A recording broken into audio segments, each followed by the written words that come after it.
Chapter 1. The Beginning. In the year of Konoha 46, on the eve of the Third Great Ninja War, news of an impending conflict spread throughout the village. The unforeseen declaration of war by Sunagakure has thrown the situation at the borders of the Land of Fire into a precarious state. The once bustling streets of Konoha now exuded an air of desolation, bereft of their former vibrancy.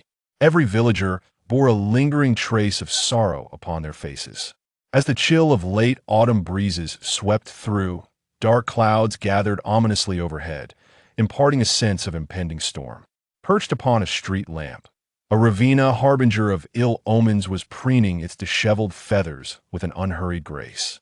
The gentle wind ruffled its form, while its blood-red eyes, symbols of foreboding, surveyed the street below. There a young boy approached, his heavy footsteps resonating clearly in the raven's ears. The boy seemed to sense something as he lifted his straw hat, abruptly raising his head. A strikingly similar hue of crimson appeared in his eyes. He fixed his gaze upon the raven, his piercing stare emanating a bone-chilling coldness that startled the bird, causing it to flap its wings in alarm and take flight. Thud! Thud! Thud!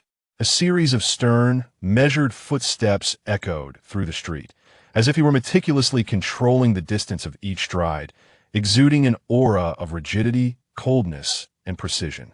His towering frame, adorned with explosive muscles that strained against his clothing, radiated an oppressive presence that left passers-by in awe and fear.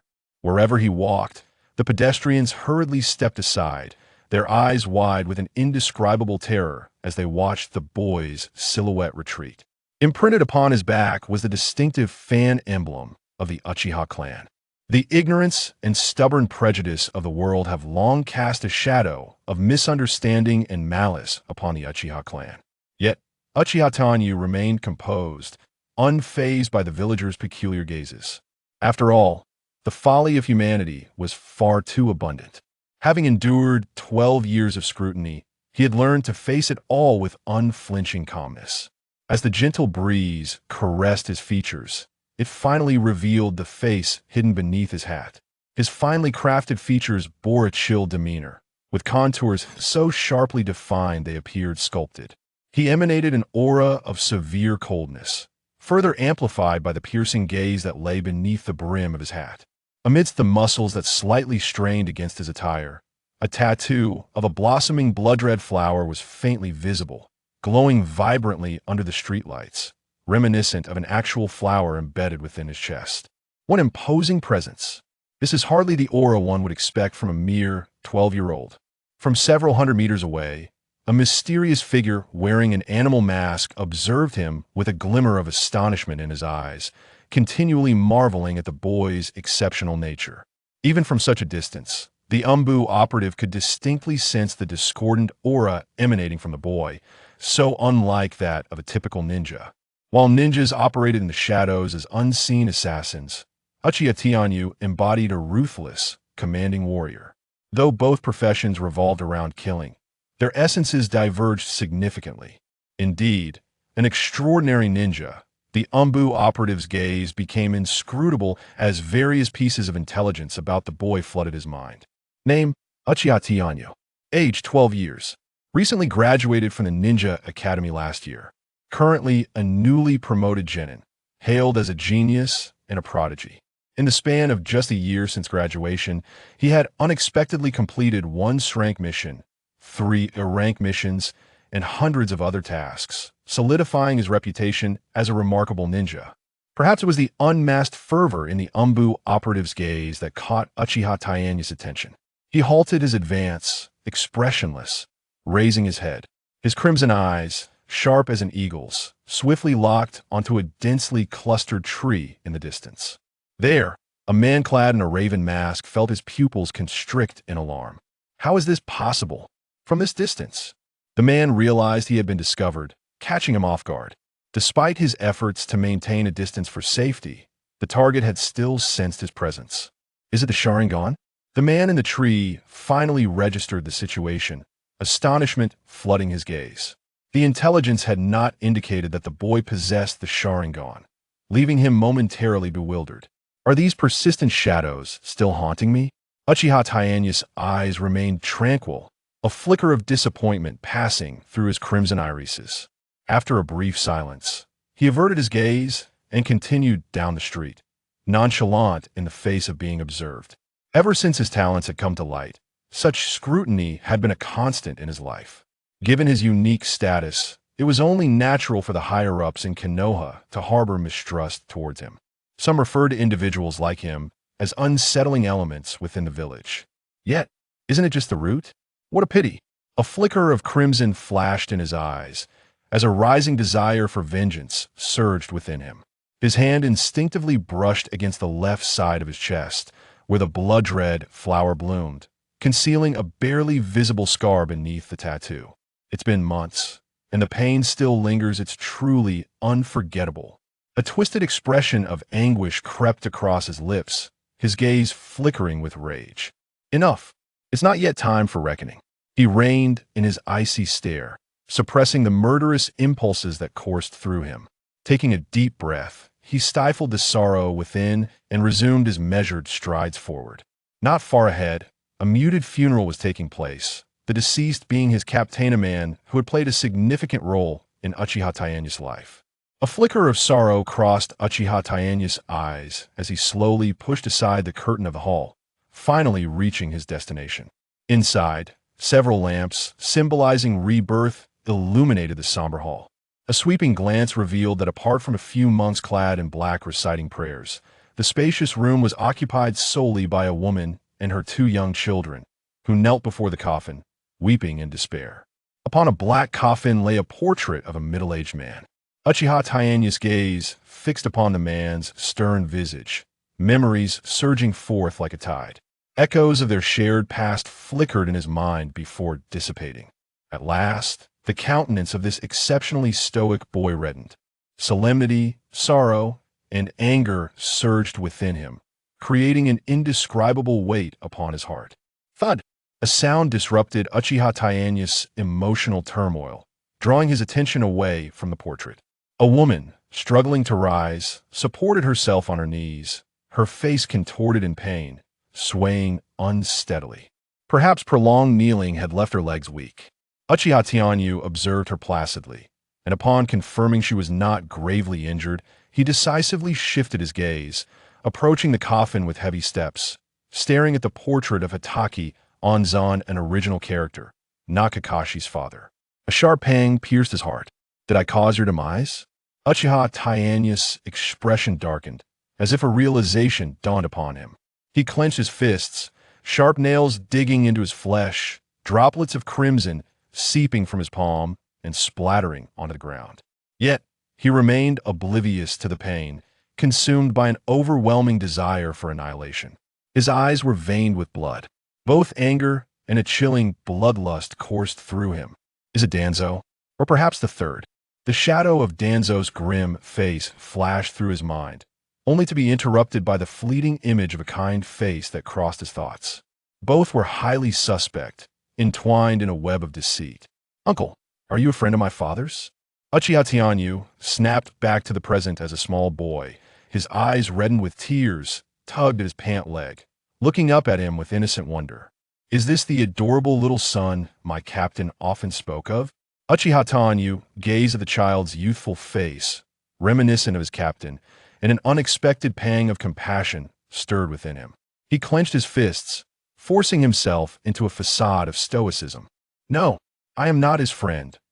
Uchiha Taianya's tone was imbued with an air of indifference, tinged with a hint of solemnity. It is merely customary for teammates to pay homage to our former captain.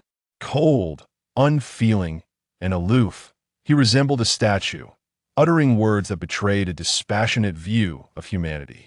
Having spoken, he brushed past the young boy beside him and approached the coffin of Hitaki Anshan, placing a meticulously prepared white lily beneath the man's photograph.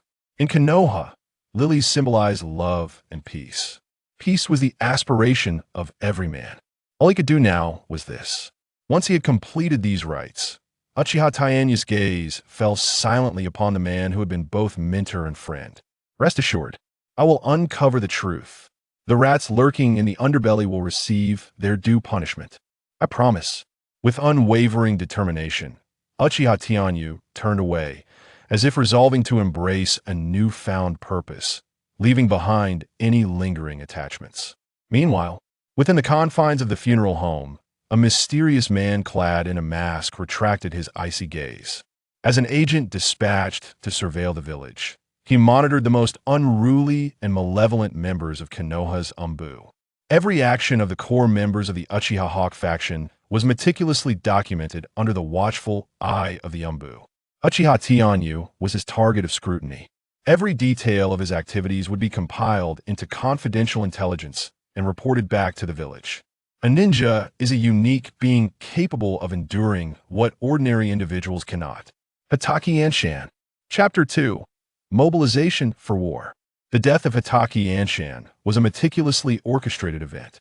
The truth surrounding his demise shrouded in a fog of mystery, elusive and difficult to grasp.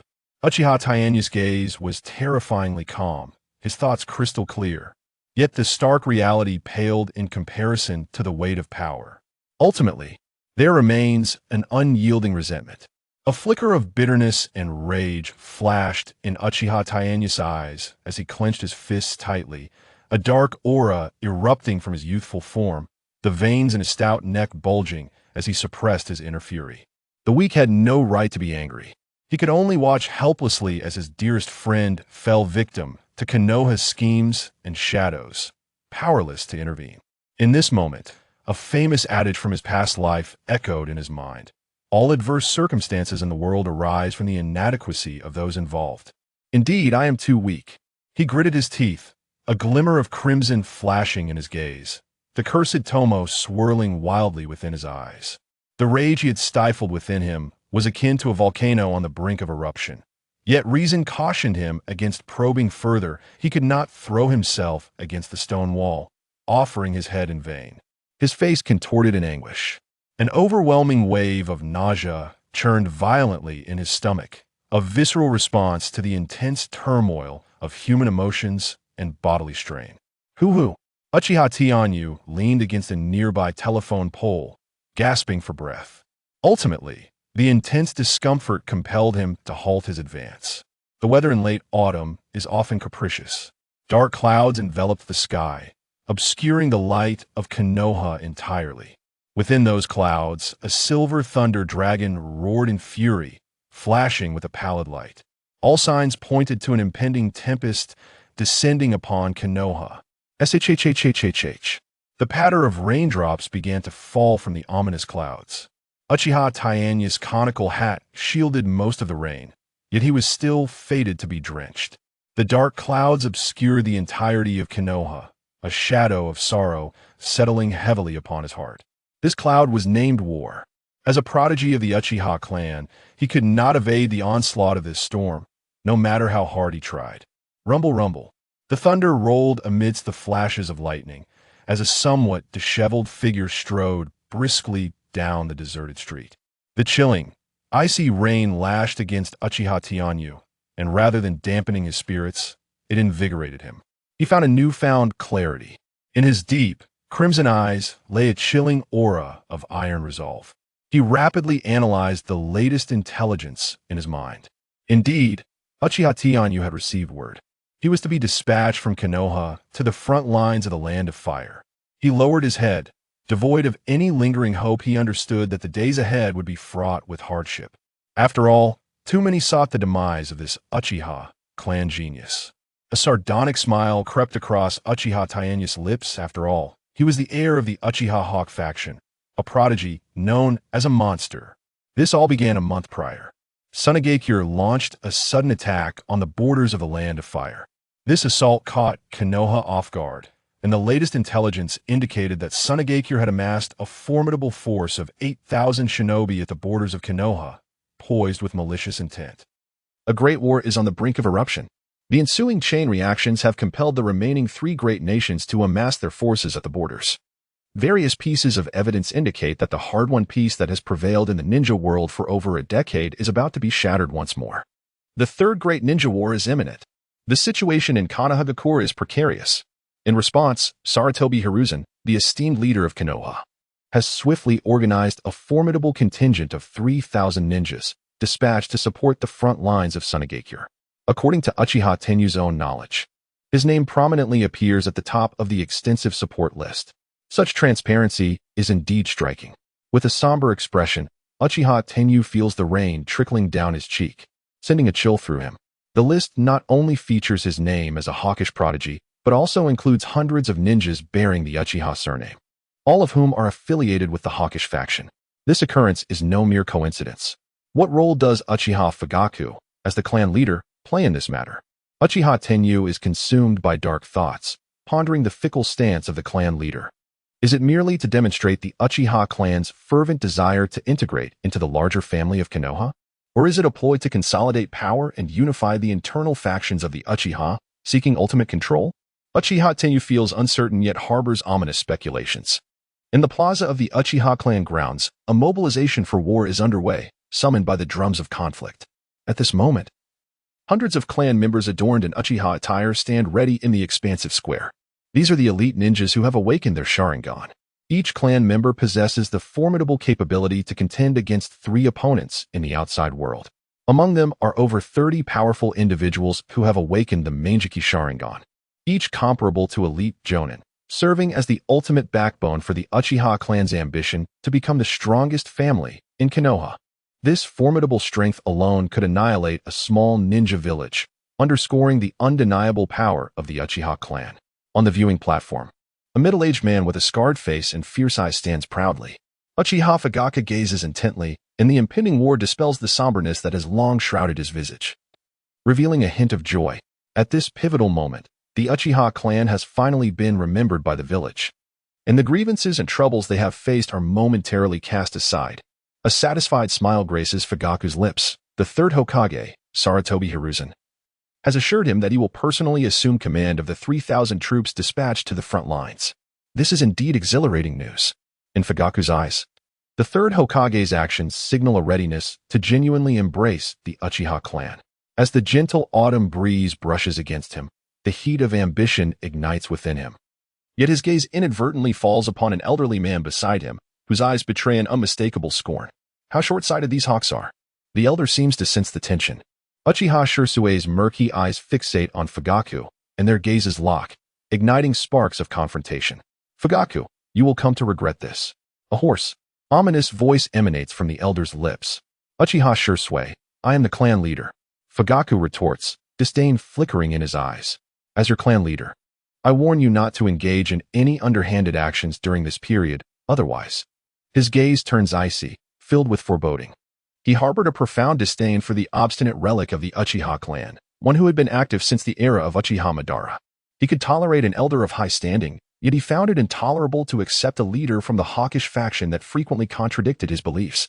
The defense of power is an innate instinct of humanity.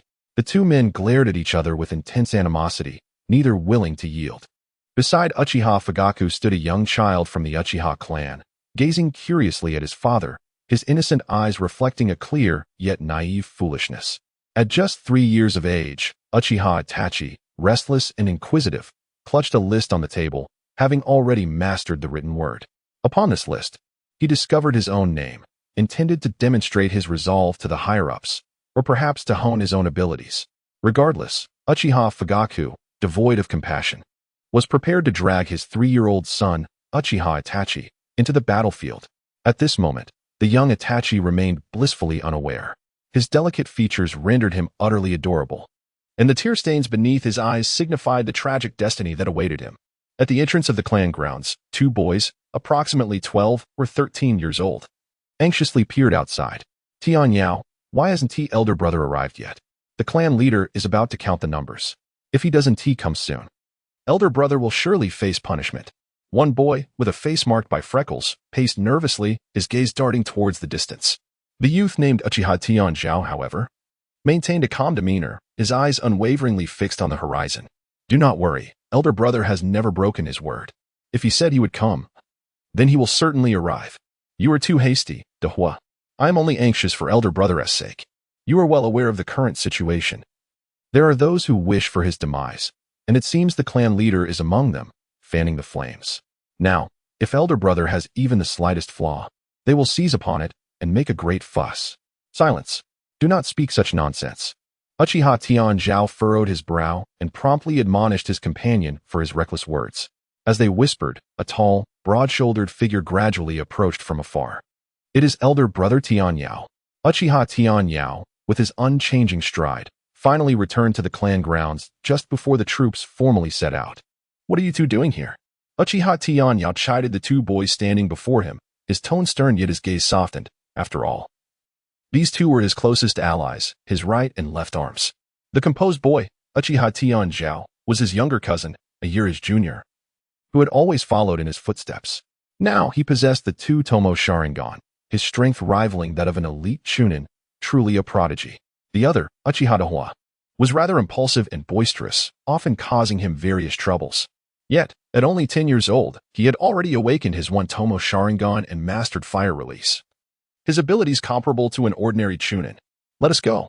We should not keep the clan leader waiting, Uchiha Tian Yao said with a smile, though a flicker of malice flashed in his eyes. After all, Uchiha Fugaku had never been particularly amicable towards him, the hawkish genius. At that moment, an elderly man, cigar in mouth and hunched with a benevolent smile, appeared at the entrance of the Uchiha clan grounds. The two parties met unexpectedly at the entrance, and Uchiha Tian Yao's gaze instantly turned icy. The old man, still wearing a kind smile, walked past the three youths, his formidable presence causing Uchiha Tian Zhao and Uchiha Dahua's pupils to constrict sharply. Sarutobi Hiruzen. Chapter 3.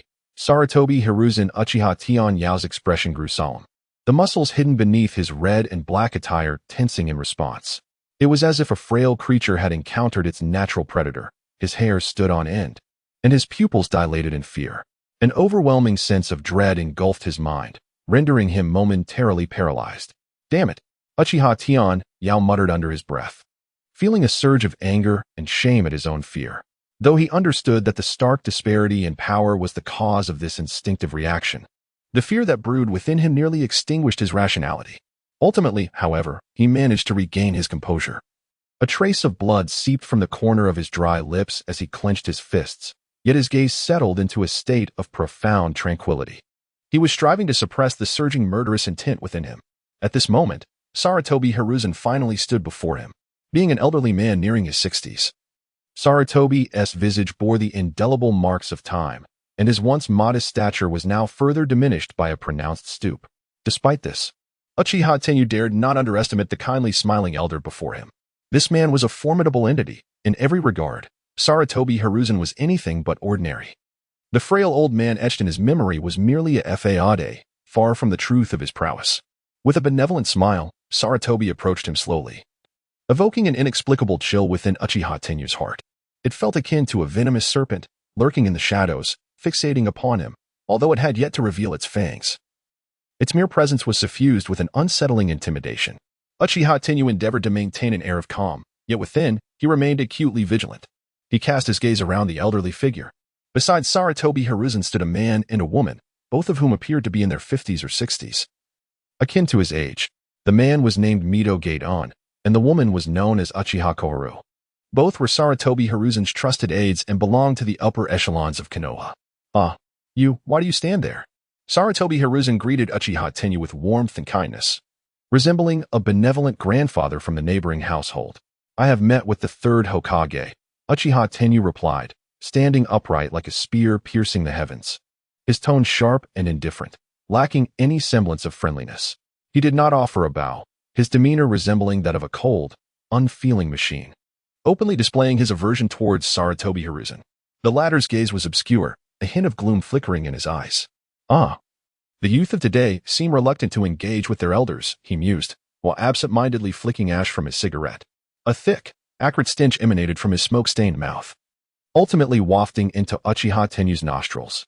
What may seem a mere coincidence was, in truth, an inevitability. Sarutobi Hiruzen subtly conveyed his discontent through this means. Uchiha Tenyu remained silent, resembling a statue devoid of emotion, though the tension within him gradually eased. A politician who still harbors anger and indignation is far easier to manage than a soulless monster. The old man and the young man exchanged calm, silent glances. Sarutobi Hiruzen furrowed his brow, seemingly sensing something amiss. Had he grown complacent in his high position and lost his vigilance? He reflected inwardly. Uchiha Tenyu, what is the meaning of your attitude? Have you no sense of hierarchy? The elderly Tsunade Koha stepped forward, her expression darkening.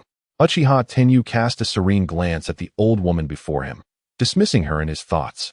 She was merely a useless pawn propped up by Sarutobi Hiruzen, hardly worth consideration. A dog may bite a human, but a human will not retaliate against a dog. This is an instinct of humanity, a natural law. At most, if the dog oversteps its bounds, it deserves a swift end. Koha, it's of no consequence. Perhaps Tenyu has something weighing on his mind. As a senior, you should show understanding towards your junior. Sarutobi Hiruzen feigned sorrow as he approached Tenyu, his voice deep and imbued with an oddly touching gravity. I have heard of the matters concerning Hitaki Onzan. He let out a lamenting sigh and forcefully patted Uchiha Tenyu's shoulder, uttering a heartfelt condolence. Uchiha Tenyu's gaze turned icy, as the other's words finally pierced through his defenses. He suddenly lifted his head, his gaze fixed intently on the eyes of the elderly man before him.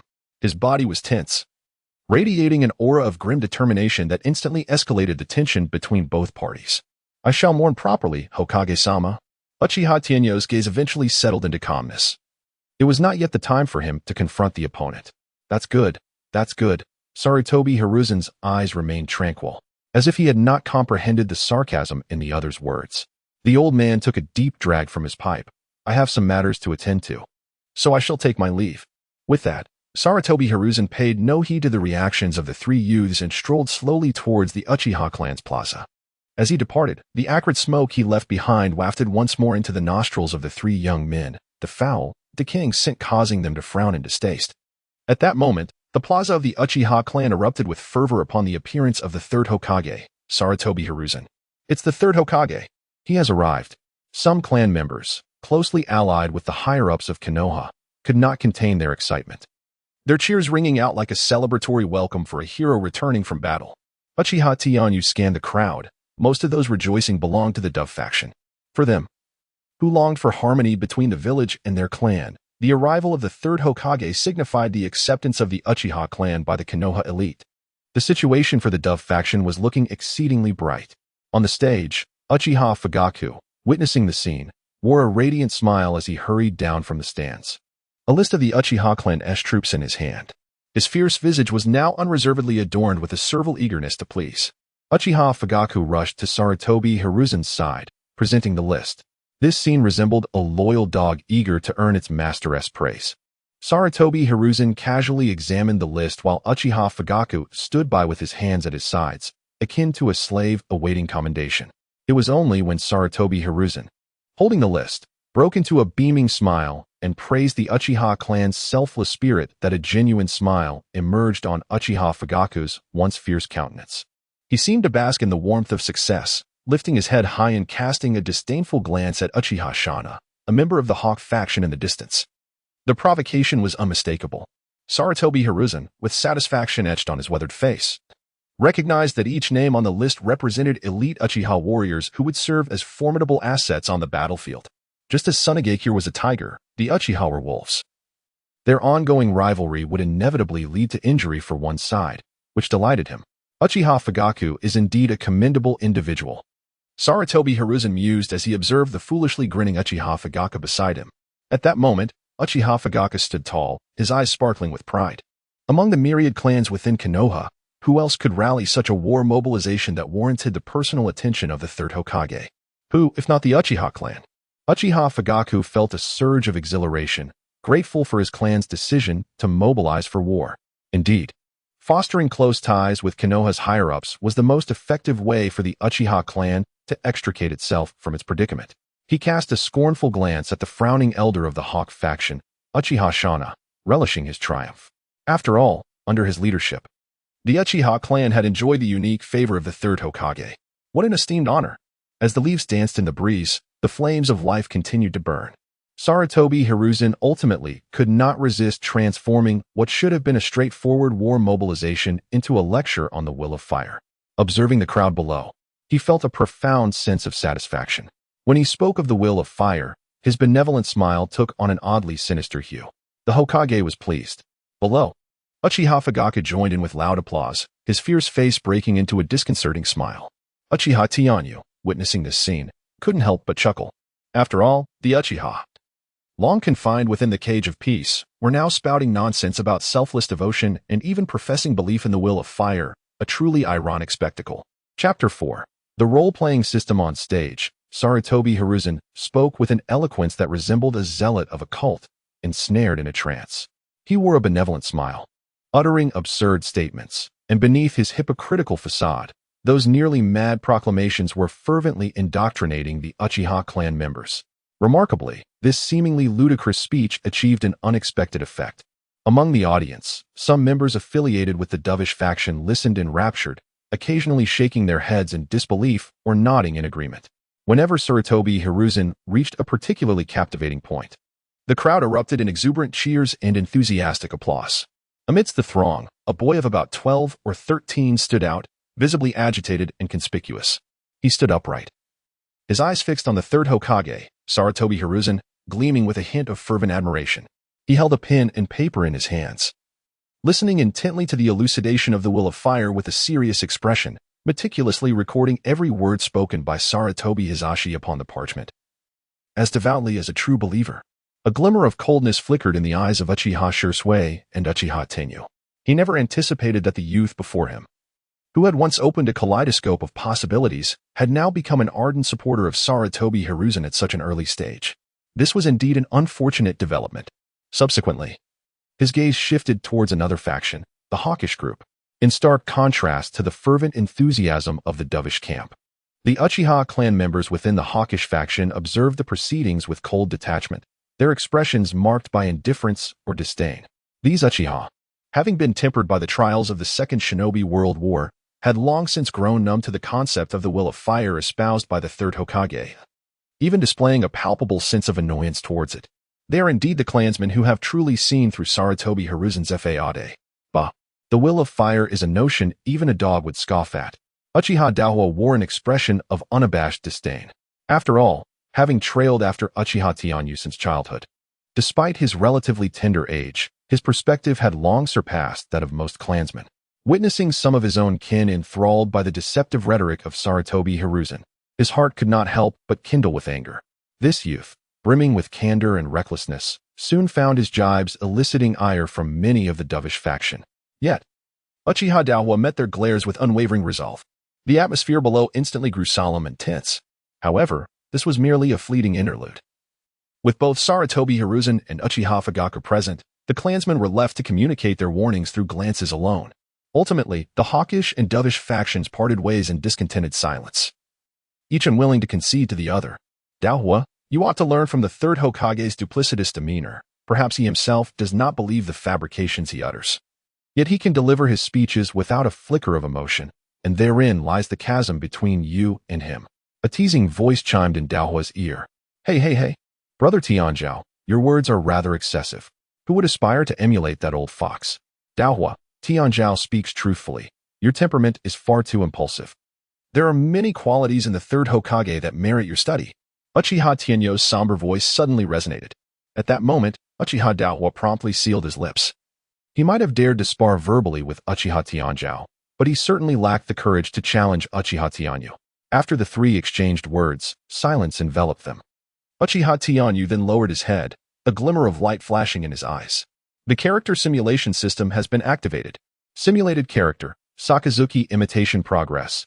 8 unlocked abilities. Sakazuki's juvenile physique, Navy's 6 powers, iron-cutting swordsmanship, low-level conqueror's haki. Indeed, as a qualified transmigrator, possessing a cheat is a standard for everyone, and Uchiha Tianyu could not be overlooked by the supreme deity of tomatoes. A trace of helplessness flickered in Uchiha Tianyu's gaze. On the screen of the simulation system, a towering figure clad in naval attire loomed, 3 meters tall, exuding an aura of terrifying iron-blooded resolve. Admiral Akainu Sakazuki, the pinnacle of naval strength in the One Piece world. A spark of brilliance ignited in Uchiha Tianyu's eyes. As a presence that countless individuals within the vast ocean look up to, Sakazuki's formidable strength and indomitable spirit are qualities he must revere. Yet, gazing at the paltry 8 simulation progress on the screen, the muscles at the corner of Uchiha Tianyu's mouth twitched. Portraying Sakazuki proved to be far more arduous than he had anticipated. It is not merely a matter of changing a name or proclaiming absolute justice to enhance the simulation level. In the past, he had endeavored to awaken a higher degree of simulation by attempting to rename himself Uchiha Sakazuki. However, aside from receiving a sound thrashing from his grandfather, he had made no tangible progress whatsoever. He once attempted to proclaim the slogan of absolute justice, even forming a naval force for the new Konoha alongside his companions Uchiha Amaterasu and Uchiha Inazuma. As the leader of the trio, he proclaimed himself the Grand Admiral of Konoha's navy, while bestowing upon his two followers the titles of General Inazuma and General Amaterasu. Alas, these endeavors proved utterly futile. Reflecting on this, Uchiha Tenyo's face, as rigid as rock, flushed slightly with embarrassment. The burdens of a past he wished to forget filled him with a profound sense of shame. After all, what child of merely 5 years would wear a stern expression daily, clamoring that the world requires peace? Such behavior is indeed perplexing, and it was inevitable that he would encounter ridicule. Failure is often deemed the mother of success. Through repeated failures, one may ultimately discover the path to achievement. After countless trials and tribulations, he finally grasped certain authentic techniques. He realized that seeking progress through underhanded methods was utterly futile. Lacking the ironclad resolve of Sakazuki and having never endured the crucible of war, he possessed no right to comprehend the will and actions of a true soldier. The superficial theatrics were mere self-deception. In this world, there exists no principle of gain without toil. One should not aspire to ascend in a single leap, for such aspirations only lead to repeated disappointment. Thus, he embarked on a relentless journey of physical refinement, rigorously mirroring the childhood experiences of Sakazuki. The sweat of diligent effort is never deceptive, and the life of a ninja is a calling that ordinary individuals cannot endure. Uchiha Tenyo tempered his restless spirit. After countless nights of arduous training, he ultimately emerged as a true ninja. He tirelessly undertakes a myriad of tasks day and night, commencing with the most rudimentary D-rank missions. Eventually, his reputation flourished, and he steadily ascended to become a prodigious youth adorned with the title of a monster, despite the mere 8 completion rate displayed on the screen. This accomplishment is the result of countless sacrifices of blood and sweat, transitioning from an ordinary individual in a peaceful era to a cold-blooded killing machine of a ninja. His face has nearly forgotten the expression of joy. Yet, the chasm between him and the world has been completely erased, whether for better or worse. The myriad experiences he has undergone have proven immensely beneficial. Presently, he harnesses the innate physique of a young Sakazuki, his body having been honed to an extraordinary level of strength. Towering nearly 2 meters tall, he possesses a physique akin to steel, complemented by the precise combat techniques of the Navy Six forms, rendering him a formidable master of close-quarters combat. In the realm of ninjutsu, he has also inherited the formidable talents of the Uchiha clan, mastering A-rank fire techniques and the renowned powerful illusions that echo throughout the ninja world. Perhaps due to his enhanced physique, the chakra reserves within him far surpass those of his peers. He assessed his true capabilities, which undoubtedly rivaled those of elite jonin. Yet, it was still far from sufficient. Uchiha Tenyo gazed at Sarutobi Hisashi on the stage, whose words flowed like a grand tapestry, but within him brewed a tempest of unease. The mere strength of an elite jonin could no longer offer him any semblance of security. After all, his future and fate had been ensnared by certain individuals with ulterior motives. This myriad of circumstances instilled profound disquiet within Uchiha Tenyo. The vocation of a ninja, regardless of how formidable one may be, is always fraught with the specter of mortality. The distinction lies only in the degree of peril. He currently finds himself in a state of high risk. Alas, he hopes that once he steps onto the battlefield, he will reap some rewards. An intangible sense of urgency begins to permeate his heart. Chapter 5, Betrayal. The gentle patter of the rain in the sky ceased at some point, and Sarutobi Sasuke was unaware of when he had departed. As the shadow of the village, he was destined to be unable to linger here for long due to the myriad of bustling affairs that demanded his attention. Although others have departed, the will of fire, bequeathed by Sarutobi Hiruzen, remains indelibly etched in the hearts of many. Under his captivating oratory, it was not only Uchiha Shisui who found himself ensnared by this fervor. Even Uchiha Itachi, who was still but a fledgling in understanding this world, found the essence of the will of fire inscribed upon his very soul. Their eyes revealed an interest in the will of fire and an admiration for the third Hokage, Hiruzen Sarutobi. At that moment, the gears of fate for these two individuals began to turn. Uchiha Tenyo's gaze was calm and indifferent. Lies are ultimately just lies. No matter how beautifully the third Hokage painted them, falsehoods will inevitably be unveiled. The will of fire is, at its core, a splendid illusion. Sarutobi certainly comprehended this. Yet, this illusion is capable of sketching the most beautiful aspirations within people's hearts. Even if it is a deception, it remains a beautiful deception. Such a meticulously crafted falsehood serves as a means for the higher-ups of Konoha to consolidate their power and rally the hearts of the populace. Uchiha Tenyu's gaze became distant, lost in contemplation. In the square, the true dignitaries had departed, and the feeble leaders began their speeches. At this moment, Uchiha Fugaku reigned in his sycophantic smile. He stood tall and imposing, his voice resonating with remarkable strength, completely shedding the earlier guise of subservience and obsequiousness. At the moment of respite during the bustling mobilization meeting, Uchiha Fugaku took his leave, yet before departing, he uttered a poignant remark to the elder beside him. As one ages, clinging to antiquated notions of the world becomes futile. At this stage of life, is it not preferable to retire peacefully? It perplexes me. What purpose to you, a cohort of elderly men nearing the grave, serve by merely existing in this realm? A sinister smile crept across Uchiha Fugaku's lips, his words dripping with disdain for the elder beside him. In contrast, Uchiha Shana refrained from retorting. He merely gazed vacantly into the distance, seemingly lost in profound contemplation. Eventually, the throng dissipated, leaving behind the emptiness that follows the fleeting exuberance. "Tianyu, come with me," Uchiha Shana said, leaning on his cane as he approached the young man.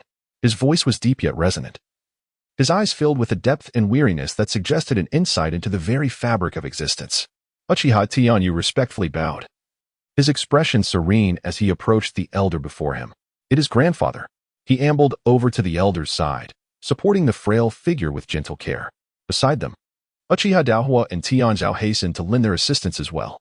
The silhouette of the old man accompanied by the three youths gradually distanced itself from the center of the plaza, their shadows elongated by the setting sun. In the evening, within the clan's quaint bamboo hut, the interior was dimly lit. The three young Uchiha sat across from the elder, their expressions grave, and the atmosphere weighed heavy with unspoken tension. Under the faint glow, the elder's skin, etched with deep creases, shimmered with a faint red hue. This was a familial gathering of sorts. The countenance of Uchiha Tianyu remained inscrutable. None spoke, and an enduring silence enveloped the room. Suddenly, the elder's low and hoarse voice broke through the stillness. "Tianzhao, take them away from the Uchiha clan, to a place where no one will seek you out, where you can live your lives safely." At these words, Uchiha Tianzhao and Daohua felt a jolt in their hearts. Yet, Uchiha Tianyu's expression remained serene. He silently regarded the elder without uttering a word. Another prolonged silence ensued. The elder seemed to sense the resolve within the youth and continued his plea. "The Uchiha clan has no future. Leaving this place may be the wisest choice." The elder gasped for breath, clearly struggling, as if uttering these words had drained him of all his strength. Uchiha Tianyu quickly moved closer, soothing the elder's stooped back. But suddenly, the elder's gnarled hand clutched tightly onto the sturdy arm of the young man before him. "Promise me." His gaze was filled with reluctance and despair. It was hard for Uchiha Tianyu to fathom that this elder, who had endured the trials of the Warring States period and fought valiantly on the battlefield, would now utter such words of hopelessness. "Is it because of the higher-ups in Konoha?" Tianyu's second grandfather exclaimed. "Why should we fear them? If it comes to it, let us perish together." Uchiha Daohua's expression darkened as he abruptly stood, an ominous aura emanating from him. As a member of the hawkish youth faction, he would rather die than yield. "Daohua, sit down." Uchiha Tianyu reprimanded him in a stern tone. Daohua's face flushed a deep crimson, yet, under Tianyu's formidable presence, he begrudgingly sank back into his seat, grumbling in frustration. "Is it because of Uchiha Fugaku?" Uchiha Tianzhao's expression turned solemn as he spoke, his usually calm demeanor now tinged with a hint of anger. The higher-ups in Konoha had targeted the Uchiha clan for years, and this elder, as the leader of the Uchiha Hawks, had never before displayed such despair, nor had he ever lost the fervor to fight for the clan's interests. Yet, the most demoralizing blows often come not from external foes, but from the betrayal of one's own kin. The actions of clan leader Uchiha Fugaku were what truly disheartened this elder, who had devoted his life to the Uchiha clan. The elder had lost his faith in the struggle, sinking into utter despair regarding the clan's future. Perhaps to describe Uchiha Fugaku as a cowardly dog would be too generous. At least a dog has a master, while he could only be likened to a stray, a shameless sycophant. Uchiha Tianzhao's words seemed to strike a chord within the elder. Uchiha Tianyu could vividly sense the elder's spirit and soul, akin to a volcano on the brink of eruption, harboring decades of suppressed fury and resentment, poised to unleash a fiery wrath upon the injustices of the world. The elder's fingers, gnarled like a withered tree, tightened their grip on the youth's robust arm, his inner fury reaching its zenith. A somber aura enveloped the room, reminiscent of an icy spring from the depths of the abyss. Does it not hurt? A hint of sorrow flickered in Uchiha Tianyu's eyes. Uchiha Shana truly had aged, so much so that he barely felt the pressure of the elder's grasp. He comprehended that this iron-fisted elder, who had weathered countless wars, had completely lost the power he once wielded, daring to challenge the hawkish leader of the Uchiha clan. The second generation. You insolent brat. Do you dare to underestimate me? Perhaps it was the unintentional sorrow reflected in the youth's eyes that the elder perceived. His demeanor shifted to one of utter madness, as though he sought to prove something to the boy before him. His expression darkened, and a sinister and foreboding aura emerged within his gaze. Ultimately, a swirling tomo, resembling a windmill, materialized. The elder erupted with an overwhelming force, shattering the objects surrounding him. Kaleidoscope. Uchiha Tianyu was taken aback. Yet in the next moment, his eyes brimmed with sorrow. A single murky tear silently coursed down the boy's cold, hard visage. The elder glared fiercely, his not-so-tall frame standing resolutely before the three youths. In that final moment, his bent back straightened, and he gazed ahead with pride, though his eyes were filled with defiance and rage. Following the direction of his gaze, one would see the place where the portraits of every Hokage from the Leaf Village were displayed. As that drop of blood-red tear fell to the ground, the elder's grip on the boy's arm loosened. Chapter 6. The Plan. Within the Uchiha clan during the late hours of the night, the surroundings lay in tranquil silence, indicating yet another ordinary and serene evening. However, in a nameless small bamboo house, an elder, deserving of the utmost respect from every Uchiha, had fallen permanently. The elder was akin to the backbone of the Uchiha clan. Without him, they felt as though their spine had been severed, like a weak old dog. The fate of this elder seemed to have been sealed in an instant. Yet, it was these Uchiha, bereft of their backbone, who made the elder, having devoted his life to the clan, leave this world with eyes full of resentment and unfulfilled longings. No one could fathom the elder's thoughts in his final moments. Was it the betrayal of clan leader Uchiha Fugaku that fueled his bitterness? Or was it the unwillingness to see the Uchiha clan trapped within the confines of Konoha? Regardless, any words now held no significance. To the elder, life had become mere fleeting smoke. It is said that human emotions have a limit, whether in sorrow or elation. Once surpassed, a protective instinct arises to help one endure perilous times. And when one loses two significant individuals on the same day, what might their heart feel? Sadness? Or perhaps tranquility? Now, Uchiha Tianyu felt only a profound indifference within. His heart was devoid of joy or sorrow, and beneath this almost austere calmness, it seemed as if all that surrounded him had lost its inherent meaning. He was, of course, oblivious to the fact that this was a mechanism of self-preservation birthed by the mind. Yet, such protection cannot endure indefinitely. When the youth's gaze inadvertently fell upon that aged visage, his emotions erupted like a volcano, his face contorting grotesquely, and scarlet tears gushed forth from his eye sockets. Mucus, tears, and even saliva streamed from all 7 of his orifices. He crouched low, clutching his chest in discomfort, feeling as though his heart had suddenly ceased its rhythm. At long last, this day had arrived, and it seemed as if his entire world was crumbling around him. That evening, the sky unleashed a torrential downpour. The rain fell heavily as the old man's funeral took place within the confines of a modest bamboo dwelling, devoid of farewells and guests. The entire ceremony conducted with remarkable discretion. At that moment, Uchiha Tianyu knelt before the old man, an ominous and sanguine aura emanating from him. No longer able to be contained. "Go summon them," he uttered, his expression remarkably calm, his voice resonating with a steel-like rasp. Uchiha Tianyu stood behind him, nodding gently in acknowledgement. "Shall it be everyone? Just call those few old men. Brother Tianyu, are you all right? Rest assured, I feel better now than I ever have." Upon hearing this, Uchiha Tianyu continued to speak, then turned and ventured into the deluge, his silhouette vanishing amidst the curtain of rain. He was about to notify a select few pivotal members of the hawkish faction to attend this extraordinary gathering. At the entrance of the funeral, several lanterns were hung, said to emit a dim glow that illuminates the path for the departed, allowing them to reclaim memories of their previous lives, thus facilitating their reincarnation into their original families.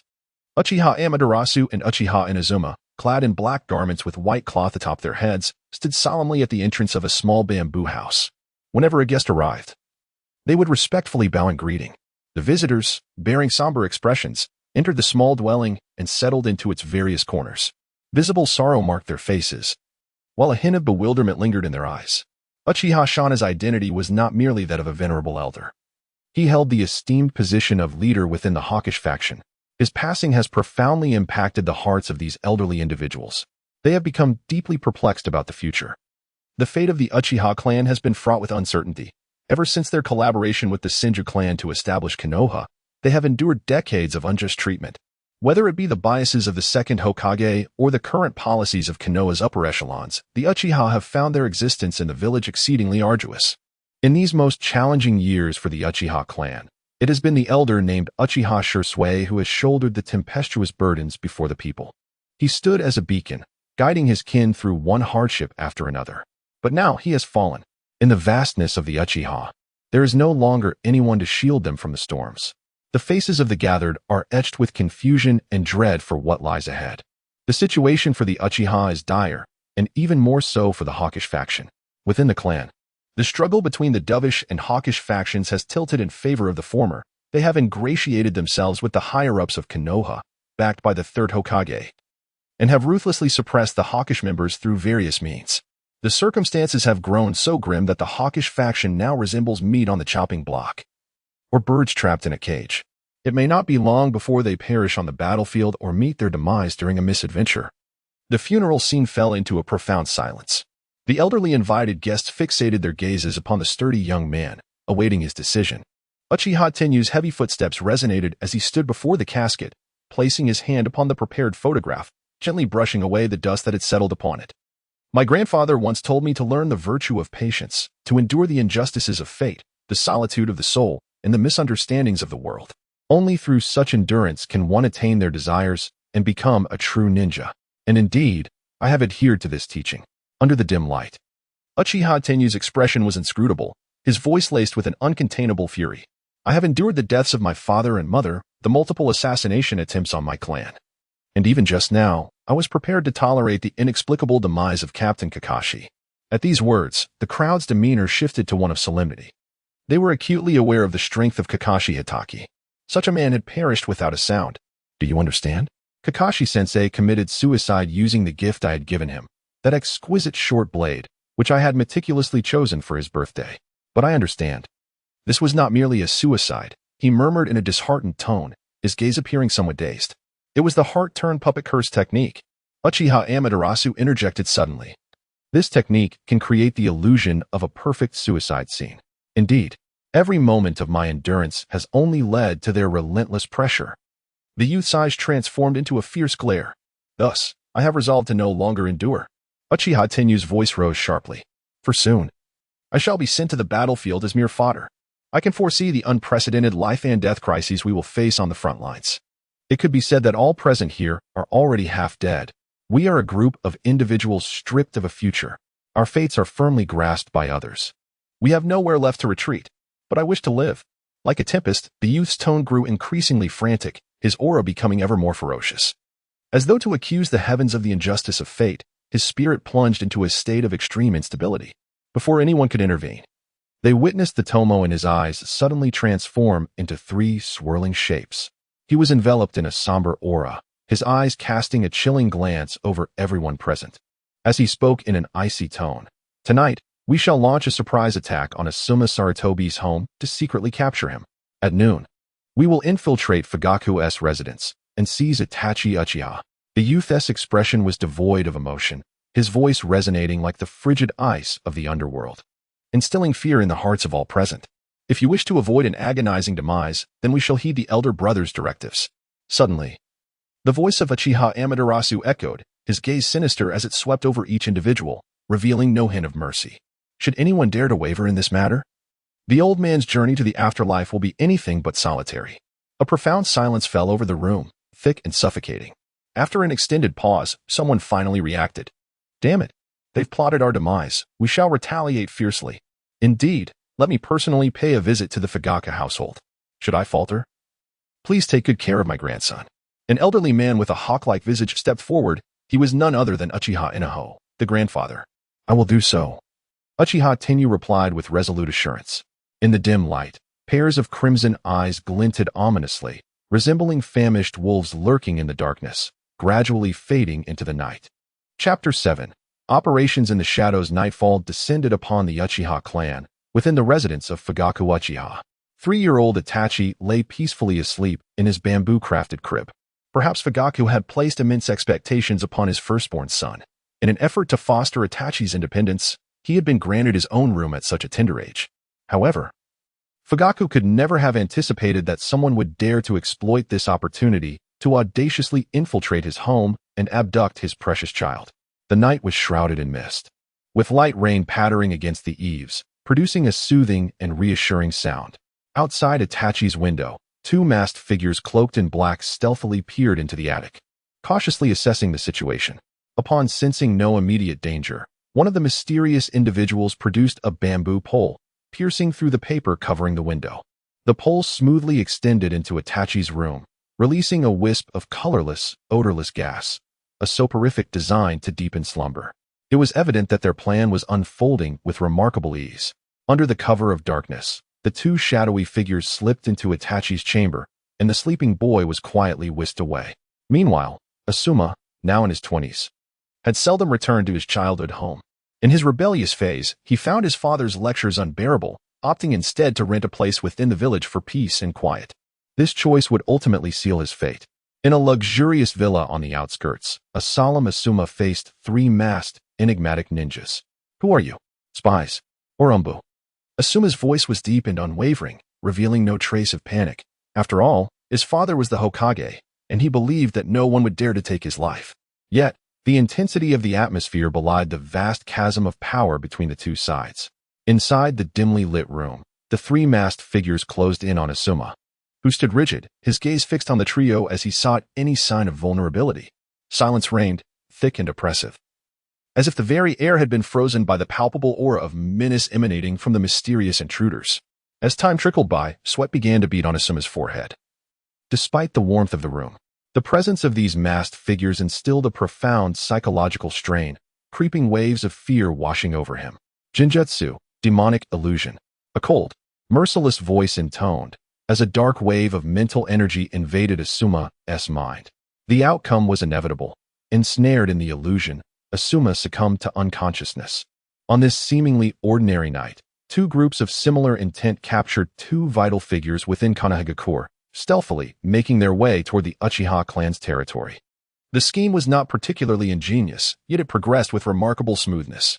Perhaps due to an extended period of peace, the vigilance within Konoha had grown lax, offering Uchiha Tenyu a golden opportunity.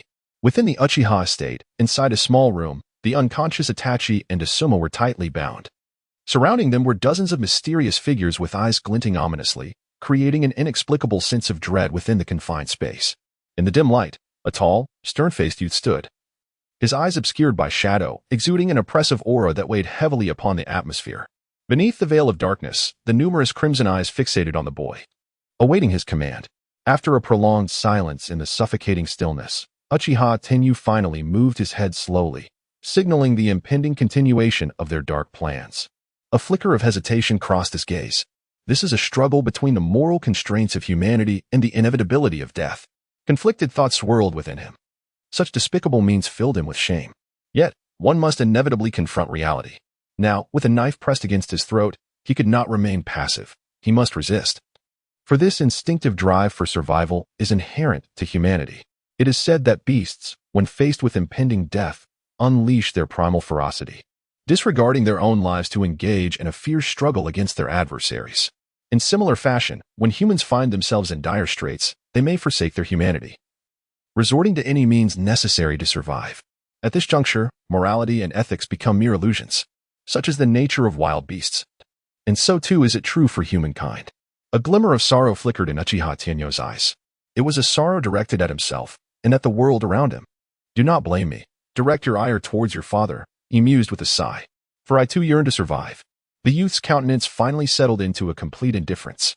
In that moment, the vestiges of his humanity would be utterly extinguished by his own hand. Thus, a demon was finally unleashed. As Sarutobi Hiruzen and Uchiha Fugaku joined forces to set it free, Asuma and Itachi would also fall completely under his dominion. They are the pawns of Uchiha Tenyu, With these two pieces, he finally qualifies to sit at the table as a player. These are chips that can safeguard himself, as well as the interests of the hawkish faction. Uchiha Tianyu no longer hesitated.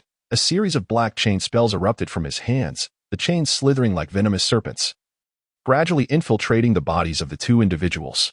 The B-rank puppet technique, part of devouring evil. This technique is unique to the Uchiha clan, a form of incantation that, while not overly complex, serves a singular purpose: to control the life and death of the victim. The incantation invades the victim's heart, concealing a mass of the caster's chakra within. The caster can detonate this chakra at will, resulting in a catastrophic explosion of the heart. The stakes are high for the two. Nothing must go awry. Sarutobi Azashi and Fugaku will soon uncover this matter, so everyone should return and make the necessary preparations. Uchiha Tianyu's expression grew grave, and his tone deepened accordingly. He understood that in this world, there exists no flawless method of committing a crime. Moreover, in this operation, he had not made any preparations for concealment. Thus, the adversary would soon be able to track him down. But what of it? A glimmer of crimson light and exhilaration flickered in Uchiha Tianyu's gaze, for he had no intention of hiding any of it. Uchiha Tianyu tore open the fabric at his chest, revealing a striking tattoo. Without a moment's hesitation, the sharp tips of his nails grazed the skin of his chest, drawing forth a trickle of blood. He manically drew blood from his fingertips and poured it into the mouths of the two unconscious individuals. Almost instantaneously, Asuma and Itachi's faces flushed, as if they had encountered some excruciating pain. They gasped for breath, ultimately swallowing the boy's blood entirely. This, indeed, was foolproof. Uchiha Tianyu was thoroughly pleased. He gently wiped the stains of blood from his chest with a tissue from the table, a scene of utmost elegance. From this moment forth, we are teammates. Gazing at the unconscious Asuma and Itachi, his eyes grew increasingly dreamy, almost infatuated with his newfound companions. Uchiha Tianyu chuckled softly, pressing his forehead as he reveled in his delight. His expression oscillated between tenderness and madness as he looked at the two treasures at his feet, longing to embrace and kiss them fervently. At that moment, his robust physique trembled involuntarily. He is exhilarated. He was utterly engulfed in a frenzy of madness. With a fierce rip, Uchiha Tianyu's powerful hand domineeringly tore apart his garments, revealing a physique seemingly forged from steel, all under the bewildered gazes of the onlookers. He spread his arms wide and closed his eyes. In that moment, he felt as though he were a bird freed from its cage. In that instant, he sensed the exhilarating possibility of soaring through the vast expanse of the sky. At that moment, he dared to venture into the fiercest and most perilous battlegrounds. Engaging in any brutal confrontation with the enemy, he dares to venture to any corner of the world and engage in deeds that mere mortals would not even contemplate. All manner of madness. Everything. In the depths of darkness, dozens of blood-red eyes are now revealed with a more pronounced cruelty and eeriness. The features of the youth have become utterly contorted, and his heart, at this moment, can truly fathom the depths of all worldly darkness. Allow me, as your captain, to lead you into the most ferocious battlegrounds for a fierce slaughter. An atmosphere thick with ominous and foreboding energy envelopes this modest chamber once more. It is akin to a declaration of war, or perhaps a manifesto. From within the shadows, those numerous crimson eyes exude a palpable aura of lethal intent and martial fervor. Chapter 8. Reminiscence. The origin of hatred. In this world, there exists no hatred without cause. Every grievance inevitably has its roots. The disdain that Sarutobi Hayashi harbors for the Uchiha clan appears exceedingly absurd. To trace this back, we must journey to the distant Warring States period, beginning with a man of white hair. In an era rife with conflict, the concept of hidden villages had yet to materialize. Various clans, large and small, fought solely for their own familial interests. The Senju and Uchiha clans stood as the two most formidable forces of that time. Two tigers cannot coexist on the same mountain. The mere land of fire could not accommodate such powerful clans. Thus, war erupted between the two factions. War is brutal and sanguinary. In decades of mutual aggression, both clans suffered tremendous losses, with countless lives extinguished. This is a tale of relentless cruelty and sorrow. If we were to liken hatred to a droplet of water, the animosity between these two clans would suffice to fill an entire lake. The second Hokage, Senju Tobarama, personally participated in and witnessed that brutal era. The deaths of his kin and the loss of loved ones were fundamentally rooted in the enmity with the Uchiha. Even after the establishment of the village, this man remained shrouded in gloom. It is often said that time is the greatest healer of the heart. Originally, this white-haired man began to gradually forget those unbearable memories under the salve of time, letting go of the animosities that had once existed between the two clans. However, everything changed with the events of the Valley of the End. After Senju Hashirama succumbed to his grievous injuries, even time could not mend the heart of Senju Tobarama, which was riddled with scars. Simultaneously, Madara had faked his death, leaving this man without a target for vengeance. His suppressed fury had no outlet, his countenance devoid of its former mirth, and he grew increasingly taciturn. Yet, unbeknownst to him, this man gradually began to employ various means to target the Uchiha clan, shifting his hatred for Uchiha Madara onto the entire Uchiha clan. He personally forged a prison named the Guardhouse, confining the ferocious beast known as Uchiha. He fervently propagated the notion that the Uchiha clan was a malevolent lineage, ensnaring his disciples in his rhetoric and compelling them to inherit his will. He had devised countless insidious plans, preparing for his revenge, eagerly anticipating the pleasure it would bring him. Unfortunately, fate had other designs. The Uchiha clan did not perish at the hands of Senju Tobarama. Instead, he himself met an untimely end due to war. Yet, as the third Hokage once articulated, "Where leaves dance in the wind, fire endures eternally. The will of fire shall never be extinguished. Hatred, too, endures." The Konoha F4, meticulously nurtured by Senju Tobarama, wholly inherited his authority, along with his biases against the Uchiha clan. The plans that Senju Tobarama had not yet realized in his lifetime were indelibly etched in the mind of Sarutobi Hiruzen. Consequently, in the decades that followed, the Uchiha clan faced relentless suppression, division, and assassination from Konoha's upper echelons. Their strength waned with each passing day, and their reputation deteriorated within the confines of the police force. Naturally, a profound and invisible rift formed between the Uchiha clan and Konoha. Everything unfolded according to Sarutobi Hiruzen's original script. He needed only to bide his time, and in a few decades, the Uchiha clan would quietly vanish from Konoha. It should have been a flawless plan, yet the world is ever-changing. The emergence of a youth shattered Sarutobi Hiruzen's seemingly perfect scheme, Uchiha Tenyo, a boy whose extraordinary talent instilled fear even in Sarutobi Hiruzen. He was a being comparable to Uchiha Madara in potential. Sarutobi Hiruzen dared not allow Uchiha Tenyo to flourish, fearing he might become the next Uchiha Madara. Sarutobi Hiruzen understood the terror of Uchiha Madara, an overwhelming power that made all schemes and conspiracies seem trivial. Thus, panic gripped Sarutobi Hiruzen. 6 months prior, under his directive, an assassination plot against the youth was set into motion. Sarutobi Hiruzen was far from arrogant. He ensured that this endeavor would leave no room for error. He even dispatched over 10 elite Jonin teams, complemented by several elite squads from the Root organization, to carry out a frenzied assassination attempt on Uchiha Tenyu, who was operating outside the village. At that time, although Uchiha Tenyu possessed strength comparable to a Jonin, he stood powerless against such a terrifying configuration. He even believed that his demise was inevitable. Yet, an unexpected turn of events occurred. Within his original team, the seemingly inconspicuous captain suddenly unleashed an astonishing display of power. The serious-looking man's strength was terrifyingly formidable, with a ghostly body flicker technique. Paired with his extraordinarily sharp short blade, Hatake Onzan's prowess was on par with that of another infamous member of the Hatake clan. The third Hokage's conspiracy failed. All 10 Jonin fell at the hands of Hatake Onzan, who also sustained severe injuries. Following this incident, Sarutobi Hiruzen chose to refrain from hasty actions and entered a period of silence. Over the past 6 months, Hatake Onzan remained at home, focusing on his recovery.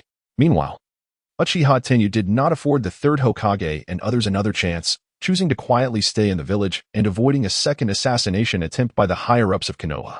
This led Sarutobi Hiruzen to consider abandoning the assassination plan altogether. However, an unexpected opportunity arose at this moment.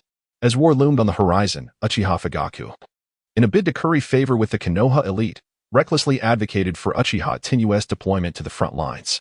The third Hokage was instantly elated. The collaboration of internal and external forces would prove to be a devastating blow. The sole concern, however, was the presence of Hatake Onzan, if this man were not eliminated. The assassination plot against Uchiha Tenyu would always harbor flaws. Thus, this man of shadow-level strength met his silent demise within his own home. With the loss of Hatake Onzan's protection, Uchiha Tenyu, still in the process of growth, would inevitably meet his end on the battlefield. The assassination plan was now primed for execution in the midst of war. This time, Uchiha Tenyu had nowhere left to escape. In the darkened environment, Uchiha Tenyu stared blankly at the air before him. After enduring a series of significant upheavals, the burly youth gradually began to comprehend the will of the man named Sakaski. The relentless pursuit of justice is still justice, is it not? A searing torrent of molten magma began to spread from the fingertips of the youth, engulfing his entire being. At that moment, he resembled a malevolent spirit clawing its way up from the depths of hell. Chapter 9.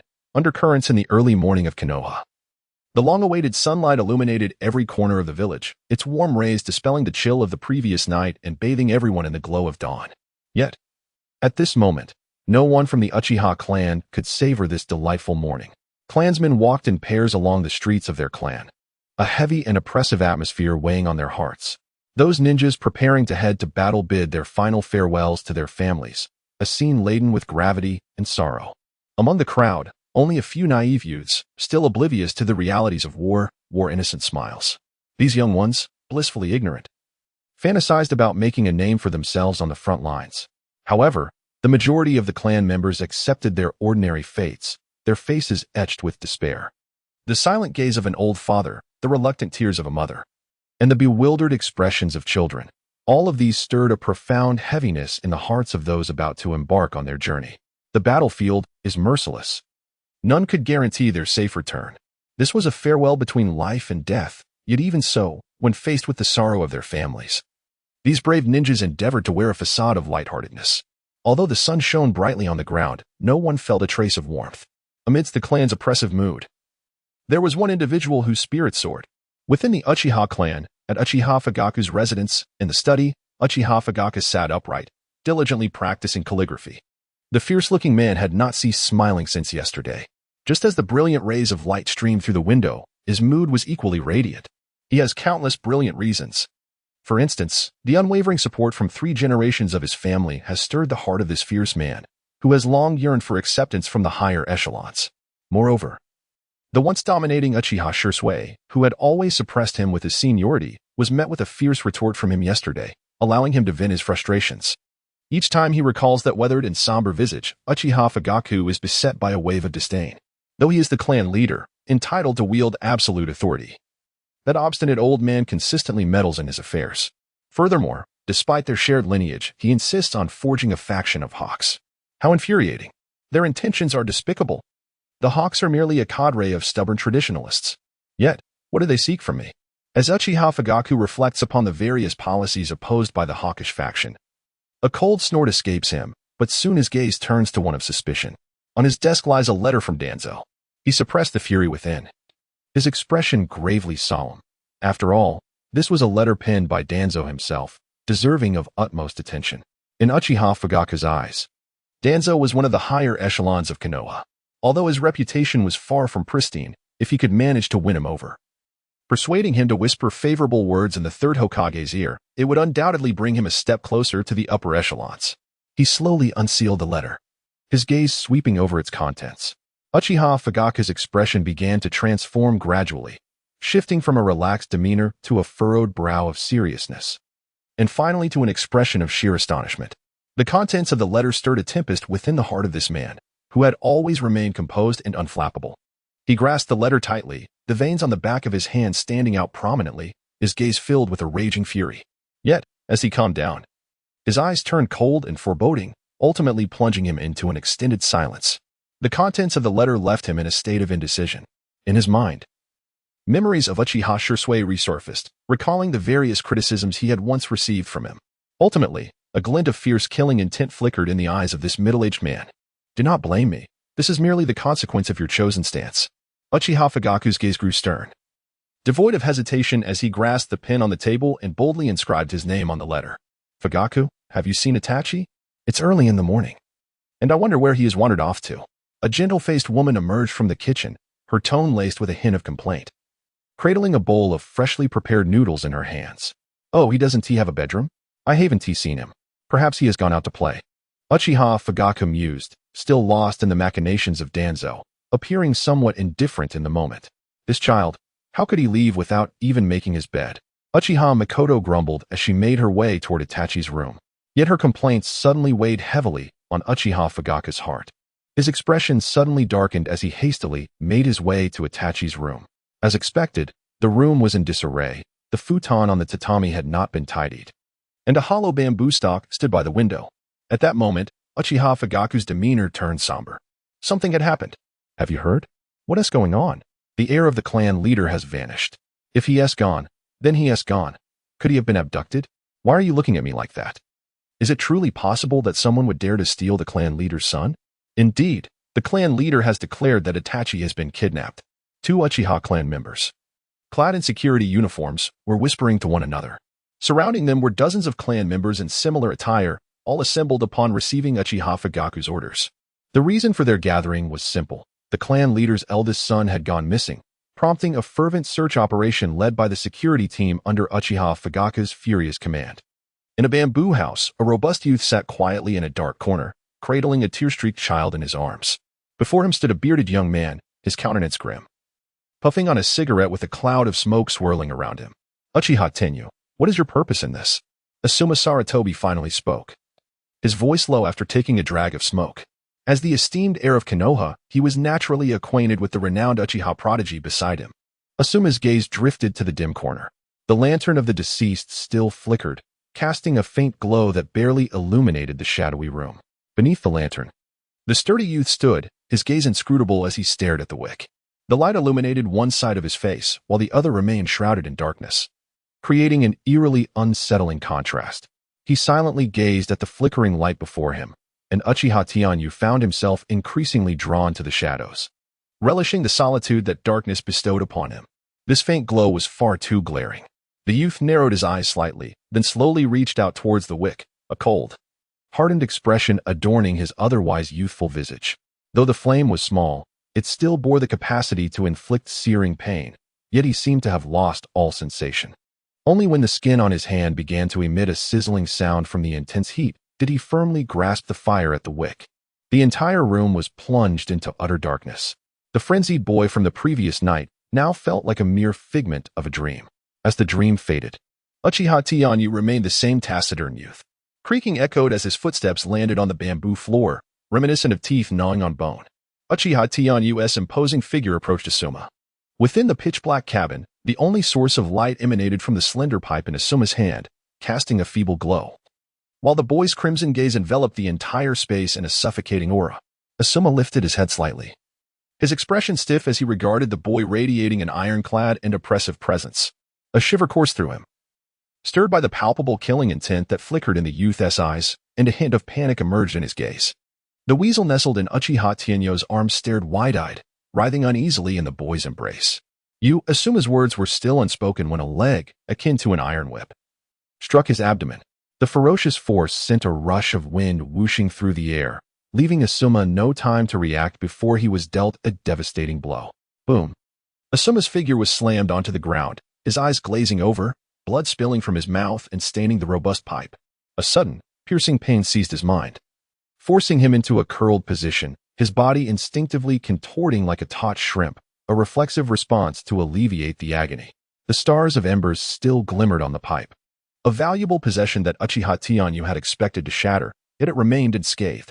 Do you know? I despise smokers, especially those from the Saratobi clan who smoked before me.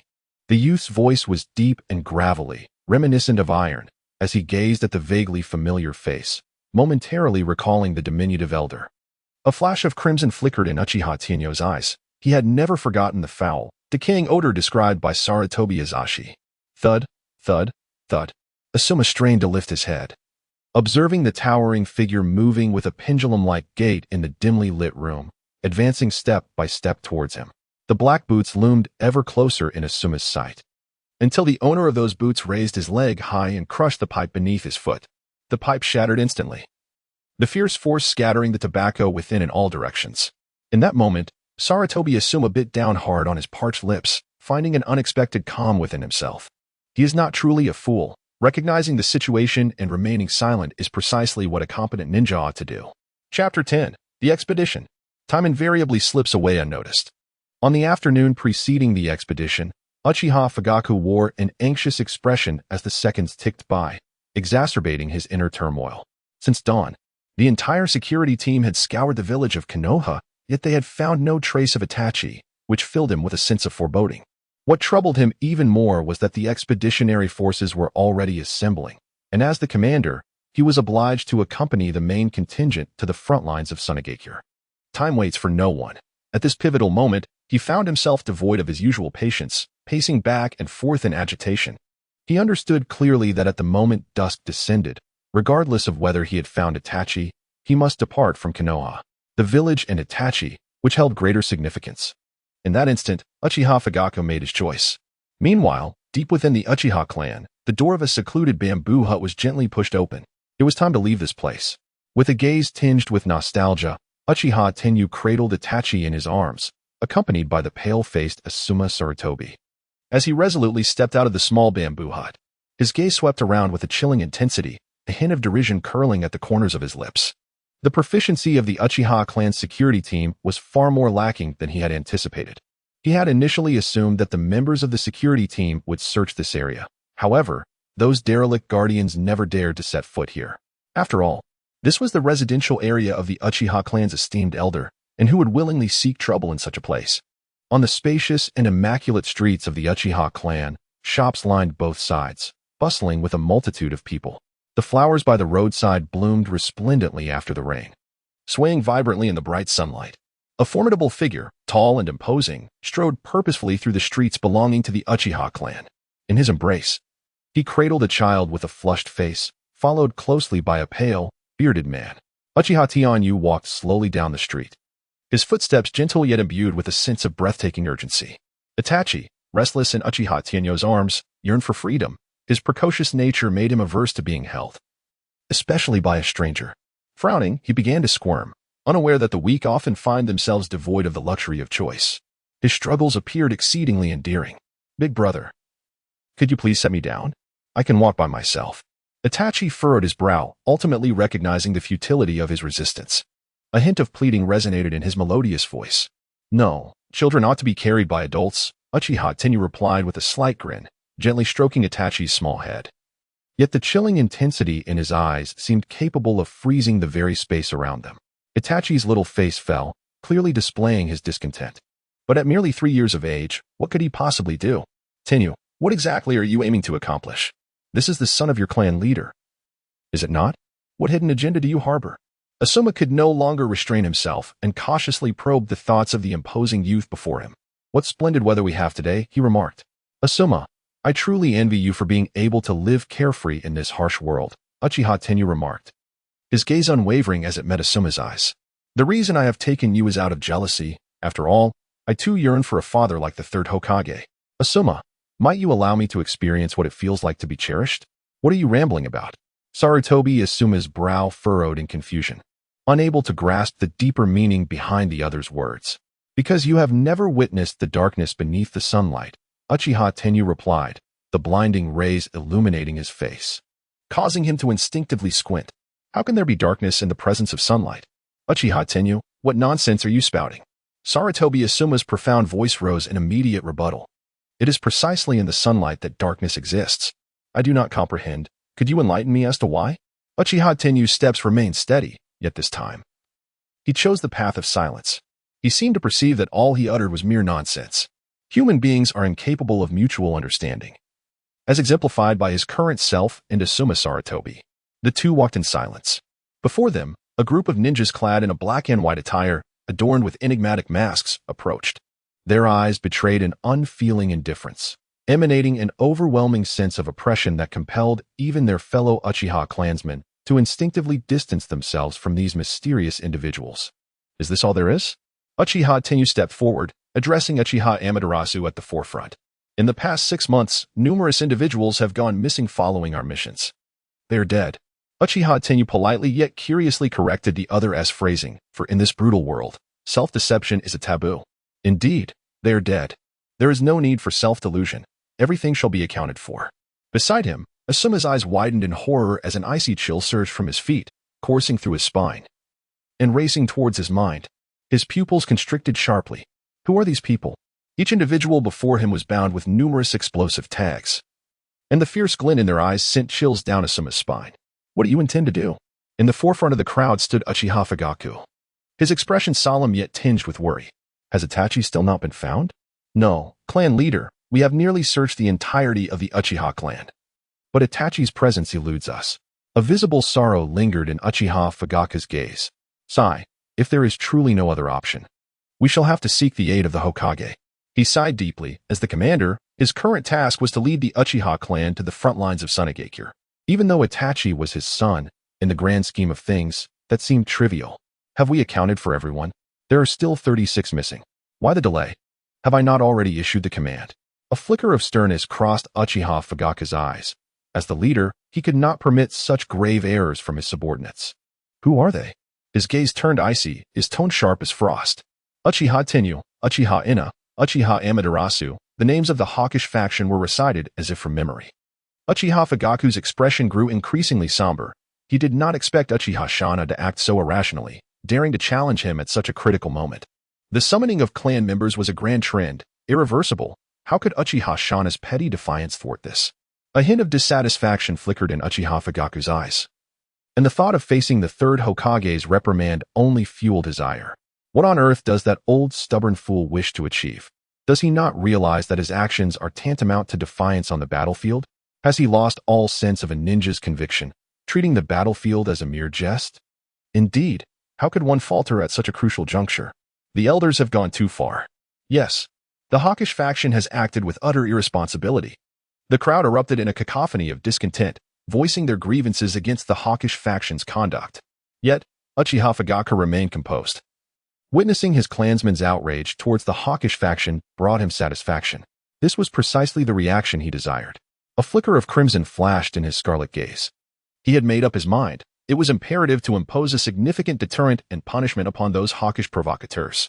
It seemed that age had indeed caught up with him. As a glimmer of murderous intent flickered in the eyes of the elder, Uchiha Fugaku. Today, he intended to use the hawks as an example, solidifying his commander's position. Chapter 11. Hostage thud, thud, thud. Resounding footsteps echoed from the distant street, synchronized, cold, and precise, exuding an aura of unyielding strength. Chief, the hawks have arrived.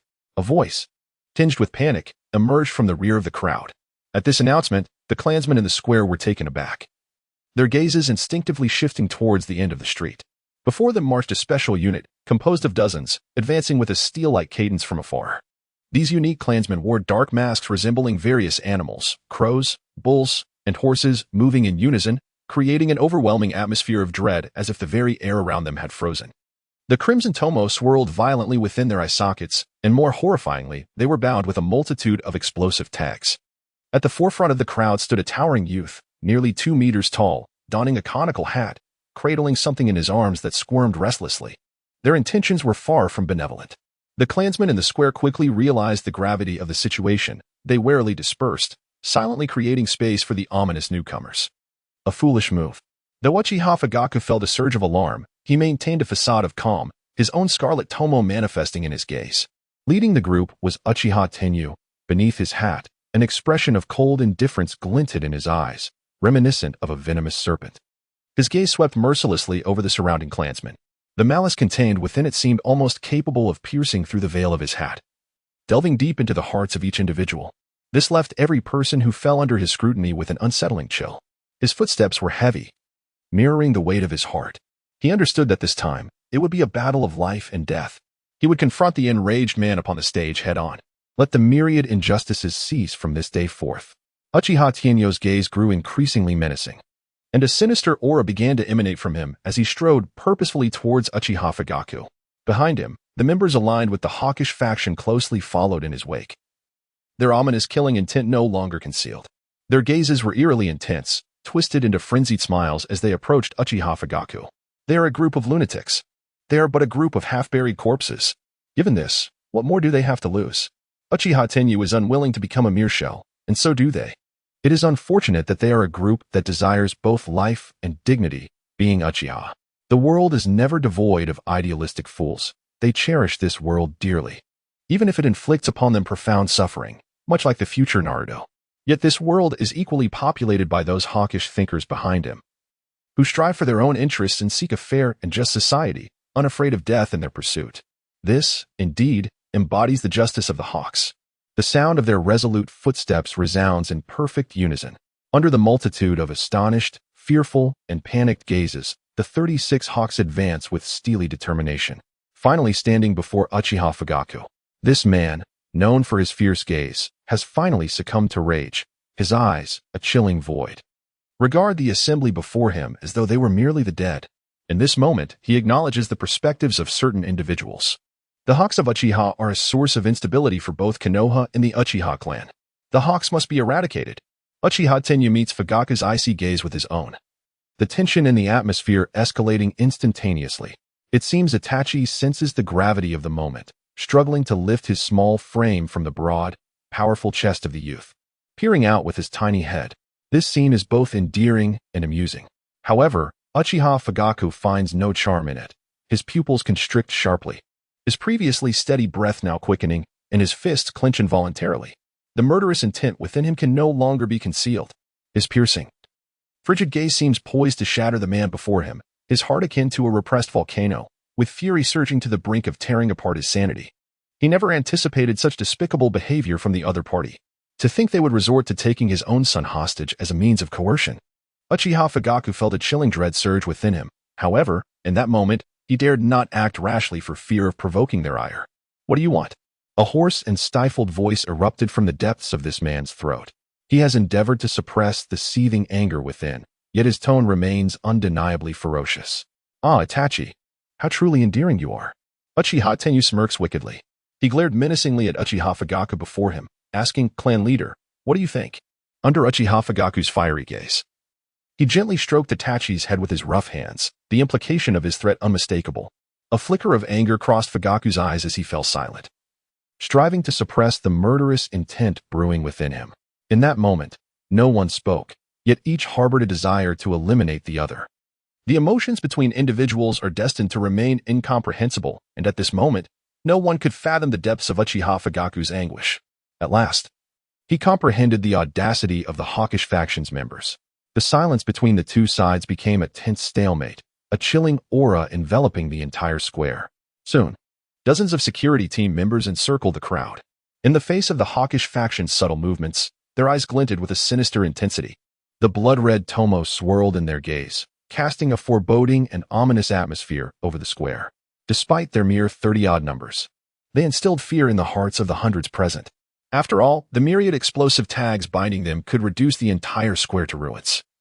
Who would not feel alarmed in such a scenario? Uchiha Tenyu licked his parched lips, his powerful hands casually tousling Itachi's hair, exuding an air of ease. Itachi, do you understand? You too are a warrior now. Your father has included you in the list of those heading into battle. Itachi, with his wide, dark eyes, looked up at the burly figure of his older brother. A hint of confusion crossing his face as he grasped only fragments of Tenyu's words at the tender age of 3. Fear not. You are merely 3 years old and unfamiliar with the concept of war, Tenyu continued, lost in his own thoughts. But I will teach you everything. A sudden glint of madness surfaced on Tenyu's face, and he inadvertently tightened his grip. Pain flickered across Itachi's features as Tenyu cruelly lifted him by the head. The small form flailing helplessly in the air, utterly powerless against such overwhelming force. After all, he was not yet the formidable youth capable of slaughtering his clan. With a deranged gleam in his eyes, Uchiha Tenyu gazed down at Itachi and excitedly addressed the grim-faced Uchiha Fugaku nearby. Clan leader, from this day forth, Uchiha Itachi shall be my disciple. He is simply too adorable. I could not contain my delight. Now that he is in my grasp, I shall assume the responsibilities of a father. He cackled, as if reveling in his newfound role, sending a chill down Fugaku's spine. Such words. I too find it difficult to take him to the battlefield. You are truly ruthless, clan leader. The youth's voice was laced with an exhilarated rasp, and the 3 tomo in his eyes danced ominously. A dark, frenzied aura emanated from him as he tightened his grip on Itachi's head once more. Finally, Itachi could no longer contain a plaintive wail. Uchiha Fugaku could no longer remain seated. He abruptly rose, a similarly dark and furious energy radiating from him. The two locked eyes across the distance, a palpable tension crackling in the air. Truly, the fearsome Fugaku is as terrifying as ever. Uchiha Tenyu's madness vanished in an instant, replaced by a calm and detached tone. He grasped an explosive talisman, disregarding the utterly grim expression on Uchiha Fugaku's face, and without hesitation, affixed it to Itachi's body. Witnessing this scene, Uchiha Fugaku's expression twisted in fury, his paternal affection for his son compelling him to instinctively grip the dagger at his back. Heh, Itachi. Let us venture into the most brutal realm of the battlefield, where endless carnage awaits. I assure you, You shall witness the horrors of war. Indeed. I promise to do so. With a chilling laughter echoing before the gaze of hundreds, the youth suddenly chuckled darkly, a sense of delight unfurling within him.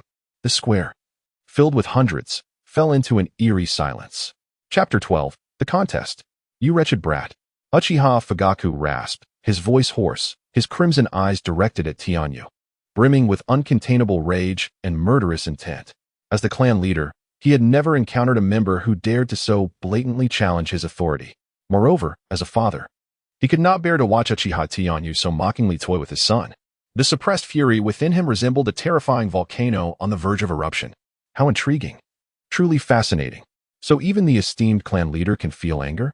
Uchiha Tianyu grinned broadly, a flash of bloodthirsty red flickering in his eyes. As he radiated a battle intent as fierce as a demon, Uchiha Fugaku's brow furrowed deeply. The sheer malice emanating from his opponent stirred a profound unease within him. Yet his greater concern lay in Itachi being held captive. What do you intend to do? Uchiha Fugaku's tone softened, retreating in this wholly uneven confrontation. A chilling, maniacal laughter erupted, unsettling the onlookers, as this deranged demeanor rendered their gazes towards the youth distinctly uneasy. This is a madman. What I wish to do. I desire nothing but to laugh, Uchiha Tianyu replied, covering his forehead as if he had just heard the most ludicrous joke. A drop of crimson tears spilling from the corner of his eye. A sense of decaying sorrow emanated from him, cloaking him in an ominous aura that instilled an inexplicable fear among his kin. Uchiha Fugaku, however, merely gazed coldly at the youth before him. He had ample reason to suspect that Uchiha Tianyu's mental state had deteriorated severely. It was unclear how long he had laughed. Suddenly, Uchiha Tianyu's expression shifted to one of stark tranquility. His gaze gradually became clearer, and his emotions appeared to stabilize. However, Uchiha Fugaku remained disinclined to engage in conversation. For no one wished to reason with a madman, especially one who held their fatal secrets. Uchiha Fugaku furrowed his brow, momentarily at a loss on how to navigate this predicament. Lord Fugaku, your anger brings me a peculiar delight. Yet, such is the nature of existence. Those moments of joy are fleeting. Thus, it is time to discuss matters of importance. May I request you to indulge me in a game? I truly wish to witness your wrath once more. The malice in Uchiha Tianyu's eyes seemed on the verge of spilling over, yet his words were laced with gentleness. This stark contrast sent shivers down Uchiha Fugaku's spine. Hee, if you choose silence, I shall take it as your consent. Uchiha Tianyu could no longer suppress the tumult within. With a fierce glare, an overwhelming and profound aura erupted from his being, unleashing a tempest that darkened the skies. A violent, oppressive, and distorted energy surged forth from the youth, as if it were madly tugging at the hearts of all present, causing palpable dread to envelop them. Thud, thud. In the square, those of lesser strength succumbed to unconsciousness, collapsing silently, leaving only a few elite shinobi desperately resisting this inexplicable terror. They gazed in astonishment at the youth before them, who seemed to possess an otherworldly aura. How could this be? How could Uchiha Tianyu exude such a terrifying presence? In the square, a middle-aged man with a face riddled with pockmarks murmured in disbelief. He is indeed a formidable warrior who has awakened the power of 3 Tomo. Yet before Uchiha Tenyu, he finds his legs trembling and his entire body quaking involuntarily, losing the courage to confront the youth.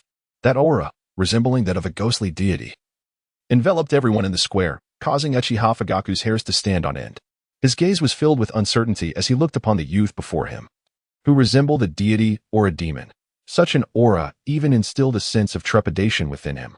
Opposite him, Uchiha Tianyu's crimson eyes shimmered with an unparalleled fervor for battle, and he broke into an exultant grin. Come forth, Lord Fugaku. The joyous moments are about to arrive. Allow me to revel in the ecstasy of combat. As soon as the words left his lips, he suddenly seized Itachi in his arms and hurled him into the sky with tremendous force, propelling him hundreds of meters into the vast expanse above. How dare you? Uchiha Fugaku's pupils constricted sharply. He hesitated no longer. His figure moved with the swiftness of a flash, racing towards Itachi suspended in the heavens. Uchiha Fugaku's intention was unmistakable. He aimed to rescue Itachi from the clutches of the sky. Yet, Uchiha Tenyu would not remain a mere spectator. Then do try to stop me, Lord Fugaku. Uchiha Tenyu cackled. His legs, as sturdy as iron, erupted with unprecedented force. His figure surged forth like a cannonball, the crimson hue in his eye sockets nearly overflowing with blood, resembling a frenzied bull. He recklessly charged into the air, mercilessly aiming to slaughter Uchiha Fugaku. Those thighs, akin to steel whips, lashed out viciously at Fugaku's back, instantly filling the air with the sharp sounds of the strikes.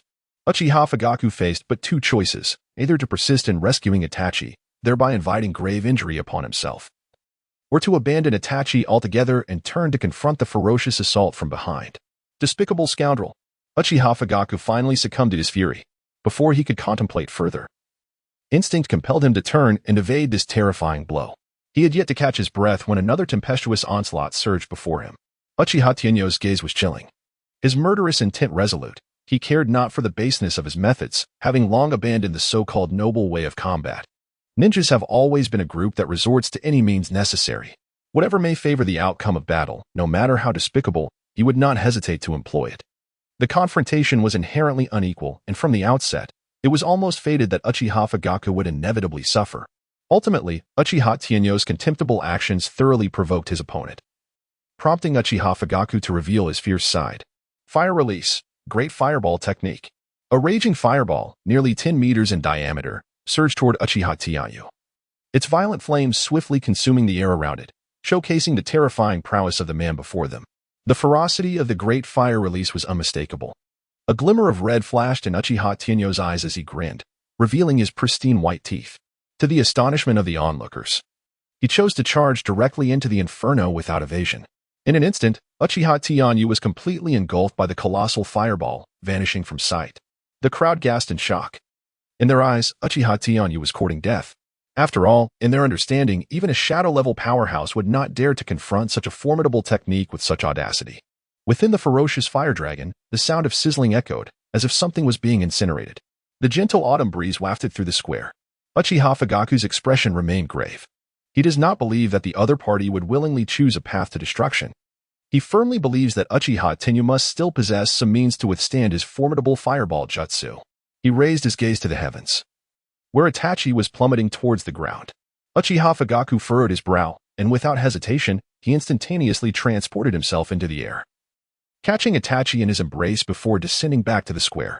Itachi returned to his father's arms, yet he writhed with unease, as if sensing an unsettling presence. Uchiha Fugaku stood resolutely before the flames, his expression still solemn. The enormous fireball, nearly 10 meters in diameter, gradually diminished, a result of the chakra being expended. The once audible crackling from within was now barely perceptible. At last, when the last vestiges of chakra and the fireball technique were exhausted, Uchiha Tenyo appeared before the crowd, remarkably unscathed.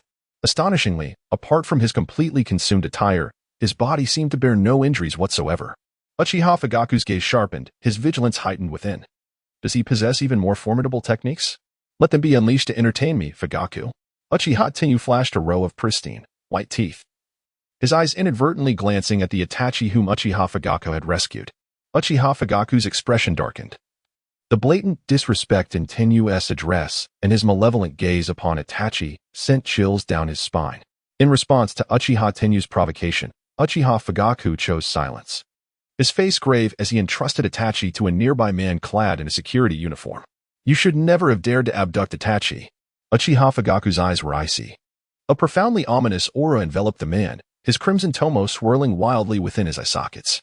He clasped his hands before his chest and began to perform a rapid series of hand seals.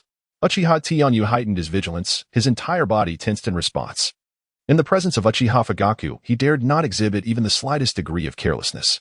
This man, whose true strength had never been revealed in the original narrative, remained an enigma to all regarding the extent of his power. Fire release, fire dragon technique. As a voice, devoid of emotion, echoed through the air. A fire dragon nearly 20 meters in length materialized above the square. Its terrifying heat seemed poised to ignite the very atmosphere surrounding it, and the cobblestones beneath instantly became scalding hot. The fire dragon, exuding an aura of incineration, surged violently downward toward Uchiha Tenyo. The tomo within Uchiha Tenyo's eyes spun rapidly as he fixed his gaze on the fire dragon in the sky, seeking the trajectory of its assault. In that fleeting moment, a glimmer of brilliance flashed in his eyes. Chafe. His legs expanded instantaneously, and all the power within him converged and erupted at that very moment. Standing nearly 2 meters tall, he appeared anything but cumbersome. His speed was astonishing, comparable to the instantaneous techniques of the highest caliber. In midair, his figure transformed into dozens of afterimages, rendering his velocity nearly invisible to the naked eye. Even the terrifying fire dragon, suffused with an oppressive heat, lost track of its intended target. Before the onlookers could fully grasp the magnitude of this fearsome speed, Uchiha Tianyu, with his imposing stature approaching 2 meters, had already positioned himself above Uchiha Fugaku, his thigh descending like a battle axe, mercilessly aimed at Fugaku's head. Die Fugaku. Chapter 13. The Battle. With a resounding crack accompanying the forceful kick, splinters of wood scattered across the square.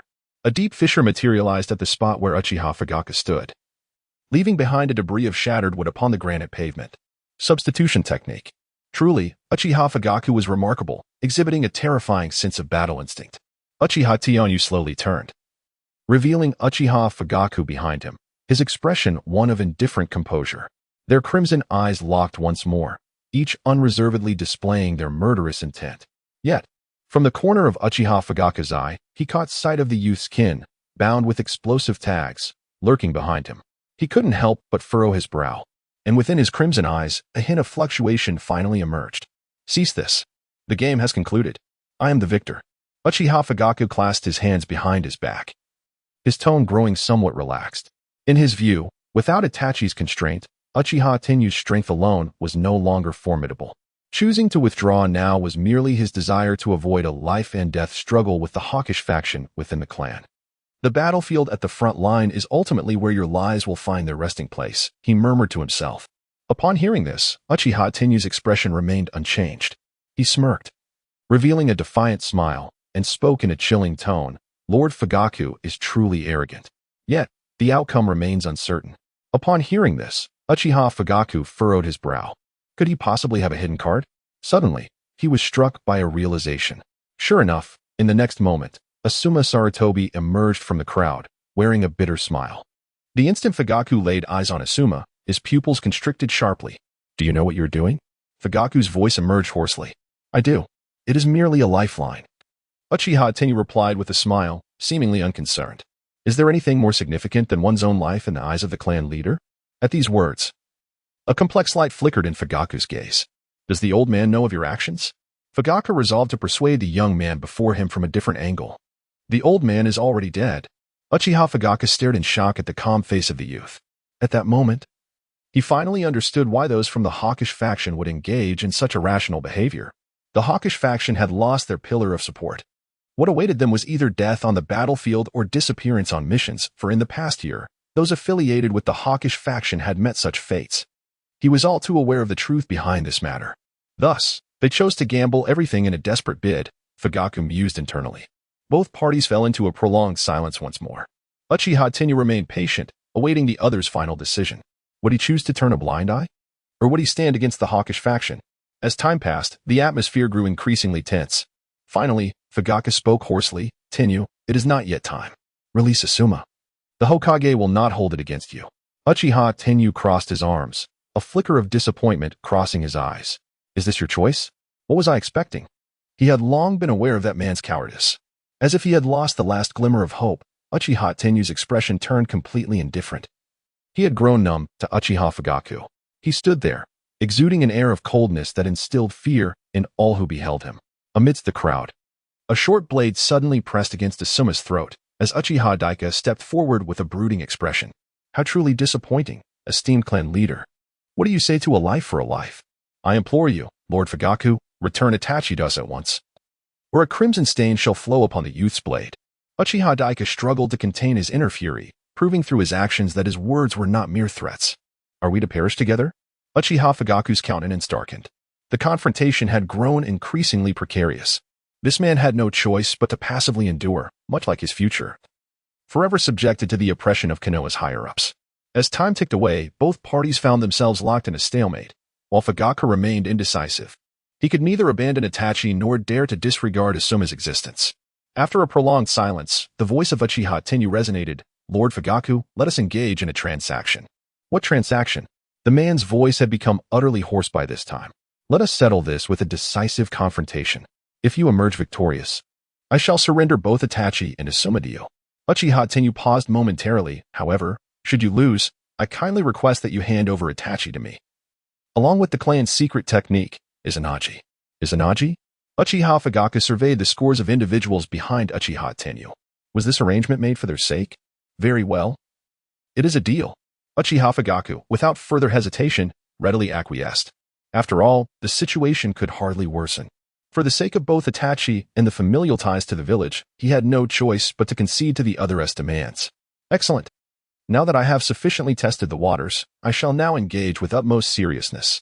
The exhilaration in Uchiha Tenyu's voice was unmistakable.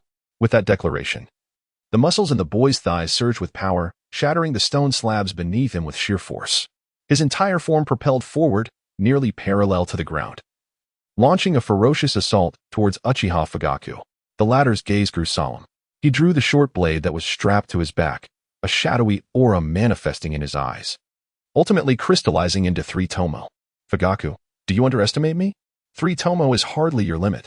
Uchiha Tenyu bellowed in fury. Immediately following, a tempest of ferocious close-range assaults surged forth, violently targeting his opponent. Whoosh, whoosh, whoosh. Like a steel whip, his thighs lashed out. Akin to the Grim Reaper wielding a scythe, unleashing a flurry of slicing wind blades through the air. Each powerful gust of wind seemed poised to warp the surrounding space, its terrifying lethality rivaling the effects of an A-rank wind technique. The Navy's 6 forms, a martial art that transcends human limits, immense in power, comprising shave, moonwalk, finger pistol, iron body, paper drawing, and storm leg. Dozens of wind blades, sharp as knives, instantaneously approached Uchiha Fugaku. The hook-shaped jade in his eye sockets spun wildly, as dozens of nearly impenetrable slashes were effortlessly evaded by Uchiha Fugaku. This was merely the beginning. Fugaku, shave. A flicker of astonishment clearly passed through Uchiha Fugaku's gaze. His eyes, capable of perceiving all movements with clarity, have inexplicably failed him at this moment. That towering figure has mysteriously vanished before his very eyes. He barely had time to react. In an instant, a palpable sense of murderous intent surged behind him. Uchiha Fugaku, relying on the keen sense of danger honed over years on the battlefield, swiftly swung his blade backward. This desperate strike, born from the brink of death, transcended the man's previous limits as the blade emanated a chilling brilliance that instilled fear. Such exquisite swordsmanship was displayed, with the timing nearly flawless.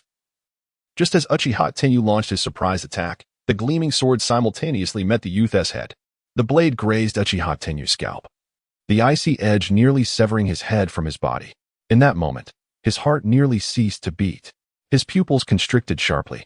In that moment, he finally witnessed the true prowess of a shadow-level powerhouse. There was no extravagant duel, no prolonged struggle of hundreds of exchanges. The opponent merely executed a move instinctively, nearly claiming his life.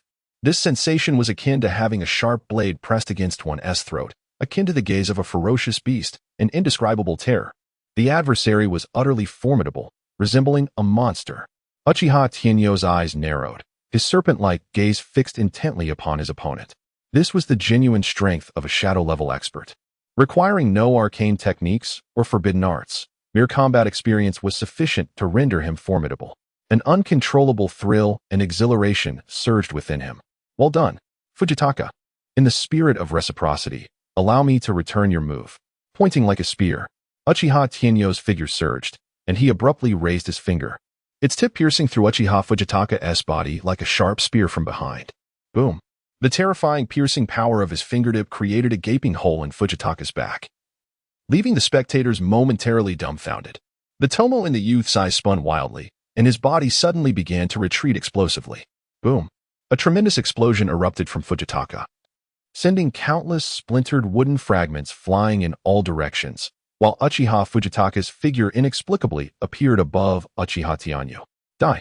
The man descended from the heavens, wielding a gleaming short blade, the knife's aura raging, a swift and decisive strike aimed directly at the head of the individual below. Almost simultaneously, the Uchiha Tenyu below did not even lift his head, his finger transforming into a spear tip, also thrusting towards Fujitaka's body. Yet, in that moment, neither party flinched. Clang. Clang. Ultimately, amidst the lethal intent that intertwined, fingertip met blade in a fierce collision, sparking brilliant flames. A look of astonishment surfaced in Uchiha Fujitaka's eyes. He was capable of clashing his finger with a blade, seeking everything. Thank you. Chapter 14. Become the strongest Uchiha. How could his physical strength be so formidable? Uchiha Fujitaka's brow twitched, his arm muscles trembling violently. The terrifying force emanating from his opponent left him in shock. This mode of combat was equally unfathomable. His expression seemed somewhat dazed, as this method of confrontation had indeed struck a blow to the man's original conviction of inevitable victory. It is understandable. If anyone were to witness their most fervent assault being effortlessly thwarted by a mere finger, they would instinctively harbor a sense of trepidation towards the opponent's prowess. Uchiha Fugaku's gaze was vacant, and he remained lost in thought for an extended period, doubting whether he had fallen victim to some form of illusion cast by his adversary. He firmly believes that there is absolutely no one in this world who possesses such formidable physical prowess. It is worth noting that even the Raikage, universally acknowledged as the strongest in physical combat, would not dare to claim that he could withstand a full-force strike from him using merely a finger. It must undoubtedly be an illusion. Uchiha Fugaku's gaze became resolute. He was convinced that he might have fallen victim to a genjutsu, and a profoundly ominous aura erupted from him. If it is an illusion, it surely must have a weakness. With unwavering confidence in his formidable prowess and the piercing gaze that could see through all worldly deceptions, he believed he could effortlessly unravel his opponent's enigmatic strategies. Yet at this moment, the seasoned warrior on the battlefield made a grave misjudgment. Uchiha Shursui, observing from below, felt a bitter pang in his heart. Aware that their clan leader was on the brink of defeat, was this the essence of true genius? Lord Third, perhaps you have overestimated me. Shursui's eyes reflected a hint of despondency as he clenched his fists. How could I possibly contend with such a monster? Unbeknownst to Uchiha Tenyu, he had already cast a deep shadow over the future legendary figure of Shunshin Shursui. With a calm demeanor, Tenyu recognized that the time had come to conclude this encounter. The outcome of a battle is not solely determined by the raw strength displayed by both parties. It is influenced by a myriad of factors: timing, terrain, alliances, intelligence, and courage, all pivotal elements that can sway the tides of combat. In that fleeting instant, Uchiha Tenyu seized upon a fleeting opening presented by his adversary. Blade of the finger. A voice, devoid of emotion, resonated in Uchiha Fugaku's ears. This time, the powerful man, momentarily dazed, could no longer perceive the ghostly figure of the youth. The hardness of Tenyu's fingertip cleaved through the air, and before the astonished gazes of the onlookers, his finger, as sharp as a steel spear, pierced completely through Fugaku's abdomen. A vivid crimson stream of blood erupted from his back, painting the scene with a gruesome elegance. In that moment, a sanguine blossom unfurled, the searing blood soaking the young man's arm and staining Fugaku's garments. The youth's gaze was icy and unyielding, with an impassive expression. He withdrew the finger embedded in his opponent's body. Just as Fugaku's face contorted in agony, his thigh struck with the ferocity of a battle axe against Tenyu's chest. The impact sent Uchiha Fugaku soaring through the air. A torrent of blood gushed from his mouth, creating a vibrant arc in the sky. The sound of his body crashing to the ground raised a cloud of dust, struggling against the pain etched on his face. Fugaku slowly lowered his gaze to the grievous wound on his left side. Blood flowed profusely from his body, the intense pain twisting his features in distress. Uchiha Tenyu stood at a distance, his expression composed as he observed the unfolding scene. Only he understood that he had nearly faltered moments before. This strike had been aimed at Fugaku's chest, but at the critical moment, Fugaku's extensive battle experience allowed him to narrowly evade what could have been a fatal blow.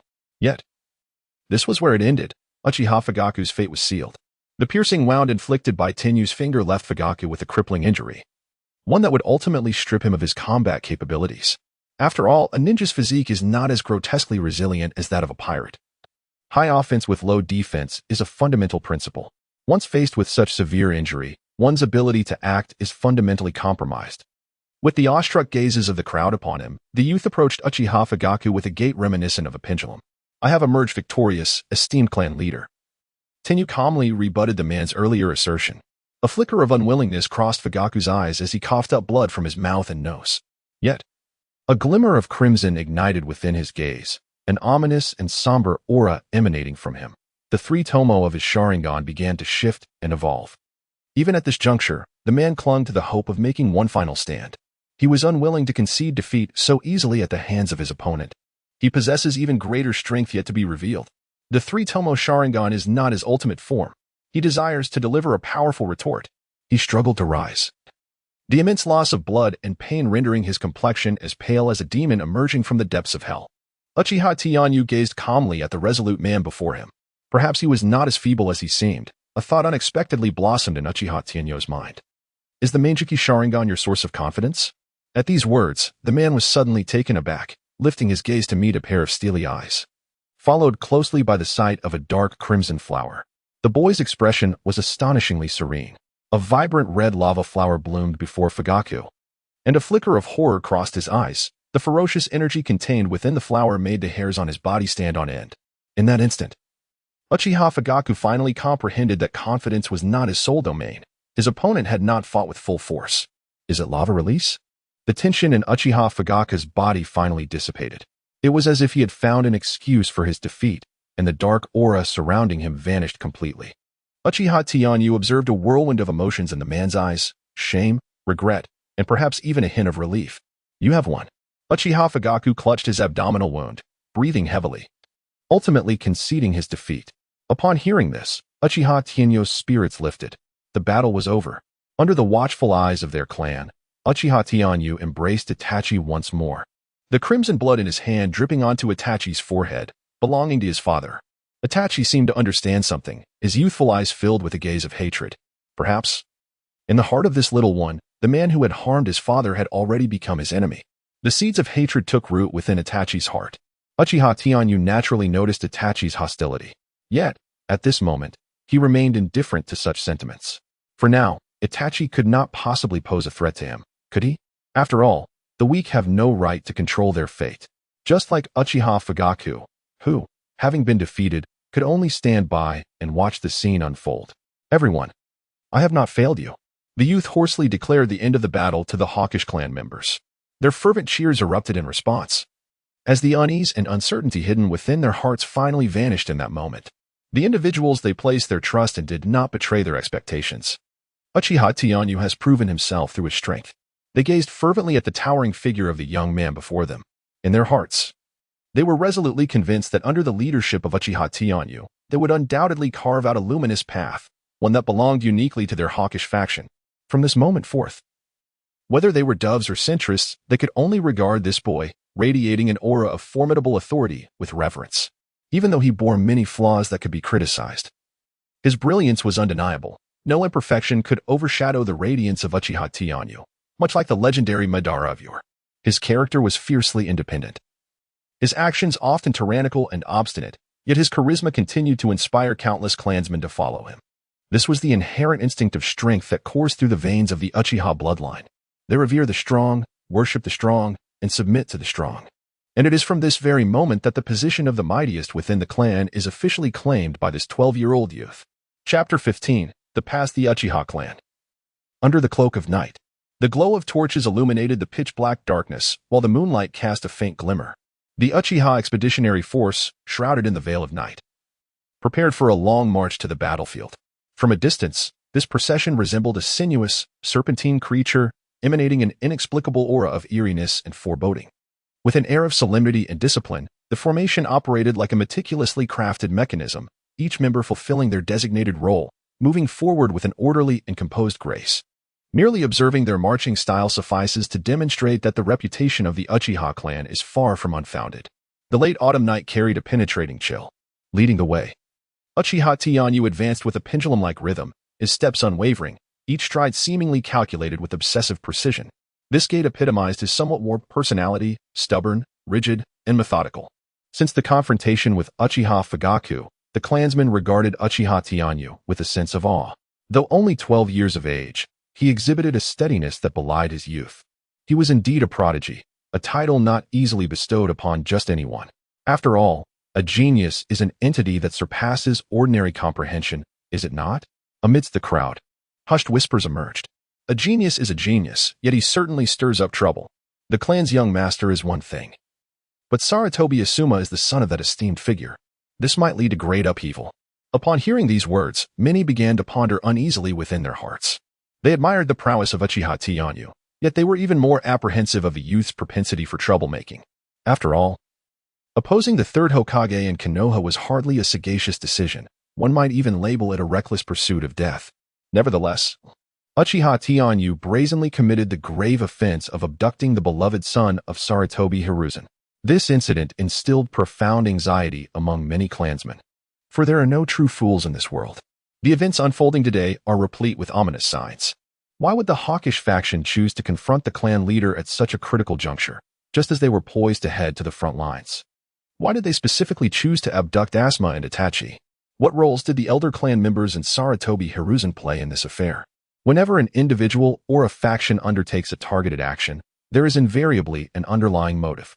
The clan members were enveloped in profound confusion, each speculating the reasons behind these events, akin to a cat scratching at a curious heart, leaving them tormented. Yet, despite their myriad of perplexities and curiosities, not a single one dared to approach Uchiha Tenyu to inquire about the truth. This reluctance is not surprising. When it comes to matters involving Sarutobi Hiruzen and the internal clan struggles, no one wished to invite unnecessary trouble. Human nature instinctively drives them to flee from peril and evade harm. In the stillness of the night, a delicate sound resonated. Uchiha Tenyu lifted his hat, removing the silver pendants that clashed against one another, revealing a gaze that bore a hint of weariness. He is under immense pressure. He was acutely aware that this journey entailed not merely the burden of his own life and death, but also the grave responsibility for the lives of dozens of hawkish individuals. For Uchiha Tenyu at this moment, such a weight was exceedingly formidable. He gazed with a vague and inscrutable expression towards the center of the group, where the wounded Uchiha Fugaku lay on a stretcher, being carried by others. He furrowed his brow slightly, as the events of the past year began to meticulously replay in his mind. Intelligence gathered over this period indicated that the upper echelons of Konoha were growing increasingly intolerant of the hawkish faction.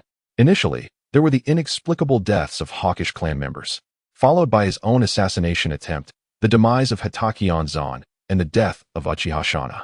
Amidst these occurrences, he sensed the resolve of Konoha's leadership, yet also felt the ambivalence surrounding Uchiha Fugaku's stance.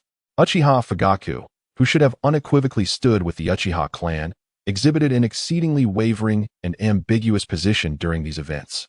In the face of the severe casualties suffered by the hawkish faction, Uchiha Fugaku merely observed with a detached gaze. He had a foreboding that this expedition to the front lines of the Sandhide village was a meticulously orchestrated conspiracy by the upper echelons of Konoha, designed specifically for the hawkish faction. To execute these plans, the influence of his kin from the Uchiha clan was inescapable.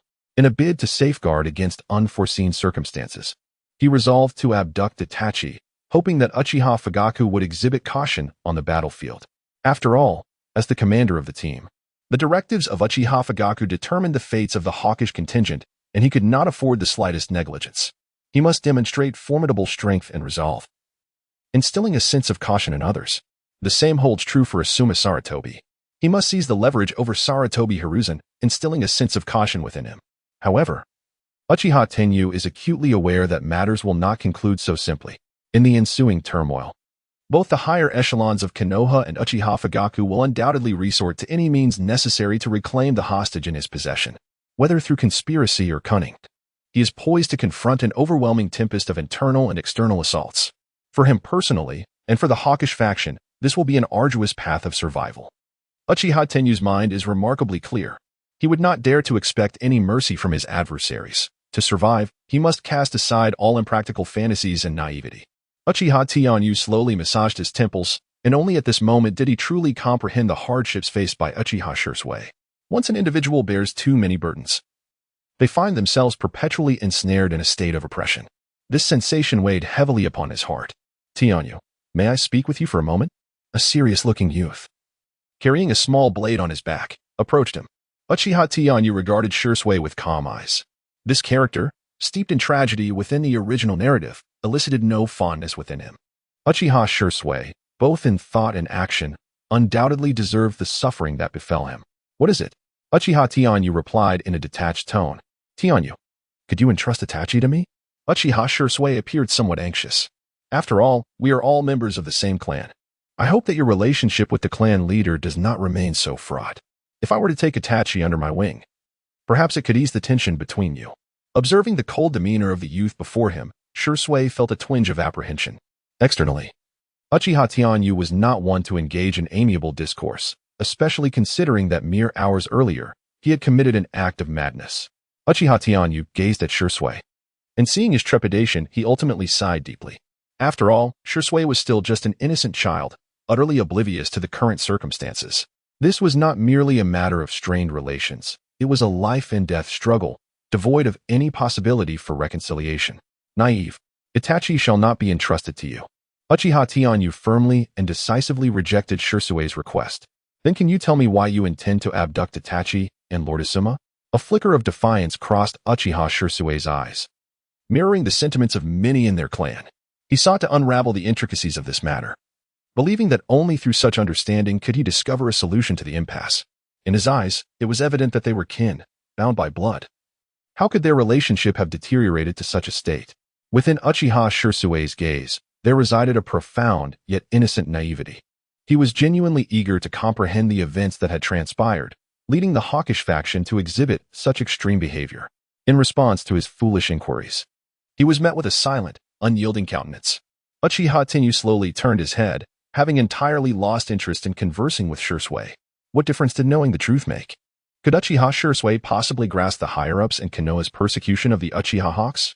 Or, upon learning the truth, would he align himself with the hawkish faction? This was destined to be a conversation devoid of meaning. Humans cannot truly understand one another. Shirsue, you would not comprehend. Uchiha Tenjiro had appeared by Shirsue's side, his voice laced with a hint of coldness. Under Uchiha Tenyu's tutelage, the mere 11-year-old Uchiha Tenjiro had already cultivated his own independent thoughts, displaying a maturity surpassing that of Uchiha Shirsue. The youth's gaze flickered with a touch of obscurity as he looked across. The so-called genius of the Uchiha, who stood alongside elder brother Tenyu, was astonishingly naive. So naive that it almost provoked laughter. After all, he was the grandson of Uchiha Kagami. He was inherently a dove, an excellent candidate to inherit the will of fire. Who would dare impart to him the shadowy secrets hidden from view? A smirk of derision graced Uchiha Tenjiro's lips. Perhaps his perspective of the village was steeped in darkness and rigidity. Yet, perhaps in Uchiha Shirsue's eyes, Konoha was a village brimming with hope and radiance. No one could fathom the ideology of the hawkish faction, unless they were themselves entrenched in darkness. In that moment, Uchiha Tenjiro fell into silence, his gaze momentarily clouded by memories. 36 individuals. 36 families. He felt a profound sense of discomfort and heaviness within. He still recalled the gathering of the hawkish faction last year, which had drawn over 100 participants. Yet, in the span of a mere year, this figure had dwindled to a despairing number for the members of the hawkish faction. During this period, news of clan members disappearing or succumbing to death arrived almost every 2 or 3 days. All those affiliated with the hawkish faction were engulfed in anxiety, uncertain if they would be the next to vanish. Despair, panic, and darkness cast a shadow over the entire Uchiha clan. In their moments of despair, they reported this situation to the clan leader, Uchiha Fugaku, only to be met with his disregard. As the leader, Uchiha Shaka had already succumbed to the frailty of old age, his spirit weary and his strength diminished. Last year, even the formidable Tenyu had not possessed the power he wielded now. The entire hawkish faction had become bereft of successors, lacking any capable warriors to rely upon. He found himself like an ostrich, hiding within the confines of his clan, trembling as he watched familiar faces vanish one by one. At that time, he was engulfed in trepidation and weakness, overwhelmed by fear as he awaited the inevitable embrace of death, sinking deeper into despair.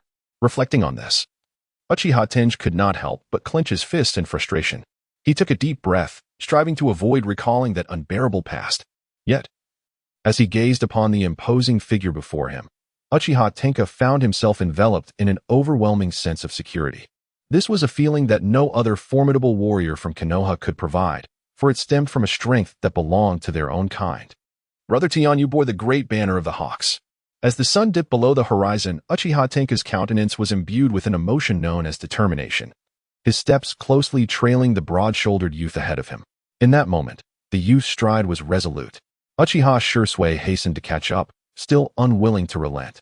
He yearned to uncover the truth, to pry until he received answers. This time, it was the robust youth before him who came to a halt. A suffocating sense of oppression surged toward Uchiha Shirsue. He abruptly halted in his tracks, shivering at the menacing aura that enveloped him. Raising his gaze, he was met by a pair of crimson eyes that sent a chill down his spine. Ultimately, the truth shall be unveiled, but there is no need for explanation. Chapter 16, The Third Generation. In the dead of night, dark clouds shrouded the entirety of Konoha. The village lay in profound silence. The once vibrant nights of Konoha had vanished due to the ravages of war. A curfew had been imposed, prompting the villagers to retire early to their slumber. At the heart of Konoha, a single lamp continued to shine brightly through the night. Within the Hokage's office, a frail, hunched elder sat, puffing on a pipe and exhaling clouds of smoke. He stood before the window, his gaze silently fixed on the distant silhouettes departing from the village. These ninjas, adhering to his battle orders, had set off in the dead of night towards the front lines, their mission crafted to evade the myriad eyes within the village, leaving the enemy in the dark regarding the precise number of reinforcements from Konoha. In the realm of war, no detail is trivial. He must tread with utmost caution at every turn. Thick clouds of smoke swirled within the room, and within Sarutobi Hiruzen's aged and obscure eyes, a flicker of satisfaction finally emerged. Although the invasion of external foes left this venerable elder, now in the twilight of his years, utterly drained, the internal tranquility of the village remained unwavering. To him, the stability of the village outweighed all else. As long as his position of authority remained steadfast, the incursion of a mere Sunagakure would hardly merit his concern. The old man gently tapped his rough, gnarled hands against the edge of the window, producing a rhythmic and resonant sound. From his elevated vantage point, he gazed down upon the hidden leaf village, and this perspective filled the elderly man with an unparalleled sense of tranquility. He was convinced that he still held dominion over all of Konoha. Just as in the past 30 years, his power remained as steadfast and immovable as the statue of the Hokage itself. Perhaps due to standing for too long, Sarutobi Hiruzen felt a chill in the deep autumn night, compounded by his advancing age. The sleepless nights had begun to take a toll on this venerable elder, now in his twilight years. With a relatively light step, Sarutobi turned and returned to the Hokage's chair before his office. He did not sit down directly. A plume of smoke billowed forth from his mouth. He gazed steadily at the chair, weathered by the passage of time, which bore a resemblance to his own weary countenance. A flicker of nostalgia crossed the old man's eyes. After what seemed an eternity of hesitation, Sarutobi Hiruzen extended his hands, etched with the lines of experience, to touch the cold, wooden backrest of the chair. "Ah, I am truly aging," he sighed, murmuring with a sense of reluctance. His gaze upon the chair was imbued with profound sorrow, a hint of reluctance, but predominantly a deep-seated affection. Sarutobi Hiruzen's expression was a tapestry of complexity. Perhaps within his heart, he had already come to terms with the reality of his advancing years, acknowledging that retirement was but a fleeting moment away. His gaze swept across the room, stirring tumultuous emotions within him. Here, he had once decreed countless mandates that could sway the fates of hundreds of thousands of villagers. Whether for good or ill, the intoxicating allure of wielding such power captivated this nearly septuagenarian elder. Sarutobi Hiruzen, stooping with age, gradually settled into his seat.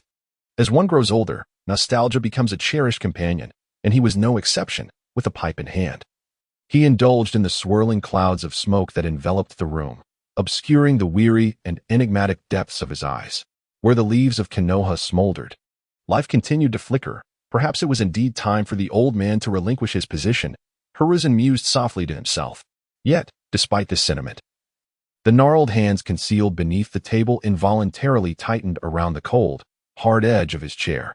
A series of urgent and resounding knocks jolted Sarutobi Hiruzen from his reverie. He took a puff from his pipe, a flicker of resignation crossing his gaze. Before the visitor even revealed themselves, he already anticipated their identity. "Come in, Danzo."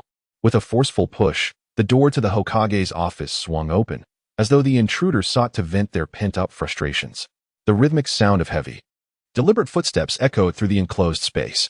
An elderly man, leaning on a cane, his head wrapped in white cloth and a countenance reminiscent of a vulture, strode in with an air of discontent.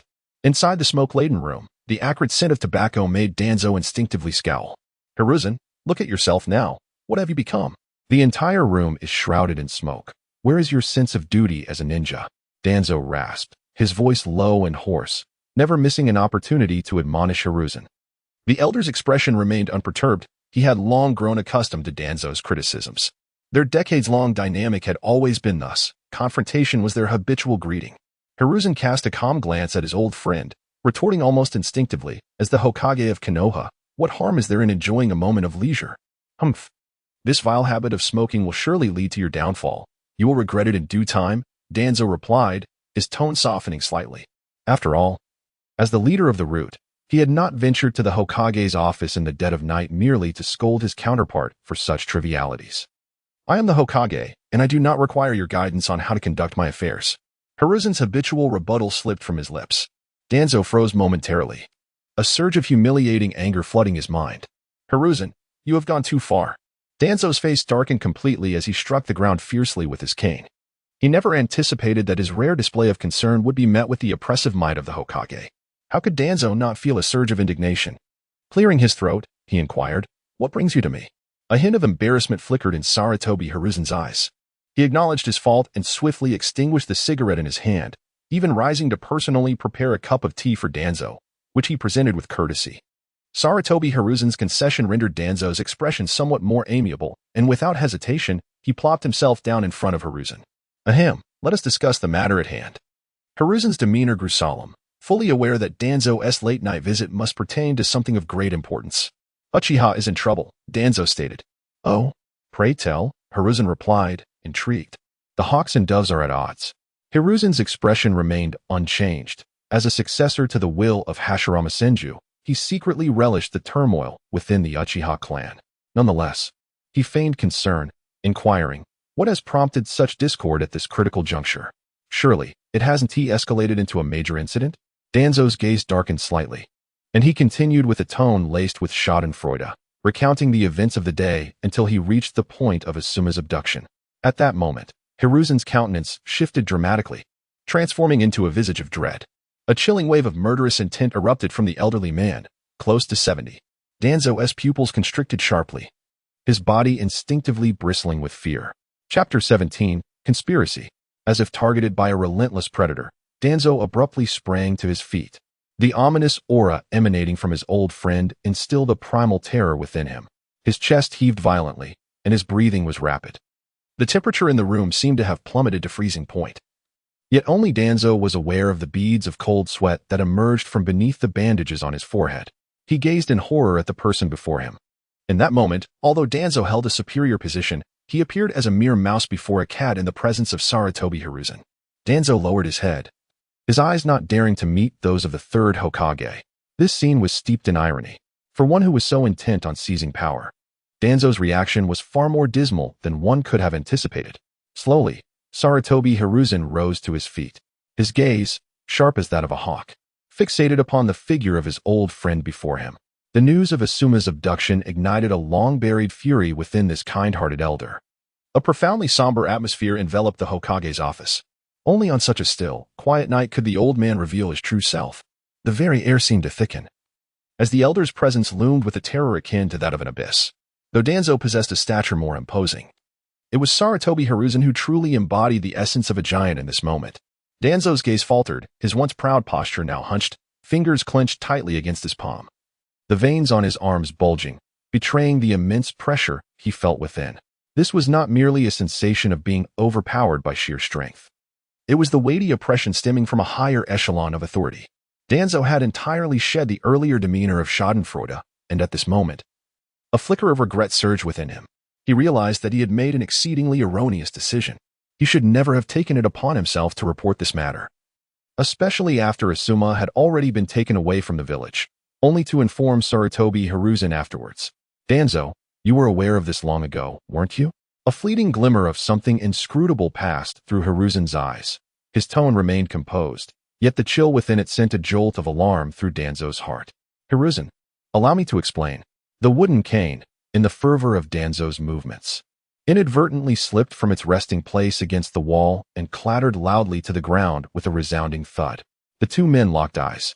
In Hiruzen's aged and murky gaze, Danzo discerned no trace of anger or murderous intent. Yet, it was precisely this that instilled genuine fear within Danzo at that moment. For a long while, the air felt as though it had crystallized, and a bead of cold sweat trickled down Danzo's furrowed forehead. "Please, take a seat and divulge everything you know to me in its entirety," Hiruzen commanded, true to his reputation as a seasoned politician. Despite the devastating news igniting a blaze of fury within him, the elder managed to suppress the murderous instincts that surged within. Anger only serves to cloud one's judgment, and the wise are never toppled by their emotions. Danzo sat down heavily, and after a moment of silence, he organized his thoughts. Thus began the recounting of a conspiracy that had spanned 5 long years, targeting the Uchiha clan, as it flowed from his lips. This time, he chose not to conceal the truth from Hiruzen. He meticulously recounted the actions taken in recent years against the hawkish faction and Uchiha Tenyu. This included several assassination attempts on Uchiha Tenyu himself, as well as the orchestration of various plots that led to the demise of the Uchiha hawkish faction. Among the most recent incidents was the order given to members of the route to stealthily assault the Hatake clan, resulting in the assassination of the former captain of Uchiha Tenyu, Hatake Onzan. Danzo spoke with a serene demeanor, unperturbed by the thought of Sarutobi Hiruzen discovering these matters. Behind all the actions he undertook, there was almost always the tacit approval of the elderly man before him, even though he was unaware of the specific implementation plan. Sarutobi's breath appeared somewhat hurried. He once again produced his smoking pipe and began to exhale clouds of smoke. The old man's gaze remained tranquil, however. His increased frequency of smoking revealed a disquiet within him, contrasting with his outwardly composed demeanor. The smoke gradually enveloped the entire room, and the flickering light from the burning tobacco occasionally illuminated Sarutobi Hiruzen's cold and indifferent eyes. Two septuagenarian gentlemen sat in silence, having ceased their exchange, both ensnared in contemplation. The true nature of the situation had now been laid bare. The reality of Asuma's abduction by the Uchiha hawkish faction was evident. This was an act of vengeance, a matter of self-preservation for the Uchiha. Speak, how shall we rescue Asuma? The smoke obscured Sarutobi Hiruzen's eyes, and his voice grew somewhat hoarse. At this, Danzo's expression turned grave.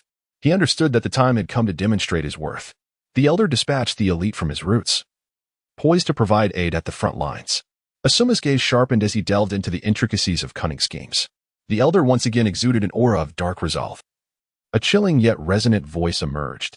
After all, he is merely a 12-year-old boy, bound to make mistakes. Asuma will undoubtedly not remain passive. The tone of Danzo was grave. Indeed, we might also adopt his methods. Kidnap those he holds dearest, compelling him to surrender Asuma. Danzo articulated his thoughts with a chilling calm, swiftly contemplating multiple insidious strategies. Yet, what if those plans were to fail? Sarutobi Hiruzen interrupted Danzo's discourse, a flicker of foreboding crossing his eyes. He suddenly stood up, looking down at Danzo, and declared, Asuma is, after all, my son. Danzo furrowed his brow, clearly perceiving the implication in the other's words, an underlying distrust towards him. His heart troubled, Hiruzen's gaze sharpened. In a grave tone, he continued, If you truly doubt my intentions, you may dispatch the Umbu to accompany you. Following this, a hint of persuasion crept into his voice. Hiruzen, if you were to take matters into your own hands, success would be guaranteed. Upon hearing this, Hiruzen Sarutobi remained silent for a prolonged moment.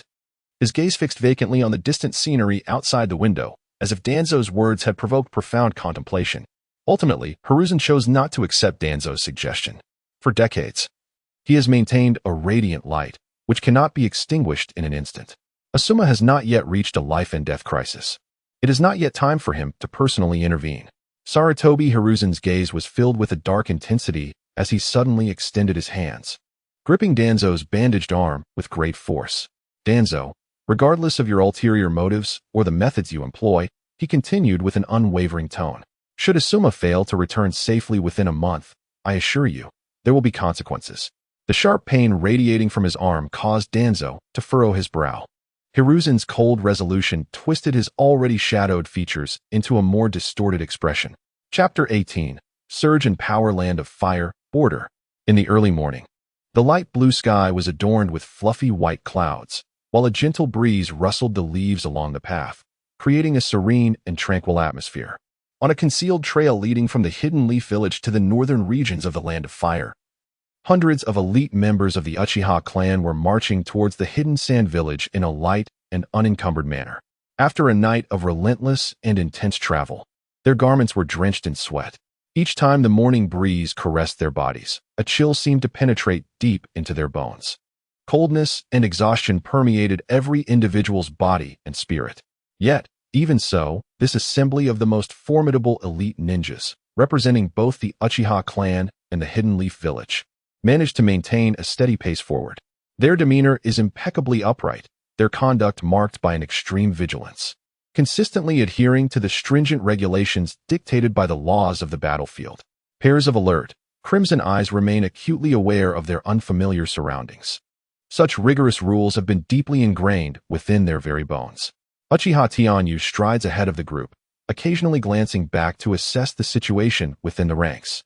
He keenly observed the manner in which the multitude marched, swiftly discerning the latent martial prowess of the Uchiha clan, whether in the meticulous arrangement of the troops, the stern adherence to protocol, or the overarching strategic coordination, the contingent behind him was virtually flawless. Like a cold, calculating war machine. Each individual operated at their utmost potential in their designated role. Although they had yet to truly witness their capabilities in the throes of battle, the sheer, unyielding discipline exhibited by the Uchiha clan rendered them a formidable force, capable of instilling fear among their adversaries. As time elapsed, they ventured further from the village and closer to the front lines. After 3 arduous hours, they approached the borders of the Land of Wind. Uchiha Tenyu remained vigilant. His Sharingan activated, acutely aware that an ambush from Sunagakure could occur at any moment. Beside him, Uchiha Tachiro and Uchiha Ina closely flanked his sides, their youthful visages betraying a hint of anxiety, for this was their inaugural foray into combat. The oppressive atmosphere of the unit and the profound silence of the forest weighed heavily upon their psyches. According to protocol, Uchiha Fugaku would typically lead the front. However, due to well-known circumstances, that man was currently being carried on a stretcher. In the absence of a commander, it became imperative to appoint a new leader. As the strongest among the clan, Uchiha Tenyu unhesitatingly assumed the role of acting commander. In the midst of the formation, Uchiha Fugaku lay pallid, his abdomen swathed in thick bandages, through which flecks of blood seeped, staining the stretcher beneath him. His gaze was filled with resentment. The position of commander was rightfully his. Yet now he could do nothing but be carried to the battlefield. What a profound humiliation. Uchiha Fugaku had suffered severe injuries, and his heart bore the weight of despair. However, he was acutely aware that the penetrating wound inflicted upon his abdomen by that young boy would not heal overnight. Thus, this fierce-looking man, despite his inner turmoil, could only lie at ease on the stretcher, awaiting his recovery. Personal strength and battlefield command are entirely different matters. At merely 12 years of age, Uchiha Tenyu successfully assumed the role of commander. To everyone's surprise, he did not alter the original march plan. All protocols were adhered to as previously established. The members of the team were all elite from the clan, rendering his guidance unnecessary. Consequently, each individual, drawing upon their extensive experience, steadily advanced toward the front lines of Sunagakure. Along the way, Uchiha Tenyu remained vigilant, silently observing the behaviors of his clansmen and absorbing their battlefield wisdom. He is acutely aware of his shortcomings. In terms of executing tasks, he may not be entirely at fault, yet to assume the role of a commander for a troop, there remains an abundance of knowledge he must acquire. There exists no inherent battlefield commander in this world.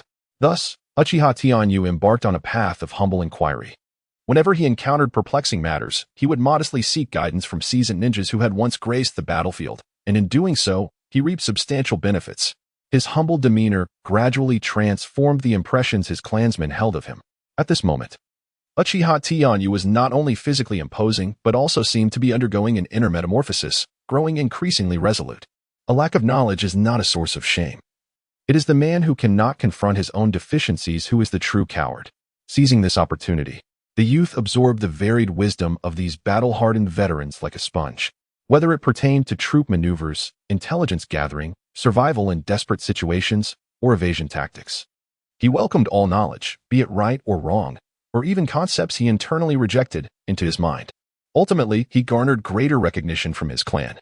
The once arrogant genius who dared to challenge the clan leader was not only formidable in strength, but also a youth brimming with wisdom and a thirst for knowledge. Walking at the forefront of his team, Uchiha Tenyu's stride was steady and resolute, emanating a profound sense of reliability. In a realm beyond the gaze of the crowd, a glimmer of brilliance flashed in the youth's eyes. The role-playing system has been activated. Character: Sakazuki. Progress: 18. Awakened abilities: Sakazuki's physique at age 12, Navy 6 powers. Swordmaster of Iron Cutting, Conqueror's Haki, low, Magma Fruit 5 and not awakened. A flicker of satisfaction crossed Uchiha Tenyu's gaze. The evolution of his personal strength instilled him with greater confidence in leading the Uchiha Hawk faction to survive in this war, a prospect that filled him with exhilaration. Compared to before, the entire screen now displayed an additional skill, the catastrophic devil fruit, the magma fruit. This fruit is renowned as the most destructive among the natural-type devil fruits. Its wielder can transform their body into magma and create magma through their physique. Its terrifying lethality is sufficient to obliterate an iceberg and incinerate most materials in existence. Mastering this fruit to its fullest potential transforms its user into a walking disaster, capable of permanently altering weather patterns and geological formations. A flash of crimson passed through Uchiha Tenyo's eyes as he understood that attaining such formidable power was far beyond his current capabilities. Yet, the essential aspect was not the destructive capacity of the magma fruit. He valued its unparalleled life-preserving capability, elementalization. Elementalization allows the user to transform their entire being into molten magma, granting immunity to most ability-based and physical attacks. However, the user has weaknesses: sea stone and seawater. In this world dominated by ninjas, the absence of sea stone is a fortunate circumstance. Furthermore, Uchiha Tianyu, endowed with moonwalk, remains unperturbed by the encroachment of seawater. Perhaps the only elements he ought to fear are the unending array of sealing techniques and powerful illusions that permeate the ninja realm. Let us create a commotion. The youth grinned, revealing his pearly whites, as a fleeting crimson glimmer danced in his eyes. Chapter 19, Former Dreams. A person's beliefs and dreams evolve with the passage of time. Such transformations may be for better or worse, yet akin to the sun's ascent and descent. This is the rhythm of the world and a journey each individual must undertake. Just as Orochimaru, who laments the fragility of life, transitioned from an ordinary ninja to a cunning serpent willing to employ any means in pursuit of immortality after enduring countless trials, so too has Sarutobi Hiruzen. Now blinded by power. Once, he may not have been a man steadfastly devoted to the will of fire, yet that was merely a Navi aspiration. In the face of power and desire, the will of fire appears trivial. Likewise, Uchiha Tenyo's life mirrors this sentiment. In this world, no one is born a hawk. It is fate that has bestowed upon him a shift in perspective, molded by the harsh realities of existence. Fortunate souls may refer to it as a gift of destiny, while the unfortunate deem it a curse. A tumult of emotions surged within Uchiha Tianyu, and a glimmer of reminiscence flickered in his gaze. Those distant, ancient memories emerged vividly in his mind. This is a tale of an adult reborn as an infant, a narrative of an ordinary human peering into an unfamiliar world. Yet, this world is unforgiving. The harrowing tale of being born motherless and losing his father at the tender age of 3 is not solely the protagonist's plight. He too has endured such misfortunes. The world of Naruto is rife with slaughter and despair. Ninja is a profession steeped in bloodshed and violence. Life here is far from the captivating portrayals in anime. Ordinary individuals exist in a state of trepidation, fearing that one day they might provoke a ninja and face a gruesome fate. Conversely, even those seemingly exalted ninjas seldom traverse life unscathed. In the children of the ninja world, from the age of 5 or 6, they are thrust into the battlefield, destined to become fodder, with slaughter shadowing their existence. They either become executioners or fall victim to another's blade. Life offers little choice. Violence is their constant companion. Being born in Konoha is relatively fortunate, at least compared to those small ninja villages that are often annihilated. Yet, the brutal wars of the ninja world and the ceaseless ambitions of various power-hungry individuals render existence nearly untenable for any individual with a semblance of normalcy. Deplorable schemers, Navi dreamers, bloodthirsty scientists, and inhumane politicians have conspired to leave this world in tatters. He despises this bloody world rife with the chaos of war. Uchiha Tenyu has no grand aspirations of becoming Hokage. He merely wishes to live a peaceful life as an ordinary person amidst the tranquility of time.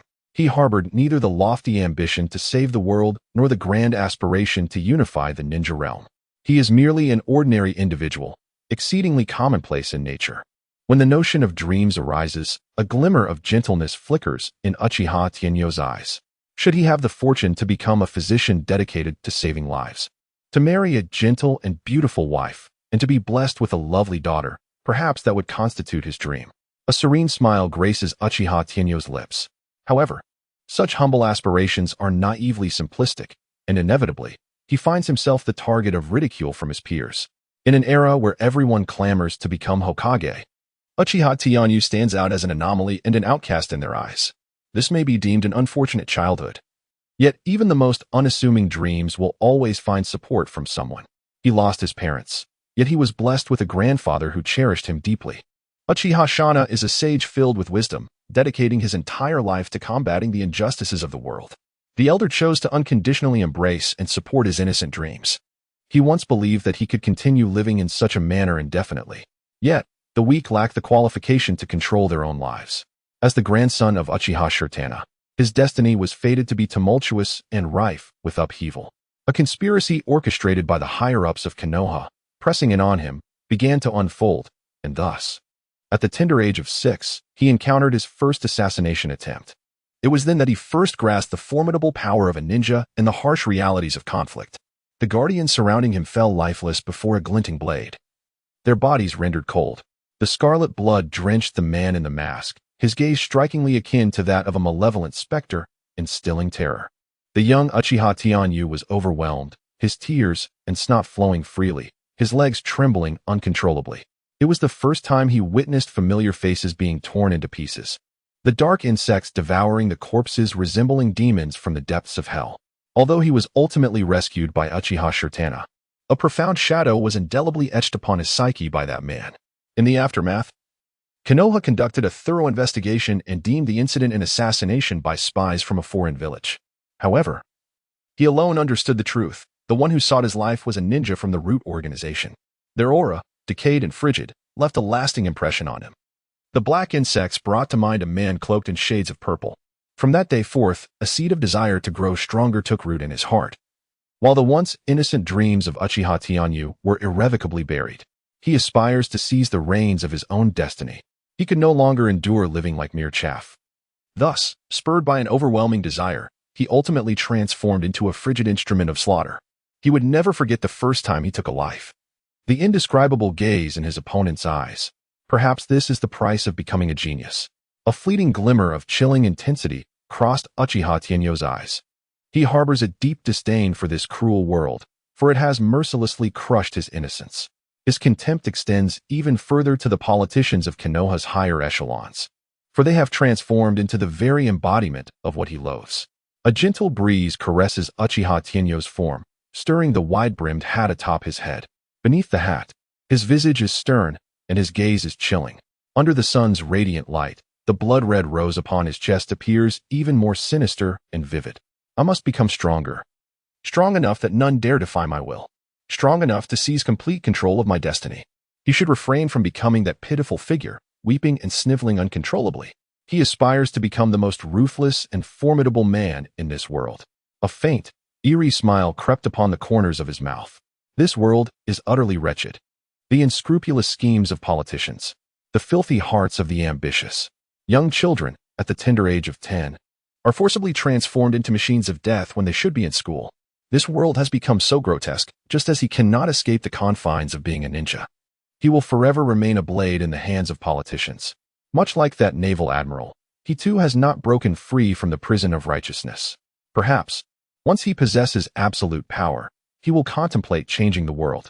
Uchiha Tianyu continued to stride forward with a pendulum-like gait, his will, his dreams, all in sync with the strict, disciplined, and unyielding rhythm of his steps. Chapter 20, Orochimaru. Frontline of the Land of Fire.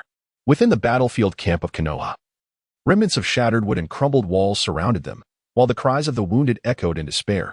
The faces of the surviving ninjas from Sunagakure bore a trace of fear and sorrow for the future. Such feelings are only natural. War is merciless. The specter of death loomed over every heart. The situation here was dire. Facing an army of 8,000 from Sunagakure with merely 2,000. This was a battle akin to eggs striking against stones. Nearly a month of relentless combat had inflicted severe losses on the Konoha side.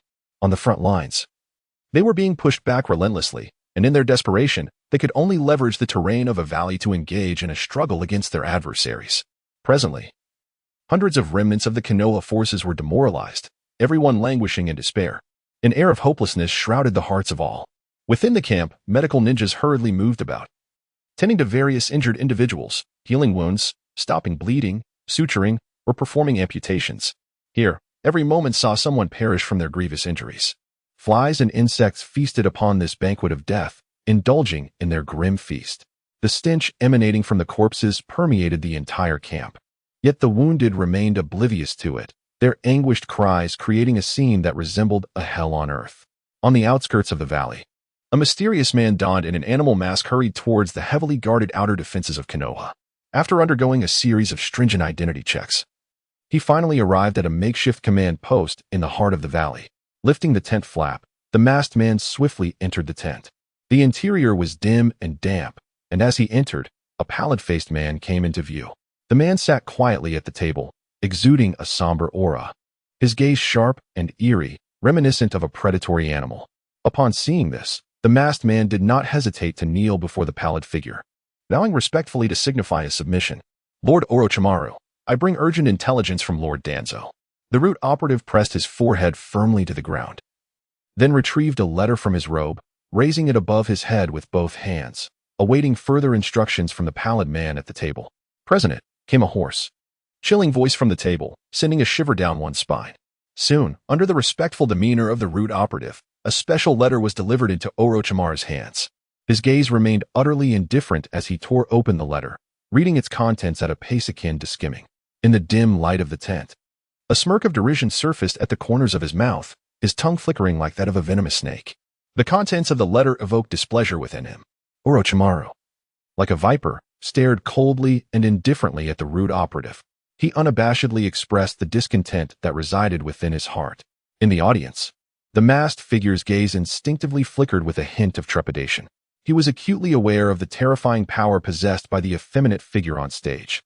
This was an individual who commanded a degree of respect even from Lord Danzo, a presence whose formidable reputation had nearly permeated the entire shinobi world. Orochimaru abruptly rose to his feet, his grip tightening around the so-called urgent intelligence in his hand, cold light flickering in his chilling gaze. Logically speaking, a man of his stature would rarely exhibit any emotional fluctuations, yet the content within provoked his ire.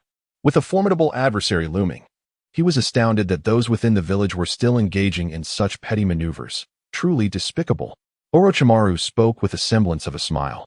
Yet the scorn and frigidness in his tone sent a shiver through the hearts of those in the root below.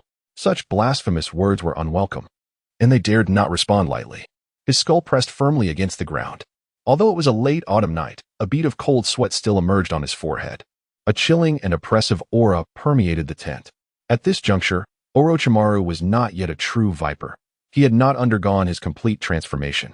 He still retained a semblance of his humanity. Under the years of indoctrination by the will of fire, Orochimaru had yet to fully succumb to disillusionment with the village. No one is born devoid of emotion or loyalty, and this man, with his delicate features, was no exception. It is accurate to label Orochimaru as ruthless during this period. Yet if anyone were to declare him heartless, few would concur. In the eyes of the ninja, on the battlefield, Orochimaru was a competent commander, decisive in action, stern in demeanor, and a dependable protector of his subordinates. Within the village, due to the influence of Hiruzen Sarutobi, he enjoyed the support of numerous civilians. At this time, Orochimaru was a formidable contender for the position of fourth Hokage, his reputation even overshadowing that of his fellow Sannin, Tsunade Senju, and Jiraiya. Like many who descend into darkness, Orochimaru was navigating one of the most pivotal phases of his life. On one hand lay his innate desire for immortality and the pursuit of the truth of all things. On the other, the significant influence imparted by the third Hokage, Hiruzen Sarutobi, regarding the will of fire. These two entirely divergent forces were tugging at the fabric of this man's will. Following the appearance of a particular letter, Orochimaru's life and convictions began to subtly shift towards the former. The actions of Konoha's higher-ups ultimately did not align with the will of fire, leaving Orochimaru with a profound sense of betrayal. He clutched the letter tightly in his hand, his gaze growing increasingly sinister. He gazed beyond the confines of the camp, and in that moment, the light he had once yearned for receded further away. In his eyes, akin to those of a venomous serpent, any trace of human emotion had vanished. Did you truly not foresee your own descent, Kakashi-sensei? Within the dimly lit tent, a unique letter lay, marking Orochimaru's transformation. He let out a chilling laugh, his tone unsettlingly calm. Inform Danzo that I shall act in accordance with the orders. How amusing, indeed. Upon hearing this, the subordinate swiftly rose to his feet, eager to escape the oppressive atmosphere of the tent. He nearly sprinted away, desperate to leave the shadows behind. Orochimaru suddenly erupted into a loud, maniacal laughter. He laughed so heartily that he doubled over, one hand covering his mouth while the other supported himself against the table before him. A drop of murky tear, whether born of great joy or profound sorrow, overflowed from the corner of his eye, cascading down to the surface of the table, ultimately vanishing from sight. This was the final farewell of this effeminate man to his once innocent self. Where the leaves of the tree bask in sunlight, there lie roots buried in darkness. You foolish Orochimaru. You are a fool, Jiraiya. Indeed, Jiraiya, you speak the truth. I am that fool. Chapter 21. Intelligence. Frontline of the Land of Fire. 10 miles from Orochimaru's camp. Uchiha Tenyu wore a grave expression, his crimson eyes occasionally scanning his surroundings, at times turning to gaze into the distance. He was acutely aware that the closer they drew to the Konoha camp, the more perilous their situation became, compelling him to exercise even greater caution. Within this densely tangled jungle, teeming with thorns, a battalion of several hundred elite members from the Uchiha clan advanced in near silence. Aside from the occasional chirping of insects, an eerie stillness enveloped the surroundings, creating an unsettling atmosphere. Underfoot, the terrain of gravel and soil began to distinguish itself, subtly indicating their proximity to the borders of the Wind Country. The twilight of dusk had risen for the second time, casting its golden glow upon each face, revealing the fatigue etched upon their features. The relentless march, coupled with the treacherous environment, undoubtedly weighed heavily on their spirits. As they traversed the narrow path, they passed numerous outposts that formerly belonged to the Konoha front lines. Yet, those outposts had been reduced to mere ruins, the acrid scent of war now permeating the very soil of the Fire Country. Along the way, they encountered remnants of battles fought by both sides, alongside corpses that had not been hastily removed. The distinct odor emanating from some of the bodies led them to infer that the unknown conflict had transpired at least 3 days prior. Their decision to press on despite their exhaustion was driven by the urgency to act before the enemy could completely eradicate the Konoha Station forces, instilling a sense of impending warfare within each heart. As they neared the front line, the threat escalated, a fundamental law of war that could not be evaded. Indeed, they discovered signs of hasty retreats along the path. 2 distinct trails of disheveled grass and footprints indicated that someone had fled in a frenzy. Soon after, they uncovered small traps laid with explosive tags, hidden beneath foliage and camouflaged by the underbrush. They surmised that these traps were likely left as parting gifts for the pursuing enemy by those who had fled. Should anyone inadvertently trigger these buried explosives, the traps could claim the lives of the pursuers or cause them significant distress. The clan members became increasingly vigilant. No one could ascertain how many such traps were concealed along this unknown path, and they were determined not to let a moment of carelessness cost them their lives. Along their journey, they discovered dozens of explosive traps, as well as deceptive diversions intentionally crafted to mislead their adversaries. Some traps were designed to create the illusion of a retreat, further confounding their opponent's perception. Others were mere phantoms, presenting an empty threat that nonetheless instilled considerable psychological pressure, deterring the enemy from recklessly pursuing them. These experiences opened Uchiha Tenyu's eyes to the true nature of the battlefield. It was not merely a realm of lurking dangers. It was a testament to the ninjas' profound psychological control over one another. The competition between the 2 factions was far from a simple display of brute force. A heavy atmosphere of impending doom began to pervade the entire squad. The path was fraught with peril, and every face bore the marks of anxiety, with the clan members appearing increasingly weary. As the temporary commander, Uchiha Tenyu decisively halted their advance. He meticulously reorganized the overall strategy for the march. In this circumstance, Uchiha Tenyu preferred to arrive at the Konoha frontline headquarters later than scheduled rather than risk his clan members suffering even the slightest casualty due to carelessness during the march. Whether one deems him selfish or indifferent to the village's welfare, what he truly cherishes above all are the members of his hawkish faction. Under his command, the team took a half-day to recuperate. He commenced a meticulous reorganization of the team's structure, segmenting the entire group into 3 distinct divisions. The first division, positioned at the forefront, comprised a formidable cadre of elite shinobi, personally led by him to pave the way for their kin. Each member of this faction possessed a pair of potent Sharingan, their exceptional perceptive abilities serving as a crucial bulwark against potential traps. The second division consisted of various elite nin, strategically dispersed around the team to scout for any possible contingencies, fulfilling the vital role of safeguarding the group. The third division was formed by the less skilled members of the clan, representing the future of the Uchiha lineage, who required protection on the battlefield. At the core of this assembly was Uchiha Fugaku, endowed with the Manjiki Sharingan, ready to stabilize the morale of the troops in case of any unforeseen events. Suddenly, the hurried sound of footsteps interrupted Uchiha Tenyu's contemplations. A youth, no taller than Tenyu's waist, rushed towards him with urgency. "Elder brother Tenyu, we have received word from the frontline commander Orochimaru, instructing us to conceal our identities and prepare to set up camp." Upon hearing this, Uchiha Tenyu immediately halted his advance, raising his right hand high. Instantly, the entire marching unit, previously in motion, came to a synchronized standstill. The imposing discipline of their formation was unmistakable. Uchiha Tianyu's gaze remained steely and composed as he swiftly drew a hand-drawn map from within his robes. His expression grew serious as he scrutinized the various strongholds marked on the map, his mind swirling with thoughts. Orochimaru's command left him astonished. After all, establishing a camp on the battlefield was hardly a prudent decision. In his mind's eye, a map unfolded, vividly revealing every route leading to the Leaf Village's stronghold. They were merely 10 miles away from the Leaf Village stronghold, yet still 30 miles distant from the formidable army of 5,000 ninjas from the Sand Village. Although the march was not particularly swift, they were certainly capable of reaching the Leaf encampment by noon. What then?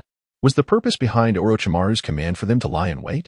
Uchiha Tianyu's gaze was obscured, the lingering rays of the setting sun casting a glow upon him, leaving him momentarily at a loss for the rationale behind his superior's orders.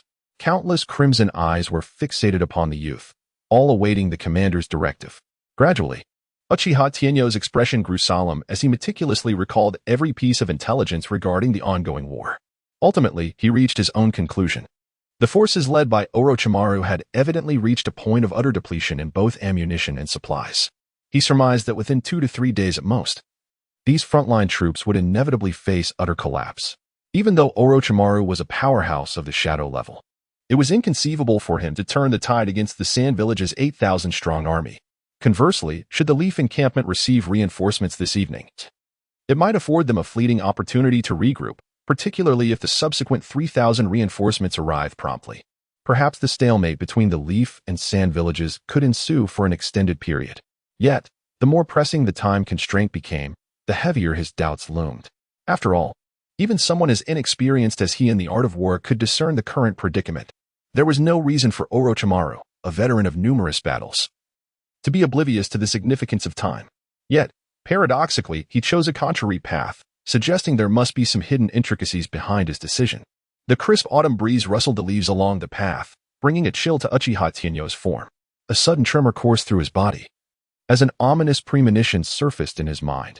His thoughts whirl in his mind at a frenzied, rapid pace. He must tread carefully with each step, for this is a world that devours the unwary. One misstep leads to an abyss when confronting Uchiha. Chapter 22. Lurking. Orochimaru? A flicker of anxiety crossed Uchiha Tianyu's eyes.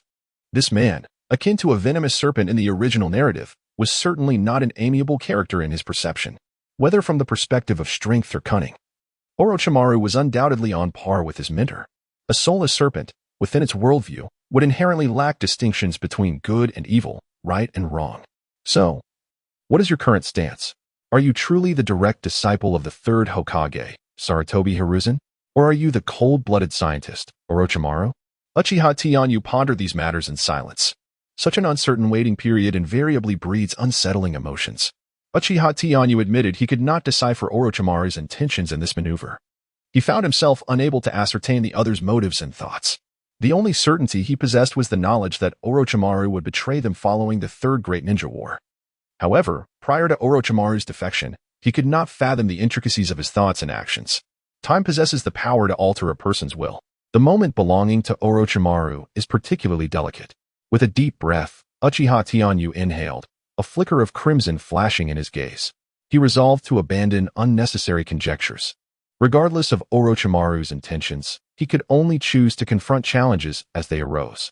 Although Orochimaru was among the most formidable adversaries in Konoha with his current strength, he was not necessarily intimidated by the formidable opponent before him. His gaze returned to the team, where his kin awaited his command. Orochimaru, may you refrain from making a grave mistake. The fading light illuminated the nearly 2-meter-tall youth, his eyes now resolute and unwavering. He turned around, his figure standing tall and straight. The gaze beneath the wide-brimmed hat was chilling, reminiscent of steep rocky cliffs. With a voice as unyielding as his formidable arms, he issued his command to the gathered crowd. All units, halt your advance. Prepare to set up camp on the spot. Establish the highest level of vigilance within a 3-mile radius.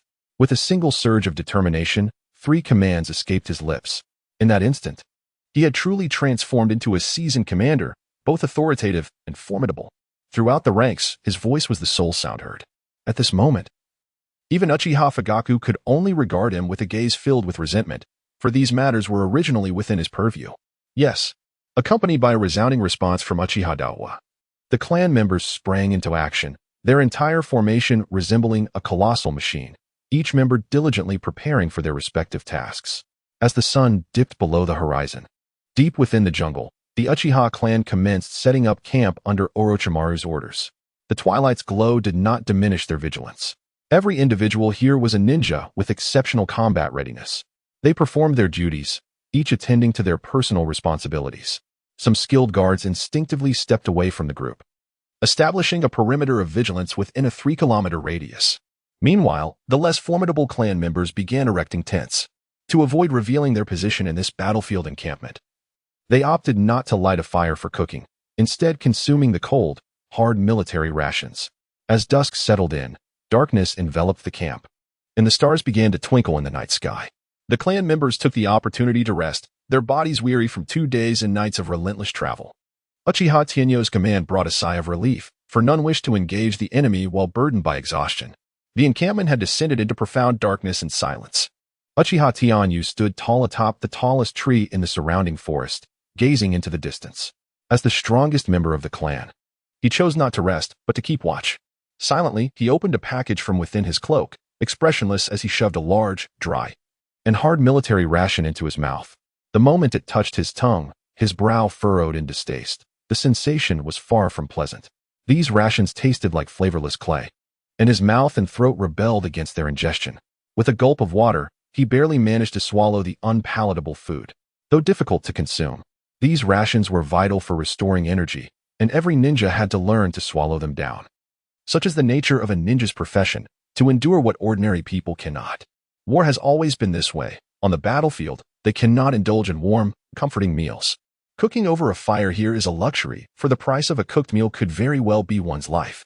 That cost is far too steep for Uchiha Tenyo to bear. Those with a mindset of indulgence are likely to perish in the chaos of war. Such is the law of battle. No one can defy its daunting rules. Daohua, grant me this favor. Shishui, relinquish your hopes. It is impossible. Beneath the inky sky, the hushed argument between 2 young boys caught Uchiha Tenyo's attention. Moments later, Uchiha Daohua stormed over, cradling the already slumbering Itachi, and began to vent his frustrations. That damned Shishui has come looking for me again, demanding we return Itachi to the clan head. He knows nothing yet acts as if he knows it all, constantly worrying for our well-being. It's utterly infuriating. The temperament of youth is often thus. When confronted with someone they dislike, they view everything about that person through a lens of disdain. Uchiha Tenyo remained remarkably composed, paying little heed to his younger cousin's incessant complaints. He carefully took the weasel from Uchiha Daohwa's hands, continuing to gaze into the distance. The nature of the young boy destined that once Uchiha Daohwa had vented his inner fury, he would pay little heed to this matter. What he craves is merely a listener. Naturally, in his perspective, this is an utterly futile lament. If he were to embody a rice fire, he would either regard it as non-existent or suppress his frustrations until the battlefield, seizing the opportunity to strike down the calm with a single, decisive blow.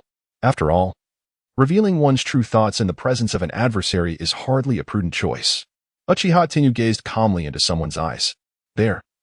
Uchiha Fugaku's gaze resembled that of a frigid viper, its crimson hue and sinister aura emanating a palpable malevolence, akin to a beacon in the pitch-black night, drawing attention with an irresistible allure. A faint, cold smile graced the lips of Uchiha Tenyo. He could comprehend Uchiha Inahiko's innocence, for he was merely 10 years old. Yet, despite being in his 30s, he still resembled a child who had yet to mature. It was no wonder he appeared so naive. Chapter 23. Uchiha Fugaku's Resentment. A chilling aura of malice permeated the pitch-black sky, its target locked onto the tall youth perched upon the tree trunk. The more Uchiha Fugaku observed Uchiha Tenyo, the more his heart brimmed with uncontainable fury. Beneath the veil of night, he found his emotions spiraling out of control towards the boy who had taken everything from him.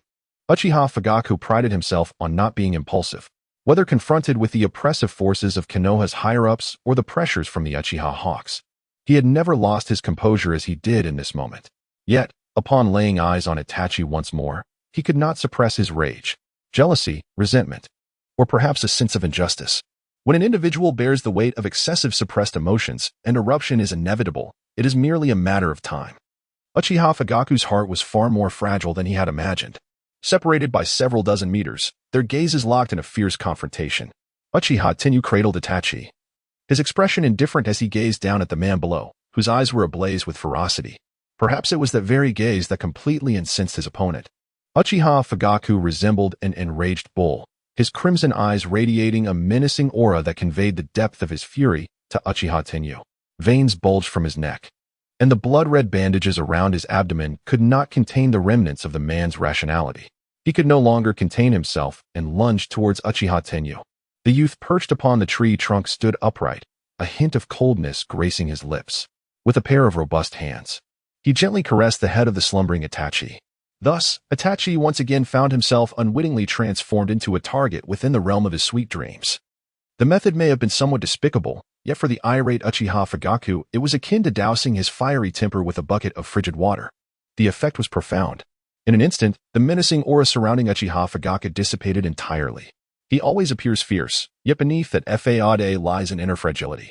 Once he feels the weight of concern, he becomes paralyzed by various apprehensions. This is a common flaw in humanity, a fatal weakness of Uchiha Fugaku. Uchiha Tenyu turned his gaze indifferently away, his eyes continuing to scan the horizon. Uchiha Fugaku clutched his abdomen, gritting his teeth tightly, feeling like a mere jester flaunting his murderous intent before the youth. He gasped for breath, the pent-up fury he had suppressed coursing through him, rendering his body uncomfortable. This extreme sense of repression twisted his facial expression into a grimace. He must find a way to express this emotion. His gaze was almost bloodthirsty, with a trickle of crimson blood seeping from the corner of his eye, and the ominous aura surrounding him grew increasingly intense, instilling a profound sense of dread. At long last, his formidable presence elicited a response from Uchiha Daohwa, perched upon the branch, prompting the young boy to curiously glance downward. In that fleeting moment, the 10-year-old Uchiha Daohwa found himself locking eyes with the shadow-level powerhouse, Uchiha Fugaku. Simultaneously, the man below had finally discovered an outlet for the fury that burned within him. A chilling, bloodthirsty, terrifying intent to kill emanated from him. The darkness contained within that gaze sent a jolt of fear through Uchiha Daohwa, causing his legs to weaken and nearly sending him tumbling from the branch. He could not withstand the overwhelming aura of Uchiha Fugaku. Uchiha Inahiko felt every hair on his body stand on end. Beads of cold sweat emerged on his forehead as he trembled. Grasping the nearby tree trunk in a desperate attempt to steady his quaking body, his gaze shifted to the side, as he could not muster the courage to meet Uchiha Fugaku's eyes. The voice of Tianyu, the elder brother, trembled slightly in his youth. The instincts encoded in his genes are compelling him to seek out the man he subconsciously deems the most trustworthy. He was engulfed in sheer terror. The boy felt the tree trunk beneath him tremble, as if it were on the brink of collapse. His quaking legs rendered him nearly unable to stand, as though he might plummet from the branch at any moment. Was there no response? Who would come to his aid? Brother Tianyu, where are you? The boy's trembling voice echoed through the stillness of the air. His heart was steeped in profound unease. The malevolent gaze from below, akin to that of a wicked specter, filled him with a chilling sense of impending doom. Do not be afraid. In the darkness, a pair of rough yet reassuring hands firmly grasped the boy's arm, stabilizing the anxious heart of Uchiha Daohwa. Fear not, for I am here. The voice, familiar and comforting, enveloped Uchiha Daohwa in a gentle warmth, banishing the tremors from his legs. This voice instilled an immeasurable sense of security within him. In that moment, it felt as though his heart was imbued with newfound courage. Daohwa, look at him. Do not cower. A voice, enticing and persuasive, whispered in the boy's ear. He prompted the youth to embark on an act of profound defiance. The weak gazing directly at the strong is an act of provocation, yet, should they succeed in confronting the powerful, it would signify a monumental transformation of spirit for the weaker party. Uchiha Ina felt a sudden twitch beneath his eyelids, as if he were swayed by the other's allure. With a gentle resolve, he lifted his gaze, straining against the trembling of his eyelids. Despite the frantic pulsation at his brow, he summoned the courage from within.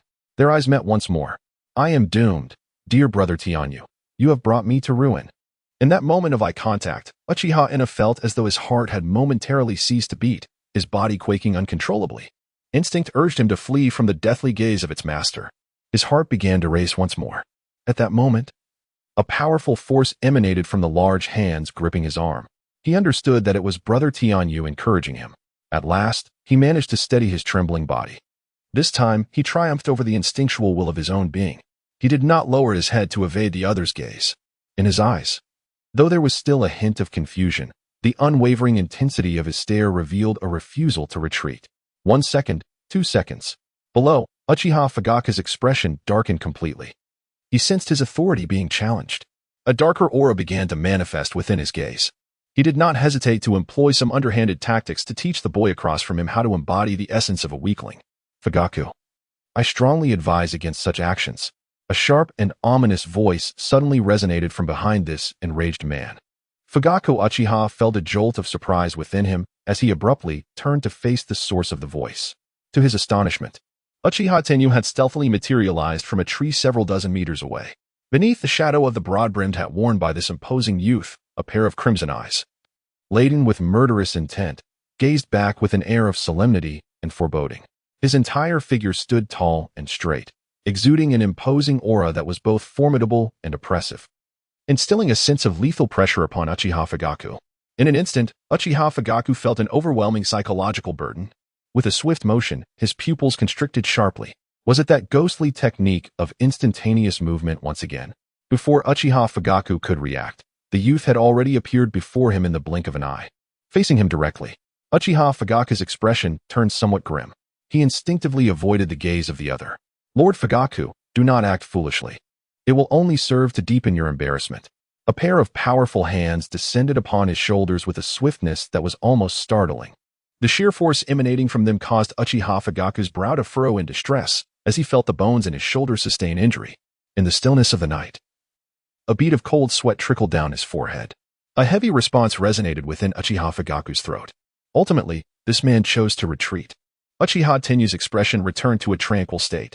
He was indifferent to how the other perceived him, unconcerned by the growing animosity directed his way. None of it mattered. For the moment this man resolved to strike at Uchiha Inaho, he had sealed his own fate. The youth departed slowly, leaving behind a vivid crimson that grew ever brighter. Inaho, well done. The casual compliment brought a surge of joy to Uchiha Inaho's heart. Meanwhile, the earlier ominous figure had vanished. Two silhouettes, one large and one small, casually perched upon a tree trunk, reminiscing about past amusing tales. Occasional low chuckles echoed through the desolate night. Chapter 24, Crisis. High in the sky, the silver crescent moon hung like a colossal scythe, casting a cold radiance that illuminated the inky darkness below. A faint silver beam of light bestowed a glimmer of brightness upon the pitch-black world. On this late autumn night, a gentle, cool breeze caressed the leaves, intertwining the rustling sounds of foliage with the wind's whispers, almost weaving them into a lullaby that instilled a sense of peace, yet also induced a heavy drowsiness. Perched atop a towering tree, a slender youth rested against the sturdy trunk, drifting into slumber, occasionally smacking his lips, a thin trickle of saliva escaping the corner of his mouth. Beside him, Uchiha Tenyu, donned in a wide-brimmed hat, gazed intently into the distance, his entire body leaning against the tree.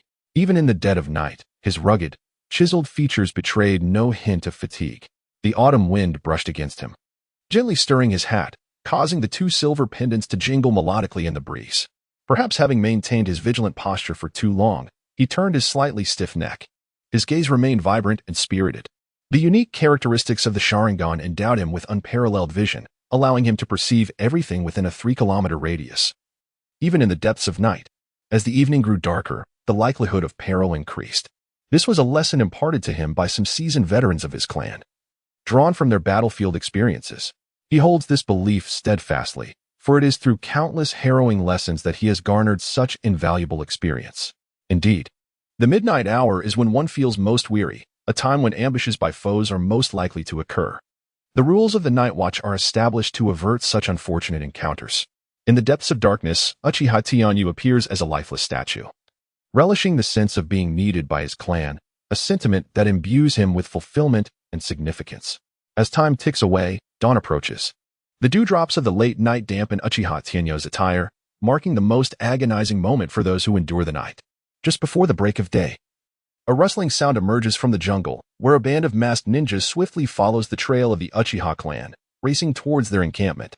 The forest is shrouded in thick mist, perfectly concealing the figures of these enigmatic ninjas.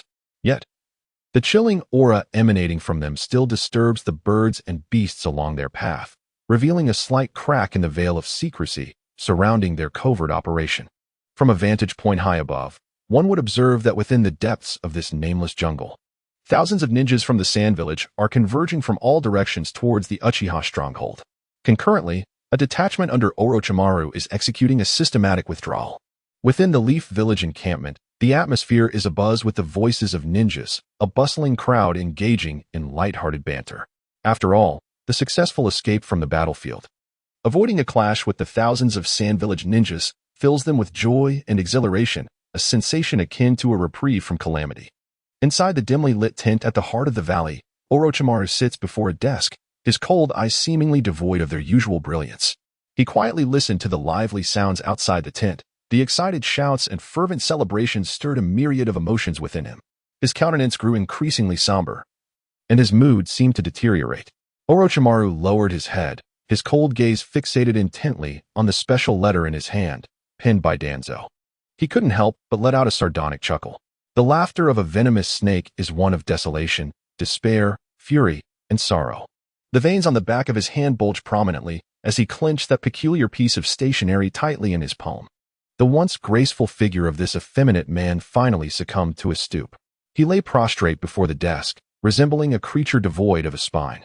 In this moment, the lingering bond within him concerning the will of fire, alongside the earnest teachings of Sarutobi Hiruzen, crumbled into dust. This man, akin to a venomous serpent, experienced for the first time a chilling cold deep within his soul. It was a coldness tenfold, 100-fold more frigid than that of a serpent. He was reluctant to comply, even though he had grown disillusioned with the will of fire. Nevertheless, he felt compelled to acquiesce to his teacher's request. No, this was a form of coercion.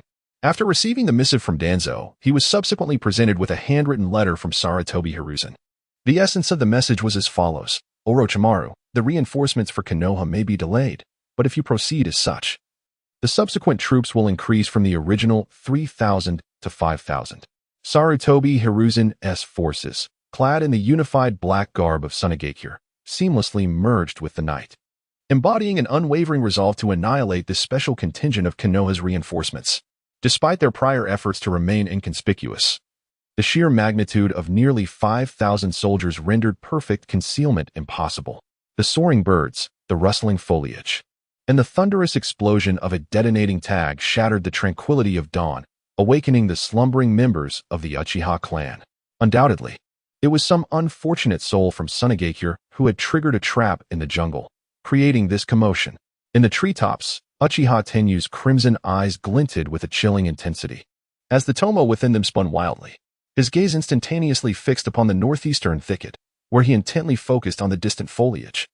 The sound of explosive tags resonating from that very place. The leaves in the jungle quivered irregularly, and flocks of startled birds ascended in a frenzied flight towards the heavens. Uchiha Tenyu's countenance darkened as he executed the moonwalk, propelling himself into the sky.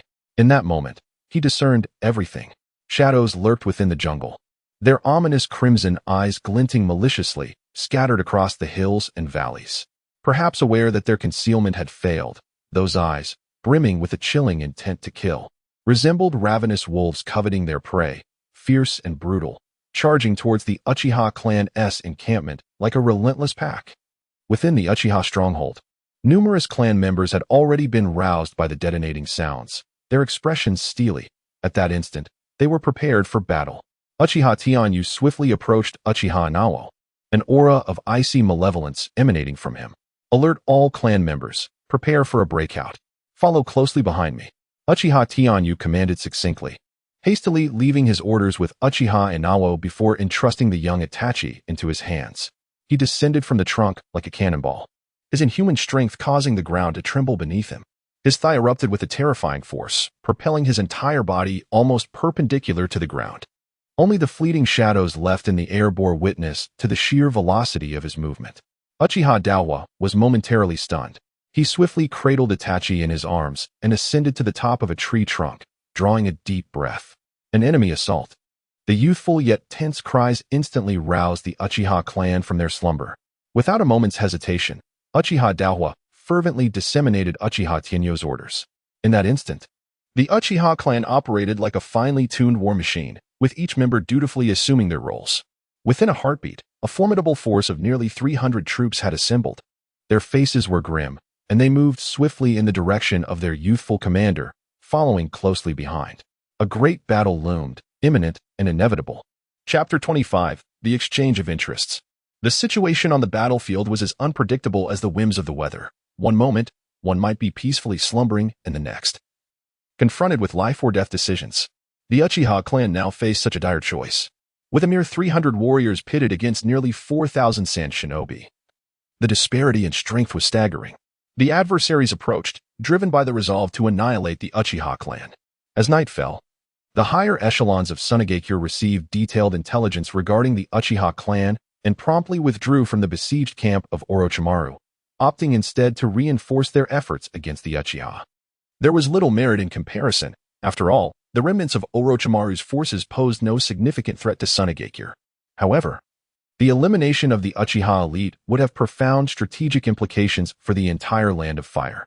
Thus, as dawn approached, a hunt targeting the Uchiha clan commenced. This battle, characterized by an overwhelming imbalance of power, represented a cataclysm for the Uchiha. Despite their status as clan elites and the formidable power of the Sharingan, which could enable them to face 3 opponents at once, such advantages were rendered meaningless in the face of sheer numbers. Moreover, they had yet to procure any intelligence regarding their assailants, and no reinforcements were forthcoming for the Uchiha clan. This fight was devoid of external interference. They could rely solely on their own strength. The Uchiha clan had indeed fallen into a desperate plight. At that moment, a shadow of sorrow crossed each face. Ensnared within the unknown encirclement of the enemy, the odds heavily stacked against them. The only course of action available to them now was to heed the commands of Uchiha Tianyu, closely trailing in his wake, hoping that this prodigious youth could guide them toward a path of survival in such perilous times.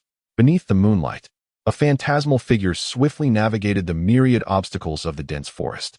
Uchiha Tianyu's gaze was chillingly sinister. He realized he had been betrayed. The intelligence of Sunagakure, no matter how formidable, could not have pinpointed their location so swiftly, especially as they had only recently set foot on the battlefield. This was a meticulously orchestrated hunt. Gasping for breath, Uchiha Tianyu felt as though a raging inferno blazed within his chest. The sensation of betrayal ignited a fierce desire to turn back immediately, seek out Orochimaru, and exact a brutal vengeance upon him. On this battlefield, only that serpentine man, with his effeminate demeanor, possessed a comprehensive understanding of their troops' movements. In his blood-red eyes, 3 Tomo spun wildly as he glanced over his shoulder, noting that the Uchiha clansmen were closely pursuing him. A flicker of clarity illuminated his gaze. He understood that the situation had become exceedingly dire for them. Their foremost task was not to provoke Orochimaru, but rather to execute an immediate escape.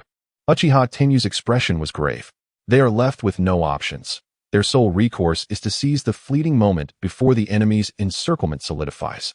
At this juncture, he must assume the role of the dagger capable of cleaving through the adversary's defenses.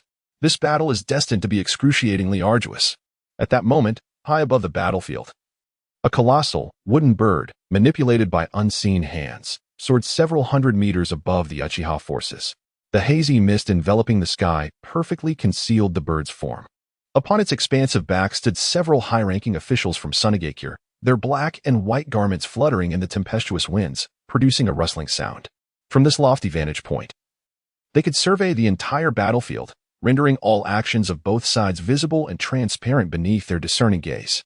On the enormous head of the bird, a diminutive, hunched elderly woman scrutinized the situation below with a grave expression. The illustrious reputation of the Uchiha clan loomed large. She dared not underestimate them. The significance of this annihilation campaign held profound implications for Sunagakure, and not a single misstep could be tolerated. From her aerial perspective, the tightly knit encirclement of Sunagakure was steadily taking shape, while the Uchiha forces remained far from the threshold of escape. A flicker of confidence finally graced the elder's countenance. The Uchiha clan is on the verge of being ensnared, she proclaimed, a triumphant declaration of victory. Observing the scene below, reminiscent of wolves pursuing their prey, a glimmer of excitement sparkled in Chiyo's eyes, her demeanor radiating exuberance. How could she not be thrilled? Unless unforeseen circumstances intervened, this battle would see the complete annihilation of the Uchiha clan's elite. This would not merely signify a personal triumph for her command, but would also represent a monumental victory for the village, worthy of being etched into the annals of history. Just as the sun rises, it must also set. This is an inescapable rule governing all things in existence. The once mighty Uchiha clan, once a terror of the ninja world, would soon meet its twilight. A man with a bandaged head, brimming with excitement, spoke up. Indeed, Maki. After this battle, we must extend our deepest gratitude to Danzo. Without his assistance, who knows the extent of the troubles the Uchiha clan might have inflicted upon us on the battlefield. At this remark, Chiyo could not help but smile, revealing her incomplete set of teeth. Yet, the fact that a traitor like Danzo could hold such a high position within the ranks of Konoha was truly astonishing. It seemed that Sarutobi Hiruzen had grown somewhat senile in his old age.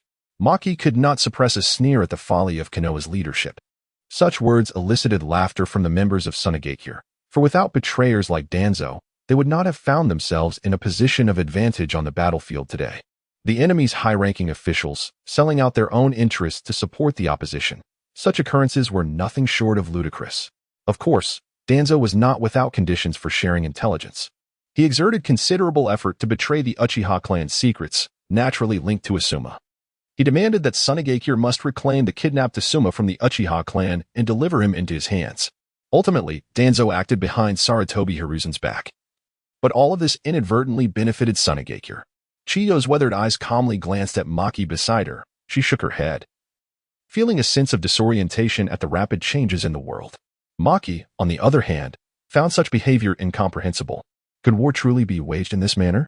How could personal interests surpass those of an entire village? His gaze remained perplexed. Perhaps he was an exceptional ninja, yet he was far from a competent politician.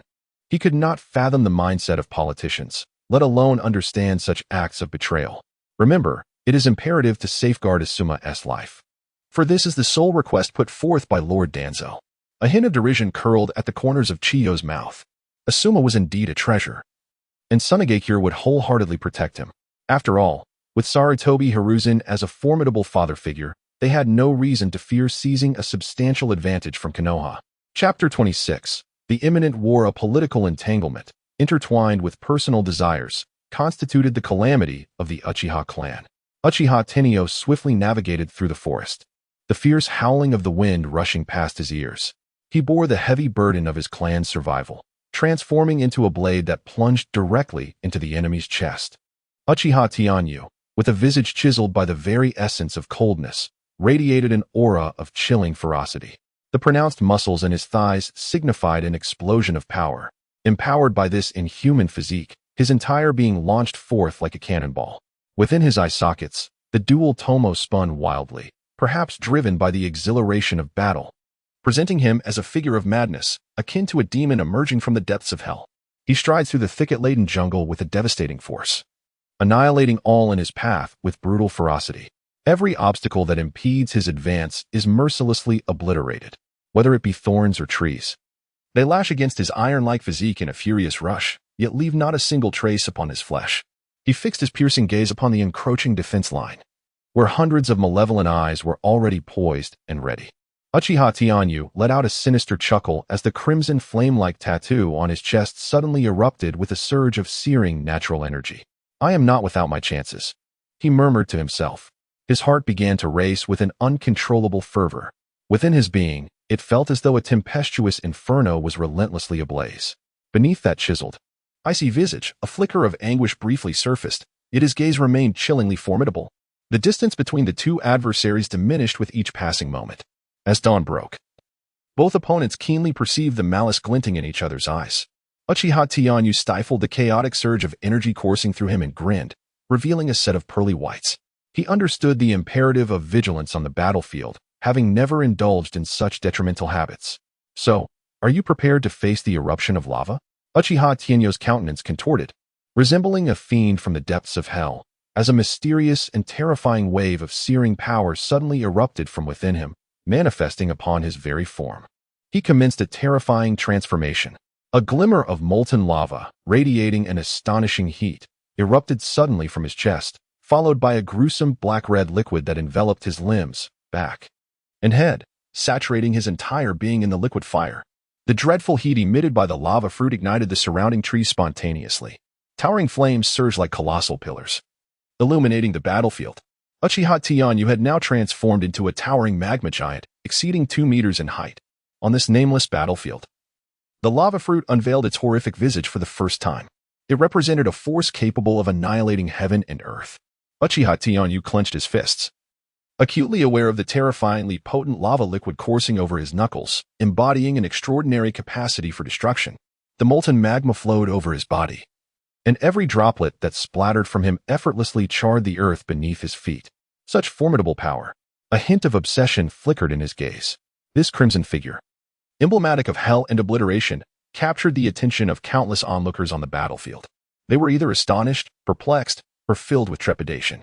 High above the battlefield, the frigid winds howled mercilessly, yet Chio felt no chill. The scorching heat in the air, emanating from the molten essence below, allowed her to acutely sense the abnormality even at several hundred meters aloft. The power of the lava fruit stirred even one as seasoned as Chio, a formidable figure of the shadows. Her gaze fixated intently on the figure below, reminiscent of a demon, a youth bathed in liquid magma, instilling within her a profound sense of dread. Is this lava release? A flicker of confusion crossed her ancient and obscure eyes. This world had become utterly incomprehensible to her. The Uchiha clan already possessed the Sharingan. Could they truly awaken a double bloodline limit? At last, the moment for a cathartic battle had arrived.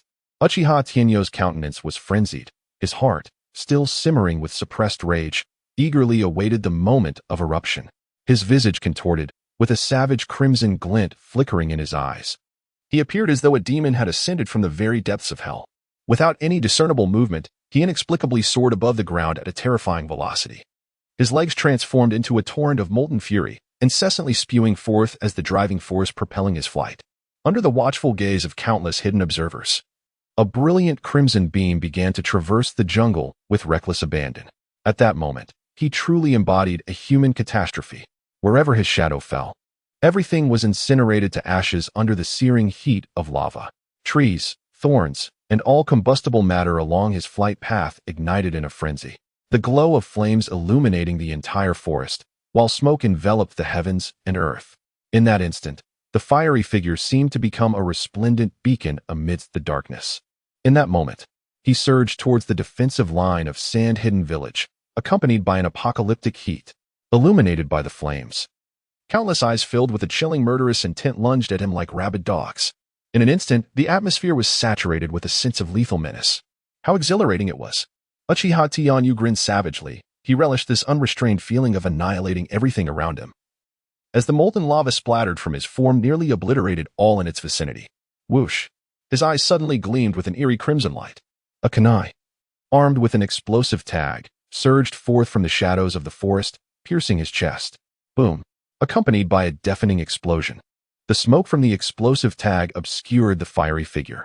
From the depths of the jungle, a ninja adorned with a black mask could not suppress a smile of triumph. Success! Yet, before this ninja from Sunagakure could revel in his victory for even a heartbeat, a chilling voice emerged from the smoke of the explosion. You celebrate too soon.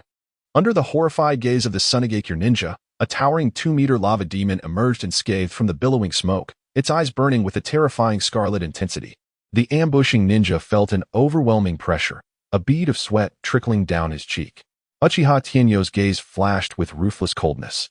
With a decisive snap of his fingers, the adversary's body succumbed to an immediate loss of strength, his throat crushed in an instant. The molten lava searing between Tianyo's fingers rapidly melted the foe's form. This scene was akin to a vision from the depths of hell, instilling sheer terror. However, the death of a nin was hardly a significant event. It would scarcely serve to intimidate the ninjas of Sunagakure. Illuminated by the flames, many were drawing ever closer to Uchiha Tianyu. They unleashed a terrifying assault. Many even wielded canine, prepared to engage Uchiha Tianyu in battle. Alas, they could not venture within 10 meters of the young man. The horrifying heat surrounding him scorched the air, warping it into a surreal distortion. Any ninja daring to approach Uchiha Tianyu found their very bodies igniting spontaneously. This alarming phenomenon did not escape the notice of the shinobi from Sunagakure. They began to distance themselves from the young boy, who was surrounded by molten lava. The ninja from Sunagakure, who had arrived first, did not act recklessly. Instead, they opted to await reinforcements. A standoff ensued between the two parties at a considerable distance. With each passing second, the number of Sunagakure ninjas increased, and time appeared to favor their side. Uchiha Tianyu scanned his surroundings with a fierce gaze. He found himself completely encircled by foes. At that moment, his murderous intent reached its zenith, with no intention of holding back. He unleashed a cataclysmic strike, an immense burst of flame. Accompanied by a roar of fury from Uchiha Tianyu, molten lava erupted violently from his arm, manifesting instantaneously into a fist of magma before the astonished eyes of the Sunagakure ninjas.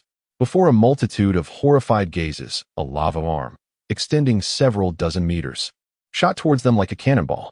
This fist, imbued with an unimaginable heat, radiated an unyielding aura of menace. Time itself seemed to freeze in that instant. The next second, boom. A resounding, thunderous roar echoed across the sky. A surge of scalding heat rippled outward in all directions, sending clouds of dust and debris swirling into the air. The numerous ninjas before Uchiha Tianyu were instantly reduced to mere ashes under the relentless onslaught of the searing lava. The infernal temperatures, reaching thousands of degrees, transformed the area before him into a desolate wasteland.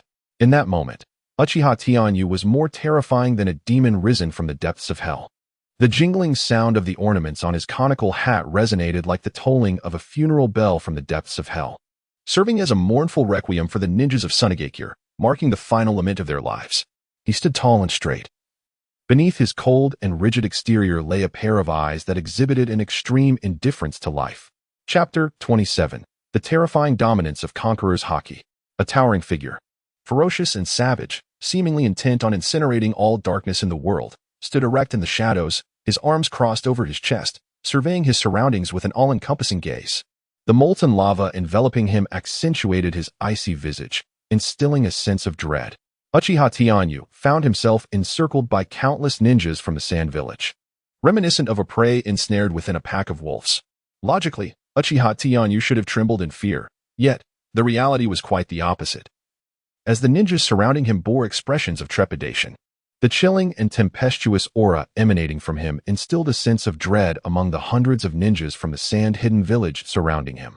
Those concealed in the various corners of the jungle wore expressions filled with anxiety and unease. Their eyes were bloodshot, fixated intently on the towering figure in the distance, which appeared almost to be melting like lava. Danger. An overwhelming sense of peril. Their sixth sense warned them frantically. An instinctive response rooted in a profound reverence for the formidable, without the necessity of an actual confrontation. They were acutely aware of the vast chasm in strength between the two parties. No one harbors thoughts of courting death. Even if they are a regiment of disciplined warriors adhering strictly to the code of ninjas, this remains true. The instinct encoded in their genes rendered them incapable of meeting Uchiha Tianyu's gaze. Within them, fear began to take root. Uchiha Tianyu surveyed his surroundings with a frigid stare, a hint of disdain curling at the corner of his lips. The cowardice displayed by the ninjas of Sunagakure left him feeling disillusioned. He initially believed that this would be a life-and-death crisis.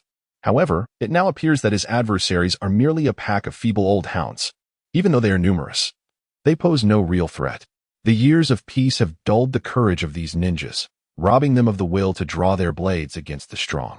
He arrogantly crossed his arms over his chest. With arms as robust as tree trunks, the black and red molten liquid flowing upon them seemed almost alive, gracefully coursing over his form.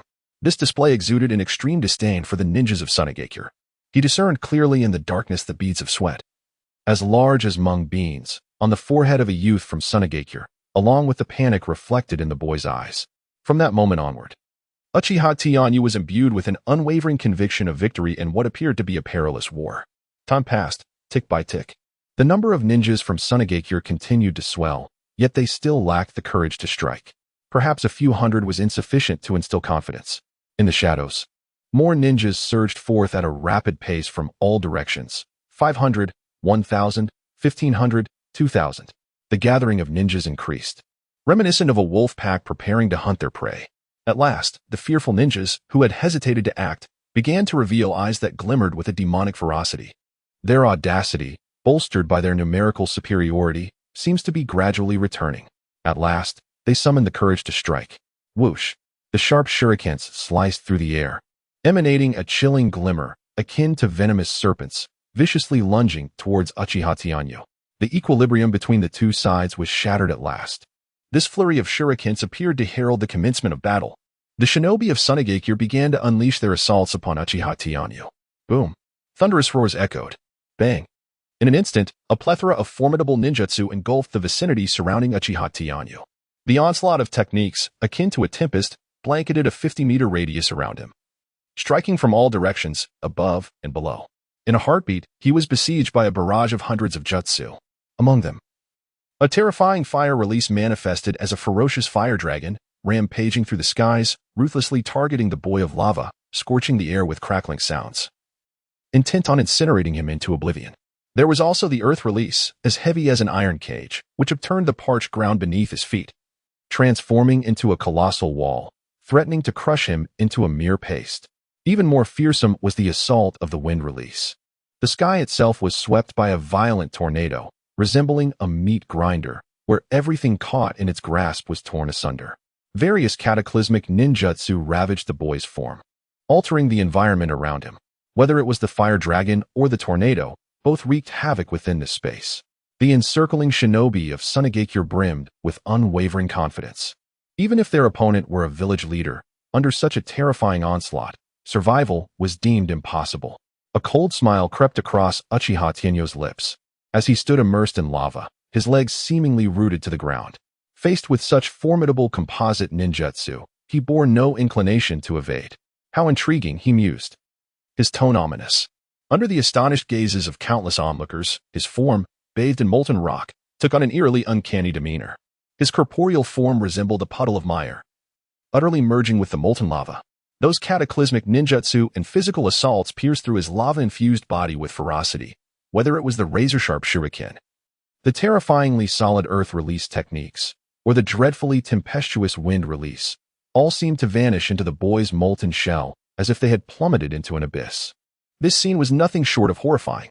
The expressions of the surrounding ninjas reflected an unspeakable terror.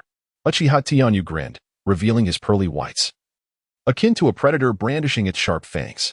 When the bells on his conical hat chimed, it was as if the harbinger of death had sounded the trumpet. Dark molten dripped onto the ground, emitting a hissing sound. He resembled a divine fire deity, instilling both fear and reverence. With the flock gathered, it was time for the game to conclude. Uchiha Tenyo's gaze sharpened, and a malevolent aura erupted from him, instilling terror in all who beheld it. Following a fleeting flash of crimson, a formidable presence, as terrifying as an abyss, surged forth. A torrent of dark red energy swept outwards, enveloping the world in a suffocating grip, casting everything into a nightmarish haze. Thud, thud. Waves upon waves of ninjas fell to the ground like harvested grain, unable to withstand the encroaching might of the conqueror's haki. The overwhelming ferocity rendered them unconscious in an instant. In mere moments, thousands of ninja warriors resembled lambs awaiting slaughter, utterly devoid of resistance. Only the fiery figure at the center of the encirclement remained unyielding, standing tall amidst the chaos. This scene was vividly observed by Granny Chiyo from above the battlefield. Her eyes widened in disbelief. How could this be? What kind of technique is this? She struggled to voice her bewilderment, her heart tumultuous with emotion. Yet, those upon the bird's back could offer no answers. For the power of the conqueror's haki surpassed their comprehension. Gasping for breath, Granny Chiyo felt a sense of panic wash over her at the youth's formidable strength. Her hands, rough and gnarled like the bark of a withered tree, trembled uncontrollably. This spectacle did not go unnoticed by the approaching Uchiha clan. They stood in stunned silence, unable to comprehend the scene before them.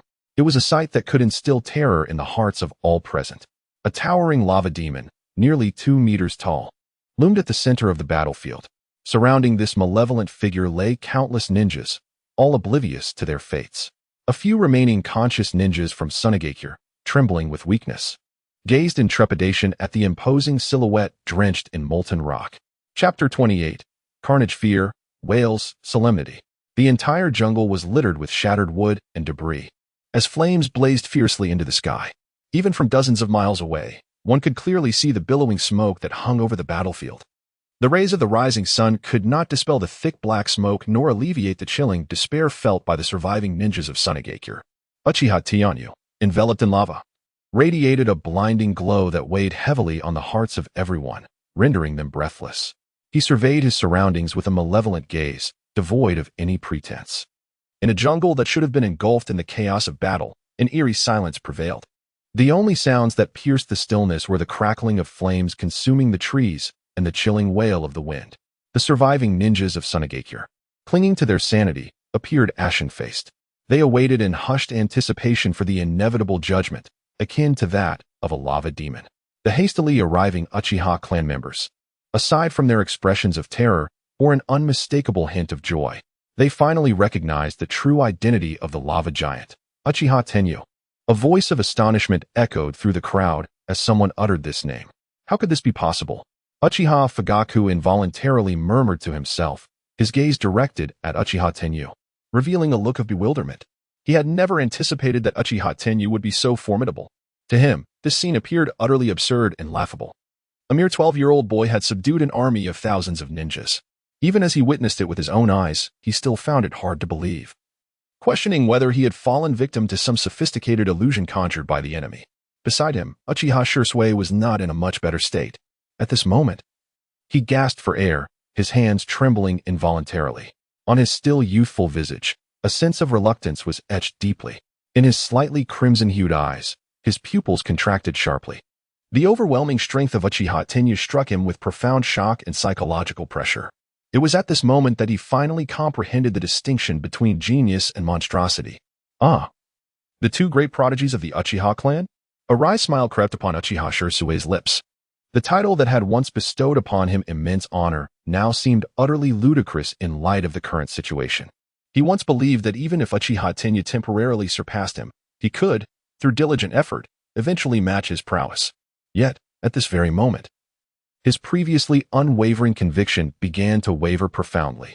Could such a monstrous being truly be caught up to through mere hard work and training? A flicker of unwillingness flashed in Uchiha Shisui's eyes. He cherishes tranquility and holds deep affection for his family. However, this is predicated on his ability to possess the strength to alter the course of the hawkish faction. Otherwise, all will remain but naive illusions. Uchiha Shisui's eyes glowed crimson as his nails pierced his palm, releasing bright red blood, yet he remained oblivious to his own suffering. Heaven bless. I shall never allow you to disrupt the peace of the village. Absolutely.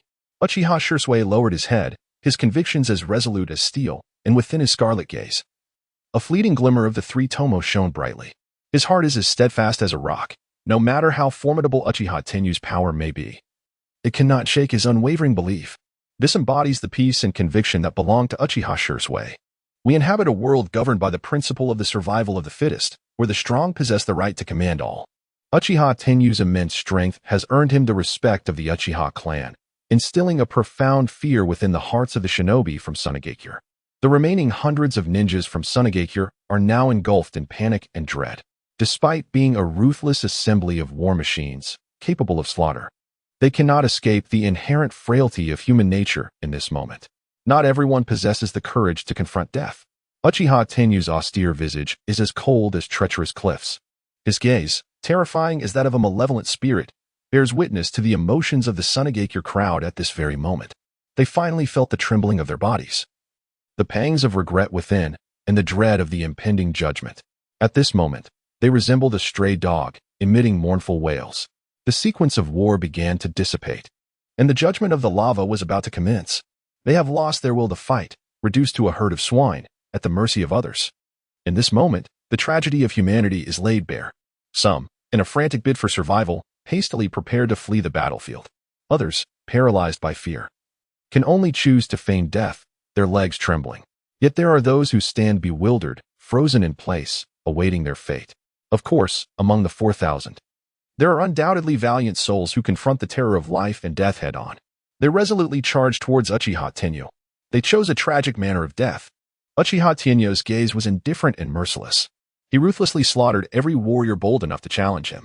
He refrained from employing his lava abilities, leaving behind a relatively intact corpse, a testament to the remnants of compassion within the boy's heart. At last, he had completely annihilated this group of individuals. His gaze turned utterly chilling. War is invariably this way. It is either your demise or mine. There has never been a third option. Each individual here is a living, breathing soul. He is reluctant to act in this manner, yet he finds himself compelled to do so.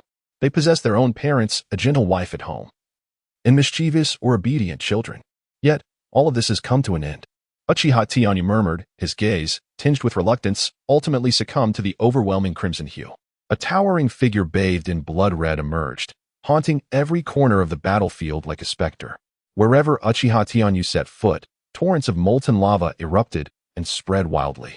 The anguished wails reverberated through the stillness of the forest. Yet, Uchiha Tianyu remained indifferent, expressionless as he reaped the lives of each adversary. He resembled an indifferent deity. The lava heralded the end of the world.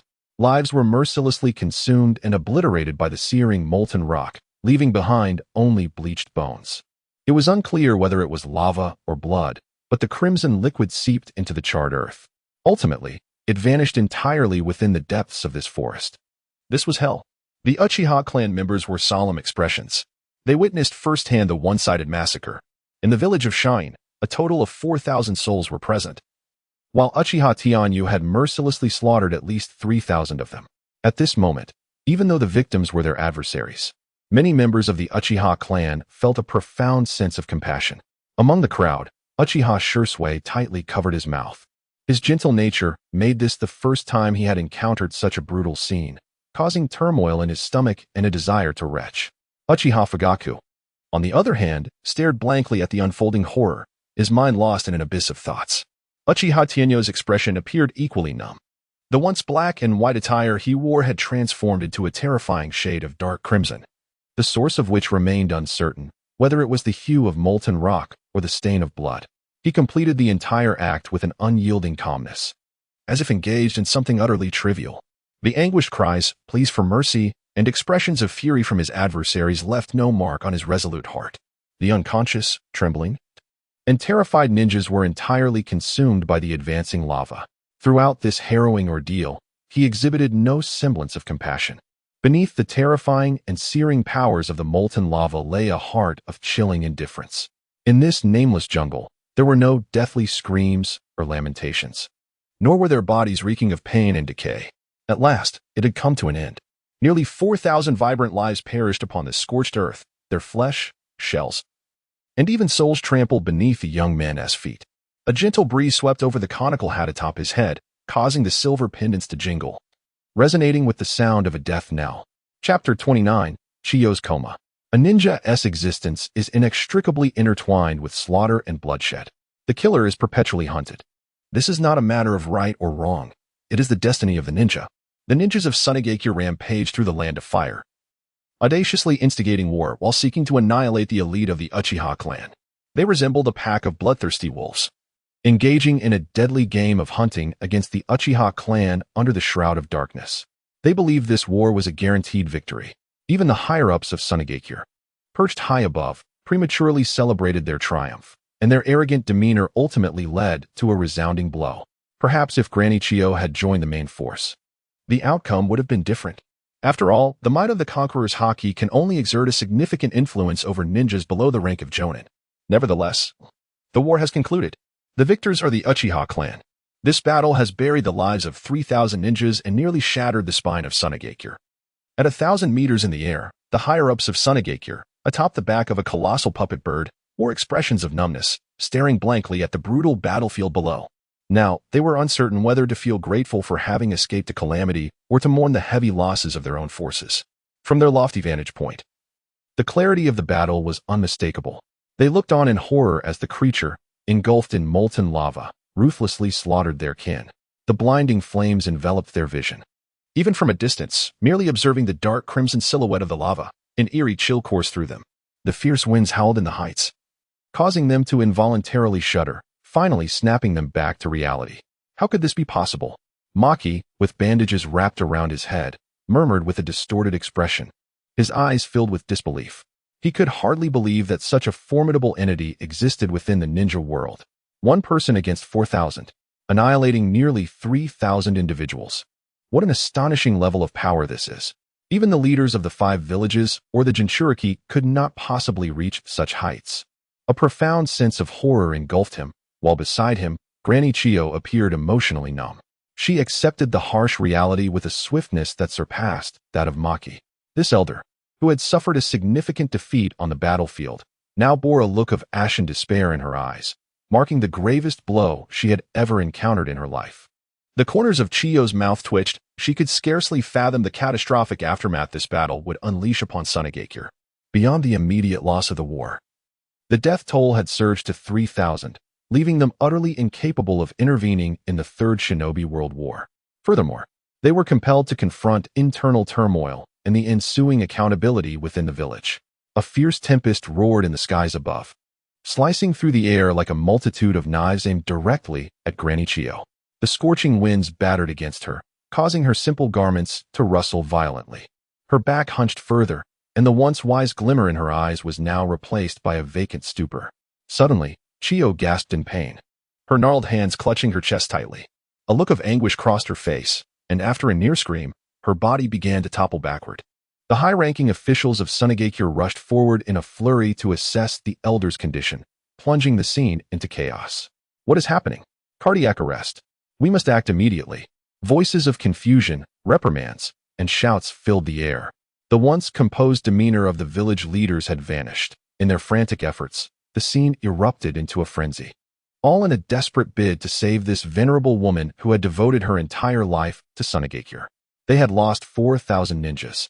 Under no circumstances could they afford to lose another formidable figure of the shadow rank. Granny Chiyo lay upon the back of a puppet bird, her gaze shrouded in a pall of despair, as if she had irrevocably relinquished the spark of life. Yet, her hands, resembling withered branches, trembled incessantly, a testament to the indomitable spirit that still resided within her. A ninja clad in green attire continuously channeled vibrant green chakra from his palm, infusing it ceaselessly into Granny Chiyo's frail form. When one faces a profound shock, the mind instinctively protects itself, shielding against the overwhelming anguish that could inflict irreversible suffering upon the body. Amidst the cacophony of frantic admonitions from the crowd, a drop of murky blood tear escaped from the corner of Chiyo's eye, cascading through the air before vanishing into oblivion. Maki stared vacantly into the distance, his heart a tumult of confusion and unease. His eyes inadvertently drifted downward, and at long last, the numbness that had enveloped him was pierced by a surge of intense emotion. An inexpressible fury coursed through him, causing his entire being to tremble. As if deep within the recesses of that man's soul, a volcano was on the verge of eruption. His eyes were suffused with blood, fixated with an unwavering gaze upon the dark crimson figure below, its malice akin to that of a venomous serpent lurking in the shadows, poised to strike its prey. The veins in his neck throbbed visibly, pulsating with an intensity that radiated a primal and unadulterated killing intent, emanating fiercely from Maki. Uchiha! A roar, akin to that of a savage beast, erupted from his throat. This man had channeled all his pent-up rage and ferocity onto the Uchiha clan.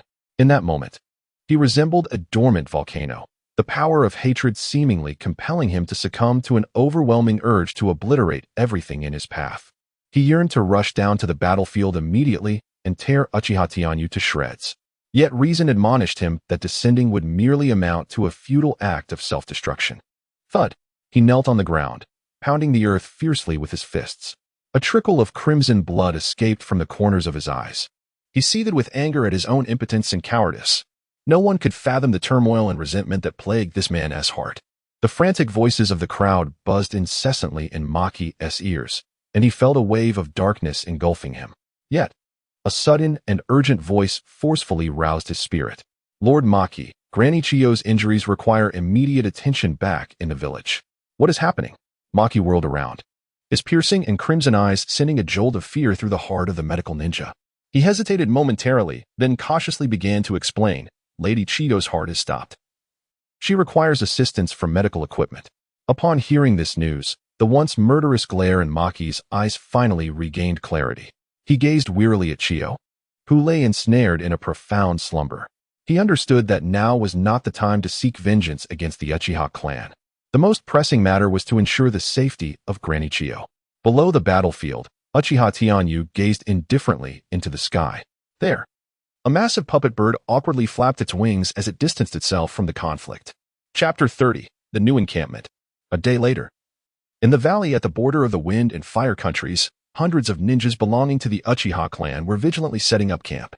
According to intelligence reports, this location was originally the stronghold of Orochimaru's forces and was the ultimate destination for which they had hastily traveled from Konoha. The support from Konoha had finally arrived. Yet the frontline troops stationed here had mysteriously vanished. All that remained before the Uchiha were the remnants of crumbling walls and the various signs left by the hasty retreat of the forces. This outcome left the Uchiha group in a state of utter confusion. Uchiha Tianyu observed everything with indifference, yet a sense of foreboding had already taken root in his heart. He issued his commands in silence, establishing their encampment in this location. For the ensuing 2 days, they remained at ease in their lodgings. Within the clan, several adept trackers swiftly deduced the precise moment of the Konoha forces' withdrawal based on the traces left at the scene. The most despairing realization was that this moment coincided precisely with the night the Sand Village hunted the Uchiha clan. The wise are adept at unearthing the truth from the subtlest clues, and the Uchiha possessed no shortage of intelligent members. They began to uncover the underlying truths of the situation, and at that moment, the silence enveloped not just Uchiha Tianyu. It was a stifling sense of abandonment. Among the clan, even Uchiha Fugaku, who had close ties to Konoha's leadership, found himself engulfed in doubt. Had Konoha truly forsaken them? Uchiha Fugaku furrowed his brow, reluctant to delve deeply into these thoughts or accept such a conclusion. Betrayal, in various forms, occurs in every shinobi village, whether it be the actions of a rogue ninja or a collective defection. However, for Konoha, such occurrences were exceedingly rare. Yet, under Orochimaru's leadership, this abrupt departure proved difficult to classify. He could concoct countless justifications to placate the village and its higher-ups. Nevertheless, Orochimaru's actions offered no reasonable explanation to the Uchiha clan. To the onlookers, it undoubtedly resembled a form of treachery. How could Orochimaru be so unwise? Uchiha Fugaku pondered in confusion. In his eyes, Orochimaru was a ninja of high repute and formidable strength, and fear of war should not be a trait attributed to such a man. Though Fugaku struggled to comprehend, he endeavored to understand Konoha and Orochimaru, imagining perhaps there were unexpressed reasons behind the actions of the latter. In his heart, he sought to defend Konoha. Yet, the abrupt departure and subsequent disappearance left most of the clan members with a profound sense of unease. After all, just before their expedition, Sarutobi Hiruzen had inspired them with the will of fire, only to find themselves confronted by Orochimaru, a disciple of Hiruzen, who abandoned his comrades on the battlefield. This scene was undeniably absurd. In this world, no one is truly a fool. Anxiety spread among the people, and rumors began to circulate about Konoha's abandonment of them. A weight of solemnity settled upon each clan member's face. They engaged in hushed discussions regarding the credibility of the matter at hand. After all, they were members of the Uchiha clan. Why would Konoha forsake them? It was not until Asuma's inadvertent appearance that they suddenly came to a profound realization.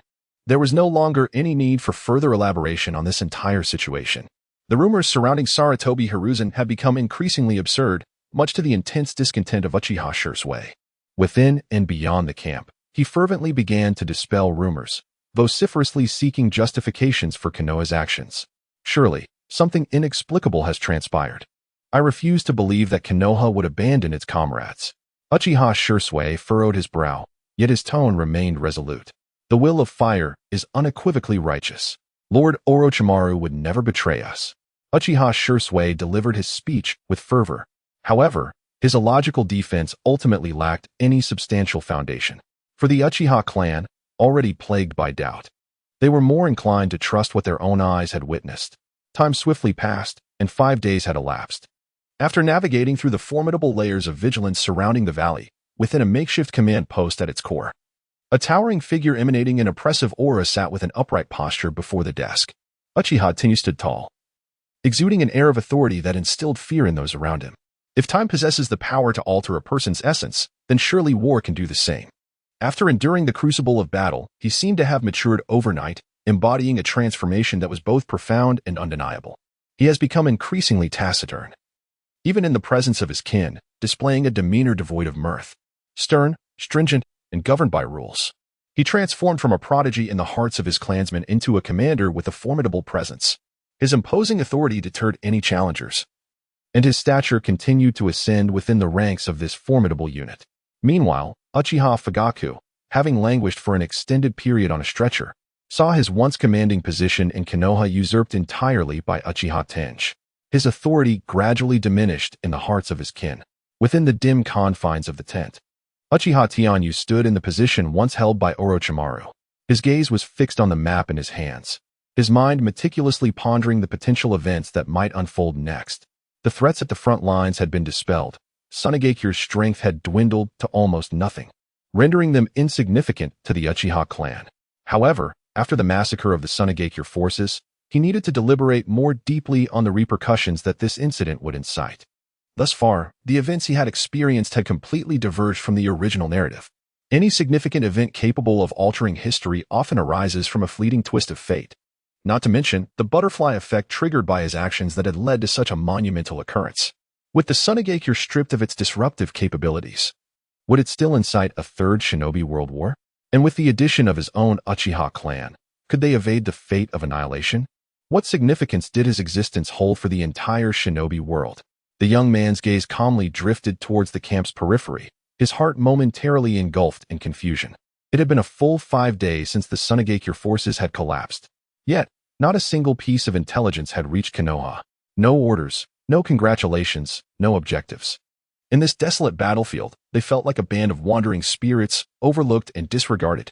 In recent days, feelings of loneliness and panic had begun to permeate the camp, especially given that Orochimaru had yet to offer any news. The village treated them as if they were invisible. All these circumstances inevitably stirred a sense of doubt within Uchiha Tianyu. Leaning slightly over the table, he could only strive to speculate the motives behind the village's actions. He has never hesitated to speculate with the utmost malice about Sarutobi Hiruzen. Politicians, by their very nature, are devoid of compassion or loyalty. When faced with favorable or unfavorable circumstances, they will not remain passive. They are compelled to take the initiative. A meticulous strategist like Sarutobi Hiruzen is particularly astute in this regard. The profoundly introspective elder would never allow the Uchiha clan to remain unchecked in this situation. Uchiha Tenyu's eyes sparkled with fleeting brilliance as he methodically unraveled various thoughts in his mind. So, if I were Sarutobi Hiruzen, what would I do? Uchiha Tenyu rested his right hand on the table, lost in contemplation. Adopting a perspective shift, if he were Sarutobi Hiruzen, he would undoubtedly be unwilling to let the Uchiha easily garner accolades on the battlefield. To suppress the Uchiha. To annihilate the Uchiha. This is the ultimate objective of Sarutobi Hiruzen. Such a process is certainly not achieved overnight. Thus, utilizing the battlefield to diminish the Uchiha clan's strength is undoubtedly the most effective strategy. However, they have already decimated 4,000 shinobi from Sunagakure and thwarted their invasion plans, leaving the battlefield of Sunagakure devoid of any forces capable of opposing them. No opportunities remain. Have they utterly extinguished us? What methods, then, will you employ to confront us? Uchiha Tenyu gazed calmly towards the east, lost in thought, holding in his hand a letter bearing Orochimaru's personal command. Chapter 31. Power. In the world of shinobi, interpersonal interactions are perpetually rife with schemes and betrayals. Naivety and honesty will invariably lead to one's downfall. Here, individuals constantly plot against one another, and the innocent are doomed to perish in despair. Such occurrences transpire daily in grim reality. The realm of politicians exemplifies a mastery of this art. They will stop at nothing to achieve their objectives, devoid of any semblance of friendship, prioritizing self-interest above all. Even in disparate worlds, as long as human interactions are involved, the essence remains strikingly similar. In Uchiha Tenyu's view, Sarutobi Hiruzen has yet to fully transform into an emotionless monster. He still possesses concern for his son. This is fair enough. He kidnapped Asuma, prompting Orochimaru to betray them. For him, this is hardly an insurmountable reality. After all, that effeminate man shares no familial ties with him, and he is merely a disciple of Sarutobi Hiruzen. Acknowledging reality and embracing it is what he must do at this juncture. Yet, it ultimately leaves a sour taste. A malicious smile crept across Uchiha Tenyu's lips. He is certainly not a magnanimous individual. He would not bestow 1,000,000 upon those who betray him. Rather, he would opt to shatter the legs of the traitor, compelling them to kneel in acknowledgement of their transgressions. Spineless creatures, devoid of any moral compass. Alas, they have miscalculated his current prowess. Now, Sarutobi Hiruzen must be consumed by fury. Uchiha Tenyu's gaze, cold and unyielding, fixated upon the direction of the village, his heart brimming with a chilling calmness. Since both parties have chosen the path of no return, he cannot assume the role of a lamb awaiting slaughter. The butcher is indeed the title that befits him. Malevolence radiated from Uchiha Tenyu's eyes. He had no intention of adhering to any political decorum with his counterpart. As long as his strength was formidable enough, he would undoubtedly execute a merciless massacre against the higher-ups of Konoha. In terms of cunning schemes and ruthless tactics, he might not match the elders of Konoha. Yet when it came to sheer power, he had ample time to grow, while his adversaries were already in their twilight years, frail and weakened. Time was undeniably on my side. Uchiha Tenyuu reclined comfortably in the chair behind the desk, his gaze leisurely drifting into the distance, a defiant smile playing upon his lips. In this world, the strong ruled over all. His robust arms were crossed over his chest, and a fleeting glimmer of crimson passed through his eyes. The role-playing system has been activated. Host, Uchiha Tianyu. Character, Sakazuki. Degree of immersion, 28. Current abilities, physique of young Sakazuki, Navy 6 styles, sword master of iron cutting. Elementary conqueror's haki, elementary observation haki. A smile curled at the corner of Uchiha Tianyu's mouth, revealing a set of pristine, orderly white teeth. He had never imagined that he possessed such immense potential. However, in just a matter of days, amidst the battles with Uchiha Fugaku and the Sand Village, he seemed to have transformed entirely, his strength escalating with remarkable rapidity. The countless hours of relentless honing he had undergone paled in comparison to the meager gains achieved in this brief span of half a month. An unspoken irony that mocked the efforts of a true genius. Indeed, all his conjectures had proven correct.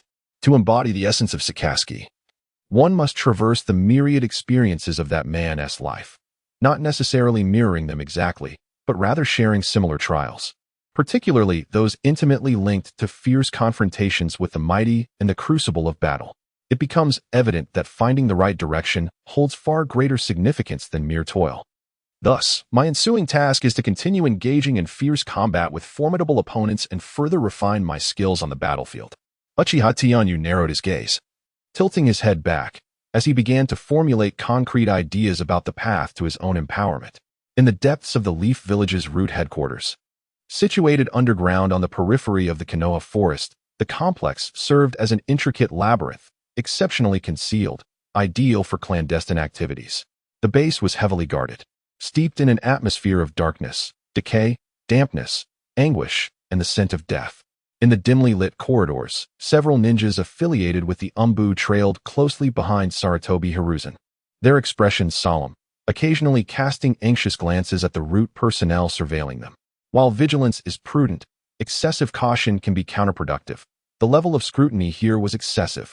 Even with Sarutobi Hiruzen, the Hokage of Konoha, present, the root ninjas showed him no respect.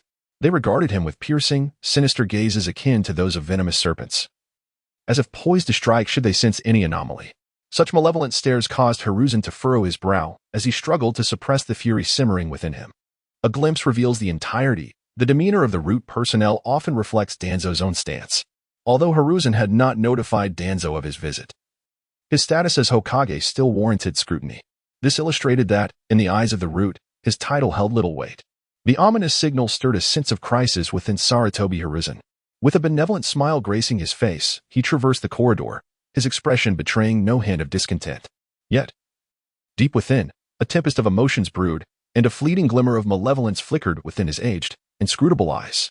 In the recesses of the old man's heart, a resolute decision had taken root. He was determined to impose a stringent rectification upon the Foundation, for he could not allow Danzo to monopolize power. Sarutobi Hiruzen, with his hands clasped behind his back, had become acutely aware of his waning vitality in recent years, his strength gradually diminishing. Typically, with age, one's disposition becomes increasingly obstinate. Yet, the desire for power within Sarutobi grew ever more fervent. He could scarcely tolerate any events within the village that might elude his control. In his youth, he had dismissed Danzo's petty maneuvers, brimming with confidence in his ability to subdue him. However, in recent years, he found himself increasingly powerless. It was indeed time to eradicate Danzo's unwarranted ambitions once and for all. The roots of a great tree ought to remain hidden in the shadows beneath the earth, Danzo. Do not harbor delusions of becoming the leaves basking in the sunlight. The dim flicker of firelight danced upon the walls, and an air of silent oppression emanated from Sarutobi. And then there was Uchiha Tenyu. Sarutobi's countenance darkened. Just moments ago, he had received alarming intelligence from the front lines of Sunagakure, the contents of which left him aghast.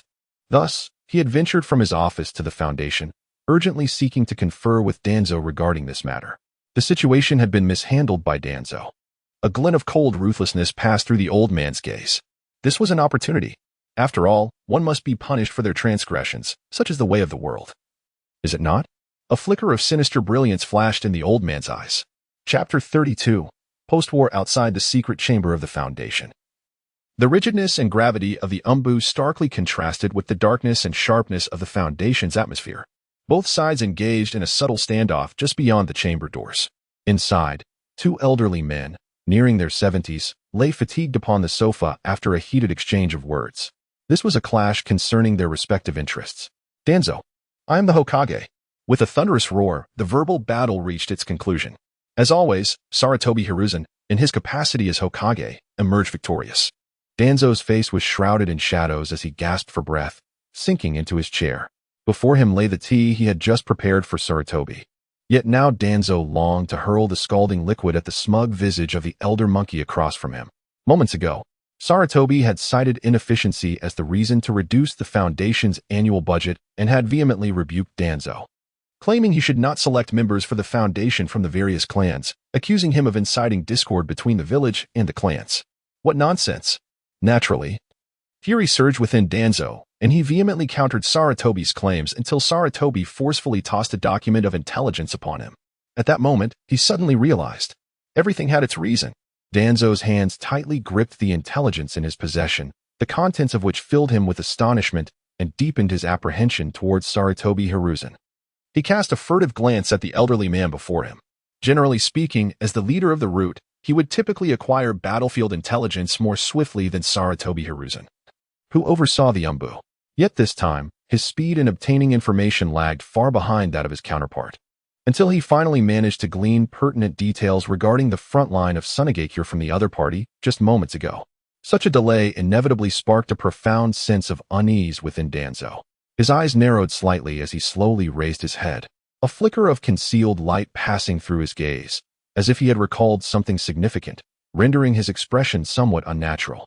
Surely, Hiruzen must have become aware of the transaction between myself and Sunagakure.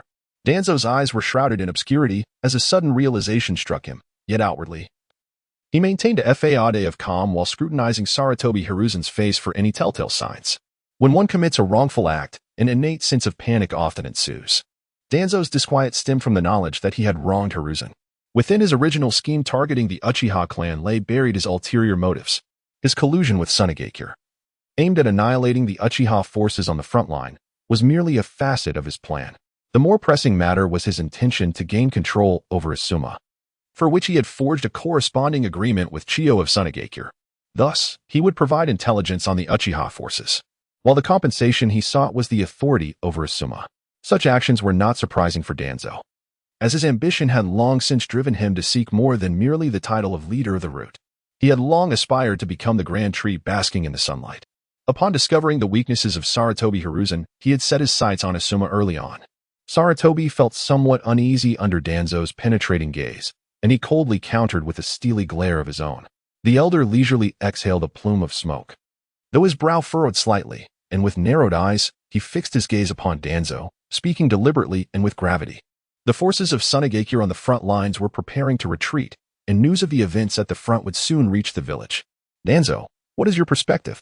At these words, Danzo also averted his gaze, contemplating Asuma's situation in silence.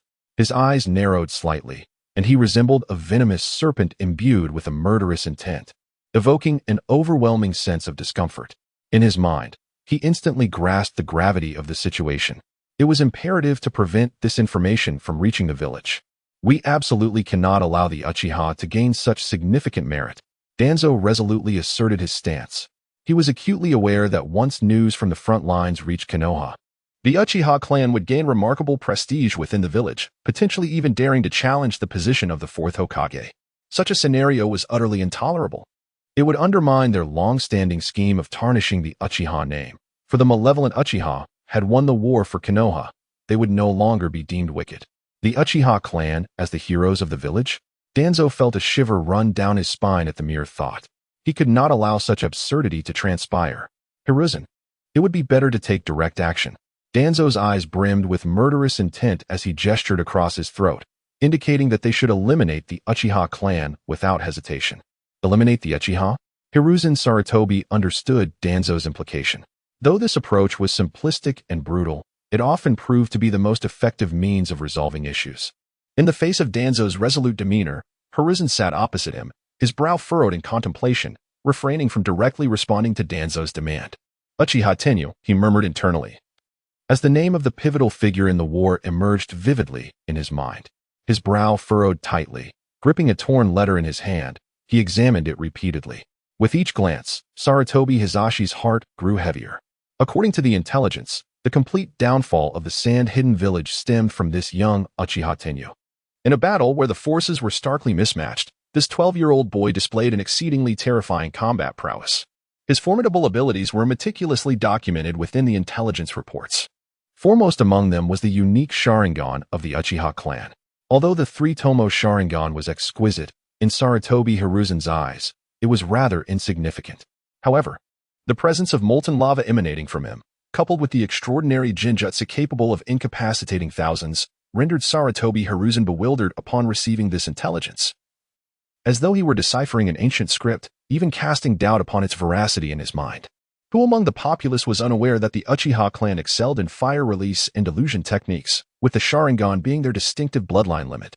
Although he was aware that beyond the Sharingan lay the even more fearsome Manjiki Sharingan, the Manjiki Sharingan had no conceivable connection to the molten release. Could it possibly be a dual bloodline limit? Sarutobi Hiruzen's gaze became inscrutable as he contemplated the possibility that the opponent had awakened a dual bloodline limit. In this world, there exist beings that defy the comprehension of ordinary individuals, much like the first Hokage of Konoha, the legendary Uchiha Madara of yore, and now Uchiha Tenyu. Could he be the next Uchiha Madara? A flicker of trepidation crossed Sarutobi Hiruzen's eyes. Chapter 33. The chaotic hidden sand village. When an individual becomes excessively enmeshed in hatred and ambition, they often lose their grasp on rationality. In stark contrast to Sarutobi Hiruzen's apprehension towards Uchiha Tenyu, a profound, uncontainable fury surged within Danzo's heart, alongside a wild ambition that proliferated like rampant weeds. He did not believe the so-called intelligence regarding Uchiha Tenyu. His impression of Uchiha Tenyu remained anchored in the events of the previous year. At that time, this so-called monster had been relentlessly pursued by the Root, forced to flee in a state of utter disarray. Just a mere year had passed. How much stronger could he possibly have become? Currently, Danzo was solely preoccupied with devising a method to utterly eradicate the Uchiha clan, as well as contemplating the means to swiftly obscure the achievements of this clan on the battlefield. Danzo had always been exceptionally courageous, fearlessly resolute in his murderous intent. Sarutobi Hiruzen regarded Danzo with an expression imbued with subtle significance, wishing to caution him to be wary of Uchiha Tenyu.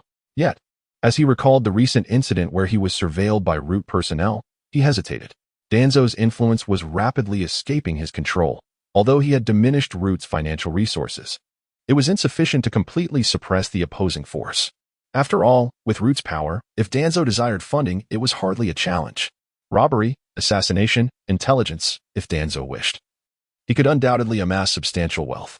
In a clash between two fierce tigers, he would emerge as the opportunistic fisherman. Sarutobi Hiruzen's gaze grew inscrutable, a fleeting thought flashing through his mind. Ultimately, the words that lingered on the tip of his tongue remained unspoken. A seasoned politician is always thus. They prioritize their own interests, rendering the bonds of friendship trivial in the face of self-serving ambitions. Sarutobi took a drag from his cigarette, the smoke enveloping the entire chamber. His deep and aged eyes resembling a swirling mist, obscuring comprehension and eluding grasp. After pondering for a moment, he finally addressed Danzo. "I cannot acquiesce to your suggestion," he stated, fixing his gaze upon Danzo. "The Uchiha remain a vital component of our village. Should an assassination attempt fail, the consequences would be beyond what you and I could bear. I shall not heed your counsel." Upon hearing Sarutobi's measured refusal, Danzo furrowed his brow, looking into Sarutobi's eyes. Confusion evident in his expression. "Hiruzen, it seems you persist in your viewpoint," he began to retort, but at that moment, Sarutobi suddenly rose to his feet. The elder looked down upon Danzo, a glimmer of profound meaning in his deep-set eyes. Danzo's gaze turned to one of astonishment. And the rebuttal he had prepared was firmly silenced. He has come to comprehend the true thoughts concealed within the heart of the other. "Indeed, Hiruzen, do you wish for me to bear the blame once more?" Danzo's gaze was ominous as he watched the retreating figure of Sarutobi Hiruzen's, an inexplicable fury surge within him. "After all, you are a grand tree basking in the sunlight, while I am but a root buried deep underground." On the other side, the hidden sand village lay tranquil and serene under the twilight. The night gradually unfurled across the sky, with countless stars breaking free from the constraints of daylight. In this desolate desert, only a few crystal-clear springs nourished the inhabitants of this barren land. However, on this peaceful night in the hidden sand village, chaos erupted. Outside the Wind Shadow building, countless villagers brandishing torches raised their voices in a cacophony of insults directed at the leaders of the village. Among these villagers were naive children, elderly nearing their twilight years, and women mourning the loss of their husbands. Each individual present was a pitiable soul, bereft of the pillar of their family. They congregated here solely to demand an explanation from the higher-ups of the hidden sand village, their pent-up fury seeking an outlet. The clamor of protests, curses, mockery, and cries, fueled by the strength of thousands, was enough to rattle the entire village, shattering the previously serene night. Surrounding the villagers stood hundreds of members from the Wind Shadow's dark department, silently observing the scene as they endeavored to maintain control over the situation, all the while bracing for a potential assault on the Wind Shadow building. The origins of this turmoil trace back to a day prior. Maki and others had fled the battlefield and successfully returned to the hidden sand village by midday, bearing the grim tidings of their defeat and the near-fatal heart attack suffered by Granny Chiyo. In a world where secrets seldom remain hidden, news of the death of 3,000 ninjas on the battlefield swiftly permeated the village. This ignited a seismic upheaval within the hidden sand village. The catastrophic losses at the front lines were shocking. Consequently, the villagers who had lost their loved ones began to gather spontaneously outside the Wind Shadow building, vociferously protesting and condemning the incompetence of the battlefield commanders. They demanded severe punishment for Granny Chiyo, the commander of the front lines. Outside the Wind Shadow building, the air buzzed with fervent voices. The villagers were ablaze with fury. Meanwhile, within the building, an even darker stillness prevailed. Each person seated there resembled a statue, ensnared in a profound silence. The expressions of every senior official in the Wind Shadow Council bore the weight of gravity. Granny Chiyo sat at the forefront of the council chamber, her face pale, and 4 drip hanging from her wrist, exuding an air of frailty. A flicker of exhaustion crossed her deep-set eyes, perhaps a consequence of her heart stopping or the vehement calls for her punishment echoing from outside. In any case, the multitude of reasons left her physically and mentally drained. Beside her, Maki cast a worried glance at Chiyo. He found himself engulfed in despair regarding the plight of the hidden sand village, a sentiment shared by everyone present. Over the past month, the village had faced an overwhelming barrage of calamities, each piece of bad news following another in relentless succession. First, the mysterious disappearance of the third Wind Shadow. Next, the frontline's defeat. And now, severe unrest within the village itself. Each of these events weighed heavily upon the hearts of those present, suffocating them with an unbearable pressure. The assembly sat in silence, resembling statues, as they disregarded the villagers' cries for Granny Chiyo's punishment. They dared not demand accountability from this powerful shadow figure, for such audacity could only arise from a death wish. They resemble ostriches, burying their heads deep in the sand, lacking both the courage to confront the emotionally charged villagers and the means to rectify the dire circumstances on the battlefield. No one wishes to bear the blame for this affair. Thus, in this surreal environment, the leaders of Sunagakure sat in silence throughout the night. Communication among them was sparse, and silence reigned supreme. Chapter 34, Sarutobi Shino. In this world, absolute fairness is but a myth. Rather, injustices dominate the vast majority of circumstances. When such inequities manifest on a personal level, the experience is rendered all the more vivid. This is exemplified by the internal turmoil that erupted within Sunagakure. The villagers fervently demanded that the higher-ups punish Chiyo, yet this was destined to remain a naive illusion, as their voices would undoubtedly go unheard by those in power. In the realm of Sunagakure, the value of a matter is predominantly measured by the strength of the ninja involved. In this instance, such a measurement is straightforward. One side comprises defenseless, feeble civilians, while the other consists of a shadow-level master well-versed in both puppetry and medical arts. Discounting the numerical advantage, the villagers possess no meaningful value that could rival that of Chiyo. Their demands and fury are destined to find no outlet. Beyond nursing their inner wounds in solitude, they are rendered powerless. The most vicious form of retaliation they can muster is to verbally berate the higher-ups of Sunagakure. Such is the condition in Sunagakure. And Konoha is not markedly different. In the turmoil of Sunagakure, the position of Granny Chiyo and the villagers is marred by inequity. While the injustices in Konoha manifest through the lineage of individuals, in Konoha, the nobility of a person's identity is entirely contingent upon their heritage. Here, heritage refers not only to blood relations, but also to the unique bond between master and disciple. These two relationships resemble the transmission of fire. They cannot be water or wood. They must be the leaves that ignite the flames. Much like the position of Hokage, the legacy of the shadows must inevitably spring from one of these two connections. This inheritance, passed down through generations, is imbued with a decaying essence, akin to the grand illusion of Hokage promised to the world, a carefully woven deception by the elite to mislead and mock the populace. For Sarutobi Shino, the esteemed prince of Konoha, journeying to the battlefield of Sunagakure to partake in the thrill of war is but a trivial pursuit, a unique flavor in his life. It is entirely reasonable for one of the formidable members of Konoha's elite, renowned throughout the land, to command a vast troop of 5,000. On the wide avenues of the Land of Fire, a serpentine procession, immense as a dragon, boldly traverses the central thoroughfare. As the troop marches, clouds of dust are kicked up, and the Konoha banner, held aloft, appears strikingly radiant under the sun's glare. Such a thunderous spectacle is enough to leave villagers several kilometers away in profound awe. Caution is rendered unnecessary. A full 5,000 troops allow them to tread fearlessly upon every corner of this world, their formidable military might capable of overwhelming most factions globally.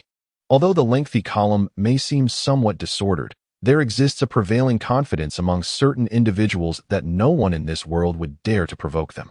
In the Land of Fire, on the spacious highway, a grand royal carriage is drawn laboriously by 6 robust, ebony steeds. The carriage is adorned with a mosaic of rare gems and emeralds. Towering above it is a massive banner emblazoned with the Konoha emblem, fluttering in the wind like a steadfast lance, evoking a sense of awe. The scene is exceptionally magnificent. The carriage itself exudes opulence. Surrounding it are numerous vigilant Umbu operatives, their expressions solemn as they remain alert to their surroundings, ever ready to safeguard the esteemed commander within. Inside the royal carriage, the opulence surpasses that of the exterior tenfold. Aside from an array of rare gemstones, it is filled with exceptionally uncommon items. For instance, the table boasts an exquisitely carved piece made from the rarest of woods, reputed to be more valuable than gold. Even the carpet beneath their feet is crafted from the pelts of various precious creatures, illustrating the extent of extravagance. Reclining leisurely on a couch within the carriage is a middle-aged man with a stubbled visage, comfortably situated before a crackling hearth. Flanking him are 2 stunning maidens, one attending to his shoulders and back, while the other offers him warmed wine. Laughter and playful banter occasionally escape the carriage, inciting the imagination of those stationed outside. This farcical spectacle, purportedly a reinforcement for the front lines, is steeped in absurdity and ridicule.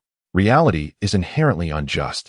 The noble status of Sarutobi Shino ensures an extraordinary life. The coveted treasures of the world are within his effortless grasp, and the positions of power others can only dream of are merely a casual request away from his father. Even without remarkable strength or extraordinary intellect, and lacking any prior command experience, he remains the leader of this 5,000-strong battalion.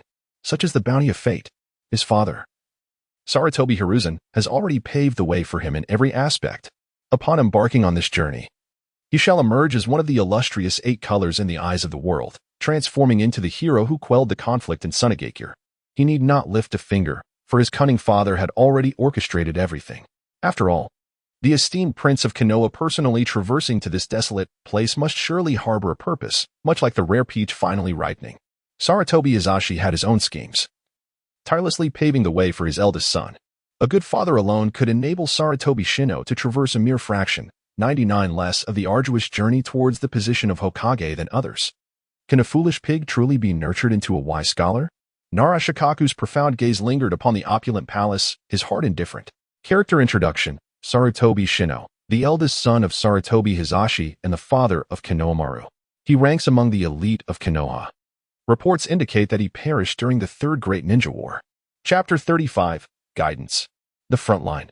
Within the Uchiha encampment, the sky was bright, and a gentle breeze caressed the air, creating a sense of comfort.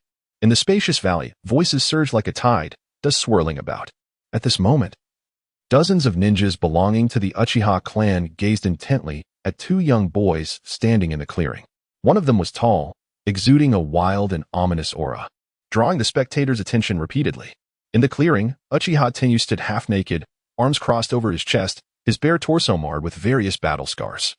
The wounds etched into his muscular frame resembled a grim tapestry carved into stone, and a blood-red flower upon his chest, illuminated by the sun, cast an eerie and sinister aura. Simply standing there, he evoked a suffocating sense of dread. Opposite him stood Uchiha Inaho, trembling in place, hands rigid at his sides. His calves betrayed an involuntary shiver, and his gaze flitted about, unable to meet Uchiha Tenyu's piercing eyes. The contrast between the two was stark. Uchiha Tenyu's wild and foreboding presence resembled a lion wandering the wilderness, ferocious and formidable.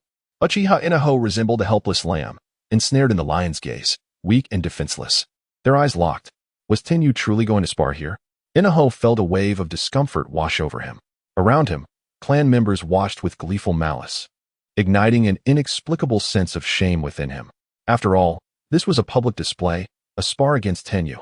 With his own strength, what need was there for a match? Was he this akin to courting disaster?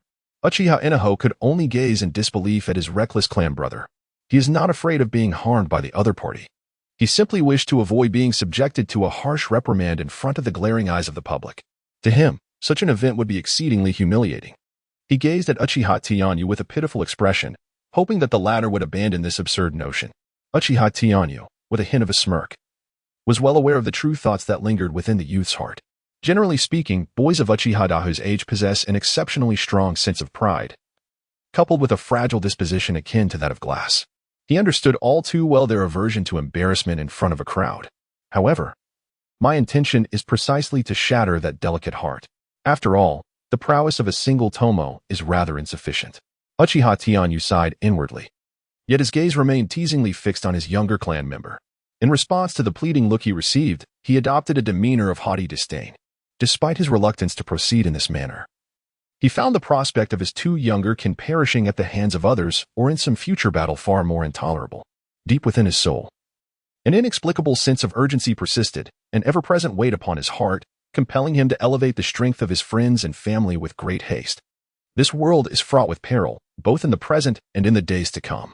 No matter how formidable he may be, it is impossible for him to safeguard his kin for eternity. Uchiha Tianyu is acutely aware that only through their own strength can he genuinely rest assured about their safety. Without further ado, if you do not take action, I shall not hold back. A glimmer of crimson flashed in Uchiha Tianyu's eyes, and his tone shifted to one of politeness.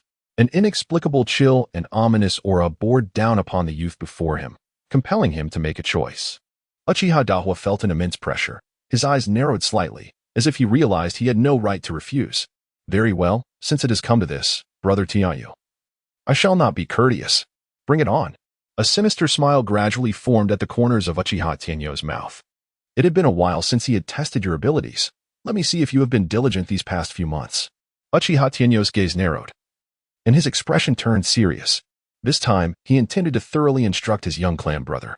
Uchiha Dahua had always shown considerable talent, though still quite young and inexperienced. His current strength paled in comparison to the other adult ninjas in the team. However, awakening the Sharingan at the tender age of 10 certainly marked him as an extraordinary individual. He should possess a more radiant future. Very well, brother Tianyu, I am coming. Uchiha Dahua bared his teeth, resembling a young beast. Though still immature, he boldly dared to strike at a being far more powerful than himself. A gentle breeze swept through, as the onlookers observed with grave expressions. Perhaps this was merely a one-sided instruction, yet such teachings often warranted deeper contemplation. On the battlefield, a flash of red light ignited in Uchiha Dahua's eyes, a pair of black and red tomos spinning wildly within his gaze as he swiftly retreated, creating distance between himself and Uchiha Tianyu. As he retreated swiftly, he began to weave hand signs with remarkable speed. Great fireball technique, the young boy shouted vigorously. Immediately, a fireball nearly half a meter in diameter erupted from his mouth, roaring with flames as it hurtled towards Uchiha Tianyu, who stood with his arms crossed. The air surrounding the fireball heated rapidly, its might formidable and undeniable. At his age, awakening the Sharingan and executing the great fireball technique placed him among the elite of his peers. The onlookers, astonished, gazed at this relatively obscure clan member. For in their past impressions, Uchiha Dahua was merely a lackey of a certain monster. They never anticipated that he was, in fact, a concealed genius. Uchiha Dahua's performance exceeded the expectations of his clansmen, but this was only the beginning. With a swift motion, he moved like a silent, lethal serpent, closely trailing the blazing fireball. In the midst of the spectators' bewildered gazes, Uchiha Dahua remained calm, his vigilant eyes fixed on Uchiha Tianyu behind the fiery orb. A short blade glinting with a chilling light clasped in his hand, poised for action. This scene was unmistakably a precursor to an ambush. Such a cunning approach to combat caught the attention of the surrounding clansmen, illuminating their eyes. In genuine battles against adversaries, it is never merely a clash of brute strength. Combat is always a dance of deception, schemes, and traps. As long as one can eliminate the opponent, ninjas are willing to employ any means necessary. Uchiha Daowa's method was decidedly beyond what one would expect from a mere genin, inciting a flicker of anticipation within the hearts of the crowd. While this narrative could unfold at length, in reality, the great fireball technique was already upon Uchiha Tianyu. Yet, despite the imminent danger, Uchiha Tianyu remained oblivious. Seemingly unaware of the terrifying energy contained within the fireball, his feet firmly planted, motionless. What an audacious demeanor! Behind the fiery mass, Uchiha Daowa felt not anger, but rather a sense of exhilaration. He kindled a glimmer of hope deep within his heart. Chapter 36: A resounding slap when the Uchiha clan is subjected to intense emotional stimuli from the outside world. A unique chakra surges within their minds, stimulating their visual nerves and prompting their eyes to evolve from ordinary vision to the Sharingan. The essence of arrogance and obstinacy is inscribed in the very genes of the Uchiha. Such traits are often accompanied by a fragile sense of self-esteem. Uchiha Tenyu exuded an intimidating aura, his expression grave. He aimed to utilize absolute combat prowess to profoundly humiliate Uchiha Daowa, inducing severe psychological distress that would compel him to further evolve his Sharingan. Throughout this process, he must meticulously gauge the degree of humiliation. Should he exceed the threshold, it could inflict irrevocable trauma upon his opponent, ultimately resulting in a fruitless endeavor. The choice of Uchiha Daowa was deliberate, as his boisterous nature rendered him incapable of concealing fluctuations in his emotions, thereby allowing for a more authentic understanding of his inner turmoil.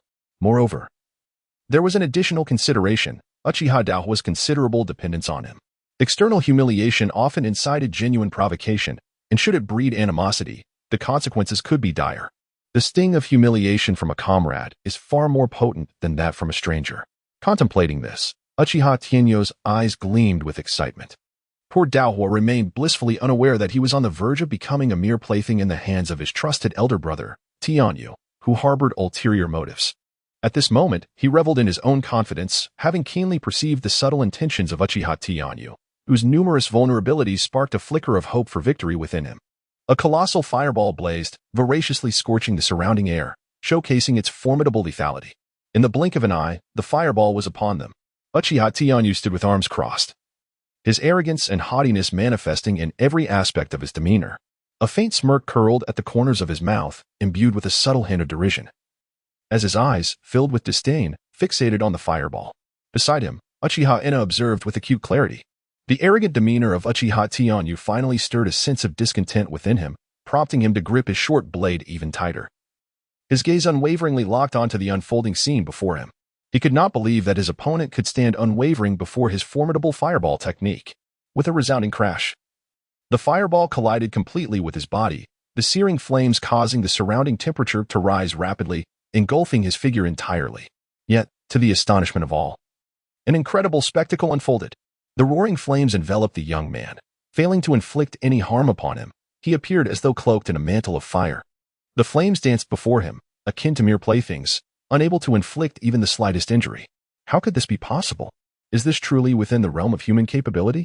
Uchiha Inahiko turned pale, gazing at the creature approaching him with a leisurely stride amidst the inferno, his heart pounding with terror. Uchiha Tianyu revealed a sinister smile, casually striking his own body, unleashing a wave of white energy that instantly extinguished the flames licking at his form. Suddenly, Uchiha Tianyu flashed a grin at the dazed Uchiha Inahiko and inquired, "What? Surprised? Compared to Uchiha Fugaku's fireball technique, your fire release is merely suitable for lighting the candles on my birthday cake. If you haven't had your fill of fun, feel free to continue." Uchiha Inahiko was momentarily taken aback, only for an indescribable sense of humiliation to surge within him, his face flushing crimson as a glint of savagery flickered in his eyes. His gaze was crimson, and an aura of profound darkness erupted from him. He gasped for breath, utterly astonished that the elder brother he held dear would so mercilessly humiliate him. A surge of violent emotion surged through his mind. He gripped the short blade tightly in his hand, its steel edge glinting with a chilling radiance, mirroring the tumultuous emotions within him. At last, the young man could no longer endure. He surged forward, the shimmering short blade resolutely aimed at Uchiha Tianyu. The blade, emanating an aura of frost, reflected a blinding light under the sun, striking directly into Uchiha Tianyu's eyes. This subtle action underscored the fact that Uchiha Daowa was no mere brute. He had not completely succumbed to madness as his demeanor suggested. Uchiha Tianyu's pupils involuntarily constricted, yet his tongue remained sharp, laced with sarcasm. Your methods are truly despicable. But what effect could such shameless tactics possibly have? Do you really think you can defeat me with that child's play? He chuckled derisively, as he skillfully evaded. His lips continued to taunt his opponent. Yet deep within, he acknowledged the strength of his adversary. A wise ninja would invariably exploit the surrounding environment to establish a favorable position. Uchiha Dawa did not disappoint him. He is a proficient ninja, brimming with the exquisite artistry of combat. Do you merely skitter about like a monkey? Uchiha Tianyo's expression momentarily froze. He stood there, a sinister smile creeping across his face. He resolved to demonstrate to his opponent the profound disparity between a lowly shinobi and a shadow-level powerhouse. Uchiha Tianyo's gaze was eerily intense, emanating a terrifying aura akin to that of a malevolent spirit. Uchiha Dahu's expression faltered as an icy chill surged from his feet, racing up his spine and piercing through to his mind. Even the short blade he clutched seemed to slacken in his grip at that very moment. His expression was one of indecision, yet upon recalling the other's indifferent and disdainful gaze, he gritted his teeth and once more thrust the short blade towards his opponent's abdomen. This time, he finally succeeded. The sound of steel clashing against steel resonated. Clang, clang. Uchiha Inahiko raised his head in astonishment, his eyes fixed on his opponent's abdomen, where his pupils dilated in shock. At the point of contact between the blade and the abdomen, this finely forged steel blade, honed through countless trials, failed to pierce the flesh, leaving no trace upon the dark skin. Meanwhile, Uchiha Tianyu stood with arms crossed, his imposing figure bathed in sunlight, resembling a deity in that moment. His lofty demeanor akin to that of a divine being bestowing charity upon a beggar. His arrogant demeanor once again incited the youth's fury. I thrust, I thrust, I thrust.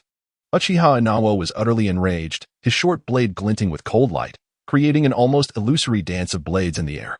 Dozens of strikes, hundreds of strikes. Uchiha Inawa had completely lost his sanity, wildly slashing with his short blade from every conceivable angle. Yet, regardless of how fiercely he attacked, Uchiha Tianyo's body, reinforced by iron, was akin to steel forged through countless trials. The resounding clash of steel against steel echoed throughout the valley, leaving onlookers in a state of stunned disbelief as they beheld the scene before them. They clearly witnessed that the short blade in Uchiha Dahua's hand had been chipped. Yet the monstrous figure remained utterly unscathed. This scene was utterly disruptive to the conventional worldview of any ordinary person, as Uchiha Dahua once again concentrated all his strength. Wielding the damaged blade to thrust towards his opponent's abdomen, a pair of rough, large hands swiftly swung towards him, expanding like a futon in the reflection of Uchiha Dahua's dilating pupils. The speed was so astonishing that he found himself with no avenue for escape. Uchiha Dahua's expression changed drastically, and he had no time to react. Bang! Accompanied by a crisp sound, Uchiha Dahua fell to the ground without hesitation. For a 10-year-old child, the force of a large hand was akin to having his pants pulled down before the girl he admired. The crowd was stunned, instantly falling into silence. In the incredulous gazes of the onlookers, Uchiha Dahua was directly knocked to the ground by a single slap.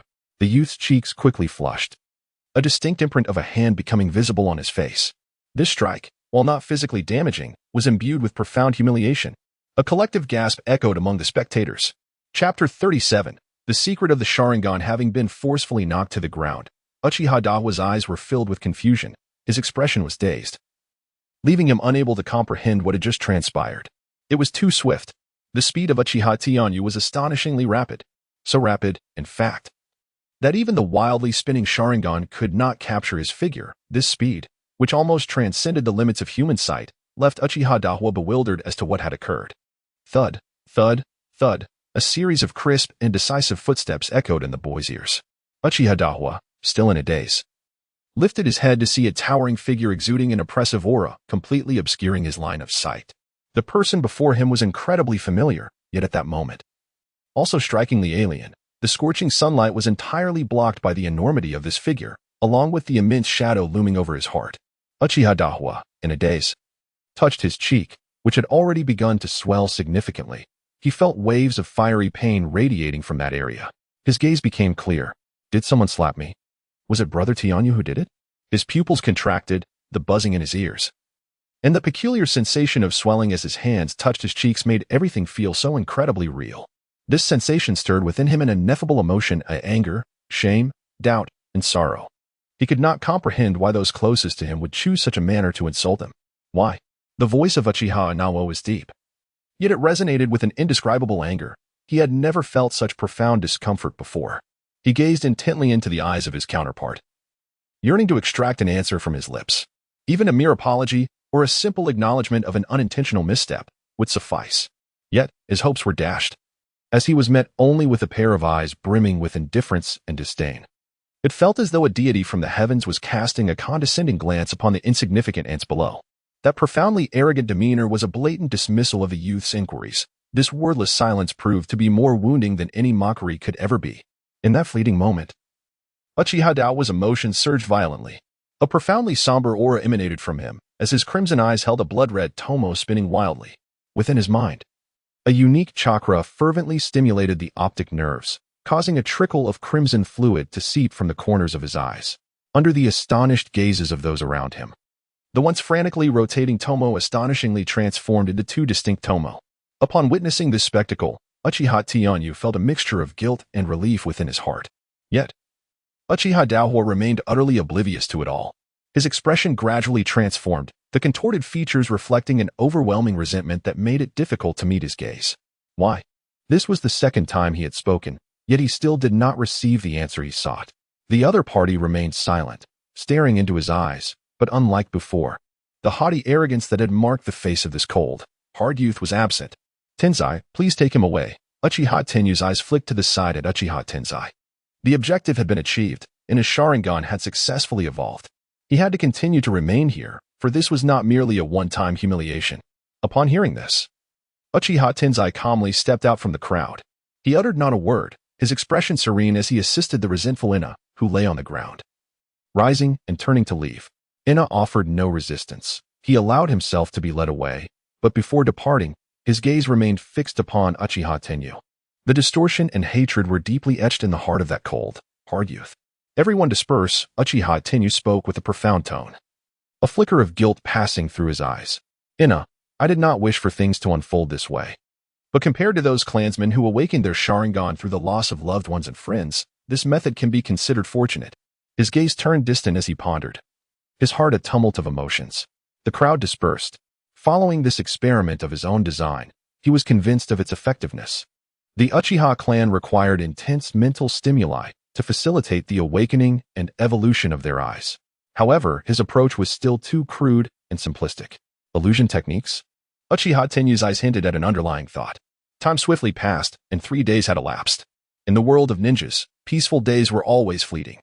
This realm was perpetually rife with various conflicts, as people engaged in endless scheming against one another. They resembled maggots in a putrid sewer, exuding a stench of decay, utterly devoid of purpose for the world. Yet, they were always eager to pass on their predatory traits to the next generation, bestowing upon such behavior the title of inheritance. In the Konoha camp, within the temporary command center, 2 solemn youths sat in silence, exchanging glances across an invisible barrier formed by a coffee table that deepened their distance. On the table lay 2 cups of freshly brewed tea, the steam obscuring Uchiha Tenyu's expression. Yet, his once sharp eyes seemed to have lost their focus, becoming evasive. Opposite him, Uchiha Ina glared at him with a puffy face, wearing an irritable expression that clearly indicated his lingering anger. Uchiha Tenyu could only smile wryly within. He personally placed the freshly brewed tea before Uchiha Daohua. Please, enjoy the tea, Uchiha Tenyu's voice carried an inexplicable tremor. He is not the type of person adept at expressing emotions. Despite feeling a profound sense of indebtedness within, he has never uttered an apology. It seems that this cup of tea represents the most sincere sentiment that this taciturn youth can offer.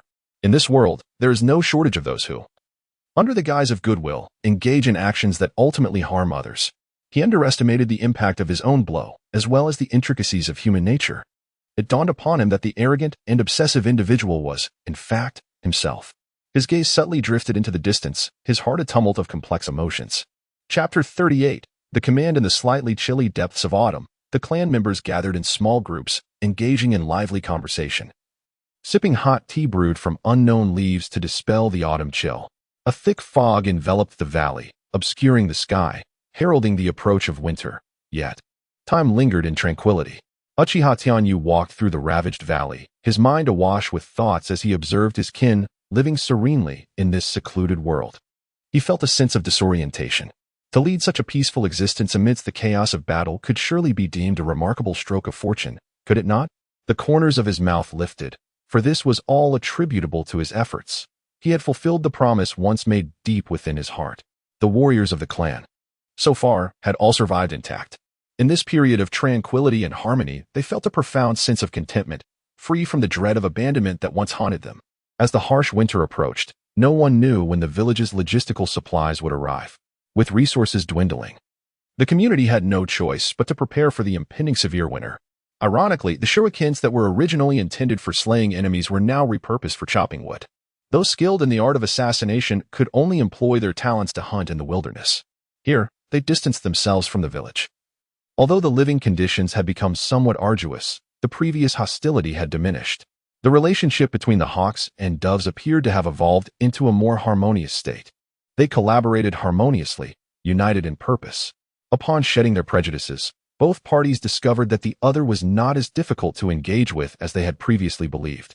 In this world, the distinction between hawks and doves is merely a contrived label affixed by those with ulterior motives. The united Uchiha clan is reluctant to be embraced by certain individuals. They would rather witness a fragmented Uchiha family, connected by blood, yet under the weight of such labels, can become adversaries. When loved ones depart, only then does the adversary find solace. Uchiha Tenyu's thoughts appeared to grow increasingly lucid. Yet the voice of an innocent individual nearby shattered his contemplation. Uchiha Shursui. He remains perpetually ensnared in his delusions. Each day, he steadfastly upholds the grand image of Sarutobi Hiruzen, tirelessly propagating that nauseating will of fire, even in the early hours of the morning. He has already begun to extol the virtues of Sarutobi Hiruzen with fervent devotion. Uchiha Tenyu's eyes flickered with a hint of derision. If there were a ranking for the sycophants among Konoha's upper echelons this year, he would undoubtedly cast his vote in his favor. As anticipated, under Uchiha Shursui's eloquent oration, a series of anecdotes about Sarutobi Hiruzen flowed from his lips, tales of self-sacrifice to shield teammates, heroic rescues of drowning orphans, compassionate care for the elderly, and noble sacrifices for the village, including donations of an entire year's salary. His paranoia and stubbornness have instilled a sense of panic even among the more pacifist factions. A brainwashed lunatic is destined to lack the understanding and support of rational individuals.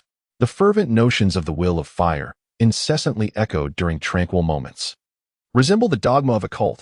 Those hollow tales fail to resonate with the hearts of the clan.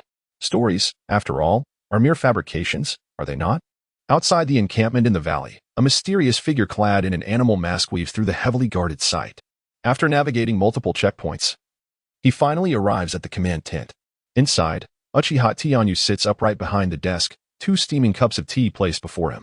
Uchiha Daohua remains unwilling to forgive him. Yet at least he has consented to drink the tea he prepared. This is a positive sign. Opposite him, the enigmatic Umbu operative finally speaks. "You are Uchiha Tianyu?" The man's eyes reflect a mix of surprise and skepticism. After all, upon first glance, the youth appears too young to be the formidable warrior capable of slaughtering thousands of ninjas. His youthful demeanor starkly contrasts with the image of someone capable of such cruel acts. With a composed gaze, Uchiha Tianyu meets the Umbu operative's eyes and calmly responds, "Yes. What do you need from me?" He is forthright, unwilling to engage in unnecessary pleasantries with the Umbu personnel. The atmosphere grows somewhat chilly. The Umbu man's surprise is palpable, perhaps due to Tianyu's candidness, which has caught him off guard. The support troops from the village are approaching. "Oh, the war has ended. What purpose do you serve here?" Uchiha Tianyu's tone remains inexplicably calm, yet it carries an unsettling weight. Though their exchange is succinct, the mood becomes increasingly grave. The Umbu operative lowers his head, refraining from answering, perhaps recognizing that he is not inclined to undertake responsibilities beyond his purview. "Forget it," Uchiha Tianyu murmurs softly. He did not intentionally create difficulties for the other party. After all, they were merely an ordinary Umbu ninja, incapable of determining the higher-up's intentions or altering the current situation. The horse-faced ninja, noticing the youth's lack of further inquiry, felt an inexplicable sense of relief within. He respectfully replied, "There is also a handwritten letter from Lord Hokage that I must personally deliver to you." Upon finishing his words, he raised a sealed bamboo tube above his head, reverently placing it before the desk of Uchiha Tianyu. Uchiha Tianyu picked up the bamboo tube, which bore a simple sealing technique. Upon the activation of chakra, he swiftly retrieved a piece of stationery from within. He swiftly perused the contents of the letter, yet with each passing moment, his expression darkened increasingly. He was utterly enraged. The message was straightforward. It was an appointment letter regarding the new commander of the frontline troops. Logically, this correspondence should have been addressed to Uchiha Fugaku, for he was, in name, the true commander of the unit. However, the letter had instead found its way into the hands of Uchiha Tenyu, who wielded the actual power. It was evident that this was a deliberate act by Sarutobi Hiruzen. He brazenly sowed discord between himself and Uchiha Fugaku. The letter explicitly emphasized that the specific reason for the change of commander was due to Uchiha Fugaku's physical discomfort. This pointed directly at him. Uchiha Tenyu clenched the letter tightly in his hand, his gaze penetrating as he stared beyond the confines of the camp, a tempestuous emotion burgeoning and spreading within him. He harbored murderous intentions. The new commander, Sarutobi Shino, muttered to himself, his gaze icy and resolute, causing the man from the umbu below to feel a jolt of alarm within. To be candid, he held a disdain for that surname and disapproved of the other's methods. Such audacious attempts to seize opportunities, coupled with sowing discord, transcended mere distasteful behavior. More crucially, the other's condescending demeanor rendered him utterly disregarded. Even if I am indifferent to these so-called accolades, what rightfully belongs to me shall not be relinquished. You shall not covet it. A flash of crimson light flickered in Uchiha Tenyu's eyes. If you wish to seize opportunities, let us see how that unfolds. After all, in this world, it is ultimately strength that speaks volumes. Chapter 39, The Attitudes of the People. At this moment, outside the Konoha camp, in anticipation of Sarutobi Shino's arrival, a multitude within the camp stood at the ready, poised for action. Among this contingent of several dozen individuals, they stood tall and straight, their ranks impeccably aligned. Led by the former commander Uchiha Fugaku, gazing longingly into the distance. I had faith that Konoha would not forsake us. In the crowd, the eyes of Uchiha Shursui sparkled with intense fervor. The arrival of Sarutobi Shinizuke bolstered his trust in Konoha and reinforced his belief in the existence of the Will of Fire. After all, even the son of the Hokage himself was directly involved in the war. The truth lay before them, did it not? This naive sentiment was not held solely by Uchiha Shursui. Among the throng, dozens shared this unwavering loyalty to Konoha. They were either the sycophants of the village elite or the naive fools indoctrinated by the Will of Fire. While the majority of their clansmen had lost faith in Konoha, they remained resolute, undeterred by the disapproving gazes of their kin, steadfastly awaiting the arrival of Sarutobi Shinizuke. Everyone, lift your spirits, reinforcements for the village are on their way. We must present our best demeanor to welcome Lord Shinizuke. Uchiha Fugaku solemnly urged the listless members of his clan, resembling a spineless stray dog, pleading for the favor of its new master. At the highest point of the valley, a tall figure stood resolutely atop a large rock. His eyes were filled with inner turmoil, tinged with a sense of reluctance and regret as he gazed into the distance at the clansmen in the camp. It was difficult for Uchiha Tenyu to fathom why Uchiha Fugaku, the formidable leader of a prominent clan and a master of the Meijiki Sharingan, displayed such weakness. Even the most humble of wild dogs would dare to bare their teeth at a stronger pack for the sake of survival, yet he seemed so docile. As if he had been tamed by the higher-ups of Konoha. Beneath that seemingly upright exterior lay a soul that was, in truth, subservient and bowing. He would rather exist as a creeping ant beneath the weight of power than become a hero who bravely resists it. Such individuals appear to be born devoid of the very essence of struggle. Uchiha Tenyu pressed his lips together. His tolerance and indulgence seemed to be enabling these spineless creatures, leading the family to a state of disgraceful embarrassment. I have already granted you an opportunity, Fugaku, amidst the expectations of some and the indifference of others. Under the watchful eyes of the masses, a vast army, akin to a sluggish snail, is laboriously inching towards the Konoha camp. The fierce winds whip across the faces of every clan member, carrying with them a gritty taste, as if the very air is infused with fragments of steel. When the gale strikes, it brings a stinging pain to one's skin. The enormous banner representing Konoha rustles vigorously in the tempest. Beneath the banner, upon a luxurious carriage, Sarutobi Shinjiro lies restlessly in the embrace of a maid, his brow furrowed in irritation. Perhaps the bumpy journey has left him dissatisfied. Or maybe it is the unwashed scent emanating from the maid that displeases him. In any case, this prince of Konoha, accustomed to a life of indulgence and luxury, finds himself deeply unhappy at this moment. He detested the days spent on the road and grew weary of such a monotonous existence. Despite receiving the finest treatment within the ranks of the entourage, an exceptional second-generation individual often harbors a critical disposition towards all things. At times, this trait runs deep within their character. At other moments, it may simply be a deliberate affectation. Sarutobi Shinojo was indeed finicky. He wrinkled his nose slightly. as if he could detect the foul stench emanating from his own being. He displayed an expression of impatience, as every moment spent here subjected him to immense torment. He decisively lifted the curtain of the carriage window and spoke in a low voice to the outside. "How long until we reach the Konoha camp?"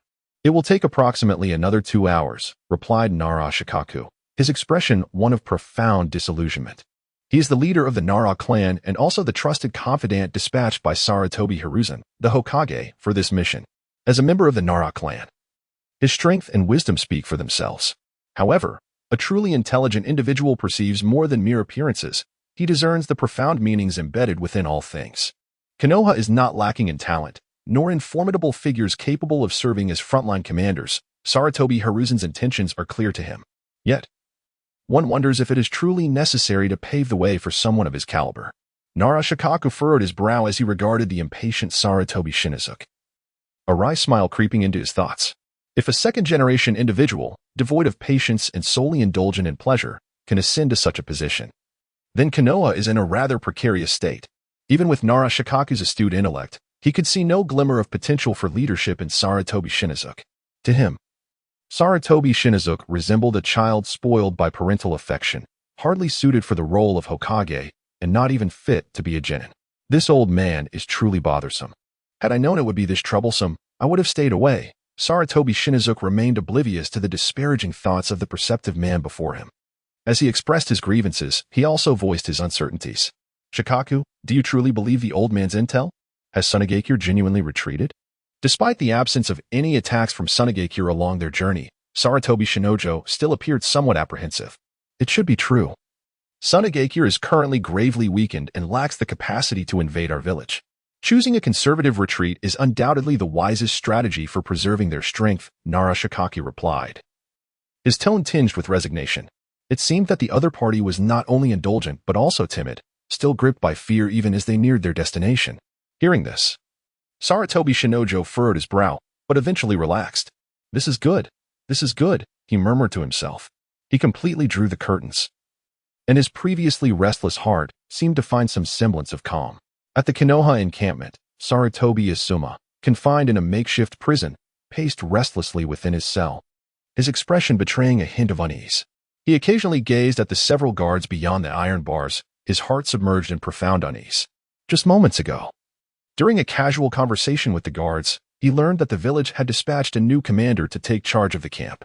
To him, this news seemed somewhat promising. He believed that he might soon regain his freedom. Yet, he rejoiced prematurely upon discovering from the guards that the new commander was none other than his inept elder brother. His spirits plummeted instantly. He paced anxiously within the confines of his cell, unable to restrain his outburst. "Old man, how have you become so foolish?" Izuma felt utterly betrayed.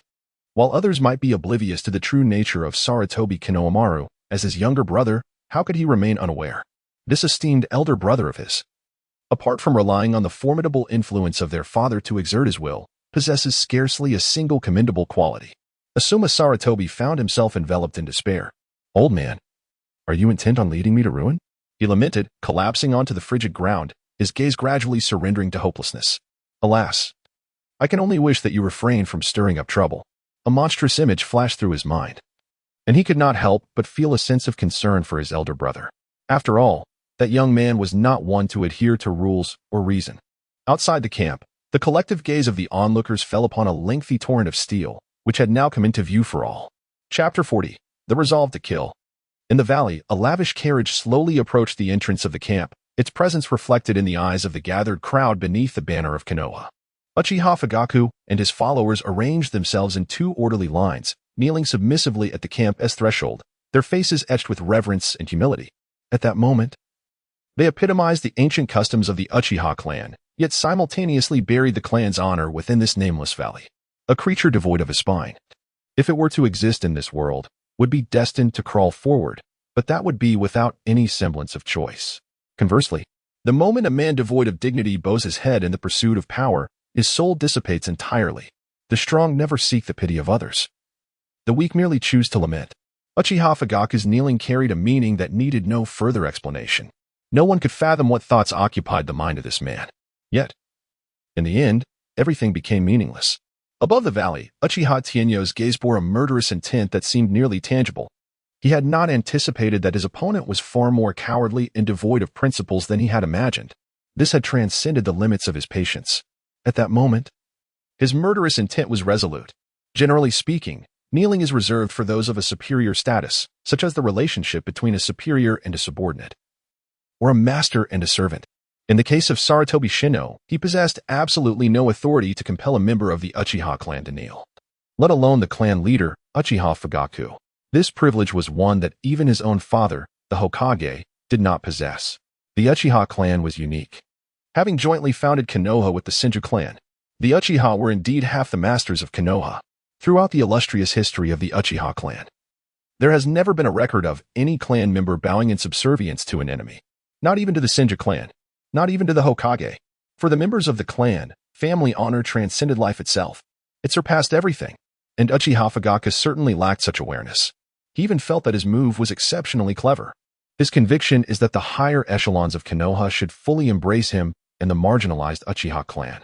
However, this path is fraught with challenges. Over the years, he has sacrificed numerous benefits and endured an abundance of injustices. Yet, regardless of his relentless efforts, an invisible barrier seems to exist between him and the upper ranks of Konoha, preventing him from being genuinely accepted. Thus, in his wisdom, he devised an alternative approach. Saratobi Shinjiro emerged as his optimal choice to break this impasse. He chose to embrace the peril, resolving to submit to him. Allied with the Saratobi clan, he aimed to elevate Saratobi Shinji to the esteemed throne of Konoha. Uchiha Fugaku possessed unwavering confidence that Saratobi Shinji would not spurn his allegiance once the latter acquiesced. The acceptance of the Uchiha clan by the higher echelons of Konoha would merely be a matter of time. For him personally, bowing before the future fourth Hokage was not a matter of shame. A glimmer of brilliance flickered in Uchiha Fugaku's eyes. He humbly lowered his head, intent on demonstrating his sincerity and determination to the other party. With a sigh, the horses ceased their forward march at the sound of a command. Had they finally arrived? A somewhat weary voice emerged from within the carriage. Supported by two exquisite maidens, Saratobi Shinojo stepped out into the open air. He steeled himself against his fatigue, striving to appear more spirited in the morning. Under the directive of Nara Shikaku, he understood that it was not yet time to rest. He still needed to partake in a handover ceremony with the Uchiha clan. He surveyed his surroundings, and what caught his eye were the Uchiha clan members, positioned in a half-kneeling stance. His brow furrowed instantly, and an overwhelming sense of astonishment engulfed him. Hadn't his father stated that the Uchiha clan had always been at odds with them?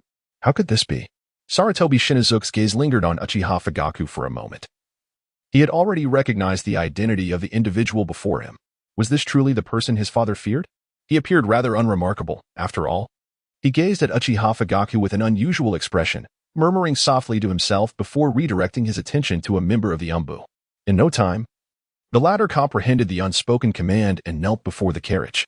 Supported by two exquisite maidens, Saratobi Shino stepped gracefully onto the back of this Umbu operative, leisurely disembarking from the carriage.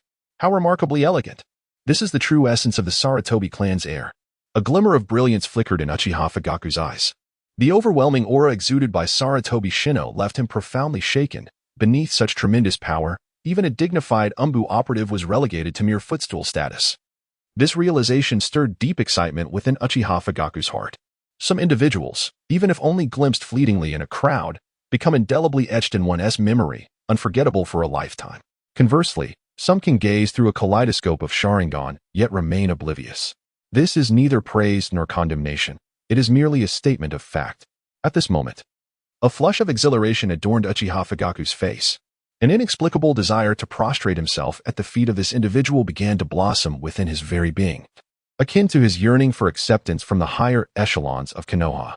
Boundless ambition was, paradoxically, his only limit. The world is peculiar.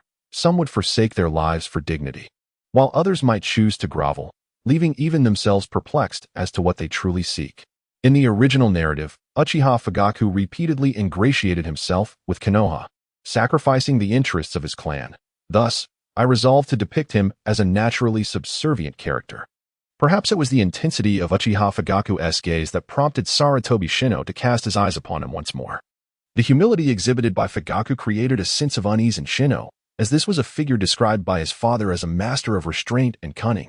Such an uncanny demeanor heightened Saratobi Shino's vigilance, prompting him to seek clarification from Nara Shikaku beside him. Yet, Nara Shikaku merely shook his head slowly, as Konoha's foremost sage. He too could not decipher the intentions of the notorious Uchiha Fugaku. Sarutobi Shino furrowed his brow in contemplation, hesitantly approaching the kneeling Uchiha Fugaku. You are the head of the Uchiha clan? Despite his father's long-standing disdain for the Uchiha name, he recognized that the individual before him now presented himself in a submissive manner, necessitating a display of gentleness. Indeed, I am honored that Lord Shino recognizes me. Uchiha Fugaku replied, gradually raising his head, his voice imbued with profound humility and sincerity. Just clung to the knee he had knelt upon, and in that moment, he completely forfeited the dignity and presence expected of a shadow-level warrior. Yet, this opportunity had finally arrived. A spark of determination ignited in Uchiha Fugaku's eyes. He was acutely aware that the other party had come bearing orders, particularly concerning the matters involving Uchiha Tenyu and Sarutobi Asuma. Indeed, there was no doubt. If I were to demonstrate my worth, Shinzo would surely welcome my allegiance. There could be no mistake.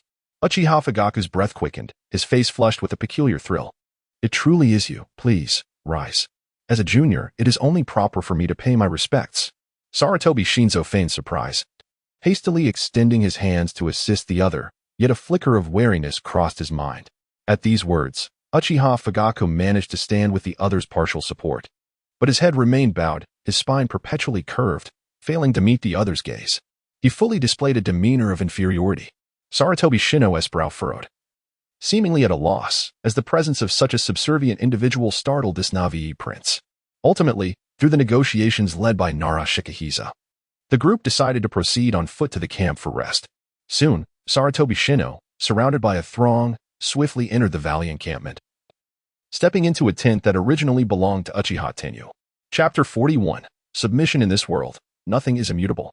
Power, status, women, and the fleeting splendor of life all fade with the passage of time. Apart from intrinsic strength, all else ultimately becomes worthless. Within the temporary command post of the Konoha encampment, transformations had also taken place. From Orochimaru to Uchiha Tenyu, and now to Sarutobi Shino, within a mere fortnight. This modest command post welcomed its third master. Yet, it too had undergone a metamorphosis. The command post, originally a mere collection of tents, had been transformed into a castle constructed through Earth-style ninjutsu, thanks to the meticulous arrangements of Uchiha Fugaku. The ninja's talents were fully harnessed, and within a single day, the once austere and confined command post became a lavish sanctuary for Sarutobi Shino. Inside the castle, items uncharacteristic for a battlefield began to appear: spacious and opulent shower facilities, comfortable luxurious bedrooms furnished with exquisite animal pelts, and even the wooden chair, which had once belonged to Orochimaru, was replaced by an oversized cedar chair adorned with rubies. In the bright and expansive conference hall, Sarutobi Shino reclined languidly on the cedar chair. Before him, the table was adorned with various rare fruits that could only be found in the capital of the Fire Country. Despite the chill of late autumn behind him, two beautiful maidens gently fanned him with large palm fronds, symbolizing his elevated status as he relished the privileges akin to those of the daimyo of the Fire Country. In the conference hall, a group sat erect in two orderly rows. A glance around revealed the presence of significant figures from the village, including core members of the Inuzuka family and the captain of an elite Umbu team, with many being high-ranking ninjas affiliated with the Sarutobi clan. Their purpose in coming here was, naturally, to assist Sarutobi Shino, yet there lay a deeper significance, namely, the collective appropriation of the fruits of victory. A grand feast cannot possibly be monopolized by a single individual. They resembled vultures roaming the plains, who, upon discovering readily available carrion, would swarm and devour it entirely. Nothing brings them greater joy than reaping rewards without labor. In Konoha, Sarutobi Hiruzen stands as the Hokage, the village's chief. With a leader comes followers. And surrounding Sarutobi are numerous clans, forming a colossal collective of interests. The Inuzuka, Nara, and Akimichi clans, since the distant Warring States period, have been intricately linked, inseparable and mutually beneficial. Regarding the victory of Sunagakure, they had already devised a plan for its division. The Sarutobi clan would partake of the meat, while the Inuzuka, Nara, and Akimichi would savor the broth, a fair arrangement indeed. Within the council chamber, these individuals engaged in spirited conversation, their laughter resonating. Yet their gazes bore a mischievous glint directed towards a figure prostrated on the ground in the chamber. Uchiha Fugaku knelt respectfully, his legs folded, a faint bruise marking his forehead. While his countenance appeared serene, a tempest raged within him. From the unfettered chatter of those around him, he discerned their insatiable appetite. Their greed aimed at devouring every accolade from the battlefield. In this scenario, he felt akin to a hyena encroaching upon a pack of wild dogs, observing as they deliberated on how to divide the spoils of the hyena's domain. Yet, he, the leader of the hyenas, had already led the charge in betrayal. This was both a test and a gamble. Undoubtedly, Uchiha Fugaku had crossed boundaries, aligning himself with the wild dogs, partaking in this lavish banquet. Everyone was elated. Uchiha Fugaku's gaze was profound, yet he felt a sense of satisfaction. This was a blatant exchange of interests, culminating in a preliminary agreement with Sarutobi Shino. The price was Uchiha Fugaku's assistance in tasks, while Sarutobi Shino promised to strive to mend the misunderstandings between the Uchiha and the higher echelons of Konoha. It was akin to grasping at shadows, a promise as ethereal as mist. Narashikaku, known as Konoha's foremost intellect, felt utterly speechless. What had commenced as a mere probe had unexpectedly culminated in an outcome beyond his wildest imaginings. He initially believed that this man harbored some unseen conspiracy, possessing ulterior motives in his approach towards Sarutobi Shino. However, the results of the test were entirely beyond his expectations. Was he a hyena voluntarily aligning with them? Or perhaps an untamed wolf? The pressing question arose: what is paramount in rearing a wild hyena? Is it to ignite its thirst for blood, allowing its feral instincts to flourish through unrestrained slaughter? Or is it to nurture it daily, coaxing it, and domesticating its wild nature to transform it into a docile house pet? Narashikaku considered all of the above, yet realized none were wholly sufficient. The essence of raising a hyena lies in unequivocally asserting dominance over it, relentlessly tormenting it, while occasionally offering morsels of meat. It is through sporadic instigation and suffering that it learns to submit to this hierarchy, with the imprint of fear indelibly etched into the depths of its mind, becoming a habitual instinct. It must forever recognize who the true master is. Narashikaku's gaze was inscrutable as he finally spoke, intent on further probing the other. Thus, representing Sarutobi Shino, he presented an array of stringent demands to Uchiha Fugaku. Under the watchful eyes of all present, Uchiha Fugaku nearly prostrated himself to the ground, his forehead pressed deeply against the earth. In response to these excessive and harsh demands, he acquiesced with remarkable alacrity, even a strange flush rising to his face. He was exhilarated. His innate servility elicited tremors within him, and Narashikaku's various harsh phrases seemed to unlock a switch within this man's very genes. In this nameless valley, within the spacious hall of deliberation, and under the witness of the patriarchs of numerous prominent clans, this man, notorious for his fierce gaze, was truly transformed into a shameless beast, humbled, reverent, and submissive at the feet of Sarutobi Shino. His utterly shameless demeanor was even more pitiable than that of a stray dog begging for mercy. His face was etched with excitement and reverence. This posture evoked an inexplicable dread among all present. The father of a monster must also be a monster, for their veins share the same tainted blood. For the sake of Konoha, Itachi could commit the atrocity of clan slaughter. Similarly, Uchiha Fugaku could sacrifice his dignity and betray the interests of his family in the name of ambition. On the platform, Sarutobi Shino's eyes were filled with astonishment. The clan leader of Uchiha had become a mere pet. This outcome left him in a state of disorientation and shock, accompanied by an unsettling horror within. Outside the tent, Uchiha Fugaku straightened his hunched back, a triumphant smile gracing his lips. Surrounding him were dozens of loyal Uchiha followers. Has Lord Shino accepted your proposal? Uchiha Fugaku's gaze radiated with confidence, reminiscent of a victorious general returning from battle. Indeed, Lord Shino has fully embraced our allegiance. Splendid. We have finally succeeded. This marks a small step forward for us, yet a monumental leap for the entire Uchiha clan in embracing Konoha. The Dove faction erupted with enthusiasm, as they contemplated the villagers' lack of understanding and the oppressive weight of the past imposed by the higher echelons of Konoha. Tears finally welled in their eyes. However, Uchiha Fugaku's voice resonated once more, tinged with hesitation. Before we proceed, we must assist Lord Shino with several tasks. What tasks? We are prepared to face any peril. The first task is to rescue Asuma. Chapter 42. Betrayal? In this world, light is but a fleeting moment, while darkness reigns as the eternal pinnacle. Those who cloak their vile actions under the guise of noble aspirations are often the very ones who deceive themselves, reveling in a fabricated reality spun from their own lies. At the highest point of the valley, where sunlight is most abundant, Uchiha Tenyu felt an inexplicable chill and shadow looming over him. The fierce mountain winds lashed against him, causing the adornments of his hat to jingle, while his face, as unyielding as sheer rock, radiated an air of indifference and lethal intent. In the depths of his penetrating gaze towards the castle, a trace of derision flickered. An abandoned hero is destined to endure a fate more harrowing than that of a wild dog. Yet, in this world, choices are scant. For the rogue ninja seeking survival, life may be fraught with hardship and trials, yet at the very least, they cling to existence. Should one choose to live in perpetual fear and trepidation, or take the decisive step to defect from Konoha? Uchiha Tenyu's eyes were profound, his indecision lingered, but as Uchiha Fugaka resolutely dismantled his tent and strode into the castle, the scales within his heart tipped irrevocably. He has made up his mind. The wild winds of the valley whip against his stoic visage, and under the blazing sun, a mysterious glimmer dances in his pupils. He recalled the words of Uchiha Shana, who once urged him to flee from Konoha and seek a place where no one could find him. At that moment, he had resolutely refused. Yet, ultimately, I could not escape this path. Uchiha Tenyu lowered his head, letting out a self-deprecating chuckle, his lips curling into a faint smirk. Unsure whether he was mocking his own naivety or the folly of Konoha's higher-ups. As time passed, his strength grew, and there were certain things he no longer wished to endure. When a fledgling bird's wings grow strong, it is met with the vast azure sky.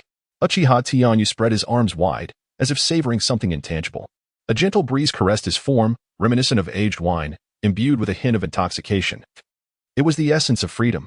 He quietly reveled in the freedom bestowed by the gentle breeze, experiencing an unparalleled sense of ease within, as if he were a caged bird that had finally escaped its iron bars and embraced a new lease on life. At this moment, he awaited but a single message. The winds whisked away the passage of time, yet they could not dispel the restlessness within his heart. You know, the wind is quite strong today. A somber voice finally broke the silence from behind him. A youth clad in black and white approached with measured steps. It must be quite disheartening to witness an arrogant fool seize all the accolades rightfully yours, Uchiha Amaterasu remarked with a light-hearted chuckle, attempting to soothe his companion's troubled spirit. You truly lack the talent for offering comfort, Uchiha Tenyu retorted as he turned his head away. He broke into a smile, his tone relaxed. You have finally arrived. Well, the situation is rather complicated, which caused a slight delay. Is everything in order? Everything has been arranged. Our team has already evacuated Isuma from here. Uchiha Tenzo paused for a moment before continuing. Currently, on the entire front line, it is only you and I left. Uchiha Tenyu's lips curled upward, revealing a defiant grin as he turned to face the raging winds of the valley. In his eyes, a sudden dark crimson glow emerged. The long-suppressed fury and aura within him seemed to find its release and explosion upon receiving this answer. In those blood-red eyes, a chilling and utterly pure intent to kill erupted fiercely. Uchiha Tenzo furrowed his brow, preparing to say something, but an overwhelming pressure descended upon the summit of the valley in an instant. His pupils constricted sharply, instinctively urging him to distance himself from the individual before him. A thunderous roar erupted as the dark crimson aura of dominance surged forth like a tangible tsunami, illuminating the heavens with an innumerable array of lightning strikes. The fierce and untamed energy coalesced into a palpable tempest, radiating outward in all directions, engulfing everything in its path. The earth atop the mountain quaked. Fragments of flesh and countless objects were violently propelled into the air by the force of the overwhelming aura, while even the trees in the valley emitted ominous cracking sounds. This aura, reminiscent of a nightmarish hellscape, exerted a suffocating pressure upon all living things. It embodied a terrifying power capable of annihilating everything. Uchiha Tenka's crimson eyes widened in disbelief, and his body involuntarily trembled as he instinctively retreated, his gaze filled with astonishment. This marked the first time he had truly sensed the murderous intent and overwhelming presence of his opponent, a presence so ghastly it nearly rendered him breathless. With a deep exhale, Uchiha Tenyu expelled the stagnant air from his lungs, revitalized, as if his entire demeanor had undergone a profound transformation. He gazed downwards, his eyes filled with a sense of exhilaration at the prospect of escaping the dragon's cage. A fleeting glance revealed a youth, visibly distressed, clutching his chest. Ah, Tenj. I apologize. I have simply endured too much. Uchiha Tenj lay on the ground, gasping for breath, a flicker of helplessness crossing his gaze, as the other's apology rendered him momentarily speechless. It's quite all right. The young man's voice trembled involuntarily. After a brief respite, he struggled to regain control over his trembling legs, standing up unsteadily. Uchiha Tenj took a moment to steady himself, inhaling deeply as he turned to the creature beside him, who regarded him with concern. Brother H, what do you plan to do next? I have already dispatched Inna and the others to the land of rain. Once we receive their news, we shall depart from here. His tone was remarkably calm, yet beneath the surface lurked a chilling intent, clearly indicating that he had no intention of leaving quietly. Uchiha Tenj seemed momentarily taken aback by the words spoken to him, and after a brief silence, he responded, "Have you truly made up your mind? After all, life as a rogue ninja is fraught with challenges." His gaze fixated on the retreating figure, betraying a hint of hesitation. "Nonetheless, I shall support your decision."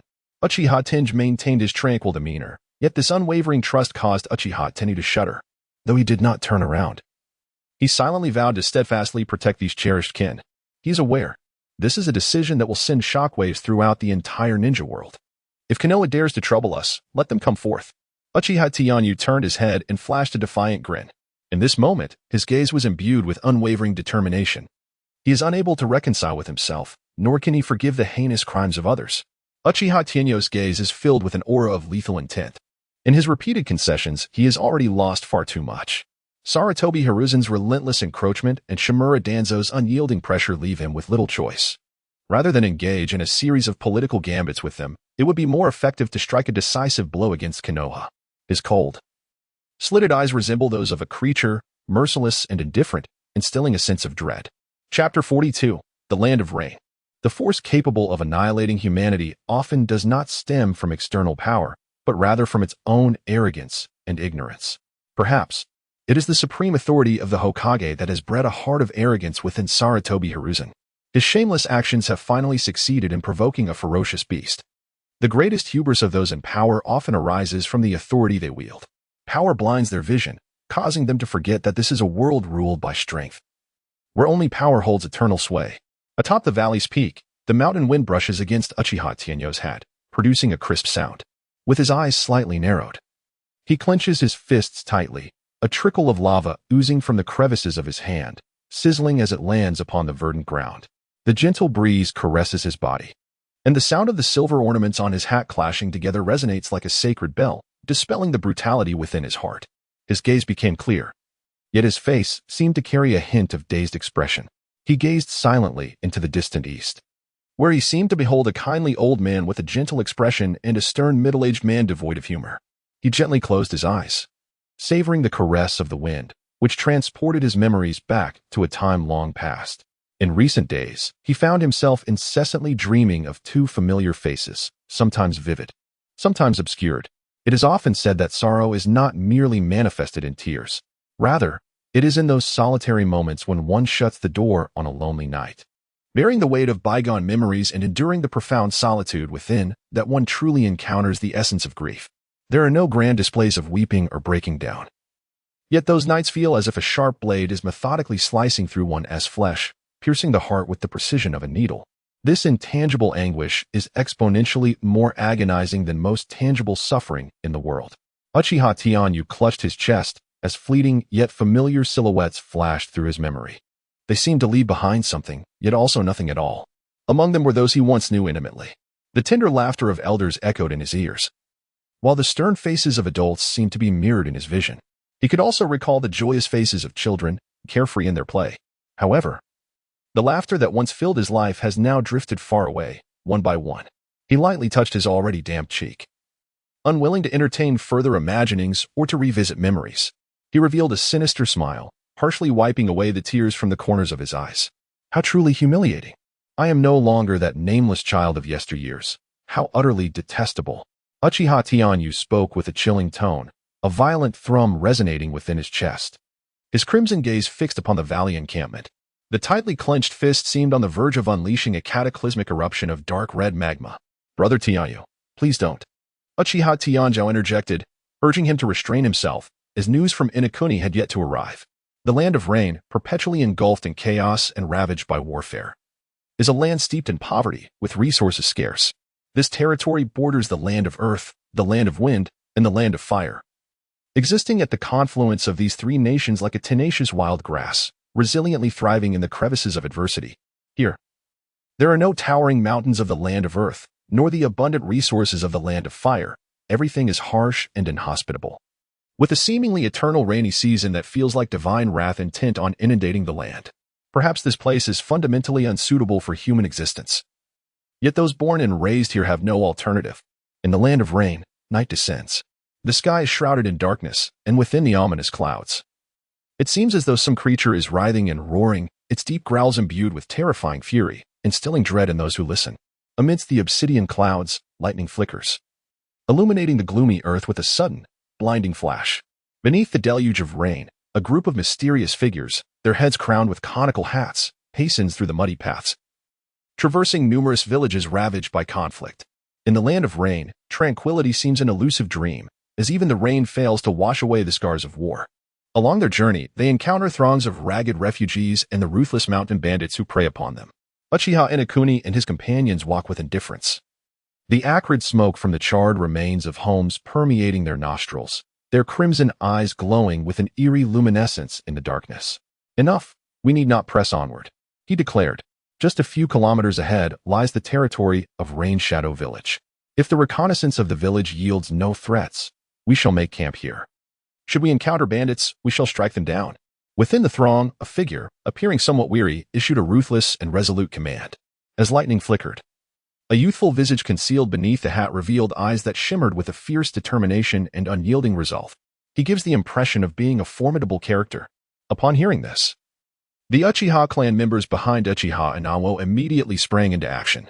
They dispersed, akin to phantoms concealed within the night, both enigmatic and formidable. They meticulously scrutinized their surroundings, eliminating any creatures that might betray their whereabouts. At this moment, their spirits were low and their expressions grave. Defection was no trifling matter. It was a crucial issue concerning their very lives. Each moment of negligence could potentially cost them their existence. Fortunately, in the land of rain, even the heavens seemed to conspire in their favor, as the torrential downpour effectively washed away any trace they left behind. In this war-torn nation, any ninja not belonging to the land of rain would be deemed an enemy by the ninjas of Amigakure. Here, even the ninjas from Konoha were reluctant to tread lightly. Uchiha Ina's gaze was elusive. They resembled a pack of homeless wild dogs, and until Uchiha Teni arrived, they had to exercise utmost caution in the land of rain. As the resentment among their clansmen reached a boiling point, defection became merely a matter of time. This was true for Uchiha Teni and equally applicable to the hawkish faction that followed him. It was an inevitable outcome. Uchiha Teni elucidated the stakes involved, and thus this group of clansmen, already discontented with the higher-ups in Konoha and filled with grievances, swiftly reached a unanimous decision. The day of defection had finally arrived. The designated escape point was set in the land of rain. Though their numbers were not vast, all members of the hawkish faction had gathered here without exception.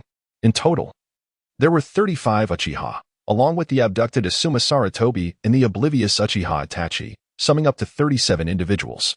They fled from the front lines of the Land of Fire to this nameless village. There was no one, no situation. Everything was as it should be. As the personnel who had been surveying the surroundings returned, Uchiha Inahibi let out a sigh of relief. Before them lay a village that appeared to have recently endured some extraordinary circumstances, resulting in its desolation, precisely as they had hoped. Under the cover of night, the group finally discovered their refuge, Creek. With considerable effort, they pushed open the long-sealed door of a dilapidated cottage, the frame scraping against the ground, producing a resonant creak. At last, they were safe. Uchiha Daowa's eyes revealed a hint of weariness. He collapsed onto the ground, his gaze gradually becoming vacant. As if struck by a thought, he abruptly sprang to his feet. His gaze was elusive as he carefully retrieved a bundle of withered papers from his bosom. With utmost seriousness, he inscribed his side's intelligence and then entrusted it to a mysterious clansman adorned with a mask.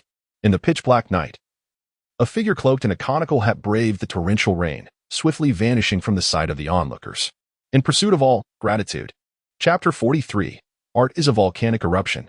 A day later, at the Konoha camp, the night was particularly enchanting, with a deep black sky adorned by countless twinkling stars, their flickering light seemingly peering into the secrets of the human realm.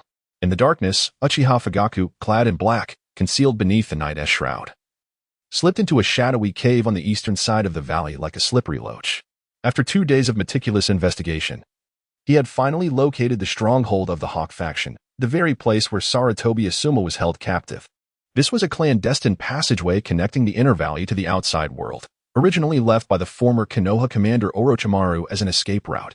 However, Orochimaru had never utilized it. Instead, it had fallen into the hands of the Hawk faction, who exploited the secret passage to evade Konoha's surveillance. Within the passage, Uchiha Fugaku wore a serious expression, cautiously treading through the narrow, damp, and shadowy environment. A bone-chilling wind swept through from the cave's mouth, prompting him to tighten his cloak. The enormous, dark entrance loomed like the maw of an unknown creature, and merely walking within it sent an inexplicable shiver down his spine. The unknown surroundings inevitably instilled a sense of oppression and unease. The silence was so profound that Uchiha Fugaku could distinctly hear the rapid thumping of his own heart. Chilling gusts coursed through the passage, and Uchiha Fugaku moved silently with a fierce glint in his eyes.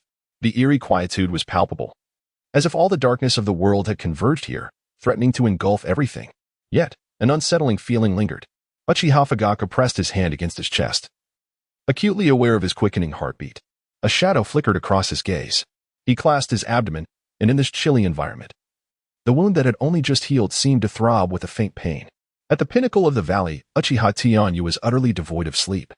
The hazy moonlight cascaded over him, while a gentle breeze stirred his hat, casting his face further into shadow. The refreshing autumn wind bore an inexplicable restlessness, reminiscent of the winds from the depths of hell, imparting an uncanny sense of oppression. He gazed into the distance with an intense and penetrating stare, his entire being resembling a statue, silent and shrouded in stillness. He has maintained this posture for over a dozen hours, his superhuman physique seemingly rendering him impervious to fatigue. As nightfall approaches, he has received news of everyone's safety, yet he still harbors lingering concerns. He is not a true executioner, despite the fact that he can no longer suppress his brutal instincts. Should he engage in indiscriminate slaughter, or impart a lesson to Sarutobi Shinjiro?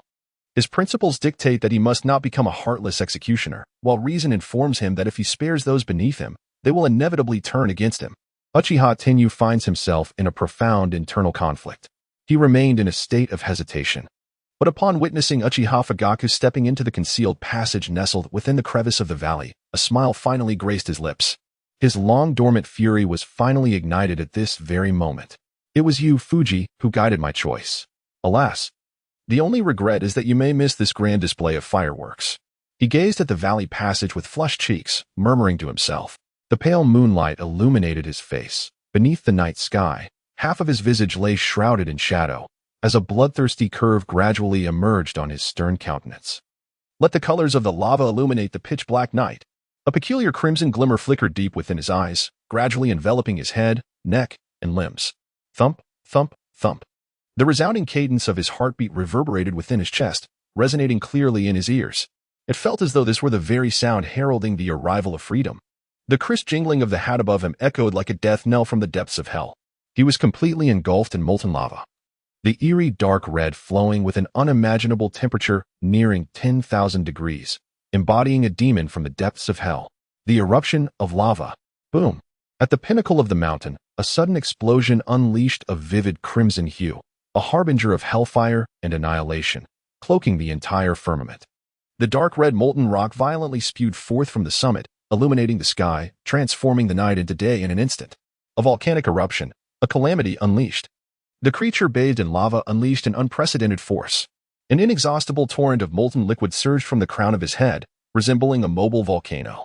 When his rampant malevolence was no longer contained, the imminent fate awaiting the inhabitants of Konoha would be utter destruction. In an instant, the valley split open. The earth quaked beneath its weight. The splattering magma surged violently through the fissures of the valley, brightening the pitch-black night and startling the patrolling ninjas in the Konoha encampment. They gazed in horror at the heavens above, where a volcano had erupted. The molten lava splattered forth like a wild beast unleashed, indiscriminately unleashing terrifying heat and destructive power. In the eyes of the villagers, the crimson magma reflected the grim visage of death. An ineffable panic spread within their hearts. Atop the mountain, the dark red lava surged forth, carrying countless boulders, gravel, and debris in its relentless tide of annihilation towards the valley below. Wherever the lava spread, everything in its vicinity was consumed, the intense heat distorting the very air. Wherever their gaze fell, it was met with the violent eruption of molten liquid. It cascaded down from above the valley, seemingly intent on devouring all life below. The sole escape lay in the narrow passage directly ahead in the valley. The ninjas within the valley could no longer afford to dwell on their terror. They employed various means to surge towards the valley's exit.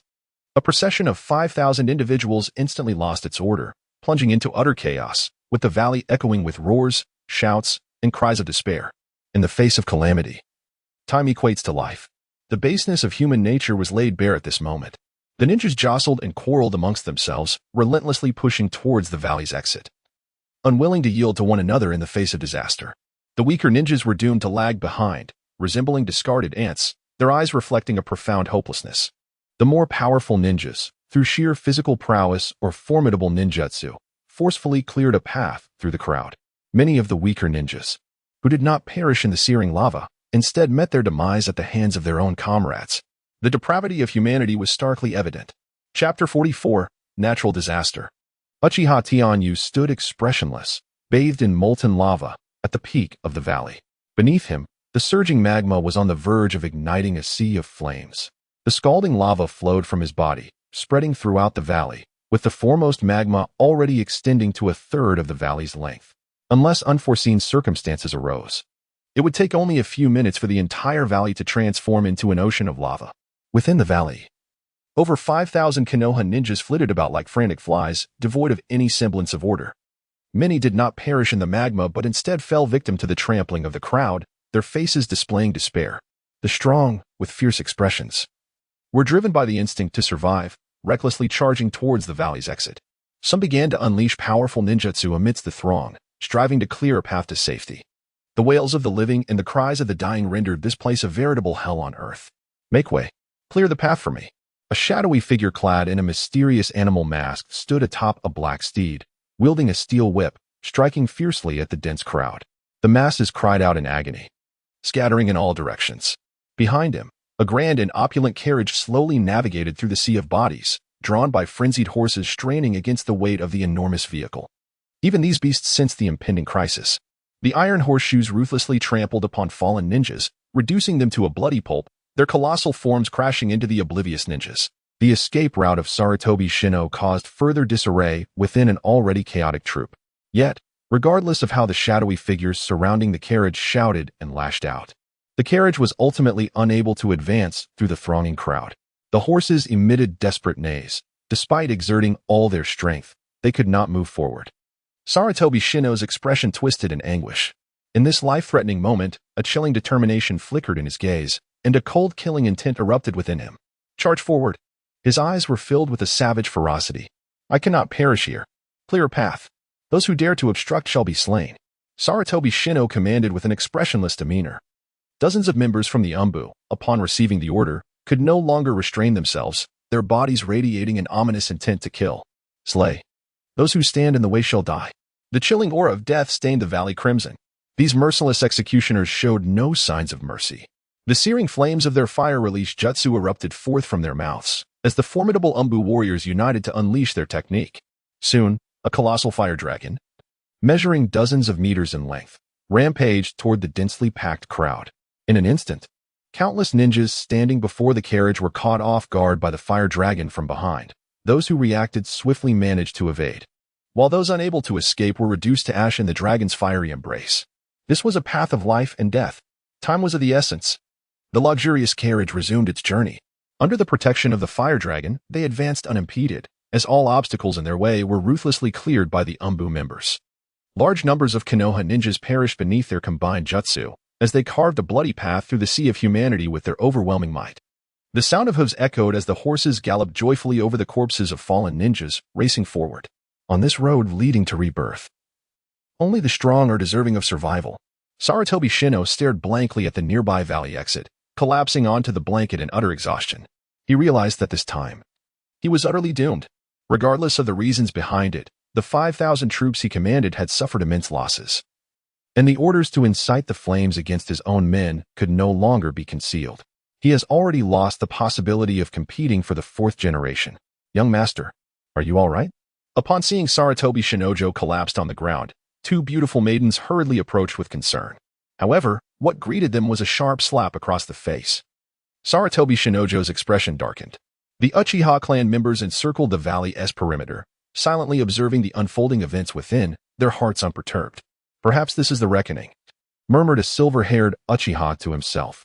He gazed indifferently at the scene before him, reminiscent of a hellish nightmare, his heart a tumult of emotions. A natural disaster had struck. The lava had erupted. Yet, the connection to those outside the valley had diminished significantly. Just 2 days prior, perhaps out of fear of Sarutobi Shino, they had been expelled from the valley and forced to establish a camp at its periphery. Such fate, such retribution, all seemed preordained. It mattered not who fled for you.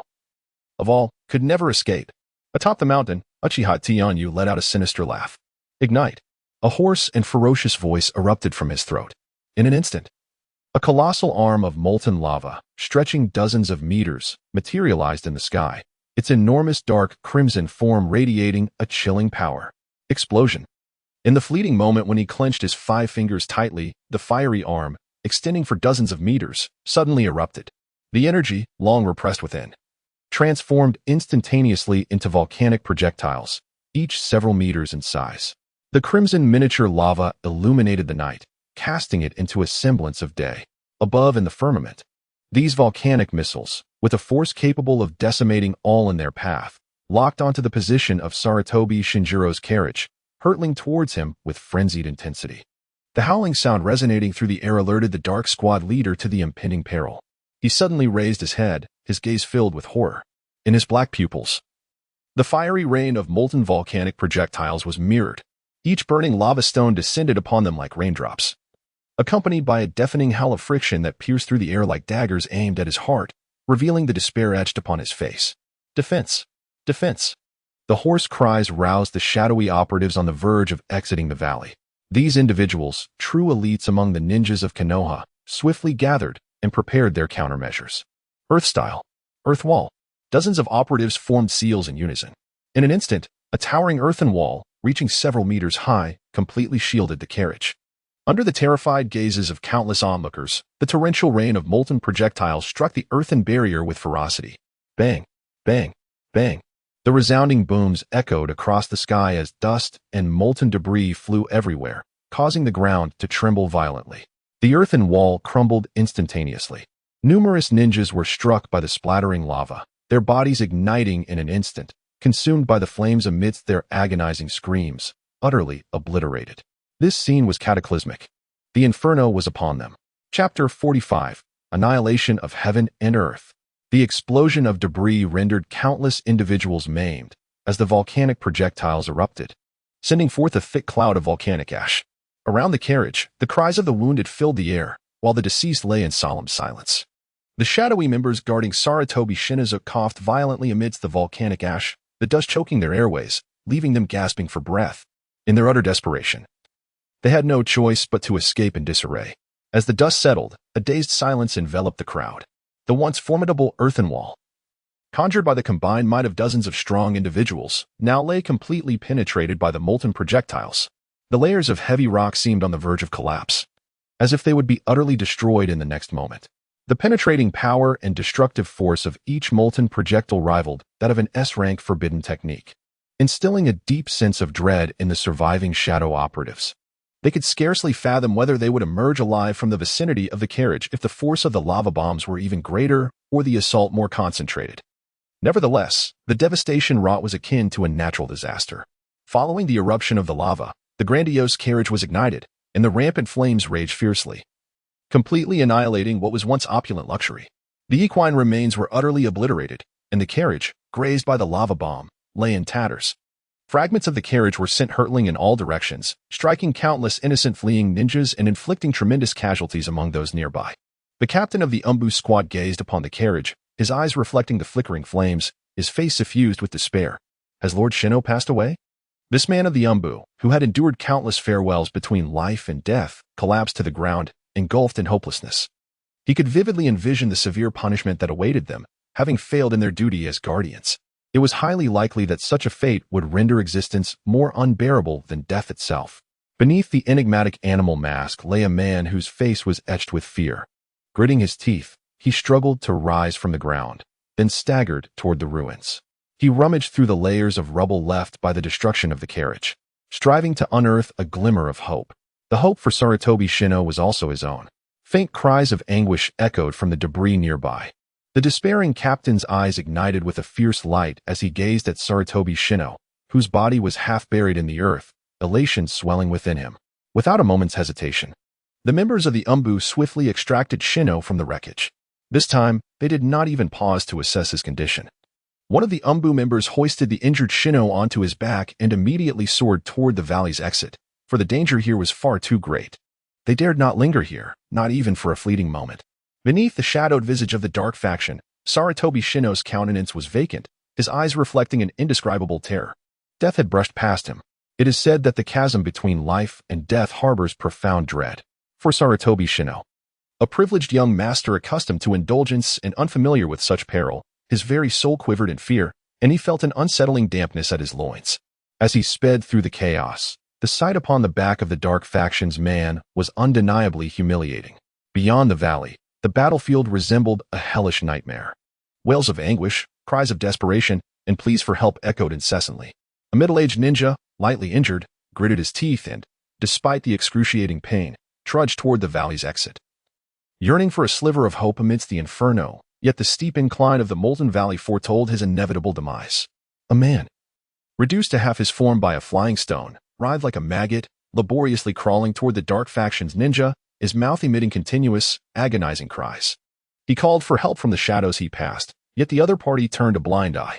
It was predictable that for him, death was merely a matter of time. In the valley, there were countless individuals like him. Some of them had their innards crushed out, their spines shattered, yet none desired death. All yearned to survive. Though such aspirations were destined to remain a lavish illusion. This is the grim reality of hell on earth. At last, the molten lava, boiling and racing down the mountainside, surged forth from the summit. That dark crimson liquid was the final glimpse of deep red in the eyes of the escaping ninjas. A chilling harbinger of death that roused them completely from their stupor. At the peak, Uchiha Tenyo's gaze remained as cold as ever. His expression was unyielding, seemingly unaffected by the tragic spectacle unfolding below. He resembled an expressionless statue, coldly gazing down upon the myriad sufferings of existence. The swirling sea of molten lava mirrored in his crimson pupils. Where his gaze fell, everything was engulfed, spreading, and ultimately submerged. The searing heat of the molten liquid scorched every living being in the valley. Where the terrifying dark red hue prevailed, not a blade of grass could survive. The ninjas, unable to escape the valley, were inevitably consumed by the ocean of lava. Yet this time, there were no wails, no anguish. The absolute heat and the horrifying liquid magma produced a perfect chemical reaction, reducing the human form to mere skeletons in the face of such a cataclysm. The valley had transformed into a hell. Regardless of the ninjas' inner turmoil or rage at the moment of their demise, they faced indiscriminate treatment. In the face of death, there exists no disparity of identity or strength. They were all unified in one identity, being deceased. This world delineates black and white, yet transcends such distinctions. How innocent were the ninjas of Sunagakure? How innocent were those of Konoha? As ninjas, the killers too have their day of being killed. There is no right or wrong in this matter. At least in the eyes of Uchiha Tenyu, there was little distinction between the ninjas of Konoha and those of Sunagakure. The flowing lava, having lost the momentum of its descent from the mountain peak, diminished in its terrifying lethality at the valley's hollow bottom. The slowly trickling dark red liquid exuded an eerie and solemn atmosphere. On the outskirts of the valley, the remaining escaped ninjas silently beheld the nightmarish scene within. A tableau of deathly silence.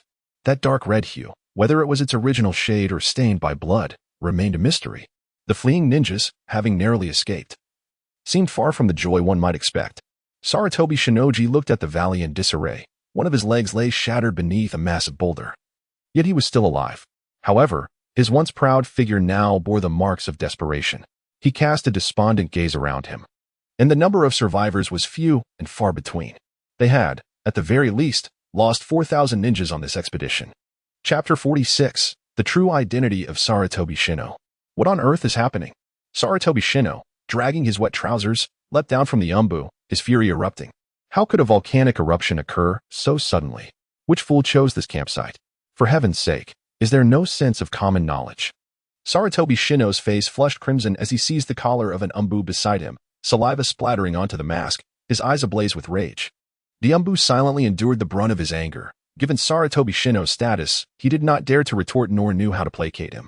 The volcanic eruption had buried nearly 4,000 ninjas in molten lava, and even as a relentless killing machine, he immediately recognized the gravity of the situation and the potentially dire consequences that could ensue. This was not something that could be easily resolved with mere apologies or the title of Hokage's son. Once word of this incident reached the village, Sarutobi Shino would find it impossible to reap the rewards from the Uchiha clan. Even his father, the Hokage, would struggle to save himself. Accountability was inevitable. It was foreseeable that the political landscape of Konoha was on the brink of a cataclysmic upheaval. After all, Sarutobi Shino, the commander of the troops, had been personally recommended by the selfless Hokage himself. With a thud, under the astonished gazes of the crowd, Saratobi Shino painfully knelt upon the ground. His expression wrought with anguish as he gazed towards the nearby valley's exit. There, he had not only lost his two beloved maidens today, but also his cherished luxurious vehicle.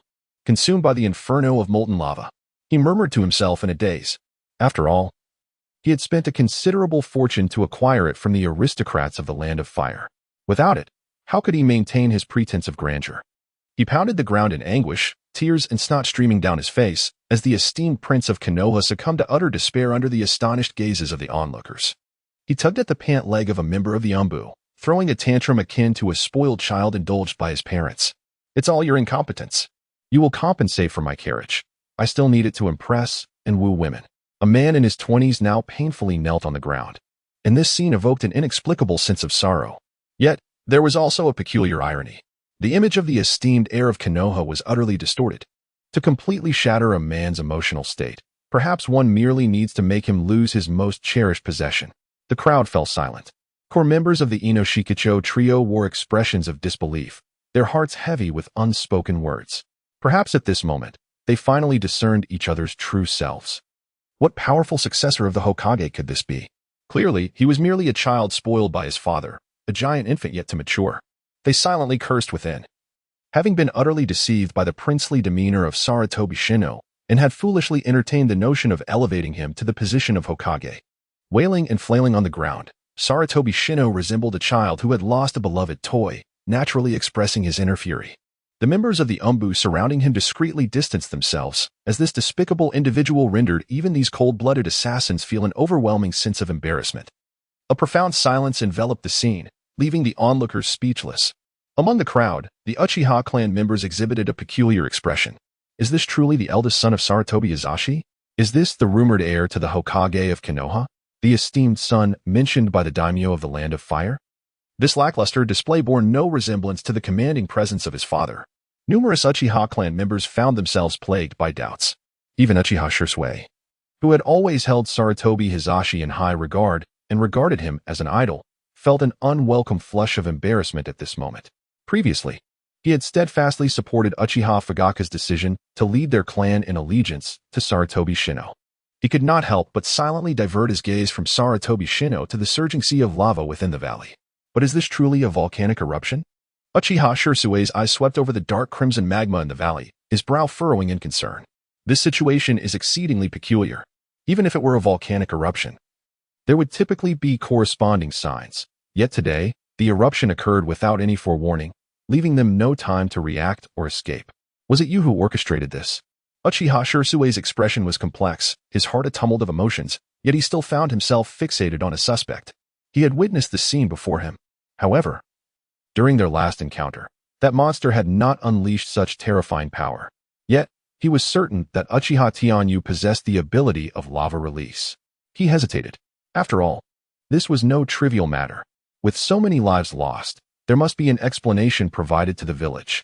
He cast a fleeting glance at the weeping Shino, his gaze profound and contemplative. He reflected on the tragic events that had just transpired, contemplating the innocent lives of the fallen ninjas. Ultimately, he resolved to take a stand. Uchiha Shirsui's gaze radiated with unwavering determination as he resolutely stepped forward. Have you truly made up your mind? Once spoken, such matters cannot be borne by a single individual. Even our entire Uchiha clan may bear the weight. A middle-aged clansman, resembling an elder, attempted to restrain him, voicing his concerns. But who was Uchiha Shirsui? His character is obstinate and exceedingly self-centered. Once he has made up his mind, no one can sway his heart. Lord Shinobu, boom. Just as Uchiha Shirsui was about to voice his doubts, a thunderous roar interrupted his words. The hearts of the crowd quivered, and their gazes instinctively turned towards the valley. Could it be that a volcanic eruption was occurring once more? Atop the mountain, all appeared serene, showing no signs of a secondary explosion, and the crowd exhaled in relief. Yet, almost immediately, a chilling sound erupted from the eastern valley. As everyone hurriedly looked over, they beheld an inexplicable sight. A colossal blue figure nearly 30 meters tall had materialized amidst the heavens and earth. In its right hand, it wielded a long, purplish sword, while its left hand brandished a massive shield. Its entire form was clad in blue armor, resembling an ancient deity or demon as it surged forth from the depths of the valley. The mountain trembled, collapsing under the force. As countless boulders and debris were sent flying, with soil splattering everywhere and crashing into the molten lava, creating towering waves that soared dozens of meters high. The blue giant was drenched in a sizzling liquid, its fierce and resilient armor holding the fluid at bay, while the unleashed energy instilled terror among those gathered at the valley's edge. What manner of monster is this? Sarutobi Shinobu's eyes were filled with dread, and he instinctively recoiled behind the Yumbu, seeking solace. What is that? Susanoo. Nara Shikaku, too, had lost his usual composure, exclaiming in horror. Susanoo? What is that? Nara Shikaku's expression turned solemn. In the present day, many in Konoha had forgotten this taboo ability, yet as a learned sage of the village and the shinobi world, he was well aware of its significance. He recognized it at a glance. Before him lay the long-lost forbidden ability of the Uchiha clan. Susanoo, a unique power derived from the advanced form of the Sharingan, emerged after achieving a certain pinnacle. He spoke in a profound tone, elucidating to the gathered crowd. It is said that the legendary Uchiha Madara wielded Susanoo to dominate the Warring States period. In this enigmatic form, the Uchiha would possess the capacity to devastate the heavens and obliterate the earth. Nara Shikaku spoke rapidly, yet his words carried an icy chill, filling every person present with shock and awe. Meanwhile, the members of the Uchiha clan, amidst their astonishment, were also filled with elation. Could it be that the power of the clan leader had reached such extraordinary heights?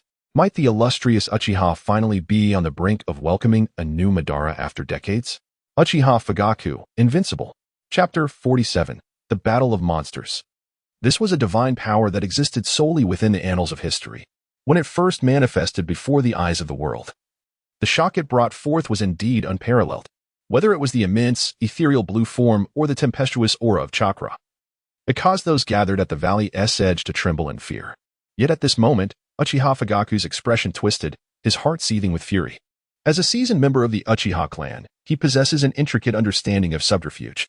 For many years, he has concealed his true prowess from the eyes of the world. He feared inciting the wariness of certain individuals and had concealed himself for a decade. At this moment, his true strength was completely unveiled, and he could no longer maintain his previous clandestine behavior. The higher-ups of Konoha would harbor profound apprehension towards him, ever watchful.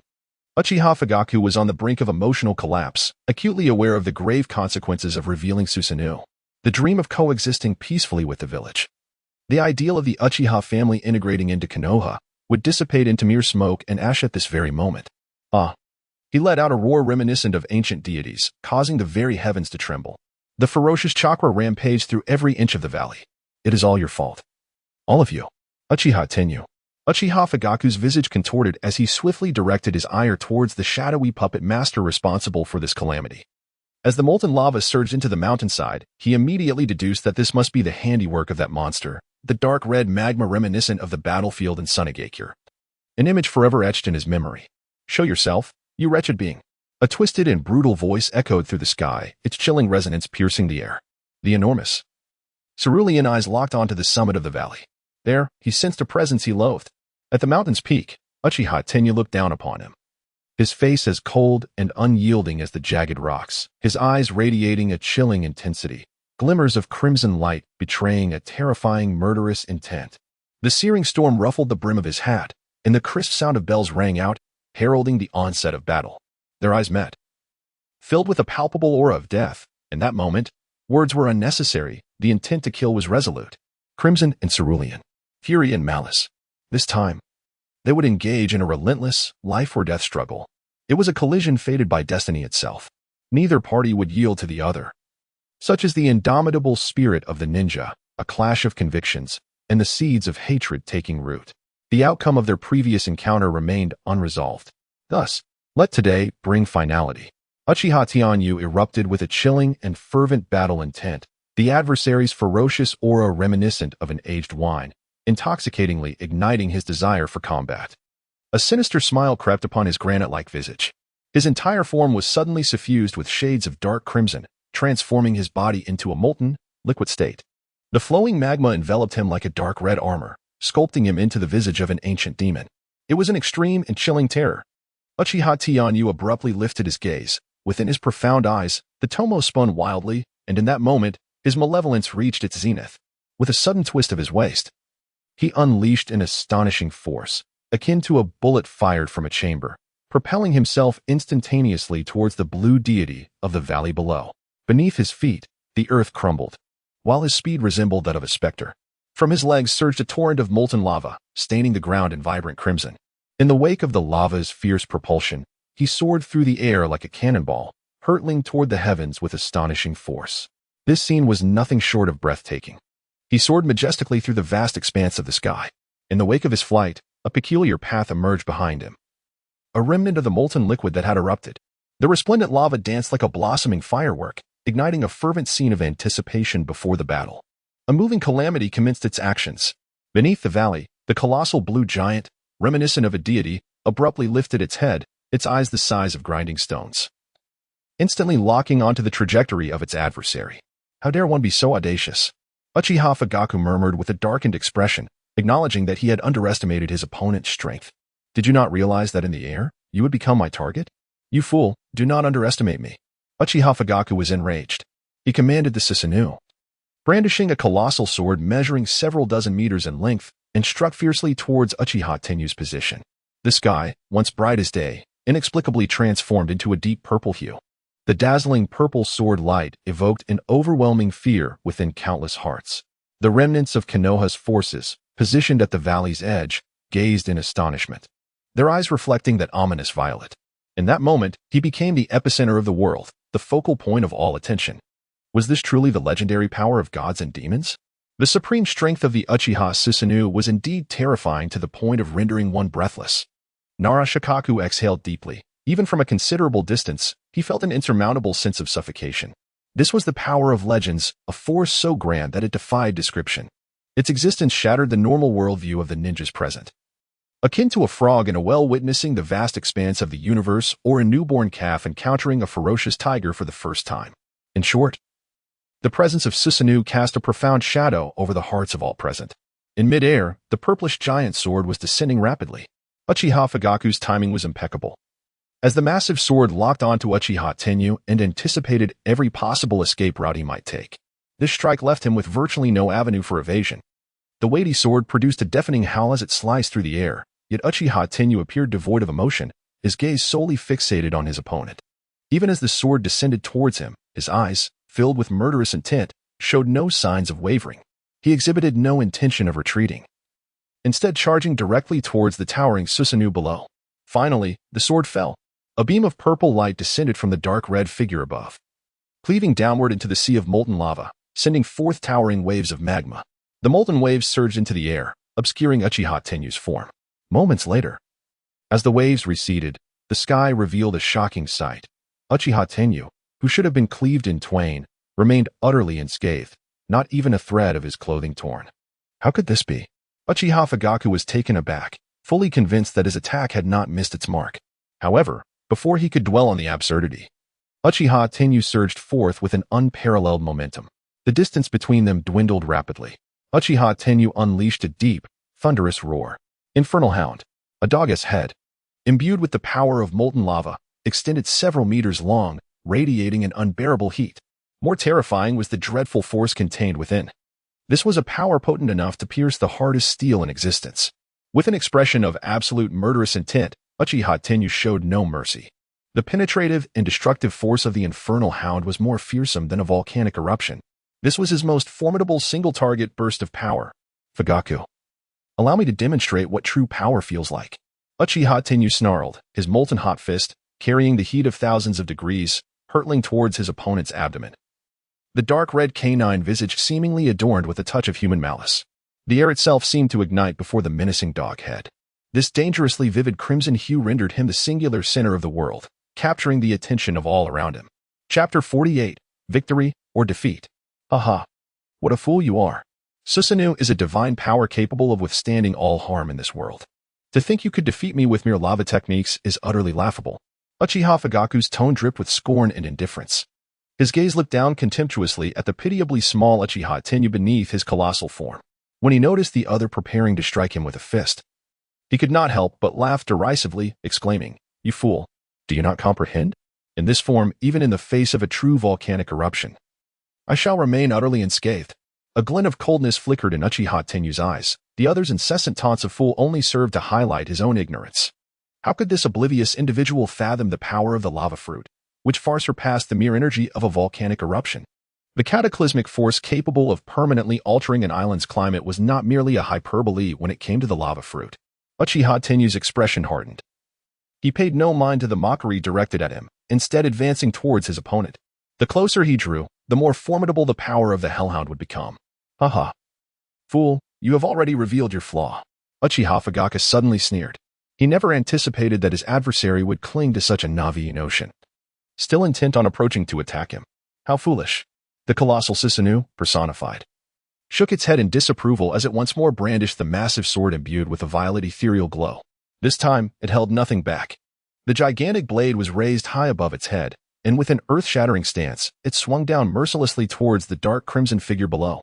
In that moment, the very heavens seemed to tremble, a tempest erupted, and even the sea of lava beneath the valley surged, sending waves towering dozens of meters high, as if the molten substance itself sought to evade the impending onslaught. In the sky, that streak of scarlet, resembling a frenzied apparition, recklessly surged forward. The scorching gale tearing away his hat, revealing the young man's stern visage. Instantly, he became one with the roiling magma, the intense heat distorting the air around him. His gaze was ominous, just a step away. Canine bite of the crimson lotus. Uchiha Tenyuu bellowed, as his entire arm erupted with surging magma flames, launching toward the sky like a rocket.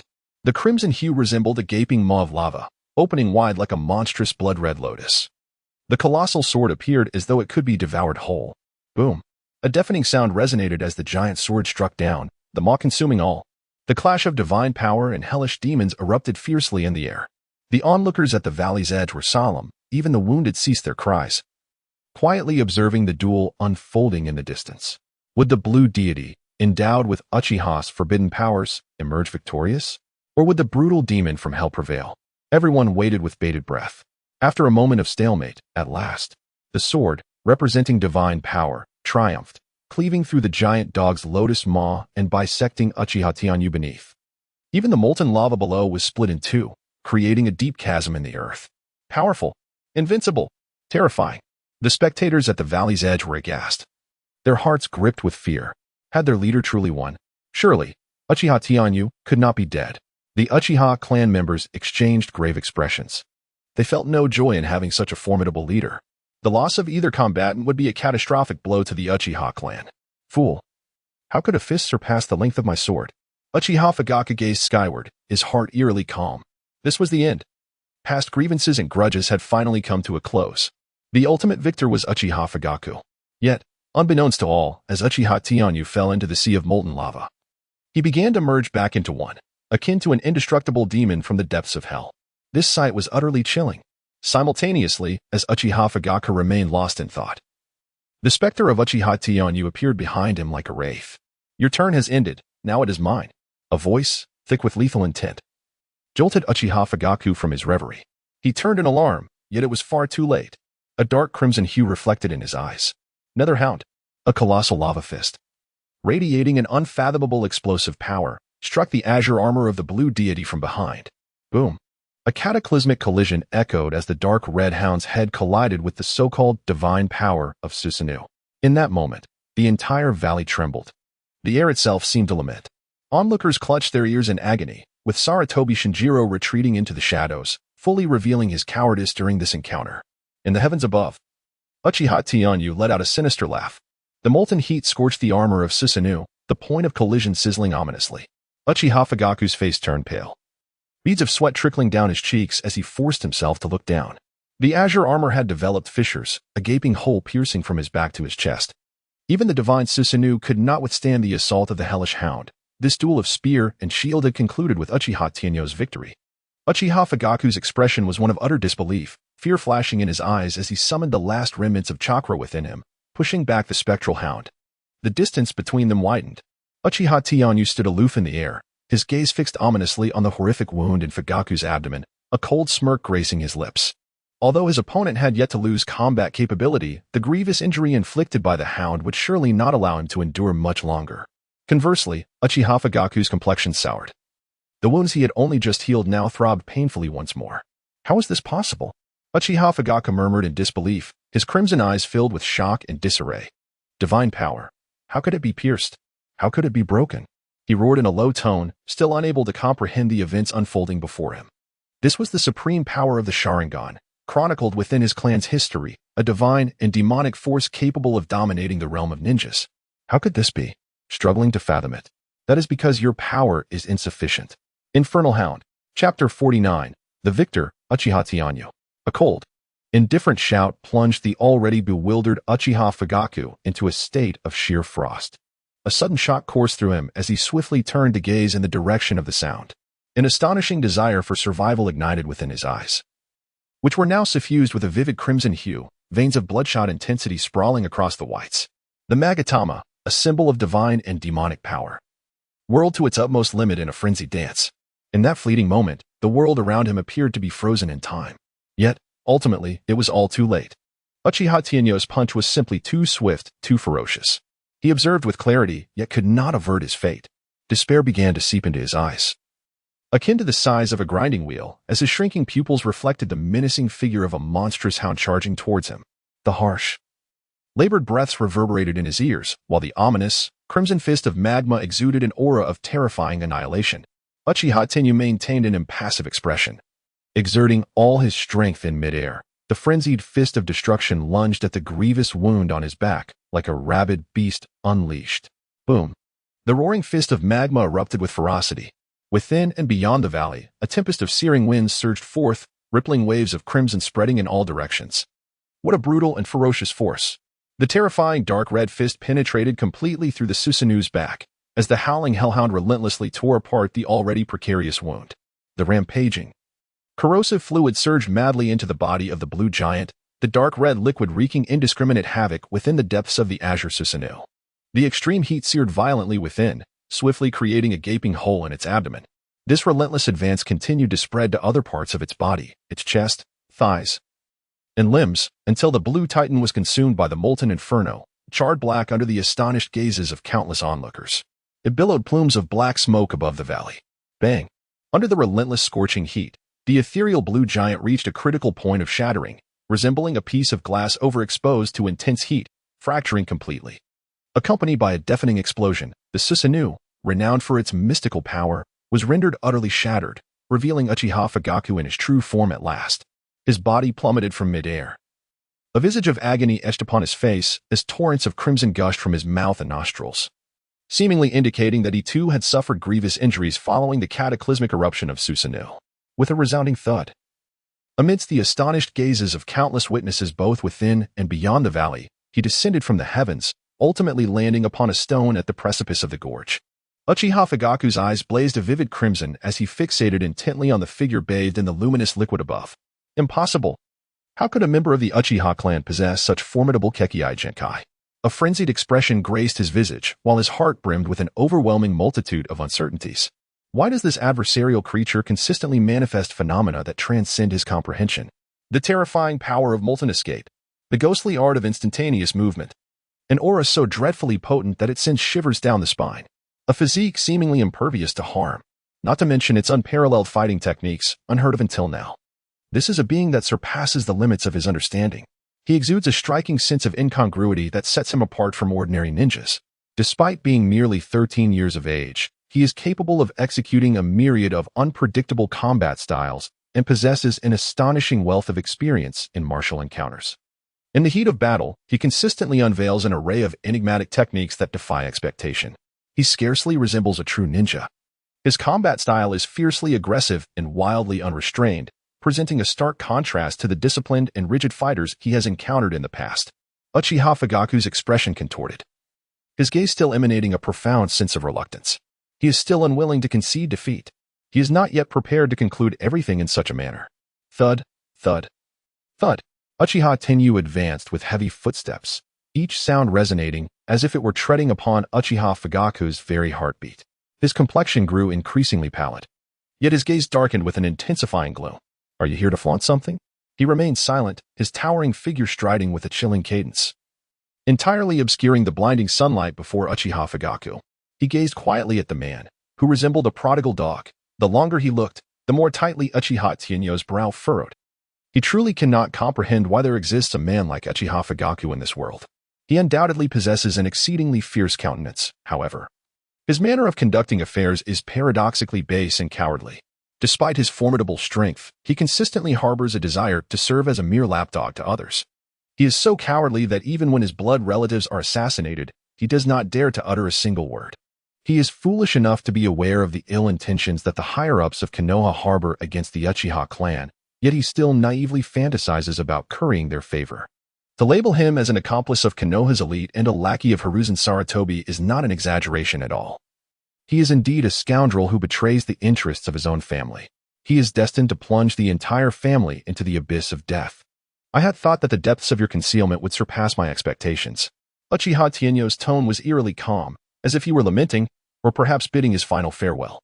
The veins on his arm, infused with the power of molten lava, surged prominently as he clenched his fist, seemingly signifying the long-suppressed fury that was finally on the verge of release.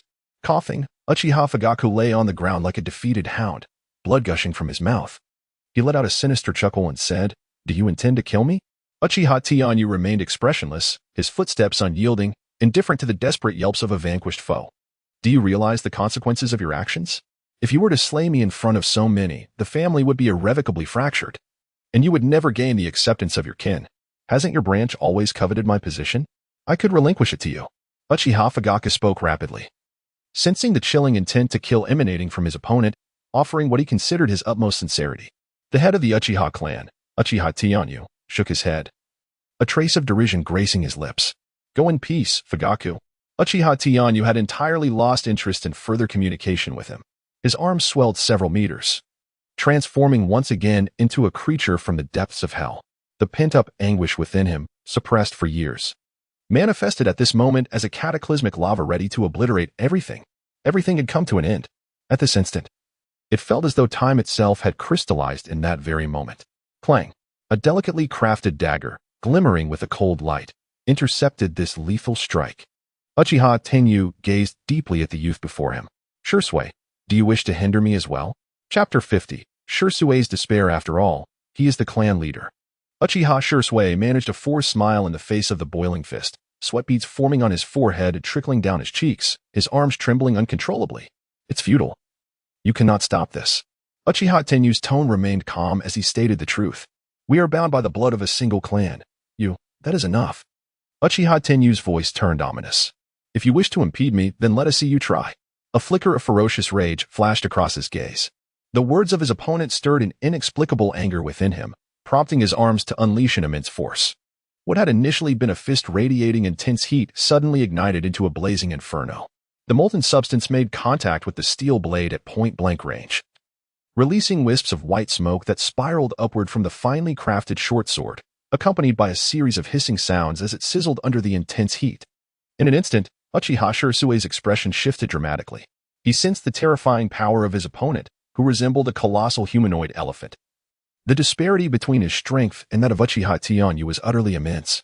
He was involuntarily forced back by the other's strength, the short blade in his hand creaking ominously, visibly bending and contorting. "No, this cannot continue." A glimmer of determination flickered in Uchiha Shursui's eyes. He suddenly twisted his body, exerting force at his wrist, guiding the short blade and his opponent's fist towards the vacant space to his right. The fist struck the air with a resounding thud. The searing, lava-like punch barely grazed Uchiha Shursui's cheek, the intense heat evaporating the beads of sweat on his forehead in an instant.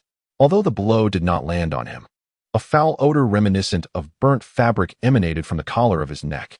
The two adversaries separated, standing defiantly against one another. Under the sunlight, Uchiha Shursui's gaze was filled with astonishment. Only through actual combat did he comprehend why this individual before him was labeled a monster. The arid air prompted Shursui to unconsciously lick his parched lips, swallowing the saliva that had accumulated in his mouth. You, and the clan leader must not have reached the point of life and death. Can you spare his life?" Uchiha Shursui remained as naive as ever. Opposite him, Uchiha Tenyu wore an expressionless face, adjusting the straw hat atop his head. From beneath its shadow, his gaze was cold and indifferent, observing the tense yet innocent Shursui, a mocking grin slowly curling at the corners of his lips. "This is not a game of make-believe, Shursui. There are consequences to be paid." With his words resonating in the air, he suddenly shot forth from his original position, leaving behind several ghostly afterimages in midair, before vanishing entirely from Uchiha Shursui's sight. A fleeting glimmer of bewilderment flickered in Uchiha Shirsue's eyes, seemingly stunned by his opponent's phantasmal speed. It was only when he sensed an inexplicable chill emanating from behind him that he finally reacted. However, a dark, slender finger had already pierced into his spine. The strike was both ferocious and merciless. With the sound of a low, cold voice echoing, Uchiha Shirsue's body was thoroughly penetrated by the finger. Uchiha Tenyu, expressionless, withdrew his iron-like finger, yet his gaze remained ominous. Boom. The sound of an explosion of white smoke erupted. It was merely a shadow clone. Uchiha Shirsue had escaped to a rock several dozen meters away, his expression tense as he watched Uchiha Tenyu, his legs trembling involuntarily, his face ashen. At this moment, Shirsue was far from the version of himself that would emerge after the trials of the Third Great Ninja War. His will and convictions might have been simple. Yet in the face of life and death, he still revealed the fear that resided within his heart. He clutched his chest, where he could feel his heart pounding wildly. His gaze filled with terror, having narrowly escaped death at the hands of his adversary. The assailant had truly intended to take his life. That merciless and brutal strike was aimed solely at extinguishing his existence. Have you truly resolved to pursue this path? You have already taken so many lives. Why must you continue to eradicate all? Uchiha Shirsue's eyes, heavy with sorrow, swept across his surroundings, his breath momentarily faltering. He cannot comprehend why humanity must engage in relentless conflict, why tolerance cannot prevail, and why individuals cannot coexist in harmony. Uchiha Shirsue surveyed his surroundings. It felt akin to a hellish nightmare. A profound sense of helplessness and sorrow surged within him. He realized that, on his own, he could undoubtedly do nothing to thwart the other's determination and resolve. He released his grip on the short blade, collapsing to the ground in utter despair, a glimmer of hopelessness flickering in his eyes. Why must we slaughter our own? Why rebel against the will of the Hokage? Is it true, that you covet the position of Hokage? Uchiha Shirsue felt a profound anguish and torment within his heart. He has always been a person of profound compassion, perpetually oscillating between his village and his family. He harbors a deep yearning for his family to be fully integrated into the village, while sincerely wishing for the village to embrace his family. He is the Uchiha who yearns for peace, and a villager of the hidden leaf, indoctrinated by the will of fire, both of which render him unable to make a choice. He is not truly a fool, rather. He often prefers to play the part of a simpleton. He was undoubtedly aware of the true purpose behind the village's dispatch of Sarutobi Shinojo to this place. He was merely a despicable individual seeking to usurp the battlefield achievements of the Uchiha clan. Uchiha Shirsue, although cognizant of the injustice, resolutely chose to support Sarutobi Shinojo nonetheless. He is fully capable of comprehending the difficulties faced by the village. The Uchiha faction has always been perceived as power-hungry and divisive. The village must surely suppress the Uchiha clan for the sake of stability and unity. In the interest of the greater good, the village is undoubtedly justified in its actions. However, why is it that you cannot grasp the village's predicament? He lowered his head, a fleeting glimmer of despair flickering in his eyes. Simultaneously, the members of Konoha outside the valley began to sense the disturbance. Those who managed to escape the valley were certainly not fools. They uncovered the true culprit behind their significant losses. It was not a volcanic eruption, but rather a man-made disaster. Nara Shikahise's gaze was stern, once renowned for his composure. He was now on the brink of losing his sanity, a fierce flame of vengeance raging within his heart. In the rear of the crowd, surrounded and protected by Umbu personnel, Sarutobi Shinizuke's eyes were also bloodshot. He was filled with an overwhelming rage. For the true culprit behind the loss of his beloved carriage was none other than a scoundrel from the Uchiha clan. Slay him. Kill this bastard, roared Sarutobi Shino, his fury palpable as he leaped and darted about, issuing commands to the Umbu ninjas surrounding him. The crowd erupted in chaos. The remaining Konoha ninjas, too, displayed expressions of deep-seated hatred. Eliminate him. Put an end to this traitor. Avenge us. At long last, someone within the throng took action, marching resolutely into the valley, vowing to exact their vengeance. Chapter 51. The Death of Uchiha Fugaku. The power of hatred can foster growth, yet it can also plunge individuals into extremity. When a multitude shares the same animosity, they unleash a formidable courage and determination that is truly awe-inspiring. The molten sea of lava had claimed far too many of their beloved kin, clansmen, friends, and comrades. These surviving ninjas were justified in their fury, and they were destined to seek retribution against Uchiha Tenyu. Soon, outside the valley, at the rallying call of Sarutobi Shino, the 2,000 remaining soldiers of Konoha united once more. Their spirits intertwined, they stood resolute. From that moment forth, they shared a common adversary in Uchiha Tenyu. Meanwhile, The Uchiha clan, predictably, faced renewed ostracism. They are not favored by this group of avengers. Their tumultuous fate has rendered them as harbingers of calamity. This perception holds true in Konoha, and here, it remains unchanged. The Uchiha clan has long grown accustomed to this reality. A spectral barrier, shimmering with purple flames, instantaneously enveloped the entire valley. In the four cardinal directions stood four elite jonin, who collaboratively established this intricate formation. The Four Purple Flames Formation. A technique capable of ensnaring shadow-level powerhouses leaves those within its confines with no avenue for escape. The barrier is enveloped in a layer of violet flames, capable of incinerating most entities in existence. Once successfully set, unless one possesses a destructive force akin to that of a tailed beast, it is nearly impossible to breach this formation by human means. Within the valley, the naive Uchiha Tenyu gazed calmly at the purple barrier above him. He turned his head and once more fixed his gaze upon Uchiha Fugaku. This time, no one could rescue you. Observing the distant, anguished cries of Uchiha Fugaku, he muttered coldly, his towering figure appearing like a specter as he instantaneously materialized above the man. A murderous intent surged through the heavens and the earth. Uchiha Fugaku leaned against a massive stone, struggling to raise his head. Despite the pallor of his face, a result of excessive blood loss, he seemed to attain a semblance of tranquility, while his crimson eyes were filled with a shade of deathly gray. This time, he neither questioned nor pleaded. The opponent's intent to kill was resolute. He did not wish to become a mockable fool in his final moments. Uchiha Tenyo's expression was grave and icy. This time, he showed no restraint. He clenched his fist tightly, a deep crimson hue emerging, while molten lava sizzled and bubbled atop his knuckles. He exhibited not a moment's hesitation. With a single, forceful strike, the earth trembled. The ferocious winds raged uncontrollably. The man lying on the ground reflected the last vestige of crimson in his pupils. The devouring houndess crimson lotus. The dark red magma transformed into a resplendent blossom, blooming magnificently under the sun's rays, appearing extraordinarily beautiful. It is exquisite yet lethal. That gaping maw of blood consumed Uchiha Fugaku entirely. The searing, terrifying heat rendered the surrounding air instantly arid, making it feel nearly impossible to breathe. The scorching winds swept through. They lifted the youth's garments, revealing the dark red tattoo emblazoned upon his chest, while also stirring the silver pendant on his straw hat, producing a melodious chime. The delicate sound rang out once more, as if bidding a final farewell to this man. It was the tolling of a death knell from the depths of hell. I had granted you a chance. The sunlight illuminated Uchiha Tenyo's straw hat. As he murmured softly beneath the shadow, it appeared as though he was conversing with the charred figure before him, or perhaps he was merely justifying himself. The sizzling lava flames scorched the body of his adversary, producing a crackling sound that seemed to be the man's final retort. The relentless winds continued to howl through the valley, and with their formidable strength, they ultimately swept Uchiha Fugaku away to a distant realm. His ashes drifted away, carried by the wind towards the land of fire.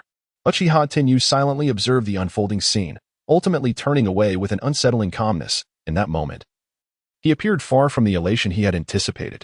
In the distance, Uchiha Shursui stood transfixed, tears overflowing from his eyes, his expression a mix of stupor and distortion. An overwhelmingly somber aura erupted from him, and as he bowed his head in sorrow, his crimson Sharingan began to undergo a silent transformation.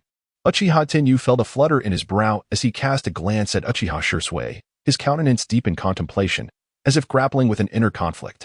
Ultimately, he released his tightly clenched fist, for this too was a burden upon his heart. He must acknowledge that he has never truly harbored any murderous intent towards this naive fellow, despite their conflicting wills. You have never contemplated taking my life, have you? With a veiled gaze, Shimizu observed Uchiha Tenyu.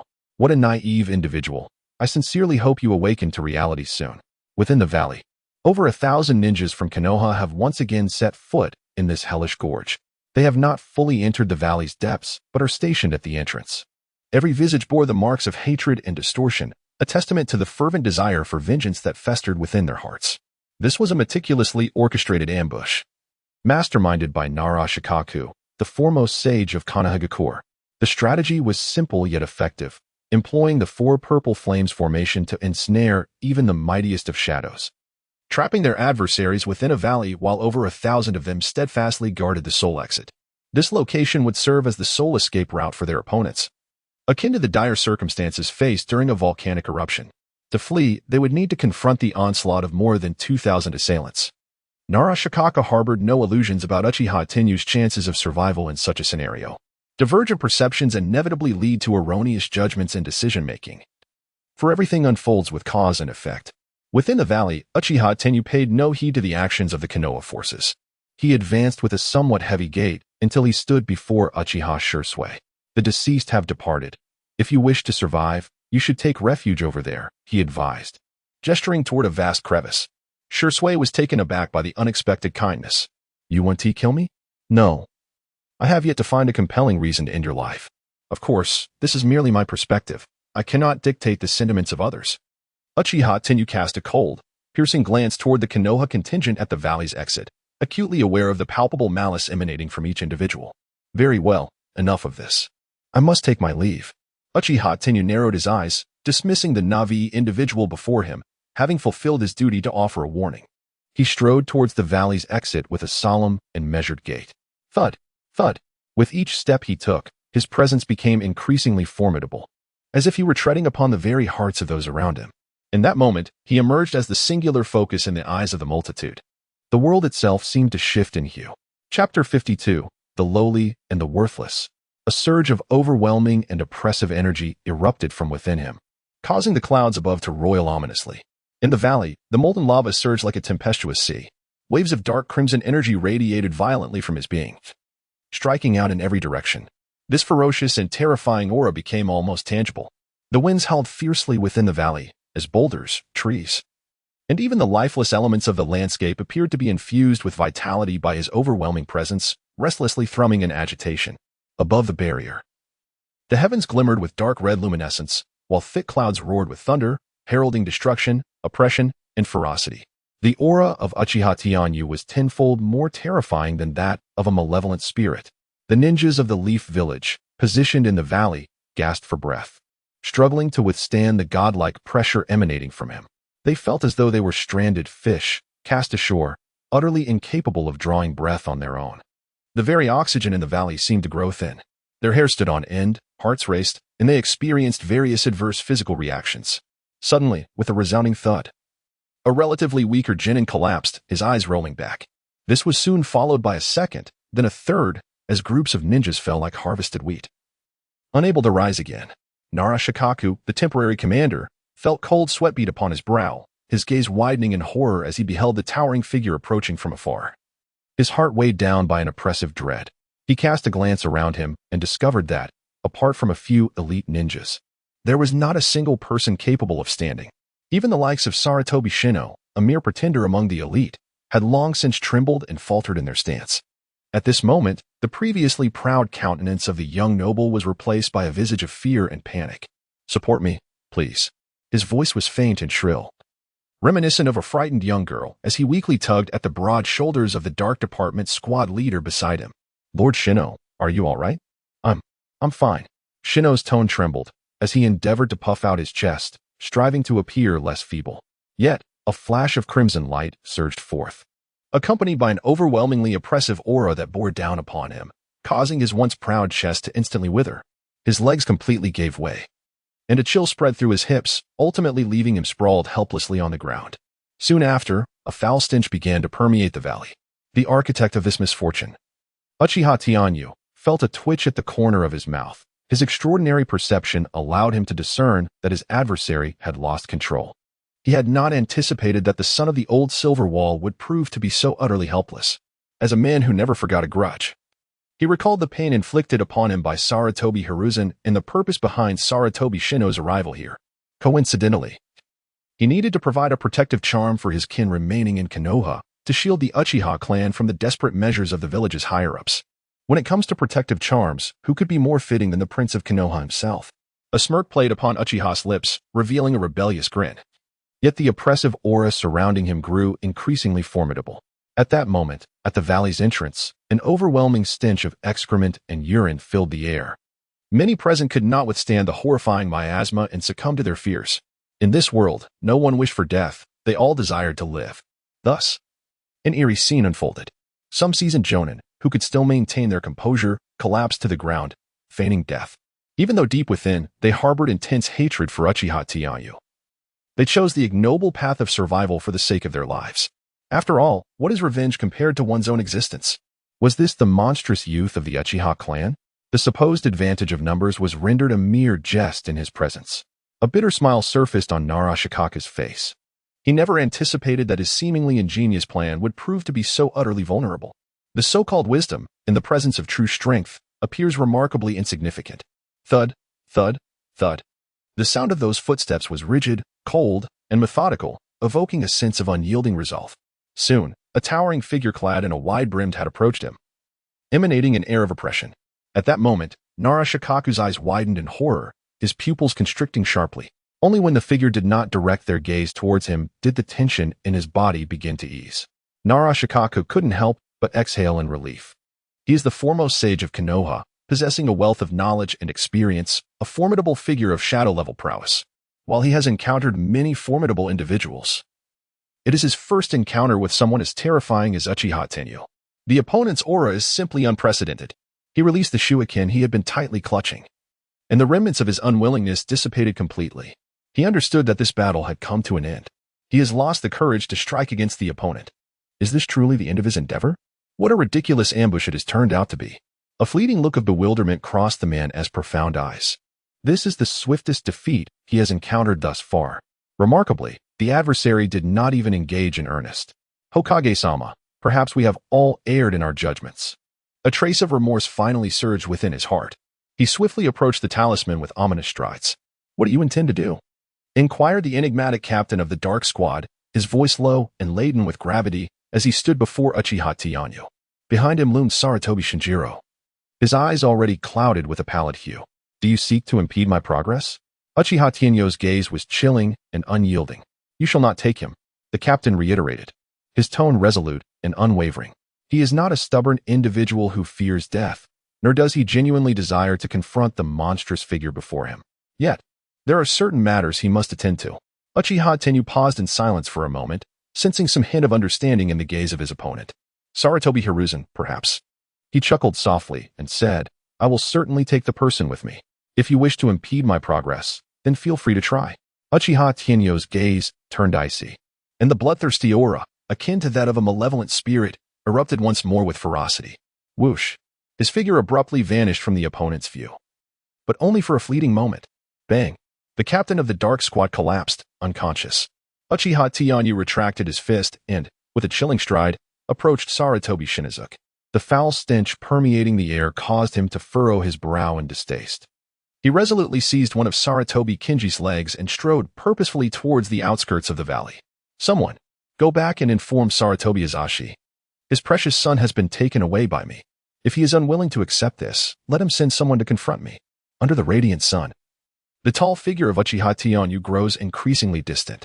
Nara Shikaka silently observes his retreating silhouette, his mind awash with myriad thoughts. As the most astute individual in Konoha, he quickly comprehends the implications of the other S-words and the significance behind such actions. One side holds the lifeline of the Uchiha clan, while the other grips the fates of Sarutobi Hiruzen's two sons. I believe I shall report the truth, Nara Shikaka murmurs. Chapter 53, The Shadowing Plan. Time swiftly passes. And 3 days later, in the early morning of Konoha, the air carries a hint of coolness. The once desolate streets seem to have regained the bustling vibrancy reminiscent of the pre-war era. The streets of Konoha are alive with voices. Gentle sunlight bathes the faces of every villager, casting a soft glow. Along the sidewalks, flowers bloom profusely, suggesting that something worthy of celebration is afoot. At the stalls selling various breakfast foods, villagers wear exceptionally radiant smiles, discussing the conditions on the front lines while enjoying their meals. Have you heard the news? What news? It's about Lord Shino. Oh, what remarkable feat has Lord Shino accomplished this time? A curious voice inquires. In front of the vendors, many have perked up their ears, eager to hear of the illustrious exploits of this new hero of Konoha on the battlefield. After all, tales of Sarutobi Shino's heroic deeds have been circulating throughout the village with increasing frequency. His glorious achievements in the battles against the Sand Village have spread far and wide. The villagers take great pride in him. Children idolize him. The great clans see him as the future fourth Hokage, while common ninjas regard him as a hero. Sarutobi Shino, a formidable ninja who single-handedly turned the tide of battle for Konoha. It is said that he commands with decisiveness and acts with cunning. In less than half a month since his expedition commenced, He has already driven the denizens of the Sand Village into relentless retreat. He was both wise and valiant. On the very first day, he organized his troops for a nocturnal assault on the stronghold of Shine, causing the villagers to flee in panic. In a single night, he annihilated thousands of adversaries. He is gentle and kind, regarding his subordinates as the most vital individuals in his life. To safeguard them, he disregards his own safety, personally ensuring their retreat. His power is terrifyingly formidable. He once single-handedly battled the top 10 jonin of the Sand-Hidden Village, ultimately defeating all 10 adversaries. Under the valiant leadership of Lord Sarutobi Shinobu, the previously despondent situation in the Land of Fire has been stabilized, with the Sand-Hidden Village retreating in disarray, even sounding the horn for counteroffensive. Each day brings fresh tidings from the front lines, uplifting the spirits of the villagers of Konoha. The renown of the Sarutobi demon has spread far and wide throughout the village.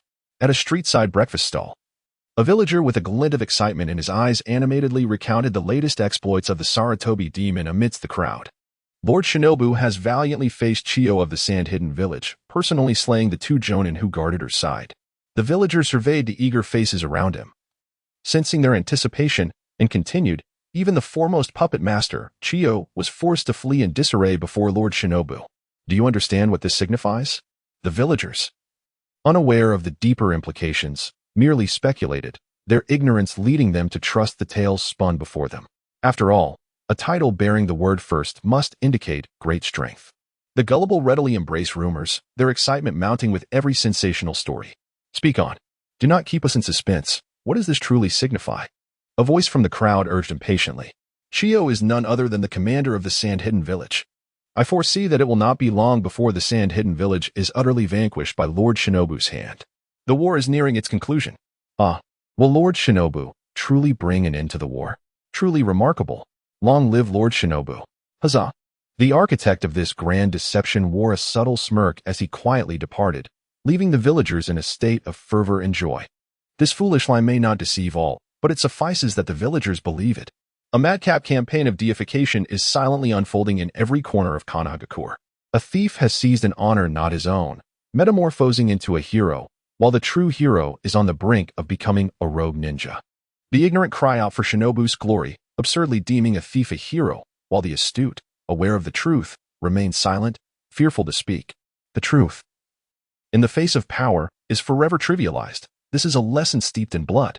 The victors are deemed just, while White Fang is cast as the villain. Everything follows a discernible pattern. The foolish merely go with the tide, while the wise seize the opportunity for gain, with the encouragement of the discerning. The call for Sarutobi Shinobu as the 4th Hokage grows increasingly fervent. Thus, the tide is turned. Within the Hokage building of Konoha, Sarutobi Hizashi employed a telescope technique to spy on the happenings both within and beyond the village, observing the foolish villagers engaged in discussions about Shinobu in every corner. A contented smile graced his face, for he realized that his plan had succeeded significantly. In this modest chamber, 2 elders sat upright on the sofa behind him, their demeanor solemn and attentive. They are indeed Konohagakure's F4 members, namely Tika Shikamaru and Mito Monin. Congratulations, Hiruzen. It seems you shall soon embrace a tranquil retirement. Indeed. After so many years, I can finally rest. A glimmer of nostalgia flickered in Sarutobi Hiruzen's eyes as he cast a deep gaze upon Mito Monin.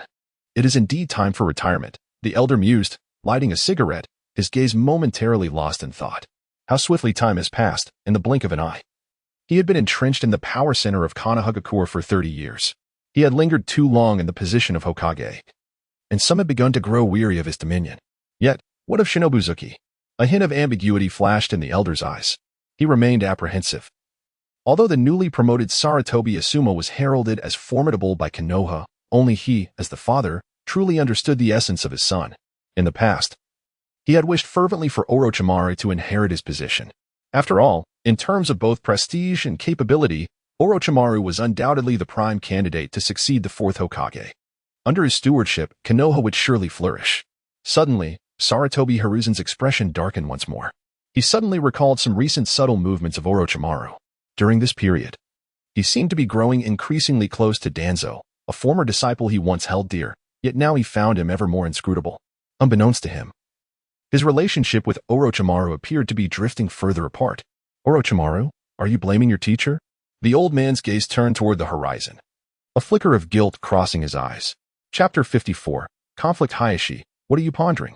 Tsurugi Koharu broke the silence in the office, her expression reflecting hesitation, as if she grappled with something she wished to articulate but found difficult to express. Nothing much. I merely ponder whether the hasty elevation of Shin Nosuke to a prominent position has been adequately considered. After all, he is still rather young. Upon hearing this, Tsurugi Koharu and Mito Gate-in furrowed their brows, for this was precisely the purpose of their visit. Mito Gate-in exchanged a glance with Tsurugi Koharu, and after a moment of contemplation, he solemnly remarked, "Indeed, Shin Nosuke's foundation is still rather shallow. The news of his appointment as the fourth Hokage is spreading.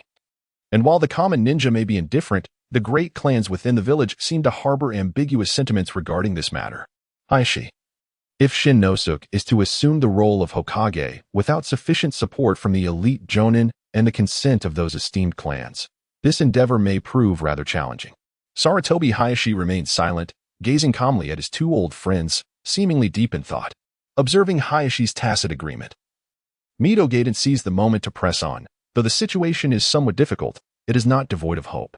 Mito Gaiden straightened his posture slightly, inhaling deeply as he tentatively continued. "Hayashi, do not be overly concerned. Those great clans often play their cards close to their chests, provide them with sufficient benefits, and they will likely support this endeavor. Koharu and I are undoubtedly on your side. We have already reached out to numerous jonin and garnered support from several smaller clans. Although Shin Nosuke may be somewhat youthful, with our backing, he stands a chance of becoming a worthy fourth Hokage." Tsurugi Koharu's face brightened with a pleasing smile. "Indeed, Hayashi, with our support, it is likely that Shin Nosuke will grow into a competent Hokage." Watching these two longtime colleagues, Sarutobi Hayashi let out a long sigh. What manner of person is he? In truth, when the other party sought him out, he had already formed certain conjectures regarding their intentions. Indeed, was it not for the power that rested in his hands? With a deep inhalation from his pipe, Sarutobi Hiruzen reclined comfortably in the chair of the Hokage, his gaze contemplative and profound. Yes, Shino was far too young, and surely required the support of you and Koharu. Thus, a despicable political transaction quietly transpired within the Hokage's office, which represented the pinnacle of power in Konoha. The so-called support from politicians is invariably grounded in self-interest. With the deal struck, both parties were pleased. Yet, for reasons unknown, Sarutobi Hiruzen's brow suddenly furrowed deeply. He glanced around the entire office, and the presence of the Konoha F3 always left him with an inexplicable sense of something amiss. A glimmer of brilliance flashed in his eyes. It seemed he had not seen Danzo for quite some time. Ever since the last directive regarding the assassination of Uchiha Tenyu was issued, Danzo had vanished from his sight. As the assistant to the Hokage and the ruler of Root, Danzo wielded considerable power. It would be prudent to secure his support regarding the matter of Shino. Go. Summon Danzo to join the council. He had barely finished speaking when a series of urgent knocks resonated against the Hokage's door. "Come in." Danzo entered, leaning on his cane, his countenance shrouded in gloom. His serpent-like eyes pierced through to Sarutobi Hiruzen, who occupied the seat of Hokage. A flicker of anger danced within Danzo's gaze, the actions of his counterpart leaving him feeling deeply betrayed. "No need for pleasantries.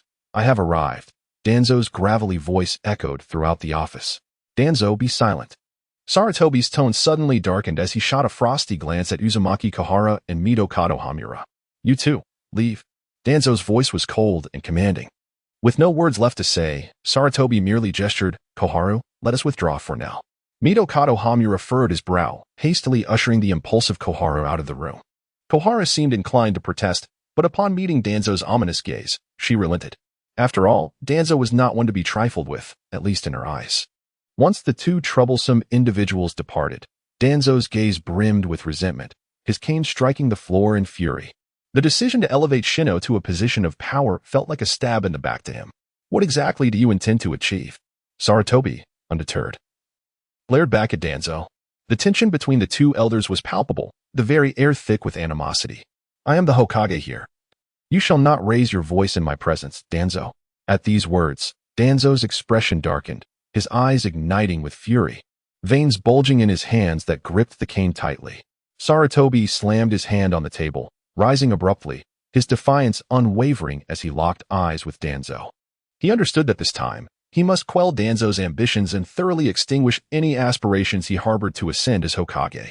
He cannot leave such a significant risk for his son. The two parties stand in confrontation, neither willing to yield an inch. Silence. I did not summon you today to receive your reprimands, declared Danzo, his expression darkening as he struck the ground fiercely with his cane, an ominous aura emanating from him. In any case, Shinobu is ill-suited for the position of the fourth Hokage. He is far too young to command respect. Command respect? I believe it is you, Danzo. Who does not command it? Sarutobi Hiruzen replied, his tone indifferent. Indeed, I have devoted my life to the welfare of Konoha. I am more than qualified to assume the role of the fourth Hokage, Danzo stated gravely. He realized that this was his final opportunity in life. He has aged significantly. This time, he is resolutely unwilling to retire, regardless of whether his opponent is the Hokage or even a longtime friend. Such considerations do not deter his determination. Moreover, he possesses ample confidence in this matter, facing the other party without a hint of trepidation, for he is all too aware of the true nature of Sarutobi Shinjiro. Danzo's voice, heavy with foreboding, once again addressed Hiruzen. You are well aware of the truth behind certain matters. The accolades on the battlefield do not belong to Sarutobi Shinjiro. Do not force me to elucidate matters too clearly. You ought to relinquish this ambition. A second-generation heir cannot possibly assume the role of the fourth Hokage. Hiruzen's eyes widened in shock, his piercing gaze directed at Danzo, a chilling aura of murderous intent emanating from him. Do you comprehend the weight of your words? Humph. Hiruzen, you are now even pushing your own son toward the position. What do I have left to fear in my words? As Hokage, your selfishness is glaringly apparent. And deep down, you know that Shinjiro is entirely unsuitable for the role of Hokage. You are acting solely out of self-interest. Is it wrong for me to oppose you? Danzo's eyes narrowed slightly, his tone laced with a hint of menace. He has made a resolute decision. Should the other party refuse to compromise, he is unperturbed by the prospect of revealing the truth of Sand Hidden Village to the world. At this moment, these once inseparable allies find themselves at an impasse, their ambitions for power culminating in an irreconcilable conflict. Chapter 55, Bad News. Bang, bang, bang, crack, crack. Outside the Hokage's office, several Umbu operatives, concealed in the shadows, exchanged glances that reflected a sense of resignation. Within the confines of the Hokage's office, the cacophony of clamor and heated disputes echoed as two venerable elders, both of advanced age, unleashed their fury. They exchanged greetings regarding each other's families, with their language laden with an excessive amount of vulgarity. A situation that had persisted for several hours. In the room, Sarutobi Sasuke and Danzo glared at each other, neither willing to yield an inch. Enveloping the entire office in a chilling and stern atmosphere, they were parched and their words were entangled in complexity. The discourse, which began as a simple discussion about Sarutobi Shinobi's affairs, gradually transformed into a mutual unveiling of past scars, with each revealing long-buried grievances and unspeakable misdeeds. The two elderly gentlemen were utterly enraged. Danzo, I am the Hokage, Sarutobi Hiruzen proclaimed, his voice resonating with a thunderous roar. Danzo's expression darkened instantaneously, leaving him at a loss for words. In this world, the most straightforward method of persuasion lies in the sheer force of authority. Regardless of how obstinate the opponent may be, when confronted with overwhelming power, even a despicable man like Danzo cannot openly counter your assertions. The entire office was suddenly enveloped in an eerie silence. Outside, several Umbu operatives exchanged glances before quietly departing from the office door. Within the Hokage's office, the atmosphere was laden with tension. Both elders wore grim expressions, turning away from each other as if reluctant to meet one another's gaze. In stark contrast, Danzo appeared even more haggard. In this verbal duel, he initially held the upper hand, yet when his dear friend wielded the formidable declaration of I am the Hokage, he found himself utterly powerless and swiftly defeated. Sarutobi Hiruzen's countenance was likewise unflattering as he sank into the Hokage's seat, incessantly fiddling with his smoking pipe. Before him lay a deep imprint of 5 fingers upon the desk, a tangible remnant of their most heated exchange. The elder's profound gaze intermittently scrutinized Danzo, whose eyes were filled with malice. Following their intense confrontation, Sarutobi distinctly sensed Danzo's obsession with the Hokage position had spiraled into a form of madness. He desires a peaceful resolution to this matter, yet it proves to be exceedingly challenging. He incessantly fiddled with the smoking pipe in his hand, his gaze descending into deep contemplation. Danzo's expression darkened further. He lowered his head, his eyes, shrouded in an ominous glint, fixated intently on the smooth floor beneath him. There, the wooden planks had been pierced by the tip of his cane. His chest rose and fell visibly, and he gasped for breath, each exhale punctuated by a harsh wheeze. A single, glistening tear, like a tiny pearl, silently trickled down through the creases of his weathered skin, unnoticed by those around him. The elderly man was stubborn. Possessing a formidable pride, he did not wish to lose face in front of his dear friend. Danzo felt increasingly aggrieved, for his old companion's resolve was unyielding. He would rather push his inept son into a position of power than lend support to his longtime friend. Just moments ago, the other had even issued a threat, leaving Danzo utterly disheartened. Within the Hokage's office, an oppressive silence enveloped the room. Yet, both men understood well that this matter was far from resolved. Sarutobi Hiruzen approached the window, gazing into the distance. His seemingly tranquil visage belied the tumultuous waves of emotion swelling within him. His aged and profound gaze flickered with flashes of brilliance as he weighed the pros and cons within his heart. Even he could not deny that some of the remarks made by Danzo held a grain of truth. Sarutobi Konohamaru was indeed ill-suited for the position of the fourth Hokage. His youth rendered him lacking in both prestige and strength, failing to inspire confidence. Danzo merely represented a microcosm of those who harbored dissent. Sarutobi Hizashi was acutely aware of this. However, what is correct is not always appropriate, particularly in matters concerning political power. As the saying goes, power is a potent seduction. A politician relinquishing their authority is often compelled by circumstances beyond their control. The elder gazed upon the village's prosperity, his heart brimming with reluctance and sorrow. For he knew he was ensnared by his own desires, loath to let go. Power, akin to fine wine, is also reminiscent of poison, ensnaring him in its grip. A shadow of gloom passed through Sarutobi Hizashi's eyes. He was unwilling to withdraw from the central stage of Konoha's politics and was equally discontented at the prospect of relinquishing the title of Hokage to another. He lowered his head, and a flicker of savage red light flashed in his eyes. The old man is not dead yet, and Konoha does not require a second Hokage. Unless that person willingly becomes a puppet in his grasp, unless that person submits entirely to his will, they must be able to comply unconditionally. The fourth Hokage can only be a caged bird in his hands, a mere marionette. He must firmly grasp the reins of power as Hokage. Danzo, I hope you do not delude yourself. Sarutobi Hiruzen cast a deep, scrutinizing gaze upon the shadowy figure of the elder before him, secretly mocking his dear friend for his inability to perceive the true state of affairs. Over the years, Danzo had wielded control over Root, engaging in numerous lamentable actions. And in truth, he had long forfeited his qualifications to become Hokage.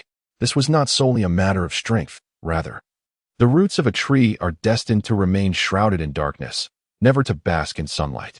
Nonetheless, Danzo's threat loomed large in Hiruzen's mind. Should he truly descend into madness and expose Shino's attempts to usurp credit on the battlefield of the Uchiha, it would indeed spell genuine trouble. Shino is not infallible.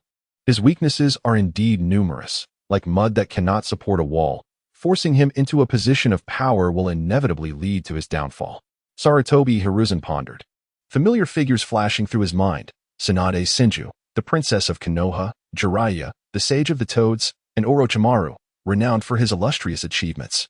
Each of these individuals possesses extraordinary talent, more than capable of serving as the fourth Hokage. Yet, a bitter smile crept across Sarutobi's heart. For they are not the ones I need. In Sarutobi's deep-set eyes, a persistent greed shimmered.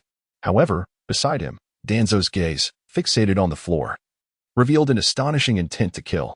He has already attained the requisite resolve to vie for the position of Hokage. Danzo and Hiruzen Sarutobi are locked in a stalemate.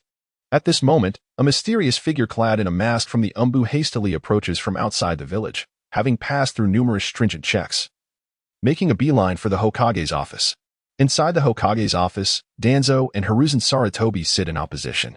At the entrance, a masked Umbu operative is reporting the latest developments from the front lines. What?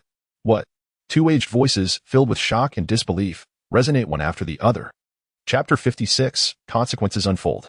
Danzo, leaning on his cane, swiftly approaches the Umbu operative, his gaze brimming with malice and murderous intent. You mean to say that Uchiha Tenyo personally slaughtered the forces of Konoha? The front line has suffered casualties of 3,000. Danzo's pupils are instantly flooded with blood, his expression dark and foreboding, emanating a chilling aura reminiscent of a malevolent spirit. His gaze was fixated intensely on the dark-clad ninja before him, leaning on his cane. He struck the wooden floor with a series of resounding thuds, as if this were the only means to convey his inner outrage. The Umbu operative felt a surge of genuine fear wash over him in the presence of this elderly man. Before he could utter a word, A deeper and more ominous voice echoed in his ear. You say Shino has also been captured by the Uchiha? The Umbu cautiously raised his eyes, meeting the expressionless visage of an elderly man. This figure resembled a walking corpse. Sarutobi Hiruzen's voice was hoarse and chilling, reminiscent of an ominous creature's eerie utterance. The operative's pupils constricted, his voice trembling involuntarily. Why yes, Lord Hokage. Indeed. As if suddenly recalling something, he trembled and retrieved a letter from his bosom. Here is a letter personally pinned by Lord Narashikaku, detailing the events. Sarutobi Hiruzen, his face devoid of expression, seized the document with a forceful grip, tearing it open to read each word meticulously in his mind. Throughout this process, the elderly man's demeanor underwent a dramatic transformation. From initial calmness to fury to rage to a palpable aura of murderous intent culminating in an involuntary tremor. The veins around the old man's eyes bulged, and the once serene and benevolent features of his weathered face were replaced by a chilling and ruthless demeanor reminiscent of Danzo. A malevolent aura erupted from him, saturating the room, overwhelming the dark ninja who could no longer bear the inexplicable pressure and fell to his knees. At that moment, even Danzo's expression turned solemn. In the depths of night, Konoha was a stark contrast to the lively chaos of the day. It was filled with tranquility and peace as the villagers had long succumbed to their dreams. Some were lost in sweet reveries, smiling in their sleep, while others were ensnared in nightmares, drenched in sweat. In the late hours, the Hokage's office was ablaze with light. The Konoha F4 gathered to deliberate weighty matters. The room was thick with the acrid stench of tobacco as Sarutobi Hiruzen, donning the Hokage hat, stood silently by the window, his gaze contemplative, exuding an air of unshakable oppression. Danzo, leaning on his cane, sat on the sofa, his brow twitching, brimming with vitality and vigor. The two elders, having received the same news, found themselves in diametrically opposed states of mind. On the sofa, Tsunade finally could no longer contain herself and stood up. She surveyed the room and spoke in a low, grave tone. The Uchiha Hawk faction has collectively defected. Hiruzen, we must make a decision. Sarutobi Hiruzen remained silent. Noticing his lack of response, Tsunade's brow twitched, prompting her to continue. I propose we immediately issue a decree for the extermination of the entire Uchiha clan. We must make an example of them, and we need to rescue Shino and Asuma without delay. At her words, Hiruzen's expression subtly shifted. He opened his mouth to respond, but Mito Gaiden interjected. Tsunade is correct, yet intelligence suggests that they are not ordinary ninjas. Given the village's current strength, we would require at least 2 elite shinobi to pursue them. A wry smile crossed Mito's face as he added, moreover, we must closely monitor the Uchiha within the village to prevent any clandestine actions. We simply do not have the manpower to spare, Danzo chimed in. And we must also remain vigilant against the Reikage and Tsuchikage. They may seize this opportunity to strike at the Land of Fire. Upon hearing the words of Mito and Danzo, Hiruzen fell into silence once more. His countenance darkened as he gazed quietly out the window. His heart was a tumult of emotions. He never anticipated that a longtime friend would, at such a critical moment, betray him and be solely preoccupied with seizing power. As he grappled with this betrayal, a profound sense of sorrow welled up within Danzo. It seemed to be a universal truth that as one aged, regardless of the grand ambitions held in youth, the heart inevitably grew feeble with the passage of time. Shinosuke, Asuma, you must not come to harm, Sarutobi Hiruzen thought. His complexion pale, he could no longer focus on the disputes within the office, for in his mind, his 2 sons were all that mattered now. Danzo observed his sorrowful friend with a glimmer of intrigue in his eyes. A flicker of brilliance passed through his gaze. The news of Shinosuke being captured by the Uchiha faction was a calamity for Sarutobi Hiruzen, yet for Danzo, it was a dream come true. He often spoke of the Uchiha as a malevolent clan, but now he could hardly contain his reverence for them. Wishing to elevate the Uchiha to the status of his true deity, as the Uchiha faction had rendered him significant assistance. His heart raced with an accelerated rhythm. Each breath he took was laden with the acrid smoke that filled the room, and he savored the taste of secondhand smoke wafting from his dear friend. Everything felt utterly splendid. In his heart, Danzo was overwhelmed with emotion. In this world, no conclusion is inherently deserved. Every plan is invariably fraught with chance and uncertainty. Prior to this moment, even he had contemplated resorting to armed violence to seize the title of Hokage. Yet, he never anticipated that Shinosuke, the first heir of the 4th Hokage, would be so absurdly captured by the Uchiha Hawks. Ultimately, it was a testament to Shinosuke's inadequacy. How could a Hokage be so feeble? If he possessed strength akin to mine, what fear would he have of the mere Uchiha?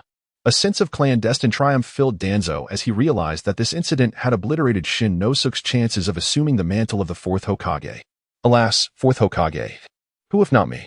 Danzo feigned a lamentation, relishing in the moment. He stood tall, his chest held high, leaning on his cane. A hint of profoundness gracing his expression as he approached his dear friend. It's all right, he reassured. Even without Shino and Asuma, you still have me. Tuanzo placed a comforting hand on his friend's stooped back, and in that moment, he felt invigorated. Sarutobi Hiruzen, enveloped in sorrow, remained oblivious to any nuance in Tuanzo's tone. The two old comrades, reconciled, stood side by the window, their gazes fixed together upon the distant horizon. They appeared to be deep in thought, yet also shrouded in sorrow, while only TK Jun and Mito Munin exchanged glances filled with uncertainty. After a prolonged silence, the four returned to their office, each assuming a serious demeanor as they gravely deliberated the intricate details of this unexpected incident, as well as the potentially grave repercussions that could ensue. In truth, the abduction of Shino was not a matter of great consequence. However, the massacre of over 3,000 ninjas from Konoha by the Uchiha defectors was a calamity of monumental proportions. Should this situation be mishandled, it could precipitate a considerable upheaval within Konoha itself.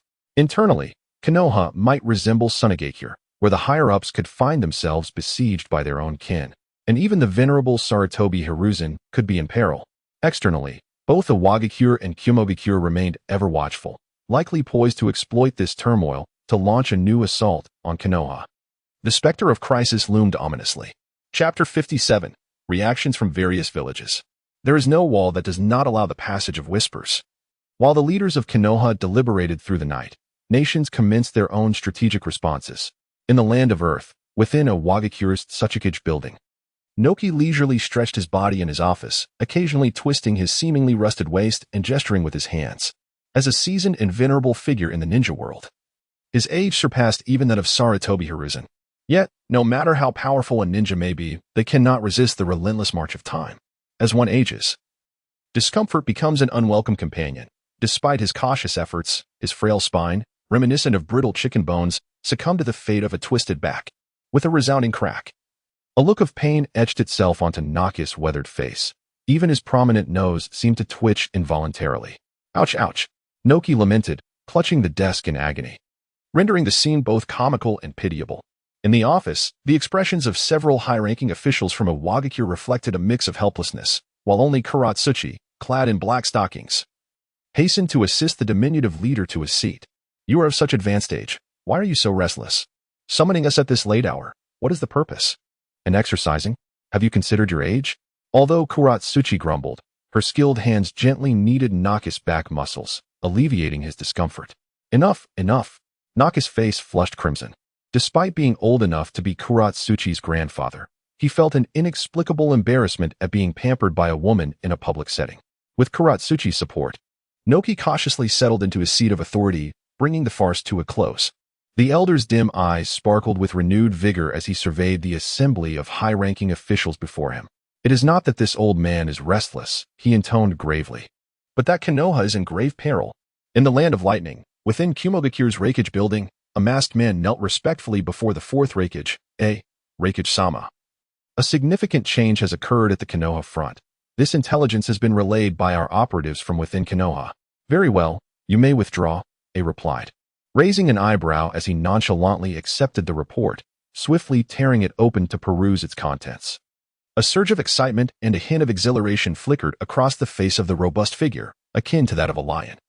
As he absorbed the thrilling news contained within the letter, he buried his head into the letter held in his hands, inhaling deeply the fragrance it emanated. He inhaled the acrid scent of gunpowder. It was the unmistakable essence of war. The corners of his mouth gradually lifted as he gazed into the distance, his scarlet eyes brimming with a frenzied spirit of battle. He pushed open the grand door of the Reikage's office and issued a chilling command to the Umbu outside. Prepare to gather the troops. This time, I shall flatten Konoha. In the land of water, isolation from the outside world is a long-standing reality, with the ocean serving as a natural barrier. For decades, the land of water has never been invaded by other nations, owing to its advantageous geographical position. Inside the office of the Mizukage Kirigakure, a man with long black hair and narrowed eyes rested his head on his hand, his gaze fixed intently on several figures below. His peculiar pupils resembled those of a cold, predatory animal, sharp and cruel. Below him stood 7 mist ninjas, exuding varied auras. Their expressions ranged from cold and grim to bloodthirsty, standing straight as they awaited the command of the effeminate man above. A few of them involuntarily tensed as the man's eyes swept over them, stirring an indescribable fear within their hearts. Logically, such emotions should not manifest in individuals like them. It seemed unreasonable. Yet fear is an inherent trait of humanity, and indeed, they had every reason to feel afraid. After all, the man at the desk was the mastermind behind the blood mist policy, their absolute master, the Mizukichi. Not to mention, beneath his seemingly amiable exterior lay a heart of brutality and tyranny. No one wished to provoke such a being, even if they were the infamous 7 ninja swordsmen. In the dim light, a fleeting red glimmer appeared in the eyes of the third Mizukichi, unnoticed by anyone. The 7 ninja swordsmen could never have imagined that the man to whom they pledged their loyalty had quietly become a puppet, controlled by Madara, the true leader of Kirigakure. This revelation was astonishing, yet undeniably real. Madara's Jinjutsu had reached an extraordinary level, ensnaring even those of the shadow class. In the realm of the powerful, freedom reigned supreme. Under Madara's dominion, the third Mizukichi ruled Kirigakure with absolute dictatorship, while Madara maneuvered as the shadowy puppeteer behind the scenes. The third Mizukichi, fiddling with an unsealed letter, revealed a strange smile in the shadows of the office. The 7 ninja swordsmen maintained a solemn demeanor. "This is the latest intelligence from Konoha. Please take a look," he said in a gentle tone, utterly unlike that of a demon who had orchestrated the blood mist policy. The Watermelon Mountain's pufferfish man approached cautiously, respectfully taking the letter from the desk and retreating with measured steps. In the dim light, the 7 exchanged the letter among themselves, swiftly digesting its contents, their expressions varying from excitement to indifference. "Speak up, what are your thoughts?" The third Mizukichi shifted his posture, reclining in his chair, appearing relaxed and at ease. "What are your opinions?" The 7 exchanged glances, silently conveying their thoughts. Based on past experiences, Kirigakure had seldom been able to seize enemy territory during wartime. In previous ninja world wars, Kirigakure had consistently emerged as the losing faction, suffering significant financial losses. Engaging in war provided little benefit to them. A victory merely meant plundering the enemy's resources, while defeat entailed compensation and the loss of a significant portion of the village's living strength.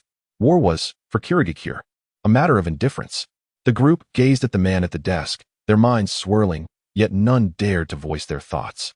When a dictator seeks opinions, silence is the wisest choice, obedience is paramount.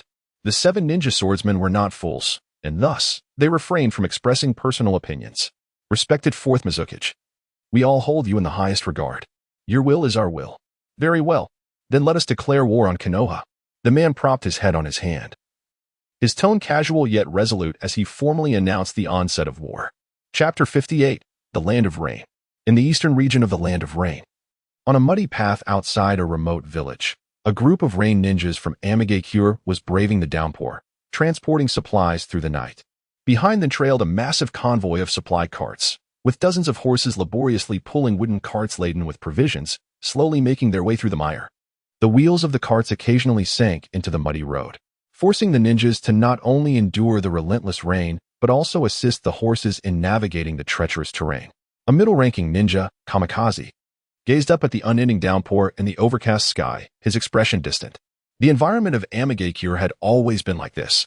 For most of the year, they were besieged by dismal, rainy weather. Here, sunlight was a rare sight, as if the sun had forsaken this land. Additionally, law and order were in a state of chaos. Robbery and murder were rampant, and ninjas often preyed upon the vulnerable. While the villagers faced various forms of exploitation from powerful nations, life for the lower-class villagers was exceedingly harsh. Every winter was a trial for survival. Countless villagers would perish like livestock, humbly succumbing to the cold of each frigid night, whether by freezing, starvation, or murder. The methods of death varied, yet ultimately, they were all steeped in misfortune. Scarcity of resources was the harbinger of disaster. Necessarily, Amigakure had to procure winter supplies from neighboring countries well before the onset of late autumn. Fortunately, this batch of supplies was nearing its successful arrival in the village. One could only hope that this winter, fewer lives would be lost. A glimmer of unnameable sorrow flickered in the eyes of this middle-aged man. Survival in a small nation was fraught with difficulty. As a middle-ranking ninja, he felt powerless to effect any change. Even the revered Hanzo of the Salamander, a demigod of the ninja world, seemed unable to alter the village's plight. The internal oppression and external exploitation appeared fundamentally indistinguishable. How many resources could possibly reach the mouths of the common folk? The man's gaze fell into a state of bewilderment. He is a ninja who has ascended from the depths of struggle, despite the blood that stains his hands. He still clings to the last vestiges of goodness within his heart. He had once contemplated transforming the state of the village. Yet his limited strength rendered him seemingly powerless to initiate any change. When an earnest individual yearns for something perpetually elusive, their heart is inevitably tormented and anguished. Perhaps it is the nature of middle age to indulge in fanciful thoughts. Kansong inhaled deeply, a strange smile flickering across his soiled visage. However, a subtle, lingering sorrow still resided in the depths of his profound gaze. The cold wind howled, and the rain fell incessantly. Kansong instinctively tightened his clothing, yet within his eyes, which gazed into the distance, a glimmer of hope began to manifest. At the very least, he had successfully procured a sufficient quantity of grain from the merchants of the Fire Nation, which might save many villagers. Everyone, be cautious. In just one more day, we shall return to the village. When that time comes, I shall treat you all to the strongest sake in town. He ceased his contemplations and encouraged his comrades with a hearty laugh. What a grand captain! Captain, could you possibly summon a courtesan? Sure, not a problem, Kansong boisterously affirmed. In this dreary, rainy weather, his words invigorated the group immensely. This man possessed a unique charisma that irresistibly drew others to follow him. The more one fears something, the more it seems to approach. Thud, thud, thud. In the darkness, hurried footsteps echoed in Kansong's ears. These were not the sounds of animals or ordinary villagers. It was the presence of ninjas. Kansong's heart jolted. He halted his advance and turned a signal for silence, plunging the entire team into an eerie stillness. With a grave expression, he perked up his ears, attentively discerning their positions from the sounds of their footsteps. He turned his head to glance at his teammates, signaling with his fingers that enemies were approaching from the north. The group, with expressions of vigilance, gazed into the darkness of the northern expanse, fully prepared for battle. They harbored no illusions of fortune. After all, in such dreadful weather, no one would inexplicably appear in this desolate wilderness. Can you spare us some food? A voice, tinged with youthful timidity, emerged from the misty rain. Kamezawa squinted, straining to discern the source of the voice, but the oppressive darkness rendered him oblivious to their exact location. Suddenly, a thunderclap shattered the night sky, illuminating the previously pitch-black expanse.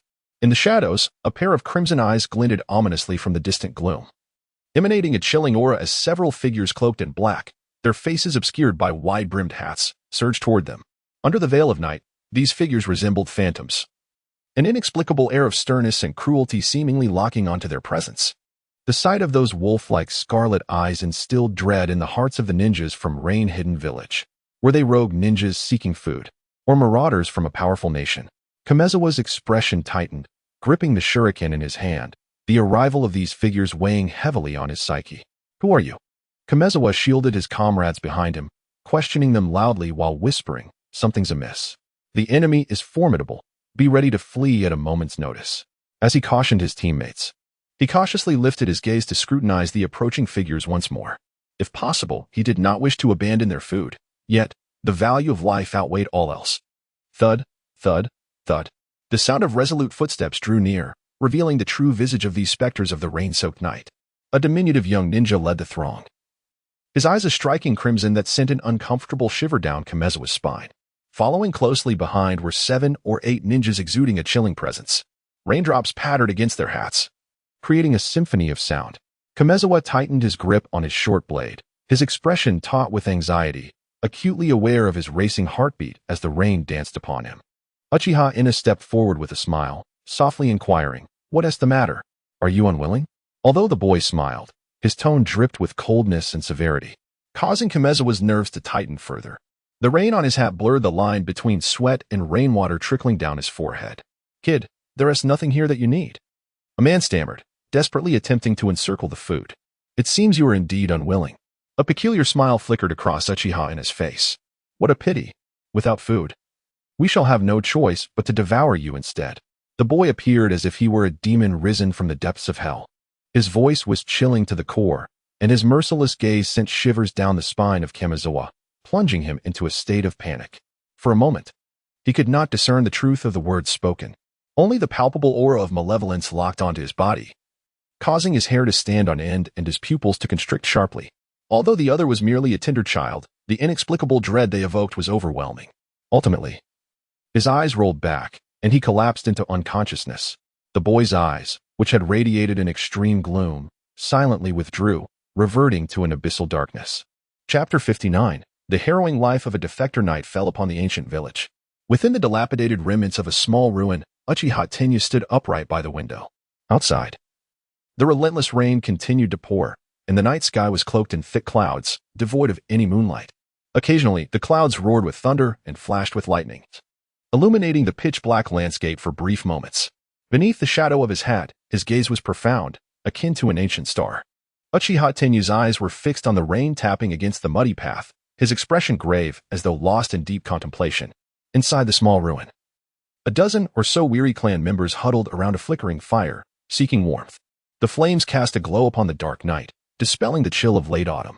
He turned his gaze towards the listless crowd, a frown unconsciously forming upon his brow.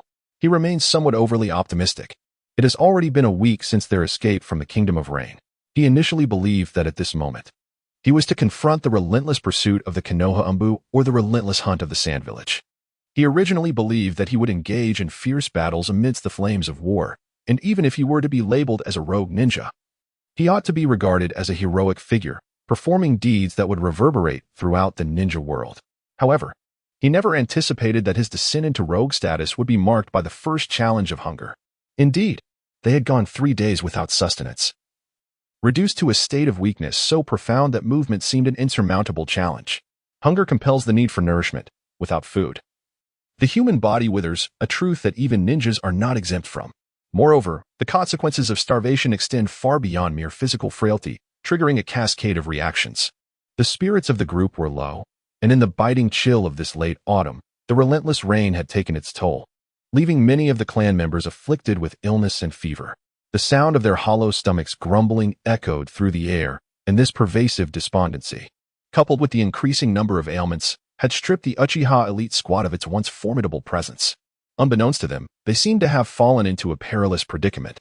Outside, at the muddy road's end, rain-soaked figures returned from afar, their condition disheveled and forlorn. Uchiha Amaterasu, covered in muck, was flanked by several clan members whose faces mirrored his own somber expression. They stumbled through the door, hastening to the fire to dry their drenched garments. The glimmer of hope that had once shone in the eyes of those inside the dwelling dimmed once more. This was not the first attempt to procure food, predictably. Each expedition had returned empty-handed. In this forsaken land of rain, it seemed utterly inhospitable to human existence. In recent days, they had not encountered a single living creature. The desperate Uchiha had resorted to a grim extermination of the rats hiding underground. The Uchiha remained as ruthless and unyielding as ever, unearthing every edible wild herb and plant until the ground lay barren. The clan members exchanged helpless glances at the disheveled team as return, only to turn their gazes back to the flickering flames of the fire, a solitary source of solace in their despair. Uchiha Amaterasu, captain of the search party, pressed his hand against his emaciated belly as he approached Uchiha Tenyu, a bitter expression etched upon his face. Brother, there is simply no food here. We scoured a 10-kilometer radius, yet it remains desolate. Uchiha Tenyu furrowed his brow slightly, remaining silent, but his eyes gradually sharpened with a piercing intensity. He understands that he must make a change. His gaze, cold and piercing, was fixed upon the location of rain-hidden village, and within his heart, a resolute determination had taken root. Before embarking on a grand endeavor, it was imperative that they first satiate their hunger. As Uchiha Tenyu pondered deeply, his 3-year-old brother Itachi lay beside him, already weakened by hunger, his frail form pressed against the straw beneath him. Had Itachi's fever subsided? Not yet. Uchiha Tenyu produced a minute amount of water, gently administering it to Itachi's flushed lips. He reached out, feeling the scorching heat radiating from his forehead, and infused a measure of chakra into the frail body of his younger brother. Uchiha Tencho stood nearby, hesitating to voice his thoughts. The clan members could endure their hunger, for they were seasoned shinobi, but Itachi was merely a child, stricken with illness and fever. This predicament demanded an expeditious resolution. It was time to take risks.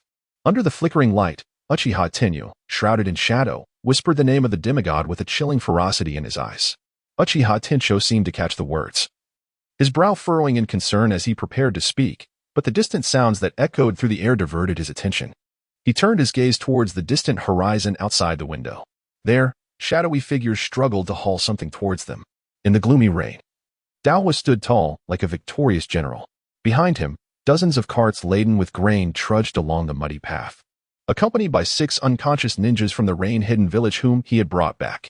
Inside the room, the others awoke and moved towards the outside. Their expressions were dazed, as if caught in a dream, staring at the carts of grain before them. A fervent desire erupted within them, their eyes glinting with a hungry, wolf-like gleam reminiscent of famished beasts in the desert, with some already drooling at the corners of their mouths. Uchiha Tianyu pushed open the dilapidated door and regarded the proud young boy before him, speaking in a gentle tone. Well done, Daohua. The boy cast a haughty glance at Uchiha Tianyu but remained silent. He walked into the ramshackle house, approached the fire, and began to dry his rain-soaked clothes beside the flames. Uchiha Tianyu couldn't help but smile wryly to himself. The damage caused by his own loose tongue had evidently been too great for Daohua. Though seemingly taciturn, Daohua harbored immense pride, fully aware of the significant merit he had achieved, which the others could not ignore.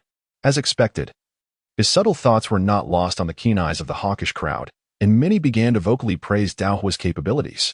In an instant, flattery poured forth like a tide, and Uchiha Daohua, still a youth, found himself overwhelmed by such attention and commendation, despite his inner pride. Soon, he broke into a broad grin, lifting his head high, appearing utterly carefree. Food has arrived. With the arrival of steaming hot rice porridge, those who had been starving for 3 days immediately indulged themselves. Delicious. Marvelous. The clansmen, filled with exuberance, poured bowl after bowl of fragrant rice porridge, which they had previously deemed bland, now tasted remarkably sweet. In the corner, the once noble Mr. Shinzo was now ravenously swallowing saliva, having fallen from his once proud stature to a pitiful figure desperately yearning for sustenance. Chapter 60. Target. Haunts. Wolves have their own way of feeding, and wild dogs possess their own manner as well. The once respected heir to the Leaf Village, the candidate for the 4th Hokage, and the god of war on the battlefield of Sunigakure, Mr. Shinzo, finally savored the delightful white rice porridge he had long desired. In the dim corner, the disheveled Shinzo had long lost the image of a noble scion. He had descended into the depths of despair, resembling a stray dog. His body sprawled on the ground as he voraciously consumed the rice porridge from a wooden bowl. The sounds of liquid gurgling as it coursed down his throat echoed around him. Perhaps he was swallowing too hastily, or the porridge was scalding hot. For he suddenly clutched his throat with both hands, his eyes wide with distress, and only then did he manage to force the porridge down. Is this truly the progeny of Sarutobi Sasuke? Such a disgraceful sight. The voice of Uchiha Inahiko rang out, laced with derision as he beheld the scene. He had always harbored a deep-seated disdain for Sarutobi Hizashi, and now, witnessing the pitiful demeanor of Sarutobi Shino, he could not help but express his contempt. Sarutobi Shino, however, remained utterly indifferent to the scorn directed at him. He struggled to rise from the ground, leaning against the wall behind him, his hands pressed against his distended belly, wearing an expression of apathy. Sarutobi Asuma's gaze darkened. He lowered his head, feeling a mix of anger and despair towards the behavior of his elder brother. The wooden bowl on the ground, which he had licked clean, was a choice he had made for himself. It was clearly a treatment befitting a beast. Yet his brother passively accepted it all. He had never imagined that the once noble gentleman would become so humble and shameless. Moreover, all of this was a result of his own heartfelt pleas and desperate appeals for sympathy. He humbly lowered his head before the Uchiha clan, sacrificing his dignity and integrity for a mere morsel of food. The reputation of the Sarutobi clan was utterly tarnished by his actions. Here, this is yours. A steaming bowl of rice porridge was placed in Asuma's hands. At that moment, the absurdity of the situation was palpable. Shinozuke exchanged his self-respect and character for sustenance, while Asuma, who had done nothing, also received food. Their responses were starkly different, yet the treatment they received was identical. Furthermore, Asuma's bowl was accompanied by an extra spoon, allowing him to eat with dignity rather than hunched over in shame. In the corner, Shinozuke's expression was one of shock. He stared blankly at the wooden bowl in Asuma's hands, a flicker of jealousy and rage flashing in his eyes. Why must I kneel to obtain what you can receive while standing? How is it that you not only receive it standing but also enjoy a better fortune than I? A despicable little man often battles fiercely within his own realm, and the illustrious Shinozuke has perfectly inherited his father's traits. While he harbored petty thoughts towards his elder brother, he simultaneously nurtured a deep-seated jealousy towards his younger sibling, born of the same mother. His inclination to resent equality rather than disparity reveals a despicable facet of his character, as well as the inherent ugliness of human nature.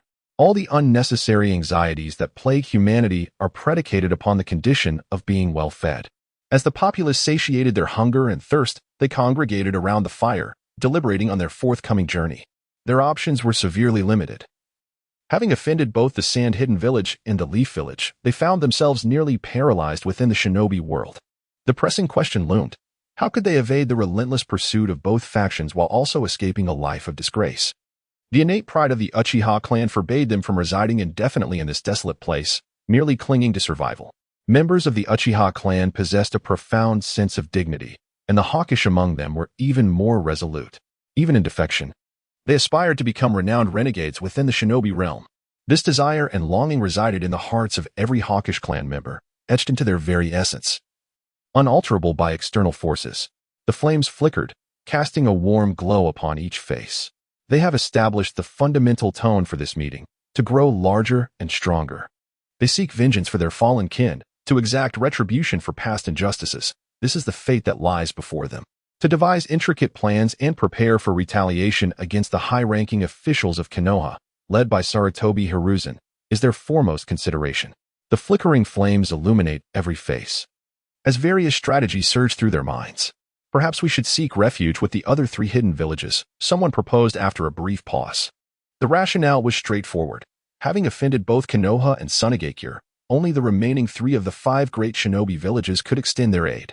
Whether it be avenging Konoha in the future or resisting the current pursuit by Sunagakure and Konoha, these matters could only be addressed by the other 3 villages. This notion garnered considerable support among the assembly. After much deliberation, they concluded that Iwagakure and Kumogakure were the most suitable candidates for their allegiance. Kirigakure was dismissed from consideration due to its remote geography.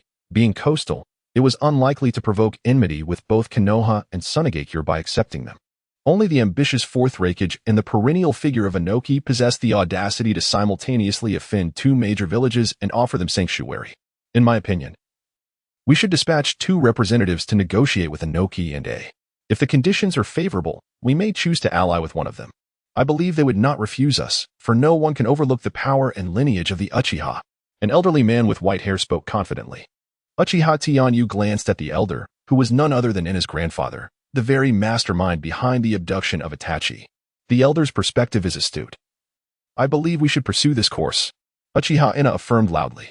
The clan members whispered among themselves, many agreeing that this plan had merit.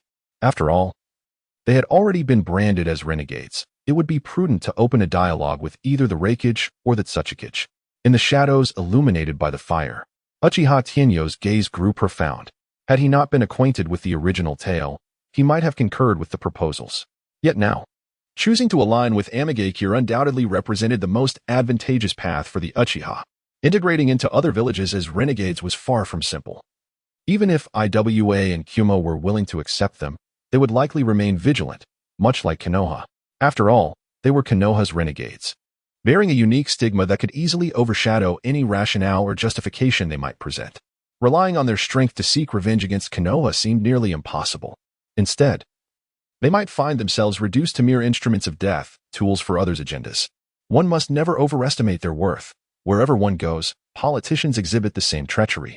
Be it Inoki or A, their primary concern would inevitably be their own interests. What, in the end, can these rogue ninjas truly gain from their allegiance? Uchiha Tenyu harbors doubts about all of this. Conversely, in the future, the Hidden Rain Village shall undoubtedly flourish. A red-haired youth shall establish a formidable organization here, becoming a pivotal figure who will stir the very currents of the ninja world. He is indeed his true objective. Peace, what a noble ideal it is. Then, must the Uchiha who were destined never to become Hokage not aspire to be the Rain Shadow instead? Uchiha Tenyu's gaze was fierce. To the Hidden Rain Village. Eliminate Hanzo of the Salamander. Chapter 61. The Uchihas Advance. The ninja world has never been a realm of democracy. Only the strong possess the right to govern all. The Uchiha clan, in particular, exhibits a more pronounced obsession with this notion than the average ninja. In their hearts, they revere the strong. An extreme mentality of dominance etched deeply into their very genes. The hawkish individuals among them harbor an almost fanatical admiration for Uchiha Tianyu. Had this audacious plan been proposed by another clan member, they would undoubtedly have delivered a resounding slap to that naive and foolish individual. The position of a village leader is not one to be coveted so easily. Moreover, this is the Hidden Rain village, where their leader is a figure closest to divinity. The name Hanzo of the Salamander alone instills fear in the hearts of most ninjas across the world. The mere thought of opposing such a terrifying presence would make the legs of an ordinary person tremble uncontrollably. Yet, the one who dares to propose this plan is none other than Uchiha Tianyu, a formidable warrior who single-handedly decimated nearly 7,000 from the Sand and Leaf villages. His opinion is undeniable. Indeed, it is beyond reproach. The hawkish 36 unanimously agree to advance towards the rain-hidden village, aspiring to seize its position. In the desolate settlement, the remnants of crumbling walls stand alone in the night, exuding a chilling and ominous aura. The fierce wind sweeps across the dilapidated rooftops, producing a haunting wail that envelopes the atmosphere in profound oppression. Ah, do not consume me. In the corner of the room, Sung emits a cry filled with sheer panic. He abruptly awoke from a nightmare, his gaze filled with terror as he surveyed his surroundings. In the darkness of night, dozens of pairs of crimson eyes fixated upon him, evoking a sensation akin to the mocking perception of a prey on the brink of demise. As well as the allure of a sumptuous feast, his pupils constricted sharply, and his body was instantly covered in a cold sweat. Who are you? In moments of profound fear, individuals tend to utter trivialities. Uchiha Tianyu furrowed his brow and addressed the ravenous Daowa, his voice steady. Who are they? I haven't inquired yet. But they must be the ninjas from Amage Cure escorting supplies. Those goods were seized from their hands. Daowa's tone bore a hint of uncertainty. Uchiha Tianyu maintained a calm gaze upon Daowa, displeased by the latter's carelessness and oversight. Daowa seemed to sense his misstep, refraining from retorting this time, his body shifting awkwardly under the weight of Uchiha Tianyu's stern stare. Next time, do not make such a blunder. A voice of resignation echoed. The youth finally nodded, feeling a sense of relief. The campfire emitted a dim, golden glow. Kansang appeared somewhat restless, illuminated by the light. The faces of the Uchiha clan members were rendered somewhat indistinct before his eyes. Accidentally, he caught sight of a boy hiding behind the crowd, and his pupils contracted, a wry smile forming on his face. So it was merely an illusion. How truly embarrassing. Only then did he experience a moment of clarity, comprehending the truth. Inside the room, an eerie silence prevailed. Uchiha Tianyu's gaze was grave, as if contemplating how to deal with the ninjas from Amage Cure before him. Outside, the cold wind howled, and the atmosphere within the room grew increasingly tense, a palpable air of impending doom rising, leaving Kansang's heart heavy with despair. He understood that a ninja falling into the hands of the enemy could only lead to one of two fates, death or defection. Furthermore, defection did not guarantee a glimmer of hope. It depended entirely on the enemy's mercy. Speak, what is it that you wish to know?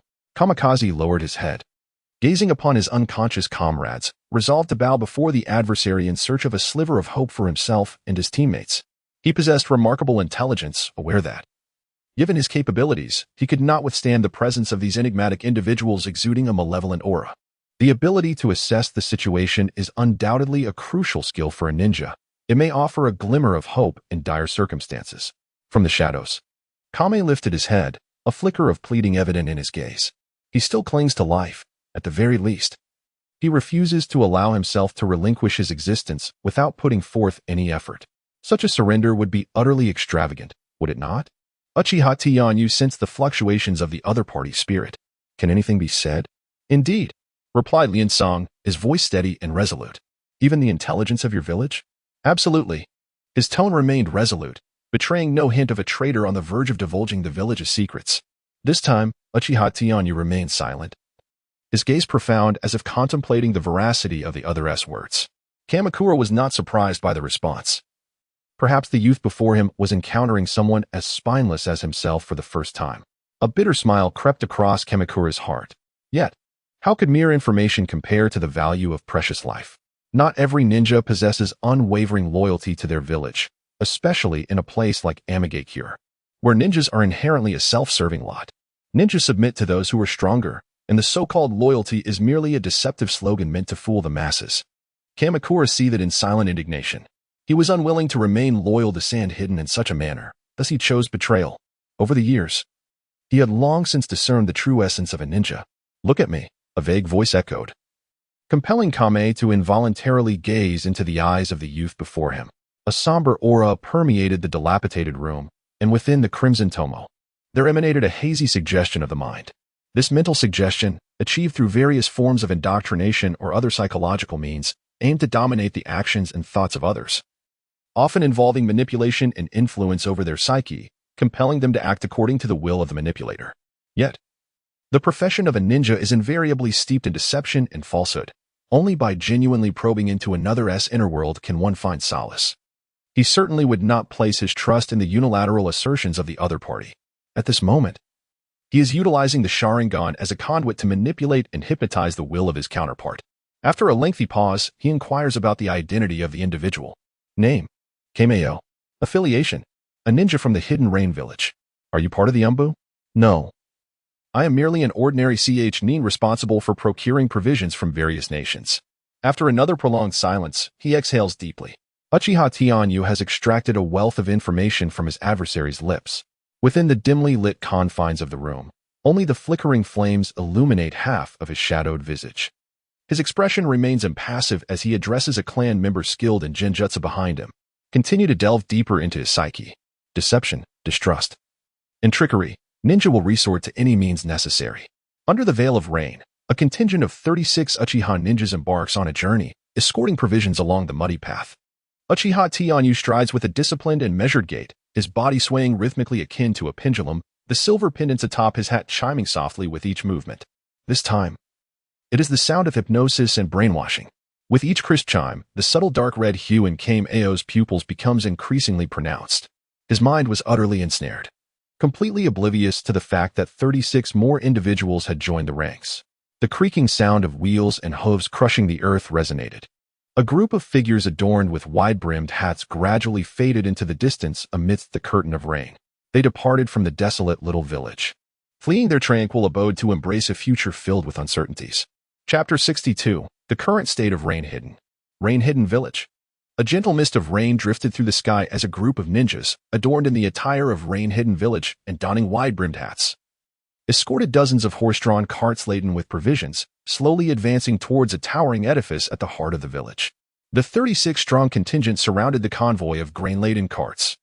Yet the crowd inexplicably exuded an air of fatigue and disarray. Only the glimmer in their eyes distinguished them from other ninjas.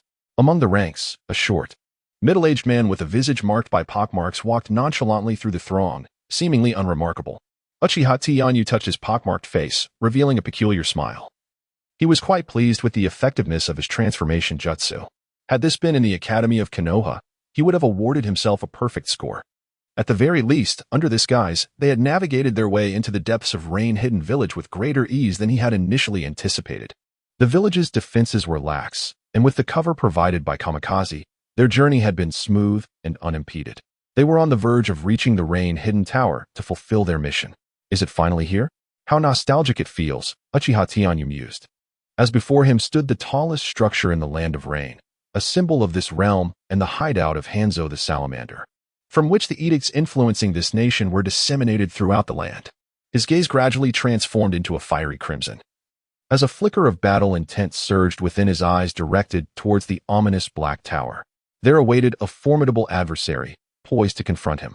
The clash between the two would be a decisive struggle, shaping the destiny of an entire nation, or perhaps even determining the future trajectory of the entire shinobi world. Uchiha Tenyu clutched his head in turmoil. He felt that this notion was indeed somewhat presumptuous. However, one undeniable truth remained. He was genuinely exhilarated. Yet, caution was paramount. Beneath the shadow of his conical hat, Uchiha Tianyu bore a stern expression, with his deep-set eyes reflecting an eerie crimson hue as fragments of ancient memories flickered in his mind. As for Hanzo the Salamander, one cannot ascertain the extent of your current prowess, he thought, taking a deep breath to steady his wildly racing heart, striving to suppress the excitement surging within. No one could underestimate the formidable combat prowess of an entity bestowed with a divine title, even if he were merely a demigod. His presence would be enough to instill fear in 99% of the ninjas in the world. Hanzo's illustrious achievements spoke for themselves. He once single-handedly instilled fear in the 5 great ninja villages, defeating the legendary trio of Konoha with his unparalleled prowess. His venomous summoning creature, the Salamander, has displayed its terrifying capabilities in countless battles. A flicker of apprehension crossed the crimson eyes of Uchiha Tianyu. The toxin of the salamander is not to be underestimated, as it is reputed to be one of the deadliest substances in the ninja world. This venom can infect through respiration, leading to instant demise upon inhalation. The potency of this toxin is exceedingly formidable. In the entire ninja realm, aside from Tsunade of Konoha and Chiyo of Sunagakure, no one possesses the ability to counteract the salamander's poison. Even Hans, who has undergone the transplantation of the salamander's venom sac, must continuously wear a gas mask to avoid succumbing to its toxicity. The salamander. Uchiha Tianyu pressed his lips together. He has yet to devise an effective solution to this conundrum, even though he possesses the lava fruit, allowing him to naturally evade all forms of energy-based attacks in this world. Hans, armed with the venom sac of the salamander, can perpetually unleash lethal toxins. The stalemate between the two shows no signs of resolution. He dared not manifest himself, while the adversary could not reach him. He could only strike the opponent down in one blow or seek the antidote for the toxin of the salamander. Uchiha Tianyu's steps became sluggish as he pondered various methods to eliminate his foe. Assassination, poisoning, or perhaps a trap. A sinister glint flickered in Uchiha Tianyu's eyes as plots and schemes danced through his mind. He would not hesitate to employ such despicable tactics to ensure his victory. However, at this juncture, he surmised that the opponent must have weakened. A flash of crimson light sparkled in his gaze as he meticulously recalled the myriad details of Hans's life. Hans's existence could be delineated into two distinct phases. The former was a demigod who instilled fear within the shinobi world, the man closest to the first Hokage. The latter, however, had devolved into a despicable wretch, ensnared by power and greed. Despite being the same individual, their strengths were worlds apart. The earlier Hans was a hero of Amigakure, born into a tumultuous and impoverished nation, whose dream was to lead his village out of destitution and liberate it from the oppression of great powers. For this dream, he toiled relentlessly, wielding a scythe and summoning a creature known as the salamander, carving out a formidable reputation in the shinobi realm. During this period, he was a veritable monster, an individual beyond the reach of mere assassination. In contrast, the latter Hans, while still formidable, had lost the fervent belief that once fueled his strength. His scythe had dulled, and his spirit had waned. Eroded by years of power, he succumbed to indulgence. His ambition extinguished, even reduced to the level of requiring protection from other ninja to evade the myriad assassination attempts from rival factions. To Uchiha Tianyu, this phase of Hans represented a diminished adversary, one vulnerable to a decisive strike. Assassination? A peculiar crimson light glinted in Uchiha Tianyu's eyes as he arrived at a resolution. Please, I beg you, grant me some food. I have not eaten in a long time. The plaintive cries and supplications reached his ears, and Uchiha Tianyu snapped back to reality, his cold gaze scanning the surroundings. It was unclear when it had begun, but the area surrounding the carriage had become encircled by various emaciated villagers, their faces etched with desperate smiles as they humbly begged for sustenance from the caravan. From the skeletal forms of these villagers, it was apparent that their existence here was far from prosperous. He furrowed his brow, wishing not to attract undue attention at such a critical moment. Amidst the crowd, a man with a fierce countenance instantly perceived his thoughts. His eyes gleamed with a menacing light as he brandished a whip, positioning himself at the forefront of the convoy. Scram! All of you, get out of my way. The man's expression was steely, and he forcefully expelled the surrounding refugees, his gaze piercing and imbued with an air of superiority as he incessantly berated the throng around him. He has been deeply controlled, completely transformed as if he were a different person. The sound of the whip cracking against the floor between the crowd sent the surrounding refugees scattering in panic. The fierce and menacing visage of the figure instilled a profound fear within them. Ultimately, these emaciated villagers managed to suppress their inner impulses and chose to flee. It seems that even under the governance of Rain Hidden Village, the villagers lead a difficult existence. Uchiha Ina gazed at the gaunt faces of the villagers lining the road and spoke with a hint of significance. Shouldn't the weak be like this? Uchiha Amaterasu's tone was indifferent, and his gaze towards the refugees bore no trace of emotion, resembling a soulless entity that evoked a chilling sense of dread. Chapter 63. Hans. Amaterasu, how could you? Ina's expression clearly showed surprise. The coldness in his counterpart's voice and the detached demeanor left him with an unfamiliar sensation. Why are you looking at me like that? It's nothing. He suddenly fell into silence, sensing a dissonance between himself and the emotions of his fellow Uchiha clan members. It seemed that, apart from himself, his kin harbored no feelings of sympathy or compassion. Daohua became lost in contemplation, gazing at the young boy beside him, his mind brimming with perplexity. What is happening? Am I too naive? He had noticed that since some unknown point, Yu and Zhao had grown increasingly reticent. The words that occasionally escaped their lips were laden with deeper meaning. There were matters he could neither perceive nor comprehend. As the group continued their journey forward, only Daohua remained burdened with heavy thoughts, lost in a labyrinth of musings. Since the arrival of the cold-hearted ninja, Kanshao, their travels had been markedly smoother than before. The emaciated villagers lining the streets dared not approach to beg for sustenance. Instead, they regarded the travelers with a numbed reverence. The closer they drew to the center of the village, the more vibrant the surroundings became. It was not until they encountered the pristine streets adorned with blooming flowers that the presence of the gaunt villagers faded entirely. Along the bustling thoroughfare, an array of bathhouses and taverns stood in neat rows, while numerous scantily clad young women beamed radiant smiles, beckoning the esteemed ninjas to enter their establishments. Being a youth, Daohua, who had recently donned a serious demeanor, now found his gaze irresistibly drawn to the young women.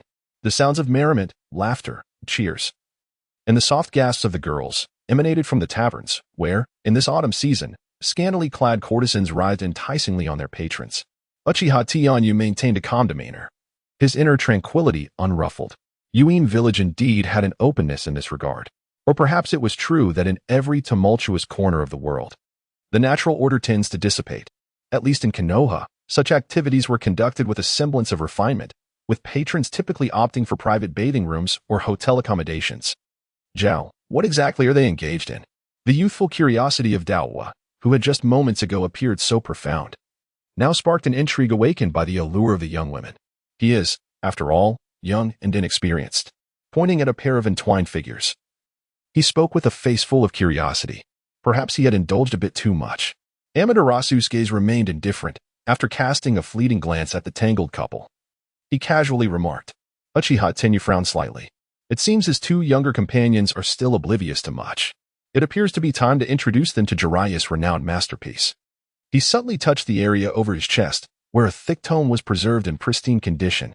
To be frank, he had once indulged his curiosity by perusing this renowned work within the ninja world.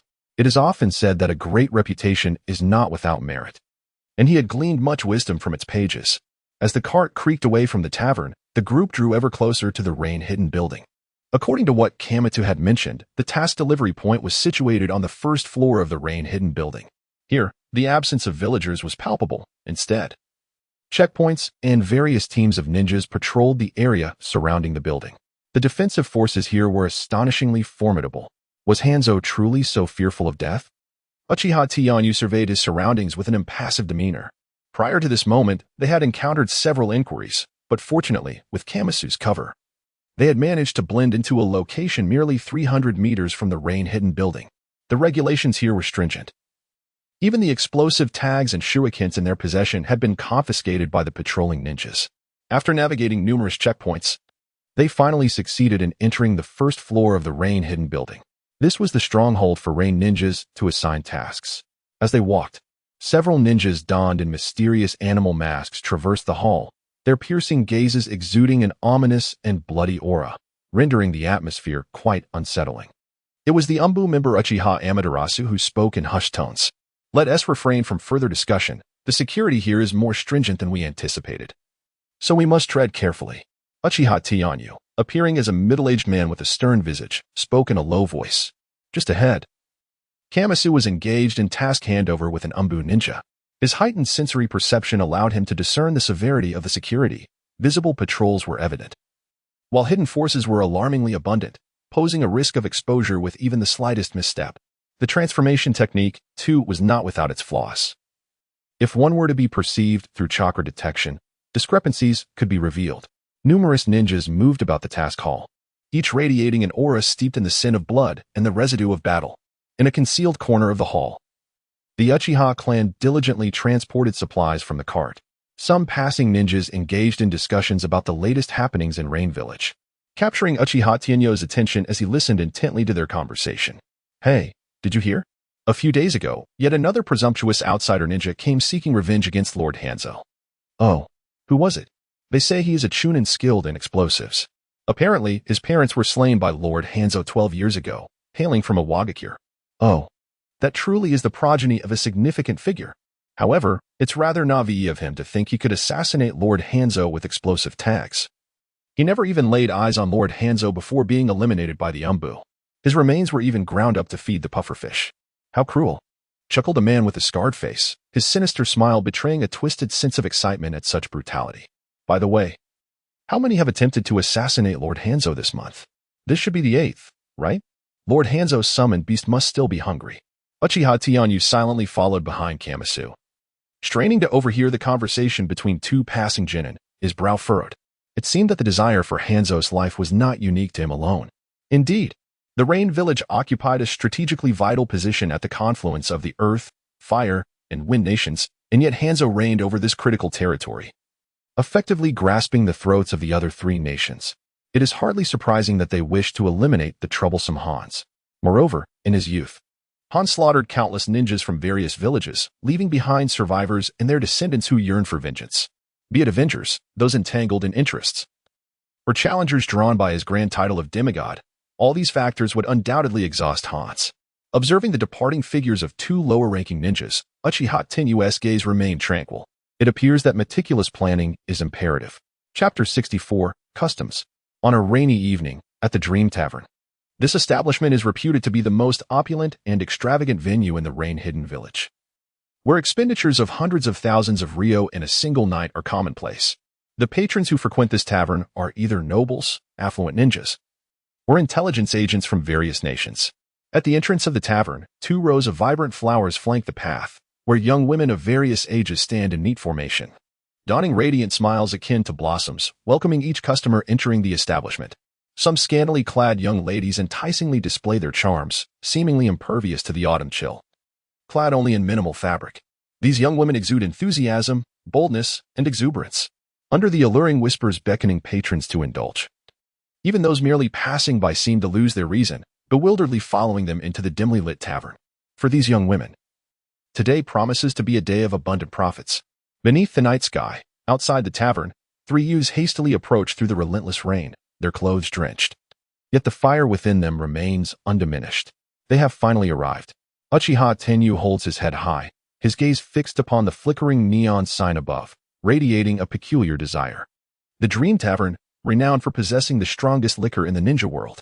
Is the sake named Sherry truly as formidable as rumored? This news had reached him through the whispers of other ninjas from the rain-hidden village. It is said that even ninjas cannot withstand 3 cups without succumbing to intoxication. Should one survive 3 cups, they would inevitably enter a state of drunken oblivion. He was skeptical, so he came. Furthermore, he brought along his 2 companions, the anxious Daohua and the disdainful Tianzhao. As night fell and the chilling wind blew, the 3 young lads strode purposefully towards the tavern. Wait, young man, are you of age? This is not a place for children to frolic. A heavily made-up woman intercepted Daohua, the smallest among them, immediately discerning his youth. The tavern's rules prohibited the sale of alcohol to minors. Her tone brimmed with contempt, for after all, how could minors afford to indulge in such establishments? What nonsense are you spewing? I am already 18. Daohua retorted, his face ablaze with embarrassment, yet his stammering lacked any convincing power. I see you haven't even fully matured yet. Best be on your way. This place isn't for you, she said, though her gaze drifted to Uchiha Tianyu, whose towering stature revealed him to be the leader of the group. Perhaps we should leave, Daohua murmured, feeling the weight of the crowd's curious stares upon them. The scrutinizing glances made him uneasy. Daohua, do you not wish to experience the adventures depicted in the books? Tianyu's voice was laced with temptation as he brandished a thick tome before them. The cover unmistakably belonged to Jiraiya's renowned work, Pleasure Paradise. To expose his companions to the adult world, he had decided to lend them this rather risky book 2 days prior. Tianzhao showed little interest, adhering strictly to the code of the shinobi, while Daohua was captivated. The book reshaped his worldview, igniting a fascination with the author's myriad extraordinary escapades. Over the past 2 days, he had obsessively immersed himself in the book's tantalizing tales, reaching a state of obsession. The existence of Pleasure Paradise seemed to dissolve the tension between the two, revitalizing Daohua's spirit. Tianyu, what are you babbling about? I never expressed a desire to witness such things, Daohua stammered, his face a deep shade of crimson, akin to someone who had stepped on a painful thorn, immediately rebutting, though his tone betrayed a hint of unease. In that case, let us depart, Tianzhao replied indifferently, ready to leave at the slightest provocation. Zhao. Daohua's countenance flushed further under Tianzhao's words. Just as he grappled for a retort, a throng of youthful maidens surrounded them. In the forefront, Uchiha Tianyu brandished a thick wad of cash, a rebellious smile gracing his lips. The world proclaims that the power of money is boundless. The madam acquiesced. The crowd fell silent, and the maidens activated their hunting instincts.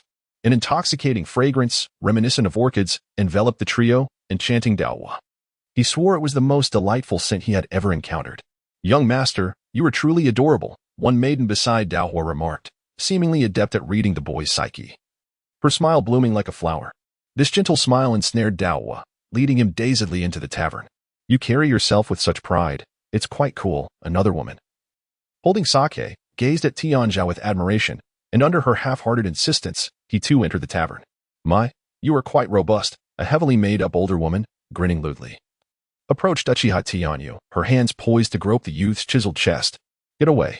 I'm here to drink," Uchiha Tianyu declared boldly, shoving the woman aside as he strode into the tavern with an air of indifference.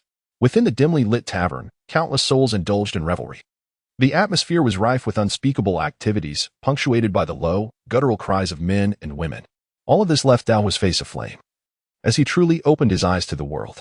The tavern was alive with young women clad in revealing attire, their radiant smiles enticing patrons as they hawked various drinks. Though the beverages were exorbitantly priced, they justified their cost with unparalleled quality. "This drink called sherry is quite impressive. It packs a punch," Uchiha Tianyu exclaimed, revealing a fiery red flower tattoo on his chest as he reveled in the sensation of intoxication, a feeling he had long been deprived of. Outside, the gentle patter of rain fell, complementing his tipsy euphoria, easing his mind and body. Meanwhile, Uchiha Tianzhao quietly sipped his drink, casting a soft gaze upon the towering figure of his companion. "You must bear considerable psychological strain, bearing the weight of your clan's fate, akin to a butcher's slaughter, as you dream of ushering in a new era." In contrast, Daohua, holding a bottle of sake, flashed a carefree grin, utterly untroubled. Chapter 65. This drink is called sherry in this tumultuous nation. The strict, ironclad regulations governing the shinobi seem to have been dismissed as mere trifles by the Rain shinobi.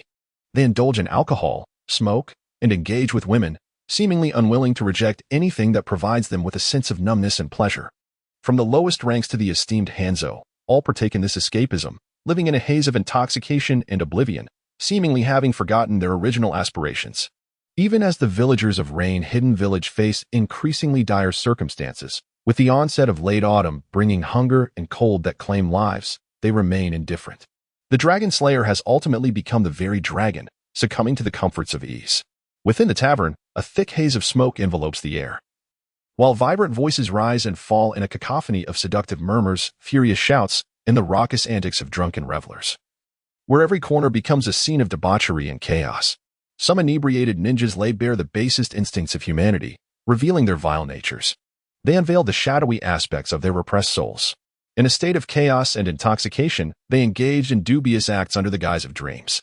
At the very heart of the tavern, a visibly inebriated ninja staggered onto the table. He held 2 bottles of sherry in his hands, shouting at the crowd in an attempt to capture their attention, as if striving to unveil his true self. He removed his garments, unveiling the scars of yesteryears. His body was marred by a multitude of deep gashes, a testament to his status as a seasoned warrior.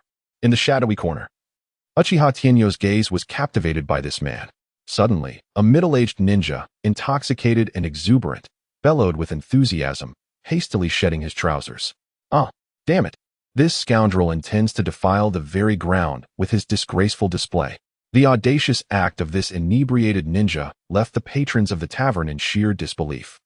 Uchiha Tianyu felt a wave of indignation. He had anticipated that this man would deliver a profound oration about dreams or castigate the oppressive leaders of the Rain Village.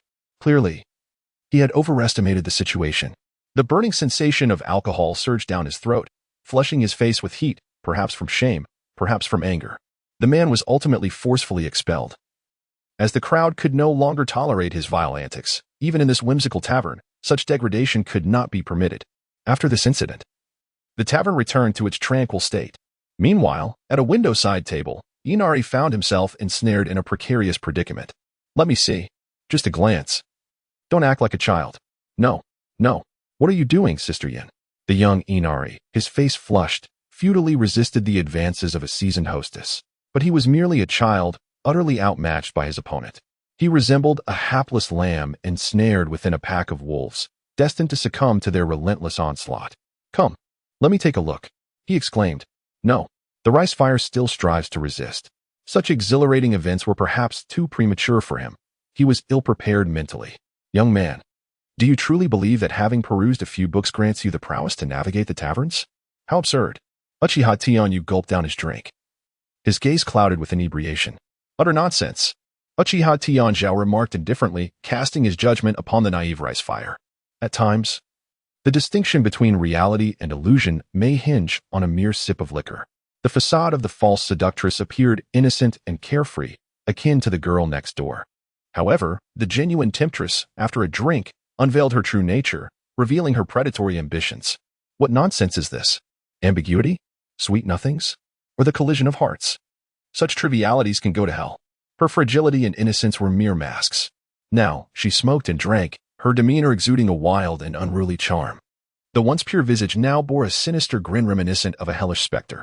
The rice fire found himself ensnared in a perilous situation, akin to a dim-witted goose.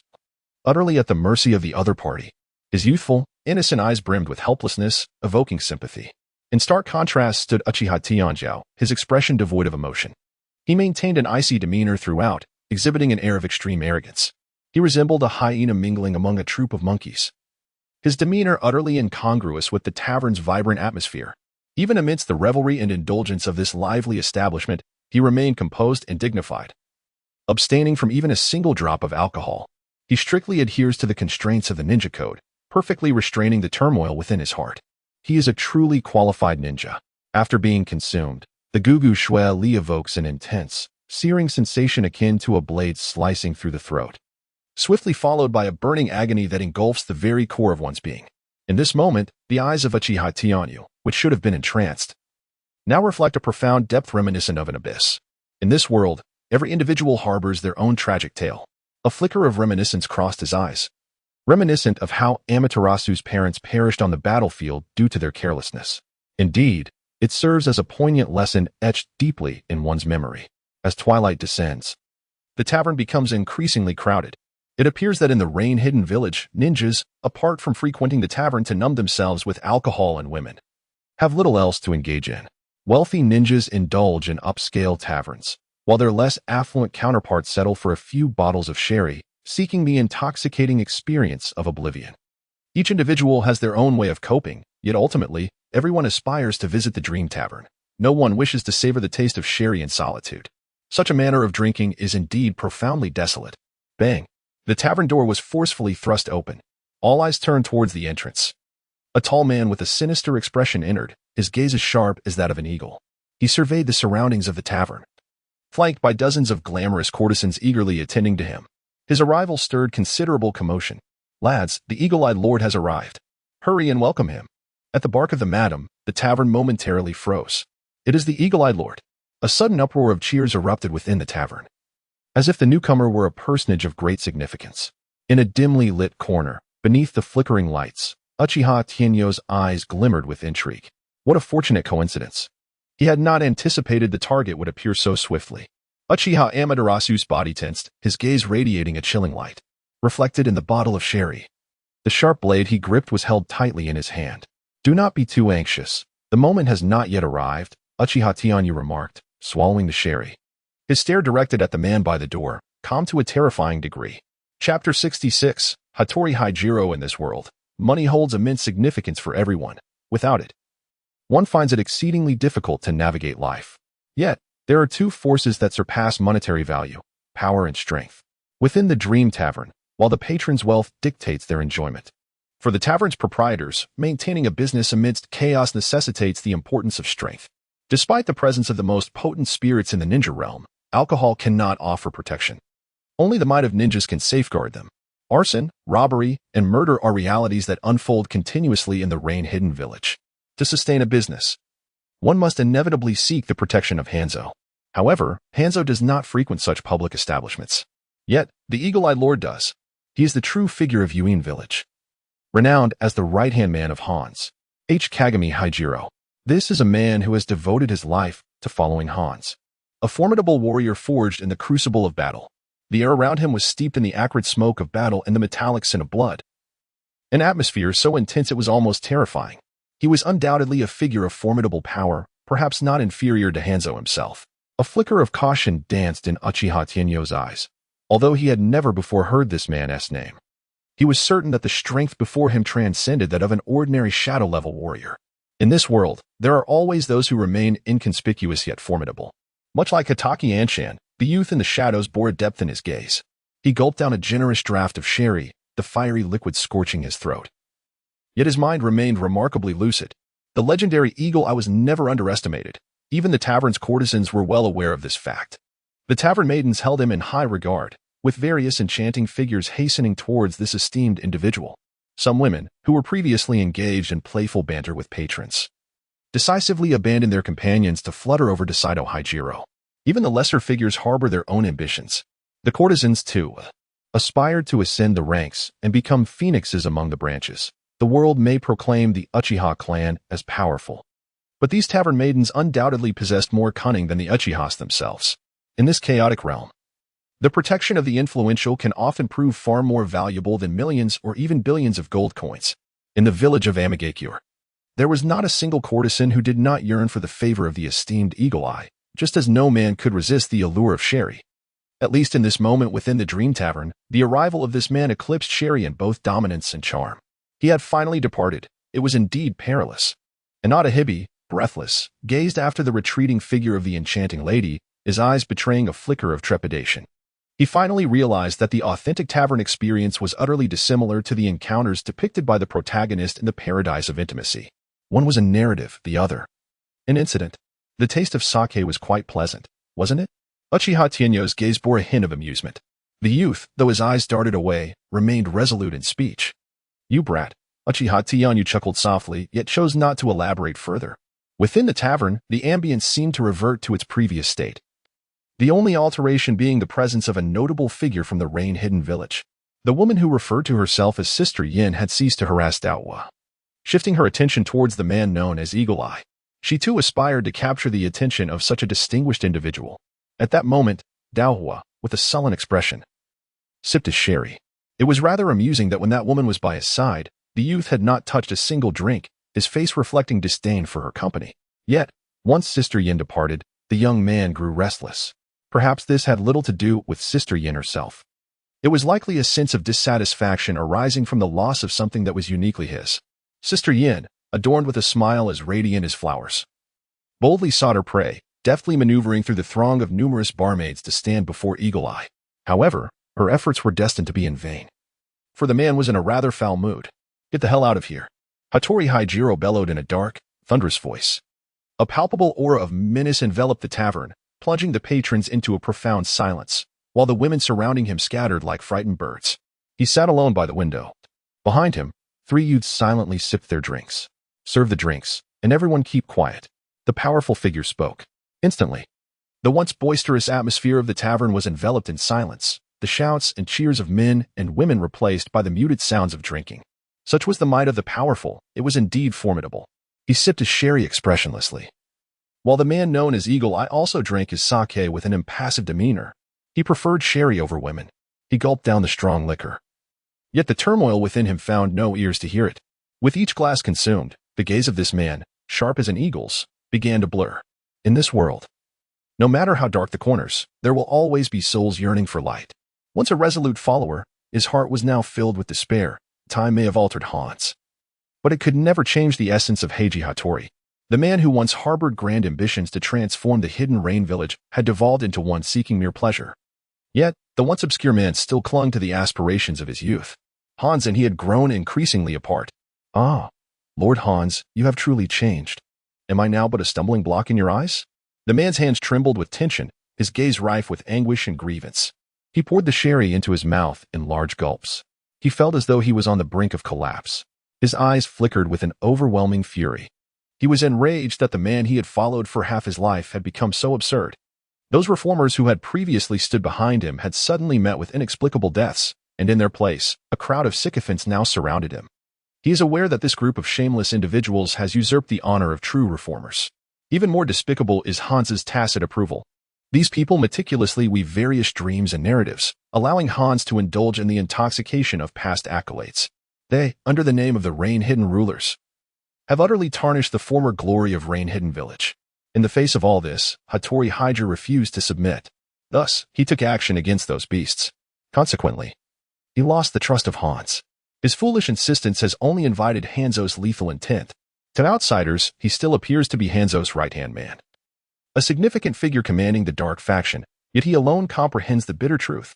He has indeed been forsaken by Hanzo. I must hasten, he mused, a bittersweet smile gracing his lips. Sherry's arrogance has never been one to be underestimated. It remains unaltered by human status or position and does not waver in its dominion due to wealth or power. It is Sherry, a concoction that ensnares one in a stupor of bliss. Chapter 67, Little Kalami. The patrons of the tavern live steeped in intoxication. Without it, what purpose does drinking serve? The pursuit of alcoholic numbness is the objective for this group, and it seems that Eagle Eye shares a similar intent. Each individual possesses their own compelling reason to seek inebriation, and this man is no exception, his gaze becoming increasingly hazy as the green bottles accumulate on the table. Accompanied by the soft, drifting rain outside the window, his thoughts finally drift into a state of blissful emptiness. Bang! He collapsed onto the table, his hands inadvertently knocking over the dozen or so empty green sherry bottles, sending shards of glass scattering in all directions. People have never indulged in sherry for the allure of its exquisite bottle. Yet, once stripped of its vessel, the sherry seems to lose its perfection. The shattered bottle mirrors the man's shattered beliefs. He is intoxicated, as if the entire village of Rainy Hyde is no longer whole. Hans is the sherry. He is the bottle of sherry. He was the right-hand man of Hans, yet at this moment, he had ultimately lost his worth. Betrayal? No. He was merely an object. Once he ceased to be of utility, he was reduced to mere refuse. And refuse, by all means, ought to be disposed of, should it not? Come. Let us drink. Let us revel. The tavern returned to the cacophony it had known before the arrival of this man. The men roared defiantly, while the women feigned sobs in a theatrical manner. It seemed that the man's warnings had fallen on deaf ears. For even the most formidable figures could not forever quell the hearts of a restless crowd. Gulping down the exquisite wine, Uchiha Tianyu savored its sweetness. Indeed, the sherry was remarkable. When consumed in large quantities, it delivered a burning exhilaration, but when one took the time to appreciate it, a gentle sweetness lingered in the aftertaste. However, indulging in solitude was hardly a commendable habit. He gazed calmly at the man before him, who lay utterly inebriated, a state he himself had not anticipated. This man, evidently possessing formidable strength, seemed to have succumbed to some unbearable burden, opting instead to drown his sorrows in the tavern. As the alcohol alleviated his troubles, it simultaneously presented Uchiha Tianyu with a splendid opportunity to seize him. This was not his first endeavor of such nature. Whether it was the two young masters of the Sarutobi clan or Uchiha Itachi, the Uchiha clan had always approached the act of hostage-taking with remarkable ease, as if they possessed an innate talent for it. Gugugu, it is time to make our move. Uchiha Tianyu felt quite satisfied with this effortlessly favorable outcome.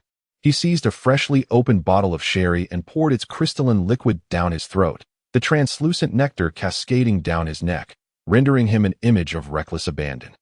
Oh, Daohua, with this prominent figure upon his back, strode towards the exit. This fellow is indeed a heavy burden. Daohua struggled to hoist him onto his back, his lips incessantly uttering curses, his face flushed crimson. After all, standing at a mere height of 1.30 meters. He was now burdened with the weight of a towering figure, a man of 1.90 meters, stumbling along in a rather comical fashion. Enough of the complaints. Let us hasten our departure. Uchiha Amaterasu cast a stern gaze around, noting the curious stares directed their way from the tavern's patrons. After all, Hawkeye was a prominent figure among the higher echelons of the Rain Village, and every movement he made warranted attention. Who are you? Are you subordinates of Lord Hawkeye? At last, someone could no longer contain their curiosity, as several ninjas adorned with Ch-Nin forehead protectors blocked the trio's path. Demanding answers. We are indeed subordinates of Lord Hawkeye. We are taking him back to the hotel to rest, Uchiha Amaterasu replied with a solemn expression, his face betraying no signs of deceit. A boy well-versed in the ways of the ninja. He had mastered the art of disguise to such an extent that it was nearly indistinguishable from reality. Then how come I have never seen you in the village? One of them, casting a suspicious glance at the towering Uchiha Tenyu, inquired, the nearly 2-meter stature of Tenyu providing an imposing presence. He was quite certain that if such a notable figure existed in the village, he would not forget him. It must be that your memory is lacking. We should escort Lord Eagle Eye to rest. Step aside. From the shadows, Uchiha Tianyu approached the Ch-Nin before him, his tone imbued with an undeniable authority. Even the canine present could not help but take a few steps back, as the boy's demeanor instilled an inexplicable sense of unease. "Inawo, we are leaving." Uchiha Tianyu forcefully pushed aside a few small karami and strode with a chilling defiance towards the tavern's entrance, followed closely by two subordinates. "No, we absolutely cannot allow this group of unknown individuals to take Lord Eagle Eye away. The world is never devoid of reckless youths." And even though they were aware of Uchiha Tianyu's formidable nature, they still resolutely stepped forward to obstruct him. A drunken ninja, in a state of stupor, spread his arms wide, resolutely blocking the path of the trio. "Someone, come quickly. There are suspicious individuals trying to take Lord Eagle Eye away. They must harbor ill intentions." With a laugh, the inebriated man collapsed to the ground after rambling incoherently, rolling about with an inexplicable grin on his face. Uchiha Tianyu's expression darkened. This drunken fool had inadvertently disrupted their covert plan to abduct someone. Inside the tavern, countless eyes were now fixed upon them, with some ninjas even preparing for battle. This matter had escalated to involve the captain of the Umbu and unknown spies from outside the village. They could not afford to be careless. Beneath the shadows, a flash of crimson light flickered in Uchiha Tianyu's eyes, his face taking on an unusual flush, not from intoxication, but from the descent of molten fury. "Everyone, get out of my way." Bathed in a liquid of molten rage, Uchiha Tianyu resembled a deity, his eyes glowing red, unleashing a suffocating aura of terrifying darkness. Waves of inexplicable force surged from him, causing substantial destruction within the tavern. Crash! Countless bottles shattered unexpectedly, their crystalline contents spilling across the floor. While the crowd fell like wheat cut down in a field, collapsing to the ground. The world fell into silence. The once lively tavern was now a realm of deathly stillness. Apart from the molten god, no one could stand. Even his two subordinates were now pale, their bodies swaying perilously. Breathing heavily, Tianzhao crouched on the ground. His gaze dark as he clutched his arms tightly, struggling to retain the last vestiges of clarity in his mind. Inawo fared even worse. Crushed beneath the weight of the eagle eye behind him, vomiting the strong liquor he had just consumed, appearing on the brink of unconsciousness. Chapter 68, The Naive Eagle Eye. All adverse circumstances for the involved parties stemmed from insufficient strength. It has been proven that one need not be guilty to commit theft. As long as the individual possesses sufficient capability, even thievery can be executed with audacity. This was a brazen abduction incident, in which the esteemed captain of the Hidden Rains Umbu was forcefully taken within his own village, its shocking nature rivaling that of Asuma from Konoha being captured by Uchiha, or the future Cloud Ninja's audacious theft of Hinata. Outside, amidst the drumming rain, thunder erupted suddenly, and a flash of light illuminated the dim tavern, revealing the figures within. The once bustling tavern now resembled a desolate graveyard, enveloped in a profound silence. Three figures pushed open the tavern's grand door. They traversed over the unconscious figure of the intoxicated vendor, cloaked in black and donned with a wide-brimmed hat, departing beneath the relentless downpour of the night. In a secluded dwelling within the southwestern rain-hidden village, the members of the Uchiha Hawk faction gazed solemnly into the distance, their expressions grave as they awaited the return of three individuals. Uchiha Hakadai, the eldest among them, possessed a profound wisdom that was both daunting and inscrutable. He fully comprehended the significance of this mission, which would determine whether the Uchiha clan could firmly establish its presence in the rain-hidden village. A fleeting glimmer of reminiscence flickered in the depths of the old man's eyes. Time had swiftly passed, marking the third day since their arrival in the rain-hidden village. To evade detection from Konoha and Sunagakure, and to avoid alarming figures such as Hanzo, the Uchihas had, during this period, resembled a band of rats scurrying through the sewers. They are shrouded in darkness, unwilling to confront the light, confined to this modest sanctuary, biding their time as moments slip away. For this group of hawkish hardliners, such a state of existence is utterly intolerable. Mere survival is far from their desire. The scheme to usurp the governance of rain-hidden village looms ominously amidst the collective agitation. In truth, for the Uchiha Hawks, such undertakings are not their forte. While they are adept at wielding blades, they are utterly inept when it comes to the art of subterfuge. The plan to seize the village, though it presents an opportunity for the Uchiha clan, undoubtedly poses a formidable conundrum. They strive to overthrow Hanzo's reign and seize control of the Hidden Rain village. What appears to be a straightforward endeavor is destined to be protracted and intricate. How can a band of rogue ninjas hope to govern a village? This undertaking marks a first not only for the Uchiha faction, but also represents an unprecedented event within the shinobi world. While they have established their objective, the method of execution leaves them floundering like headless flies. Even an individual devoid of political acumen understands that assassinating a Kage is a vastly different challenge than assuming the mantle of one. Perhaps eliminating Hanzo is not an unattainable feat, however. Usurping the governance of the Hidden Rain Village seems nearly impossible for them. The crux of the matter lies in their very identities. They are not the local ninjas of the Hidden Rain Village. It is well known that the villages in the ninja world are inherently insular, at least in the case of the Hidden Rain Village. The local powers would never tolerate outsiders seizing control. This alone extinguishes any possibility of them directly taking over the governance of the Hidden Rain Village. This is not a matter that can be resolved through violence, unless they eliminate all who oppose them, which is undeniably a foolish approach. The Uchiha clan seeks a cohesive Hidden Rain Village, not a mere ruin. In this context, the assassination of Hanzo holds no significance for the Uchiha. They must contemplate how to address the resistance from the local ninjas and earn the villagers' acceptance. This is indeed a formidable challenge. After extensive deliberation, they failed to arrive at a viable solution. Ultimately, it was Ban's approach that sparked inspiration in Uchiha Tenyu. He proposed to position a puppet in power. Whether through illusion or coercion, as long as it ensured the other party remained sufficiently compliant, they could potentially manipulate the Rain Hidden Village from behind the scenes. Such individuals are not easily found. Firstly, they must be a native ninja of the Rain Hidden Village, possessing considerable prestige within the community to earn the trust of its inhabitants. Secondly, they must be entirely under the control of the Uchiha clan. Merely relying on the three-tomo Sharingan makes it difficult to maintain long-term dominance over an individual. At this juncture, it is imperative that the individual harbors absolute loyalty towards the Uchiha. The group struggled with this dilemma for 3 days, until suddenly, a name surfaced before them: Eagle Eye Heiji. He is the captain of the Umbu forces in the Rain Hidden Village, a once inseparable comrade of Hans, regarded as his right-hand man. However, in recent years, the relationship between Eagle Eye and Hans has become increasingly strained, reaching a point of irreconcilable differences. The root of this discord lies in Eagle Eye's fundamental rejection of Hans's policies in governing the village. He is discontented with Hans's indulgence in power and sensuality, neglecting the dreams and ideals they once shared. Eagle Eye has publicly criticized Hans on multiple occasions for this reason. He is a ninja imbued with a profound sense of responsibility and justice. Even aware that his actions may incite the ire of Hanzo, he resolutely chose to proceed. According to intelligence reports, Hanzo is indeed quite displeased with Hawkeye. The relationship between the two factions has deteriorated significantly, culminating in a division among the leadership of the Hidden Rain Village. One faction, led by Hawkeye, comprises a group of ambitious young ninjas determined to transform the village's current state of poverty and chaos, occasionally voicing their opposition to some of Hanzo's unreasonable policies. Conversely, the opposing faction, headed by Hanzo, represents the conservatives, most of whom possess substantial enterprises within the Hidden Rain Village. They voraciously extract resources from the impoverished villagers to sustain their opulent lifestyles. They are the individuals most averse to change within the village, utterly irreconcilable with the reformists. Two opposing forces stand in stark contrast to one another. Yet, at this juncture, it appears that the reformists are at a disadvantage.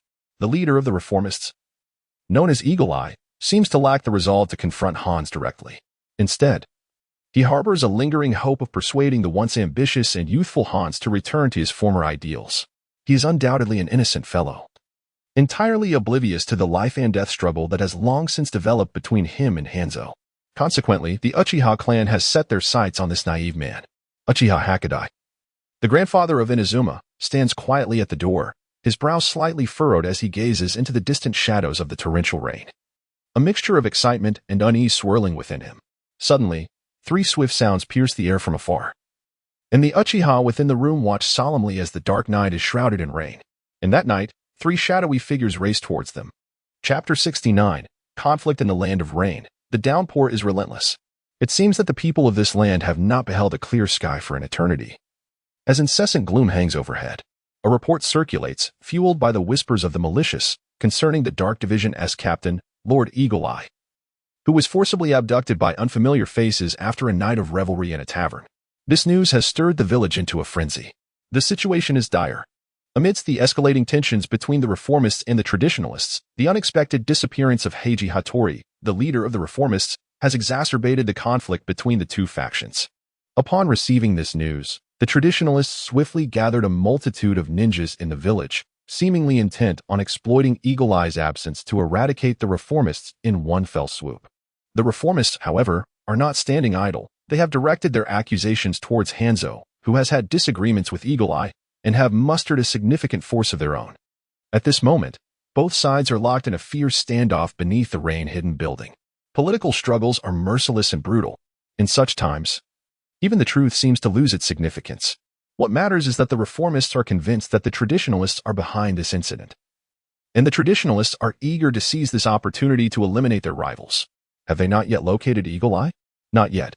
Within the highest edifice of the Land of Rain, a man clad in a gas mask sits before a table, surrounded by several strikingly beautiful women who lean over the surface. Below them, a ninja donning a deer mask kneels, his eyes shadowed with gloom. Hanzo's gaze is deep and frigid, a flicker of anger surging within him. The village's turmoil following Eagle Eye's disappearance presents him with considerable difficulties.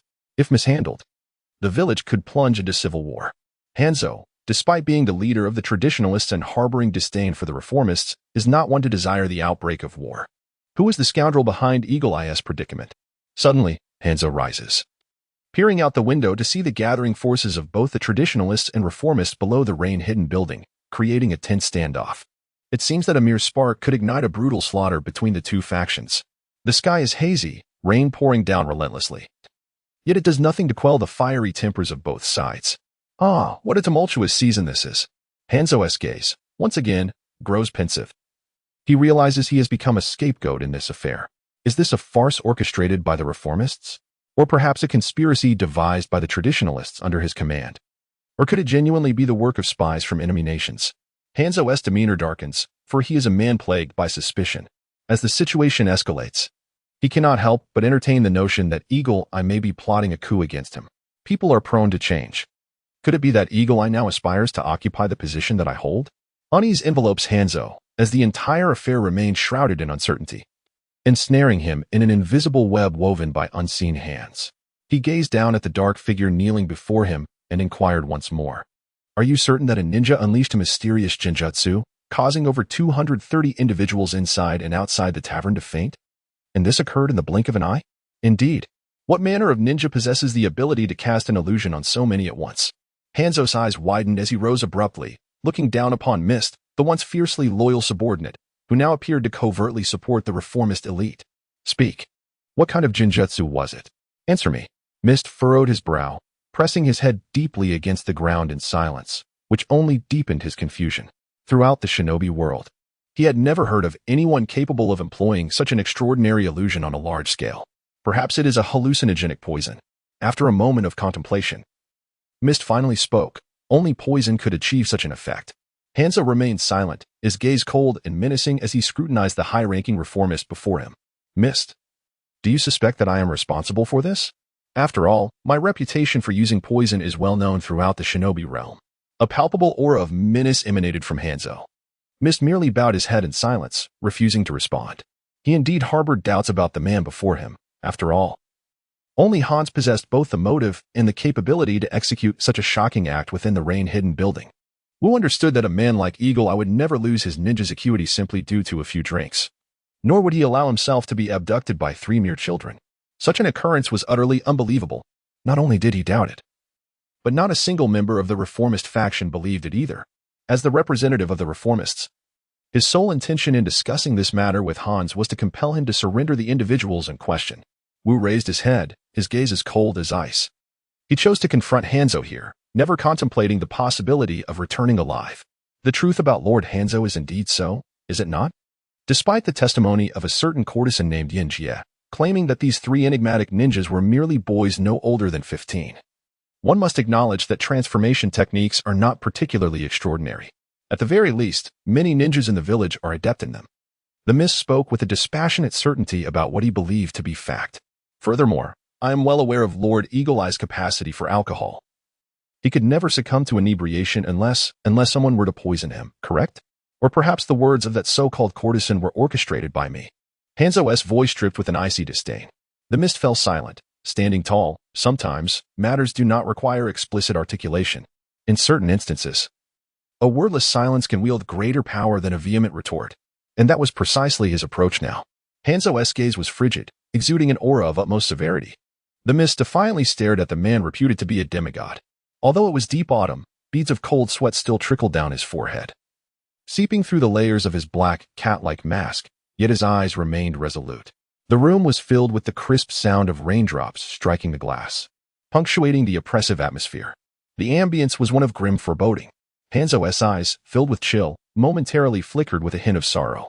He understood that the members of the Umbu were likely all subordinates of Eagle Eye, for that man had personally commanded the Umbu for nearly a decade. Yet, what saddened Hanzo was that these individuals had once served under his command in the Umbu. The cacophony from outside resonated clearly in his ears. There lay the battlefield. And here could also be a battlefield. All of this hinged upon a single thought from him. Chapter 70. The Complexity of Humanity. Hanzo's expression darkened, a flicker of fatigue crossing his eyes as he slowly sank into his seat, his gaze lost in the array of exquisite wines upon the table. His hobbies are rather limited, with fine wine being one of them. He has a penchant for fine wines. Thus, the traditionalists presented him with a diverse array of exquisite vintages. He also took pleasure in collecting ninja blades, prompting traditionalists to assist him in gathering exquisite weapons from around the globe. Even he could not deny that the once reform-minded individual who sought to transform the hidden rain village had, under the insidious influence of certain individuals within the village, seen his convictions gradually shift. He has grown more adept at savoring life's pleasures and has become increasingly enamored with power. Yet, seemingly the only constant is the man who once shared grand ambitions with him. He still harbors the dreams of his youth, aspiring to transform this nation. Yet, those dear friends, once his confidants and steadfast allies, are now gradually drifting away from him. He could not comprehend why everyone clung to their Na'vi dreams from that fateful day, refusing to relinquish them. Was it that the wealth he offered was insufficient? Or were the women he bestowed upon them not beautiful enough? Could it be that their faith and aspirations could not be altered? Must they truly endeavor to transform this chaotic nation into one of prosperity and strength? Were they unaware that such ambitions would inevitably incite opposition from the 5 major powers? Hans's expression was a mask of ferocity, his eyes glinting with a hint of bloodlust. Human nature is intricate. No one is born malevolent. And no one willingly surrenders their dreams. Unless, of course, one encounters something that can distort their worldview, leading to a profound transformation. The world resembles a cake, originally meant to be divided among 5, yet now a destitute youth emerges, seeking a slice for himself. The other 5 will inevitably oppose him, striving to thwart him, even to the point of extinguishing the life of this 6th contender. Such is the essence of the world, survival of the fittest. In the shadows, Hans's lips curled into a bitter smile. Even gods can perish. How could a mere demigod escape that fate? Under the pressure from 3 great nations, he ultimately retreated from his dreams of reform, having uncovered the harsh truth. He was powerless against these colossal forces. A small nation is destined to remain small. Once it harbors ambitions of grandeur, it will face thunderous, devastating repercussions. A flicker of inexplicable anguish crossed Hans's gaze. He was not ready to embrace death. Mist. You should depart, he stated. Yet Mist did not rise. That was not the answer he sought. Either surrender the Eagle Eye or eliminate him, thus igniting a battle. This was the true purpose of their negotiation. Hans's eyes flared with anger. Did he truly fear not death? Or did he believe Hans would hesitate to instigate this war? Hans's countenance twisted in rage as he regarded the obstinate Mist, and his fury erupted. Some actions he refrained from out of reluctance, but that did not imply he lacked courage. The aggressive stance of his opponent had crossed a line. In his wrath, Hans became a fearsome figure. A wisp of purple toxin began to seep from his mouth and nostrils, instantly claiming the lives of his 2 beautiful attendants who convulsed and foamed at the mouth. Despite having resigned himself to death, Mist swallowed hard, his body trembling involuntarily. The room was saturated with an oppressive atmosphere of impending doom. That dreadful toxin, once it touched anyone, would spell certain death, and even Hans himself possessed no antidote. A flicker of dread flared in Mist's eyes. In this world, no one can confront death with indifference. Only those fortified with profound conviction can face it with greater composure than the ordinary. Mist had never perceived death as particularly terrifying. He believed he could confront it with equanimity, perhaps even uttering words of liberation akin to those spoken by protagonists in the tales of the shinobi world. Yet, when the specter of death loomed, he found himself bereft of the strength to speak, feeling every fiber of his being tremble. As the purple mist encroached upon him, he felt the thunderous pounding of his heart, his legs weakened, and he could distinctly sense the chilling aura of death enveloping him. At that moment, his resolve faltered, and his chest no longer stood proud. Nevertheless, he remained a competent ninja. He closed his eyes but did not retreat a single step. Fear of death was instinctual, yet welcoming it was his conviction. Ultimately, Mist chose to take a small step forward, his face still etched with terror, his legs quaking violently, yet he pressed onward. In that instant, the power of belief triumphed over his instinct. Hans inhaled deeply, his gaze one of astonishment. After all these years, he beheld such a person once more, one unafraid of death, capable of facing it head-on. The last were those young ninjas of Konoha who had been granted the title of the Three Ninjas by him. Before them, it was the mightiest warrior of the Land of Iron, the Manta Ray. A beam of purple light materialized, summoning forth a massive purple fish, stretching several dozen meters. The Manta Ray inhaled deeply, consuming the toxic fumes that threatened to envelop Mist. In mere moments, the poison was eradicated. The Manta Ray gracefully returned to the summoning circle, leaving behind no traces of the occurrence. After a prolonged wait for death that did not arrive, Mist slowly opened his eyes. "Why do you not kill me?" No one knew what thoughts swirled in the man's mind, yet from his now tranquil gaze, it seemed he had shed the fear of death. "I am willing to grant you an opportunity. Leave here with your companions now. Remember, this is your final chance." Mist furrowed his brows, seemingly inclined to speak further. Hans, however, fixed him with a steady gaze, contemplating before stating, "By the name of the Manta Ray, I declare that I am completely unaware of the matters concerning Habuto." Mist fell silent, and after a moment, replied, "I will continue my investigation. Do as you wish. Should you manage to locate that individual, I would be quite pleased." No one could discern the expression hidden behind Hans' gas mask, nor could they fathom why he allowed Mist to leave. Mist, of course, remained oblivious. Yet, he understood that Hans seldom swore by the Manta Ray, thus lending credence to his words. In the shadows, Hans gazed pensively at Mist's retreating figure. No one knew whether he was swayed by the power of the reformists, or if he admired Mist's courage, or perhaps he still hesitated to eradicate his former ally completely. However, the Mist ultimately departed satisfied after receiving an answer from him, accompanied by the fervent reformists from Rain-Hidden Village. Chapter 71. The Plan A Butterfly. Unintentionally fluttering its wings may inadvertently give rise to a monumental storm. Many events require no deliberate provocation. It seems that a mere misunderstanding can spark profound turmoil within a village or even a nation. In Rain-Hidden Village, within a dilapidated thatched cottage, 3 lit candlesticks cast their faint glow in an attempt to dispel the darkness enveloping the room. In the shadows, a figure with crimson eyes gazed indifferently at a drunken man, a flicker of disappointment crossing his gaze.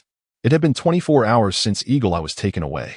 Time dragged on, and Uchiha Tianyu had begun to lose patience. Throughout these 24 hours, they had relentlessly subjected the unconscious Eagle Eye to psychological manipulation. This was a mental technique unique to the Sharingan. Once successfully executed, the subject would be ensnared in an illusion. In simpler terms, upon success, Eagle Eye would unconditionally trust the practitioner and become a mere puppet in the hands of the Uchiha clan. However, this technique does not guarantee absolute success. The stronger the mental fortitude of the subject, and the greater the chakra flowing through their meridians, the lower the likelihood of successful implementation. Failed again? Uchiha Tianyu's voice was low. Indeed, his chakra is too stable and vast. Under such circumstances, the chances of success are exceedingly slim. Understood. You may withdraw for now. He has lost count of how many clan members have entered and exited, accompanied by the creaking sound of the closing door. The pitch-black room once again descends into an eerie silence. After a considerable pause, in the darkness, Eagle Eye shakes his heavy head, awakening from a state of bewilderment. It seems as though he has been trapped in a lengthy dream, where a voice has been incessantly whispering in his ear. He felt as if he had plunged into an endless abyss, shrouded in darkness and silence, where only the whispers of submission to the Uchiha echoed in his ears. He once believed he could never awaken again. Yet, just before he succumbed, the whispering voices in his ear finally faded away. "Where am I?" The man's voice was hoarse, and his gaze calmly surveyed his surroundings, which were shrouded in darkness. As he attempted to move his rigid body, he realized he was securely bound. The golden chains emitted an eerie glow in the gloom, and he furrowed his brow, attempting to use the chakra within him to free himself from the restraints. "Do not bother. This is a sealing technique." A deep voice resonated from the shadows. Hattori Heiji narrowed his eyes, directing his attention towards the source of the voice. From the depths of darkness, a pair of crimson eyes suddenly opened wide, close enough to evoke an ominous premonition within him. "Who are you?" As a seasoned warrior returning from the battlefield, Hattori Heiji quickly regained his composure after a moment of startled surprise. "Where is this place?" he inquired, maintaining a facade of calmness in the face of the abyss. Thud, thud, thud, the steady, powerful footsteps echoed clearly in his ears. The sound was methodical, cold, and precise. imparting a sense of unyielding resolve. Soon, a tall figure, exuding an oppressive aura, stood before him. Hattori Heiji's gaze zeroed in on the newcomer. In the darkness, the figure possessed eyes that were extraordinarily blood-red, and glimpses of a muscular physique peeked through a loosely draped black coat, adorned with a tattoo that resembled fresh blood, as if embedded into his flesh. The contours of the newcomer's face were profoundly chiseled, emanating an air of ironclad severity, while an overwhelming scent of gunpowder and blood lingered around him, thick enough to be palpable. This person must have claimed countless lives. Hattori Heiji was certain, inwardly astonished. From the mysterious youth before him, he sensed an aura akin to that of Hanzo the salamander. It was the malevolence born from slaying so many that even the perpetrator remained unaware of it. "Who are you?" Hattori Heiji felt an inexplicable tension rise within him. His voice now tinged with hoarseness. Uchiha Tenyu remained silent, merely observing him from the shadows, his brooding eyes scanning every facet of the man before him. "You are quite remarkable." Uchiha Tenyu suddenly praised him. "Not everyone can withstand the encroachment of darkness. Therefore, I have decided to offer you a chance to fully submit to us." "Who are you really?" A flicker of doubt and unease crossed Hattori Heiji's eyes. The stranger's demeanor unnerved him, intensifying his apprehension tenfold. From any perspective, it appeared that this man was not of benevolent disposition. "Allow me to introduce myself. I am Uchiha Tenyu, a rogue ninja from Konoha." From beneath the hat's shadow, a glimmer of red flashed in Uchiha Tenyu's eyes as he fixed his gaze intently upon Hattori Heiji's face, bearing a grin that revealed his white teeth. "Uchiha?" Hattori Heiji's pupils constricted. The identity of his interlocutor was unexpected. He had initially presumed that the individual before him belonged to the old guard or was aligned with Hanzo. After a brief pause, Hattori Heiji appeared to regain his composure. "Now that I know, what is it you seek from me?" He glanced down at the golden chains binding him, his tone laden with ambiguity. "This hardly seems a friendly approach, does it?" Uchiha Tenyu's expression shifted to one of surprise. The man's attitude was unanticipated. Typically, when a ninja found themselves in such a predicament, they would be panicked and profoundly anxious.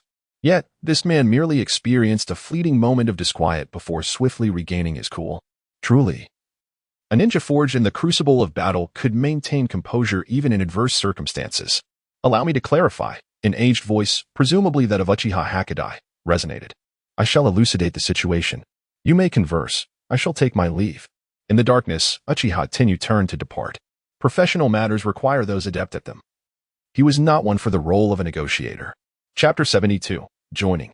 Beneath the night sky, dozens of crimson-eyed ninjas stood silently under the moonlight, resembling statues. "So, did we fail?" The youthful Uchiha Inaka was the first to voice his curiosity. Raindrops from the eaves dripped past Uchiha Tenyu, resonating against the ground as if heralding some omen. From beneath his hat, he cast a shadowy glance at Inaka, his expression complex. "Indeed, we faltered. We had no opportunity to exert long-term control over a man like him." "Oh, then he truly is formidable." Uchiha Inaka's eyes flashed with surprise. After all, not just anyone could withstand the mental onslaught executed by over 10 elite genin wielding 3-tomo Sharingan, especially when it lasted for an entire day and night. As their conversation concluded, the surrounding crowd's mood shifted, many gazes darkening at that moment. This was not good news for them. It directly pertained to the advancement of their coup d'etat plan. "Let us wait a moment. I hope the elder's eloquence is sufficient," Uchiha Tenyu remarked, preventing some of his kin from exuding murderous intent. He flashed a rebellious grin. If all else fails, eliminating him is not out of the question.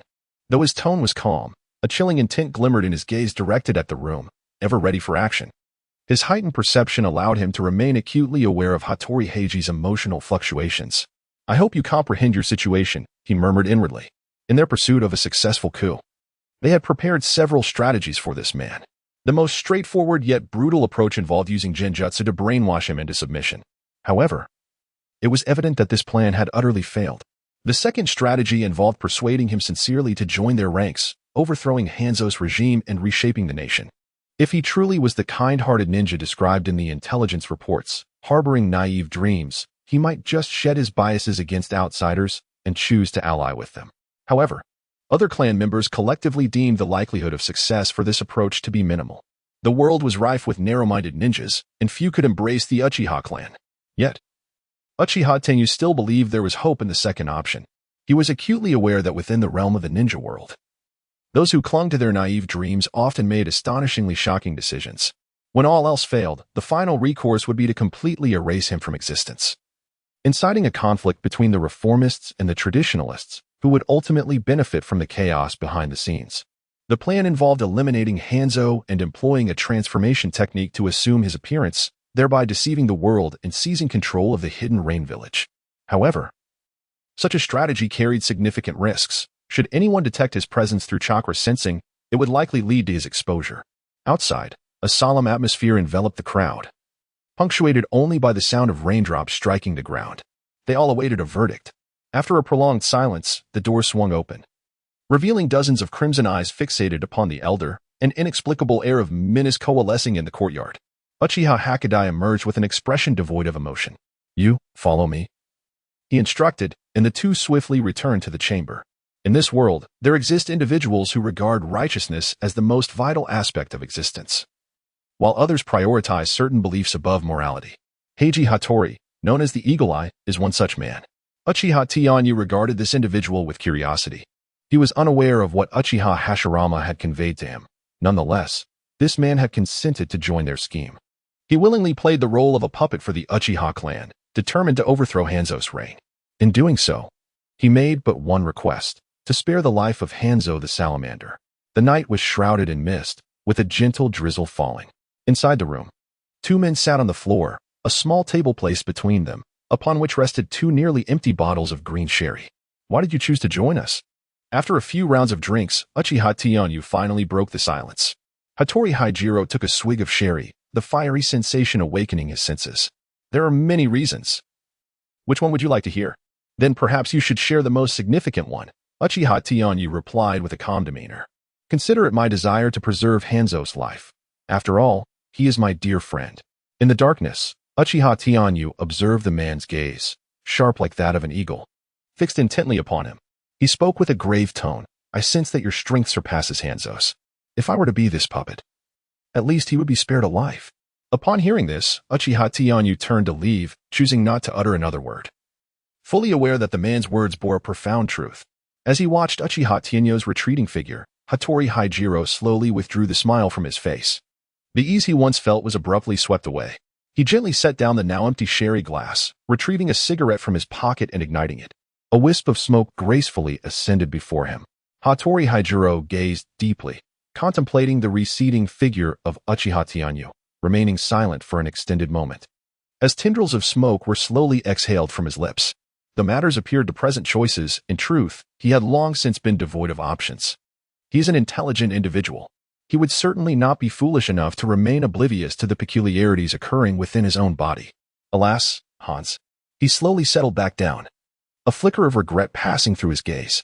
Even though a rift had begun to form between them, this matter was inherently one that should have remained private, a concern solely for the village of Yuin. Yet, it now entangled external forces, who, using their lives as bargaining chips, forcibly intruded into this struggle. In that moment, Heiji Hattori was uncertain whether aligning with them was a decision of wisdom or folly. To preserve your life might indeed be the extent of my capabilities. A glimmer of remorse flickered in Heiji Hattori's eyes, but soon after, his gaze resolutely regained its strength. His gaze was enigmatic as he meticulously recalled the intentions of the other party. He was uncertain whether the so-called support for reform voiced by the other party was merely a deceitful ruse or a genuine endorsement of the reform plan. Was their insistence on eliminating the traditionalists merely a tactic to seize control of Amigakure? For a moment, Hattori Haijiro fell into deep contemplation. Yet, had he not also manipulated the other party? The Uchiha clan regarded him as a puppet, but he too had harnessed their power to eradicate the traditionalists, reform Amigakure, and realize his own aspirations. As the room filled with swirling smoke, he gradually seated himself, his gaze resolute. Chapter 73. Akatsuki Organization Rain symbolizes the weeping souls, the clouds that drift across the sky, perpetually wearing a somber countenance as they gaze down upon this irredeemable land. The torrential downpour, their tears, cascades down with a crisp sound as it strikes the earth, ultimately sinking into this impoverished, chaotic, and blood-soaked terrain. It is unclear when this land, once belonging to all, gradually transformed into a resource for the few.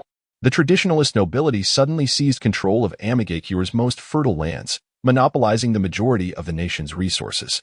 In this already impoverished nation, perhaps class disparity is the greatest conflict. Before the nobility, there are the starving and frozen corpses. While the plight of the lower-class commoners goes unnoticed by anyone, perhaps the reformists care. Yet, another group also takes heed. An organization operating under the banner of dawn strives to bring a glimmer of light to this darkened nation. Amidst the rain, in an unnamed village, a fierce blaze raged. With remnants of walls and structures scattered about, under the swirling clouds of smoke, this place had become a hell on earth, overrun by bandits. The hazy drizzle above seemed to weep for the tragic events unfolding below. Among the downpour, a despairing young boy with orange hair rummaged through a nearly burnt-out shack, searching for any flicker of hope in the form of survivors. Time slowly passed. Yahiko's once bright eyes appeared dimmer, his hands covered in wounds, bloodied and raw. He looked around. The ruins reflected in his pupils, scorched houses littered the landscape.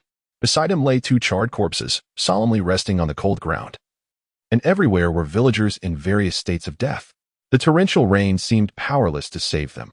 In this scorched earth, there were no survivors, no sounds of lamentation.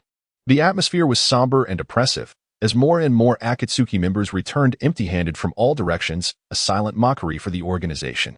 The acrid scent of smoke filled Yahiko's nostrils, and a single crystalline tear rolled down his cheek. Gazing at the towering flames, the group fell silent. In truth, the war had never reached Amigakure from the outside. Yet, within this nation, it felt as if war permeated every day. For the common villagers, the wars of the great powers might seem distant. However, the harm inflicted by bandits and rogue ninjas was all too real. On the battlefield of the great nations, it was always ninjas who perished. In Amigakure, it was the innocent civilians who suffered. The distinction between the two was fundamental. The group gathered the bodies, solemnly arranging each villager in their final repose. As the flames soared skyward, even the darkened heavens seemed to weep. The sizzling of the fire resonated in their ears, their pupils reflecting the liberation of the departed souls. A flicker of sorrow crossed Yahiko's eyes. Perhaps this was the last act of compassion they could offer to these tragically lost villagers. Yet, before their arrival, he had not anticipated that their efforts would be so utterly inconsequential. A dusty hand gently patted his shoulder, seemingly to console him. Yahiko did not turn around. The person beside him carried a lingering fragrance of jasmine, a scent that could not be masked even in the midst of the war's stench. Conan, do you think there is any meaning in what we are doing? Are we destined to merely collect the dead? Yahiko's bewildered eyes were tinged with anguish. At this juncture, the Akatsuki organization was engaged in such tasks. Their power was feeble, unable to effect change in this nation. The best they could do was to salvage what remained of those unfortunate lives. Dust and grime obscured Conan's beautiful visage, perhaps as she searched for survivors amidst the smoke. Her hands were marred with injuries and dirt. She remained silent, seemingly at a loss for how to respond to Yahiko's query, as she often did, silently supporting his decisions from the shadows. The relentless rain lashed against them, cleansing their exterior of filth, yet it could not fill the void of their bewildered hearts. Before long, members from various corners of the village emerged, each wearing a grave expression. Beyond the inferno, they were convinced that no survivors remained. They have arrived late. Hurry. Step aside. A slightly urgent voice resonated from afar. The crowd turned their gaze, and a youthful figure with flowing red hair rushed towards them from the ruins. His face dusted with the remnants of charred wood, cradling something in his arms. Xiaonan focused her attention. It was a living infant. A radiant smile blossomed on her face, akin to a blooming flower. Amidst this scorched earth, their journey had not been in vain. Ultimately, their efforts bore fruit. The crowd hurried forward, tenderly safeguarding this fragile life. Before dawn broke, within this devastated hell, the Akatsuki had salvaged a young soul. Perhaps this was the essence of Akatsuki's purpose at this moment? Yahiko's face lit up with a subtle smile as he gently teased the slumbering infant, his heart swelling with satisfaction. Yet, at the instant he made contact, the baby in Nagato's arms erupted into wails. What was wrong? Nagato gazed at the crying child, appearing somewhat bewildered. He was still far from becoming the cold-hearted man capable of slaughtering an entire village in the future. Let me take a look. Xiaonan, her face reflecting a hint of disarray yet radiating maternal warmth, carefully took the infant from Nagato's arms. After a brief examination, she reassured, "It's nothing. He has been well protected. He is likely just hungry." "Nagato, you have done remarkably well this time." A glimmer of excitement flickered in Nagato's eyes. Yet as he surveyed the empty hands of the crowd, his expression fell silent once more. He spoke with a tone that reflected a certain difficulty, asking, "Have you all achieved nothing?" Yahiko lamented, "We have arrived too late, as we always do. In a village that once boasted hundreds of inhabitants, only a single infant survives. which is hardly a cause for celebration. A fleeting expression of anguish crossed Yahiko's face. Indeed, even if they could rescue more, what difference would it make? Can they possibly outpace those bandits and traitorous ninjas? They are destined to always lag behind the wicked, for goodness will eternally be vanquished by evil. A fleeting expression of sorrow crossed Xiao Nan's face as she resolutely spoke. Isn't the essence of salvation precisely this? Even if we save but one soul, at least our efforts were not in vain, were they? Chapter 74, Terror. Indeed, this encapsulates the meaning of salvation. Yahiko's tone was profound. However, no matter how naive a person may be, after enduring countless hardships and spiritual torment, they will inevitably undergo transformation. Yahiko remained silent for an extended period, his gaze seemingly unfocused, as if he were lost amidst the rain-soaked inferno. At that moment, his eyes conveyed an indescribable aura. The sky poured with a gentle rain, cascading upon the blazing flames. As the two forces collided, the fire was ultimately subdued by the downpour, reflecting a profound sense of inexplicable disappointment within Yahiko's pupils. He found himself uncertain of what, exactly, he was disheartened by. Was it the chaos of this tumultuous world, or the fact that from a village of hundreds, he had managed to save but a single infant? His gaze was filled with bewilderment. Yet, he was ultimately merely a touch naive, not a fool. He quietly stared at the blazing fire, silent, as if contemplating something profound. He seemed to realize that his actions had not altered anything. The country remained ensnared in chaos, and the salvation offered by Akatsuki appeared insufficient to change its fate. Miyaki, do not dwell on it. You have done well enough, Conan softly reassured him. As one of the few women in the Akatsuki organization, her perceptive nature quickly discerned Miyaki's despondency. Nagato tightened his clothing and stood beside Miyaki, his gaze fixed on him, exuding unwavering determination akin to a mountain's steadfastness. No matter what decision you make, I shall support you, he declared. Miyaki seemed to sense this support, glancing back at Nagato with a faint, strained smile. Miyaki, do not be sorrowful. You have us. Gradually, more members of the Akatsuki began to gather around them. And with their presence, Miyaki's gaze sharpened as he looked upon the ruins before him, his determination rekindled. He spoke with a profound tone. It is time for change. Perhaps we should not solely choose to save the weak. We must also eliminate those bandits and traitorous ninjas. This is not a call for violence and retaliation, he continued, casting a glance at the infant cradled in Conan's arms. This world always requires someone to step forward, does it not? Akatsuki needs more strength to join our cause. A gentle rain veiled the eyes of the gathering, yet Yahiko's resolute voice resonated in their ears. In this season of incessant rain, the hearts of the Akatsuki members burned with fervor. In the eastern part of Amigakure, by a steep cliff, the lake lay tranquil. A group of ninjas stepped onto the lake's surface, creating ripples that danced across the water. On this rainy night, dozens of ninjas donned with straw hats stealthily departed from the lake, preparing to launch a surprise attack on the conservative faction's stronghold. This intelligence had been acquired by Uchiha Tenyu from the eagle-eyed informant, marking the inaugural mission of their collaboration. As Akatsuki sought transformation, the Uchiha clan promptly resolved to initiate a coup. The objective of this mission was to eliminate 23 members within this stronghold and to free one ninja, enabling the Amigakure ninjas to relay information to Hanzo. Ideally, this would provoke Hanzo himself to take action, understood? Uchiha Tenyu calmly continued, I will not partake in this mission. It will be led by Inuzuka. He inquired if there were any objections. Inuzuka solemnly nodded in response. Brother Tenyu, I shall not let you down. The group's demeanor was grave. This was a training exercise. Uchiha Tenyu had determined that in Amigakure, unless Hanzo intervened, the entire operation to eradicate the conservative faction would be led by Inuzuka and Tenju. Eliminating the conservative faction was not a daunting task for the Uchiha. Indeed, aside from Hanzo, there were scarcely any who could match the prowess of a three-tomo elite J-Min within the conservative ranks. This was a battle of overwhelming force, with no unforeseen circumstances expected. At a hidden outpost nestled beneath the cliff, 2 J-Nin and 8 Ch-Nin were stationed, with the remainder being Genin. Their usual task is to rely on the precipice at the highest point of rain-hidden village, vigilantly monitoring for any large-scale military incursions or the presence of wandering ninjas. Down below, Yamaguchi Tetsuya languidly meanders around the entrance of the outpost throughout the night, idly gazing into the distance. In this desolate place, devoid of any entertainment, he faces the monotonous routine of consuming tasteless military rations day after day. The days here stretch on interminably, with even a ninja finding it hard to endure.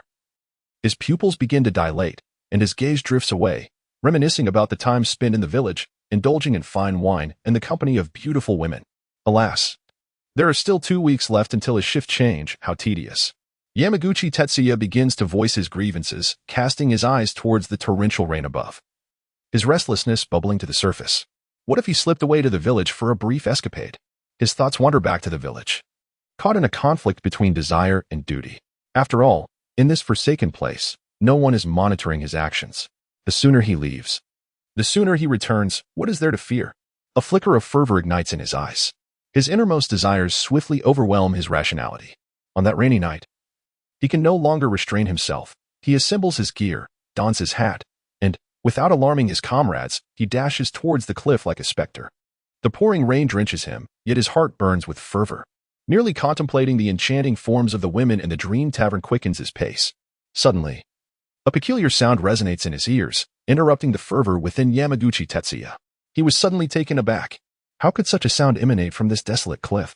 The mountains below abruptly ceased their movements. Atop the precipice he was about to conquer, he clutched the rocks with his hands, his gaze sharp as he surveyed his surroundings. Yet, upon a thorough glance, he found nothing amiss. He listened attentively as the sound grew ever closer to him. He suddenly lifted his head. What was that above him?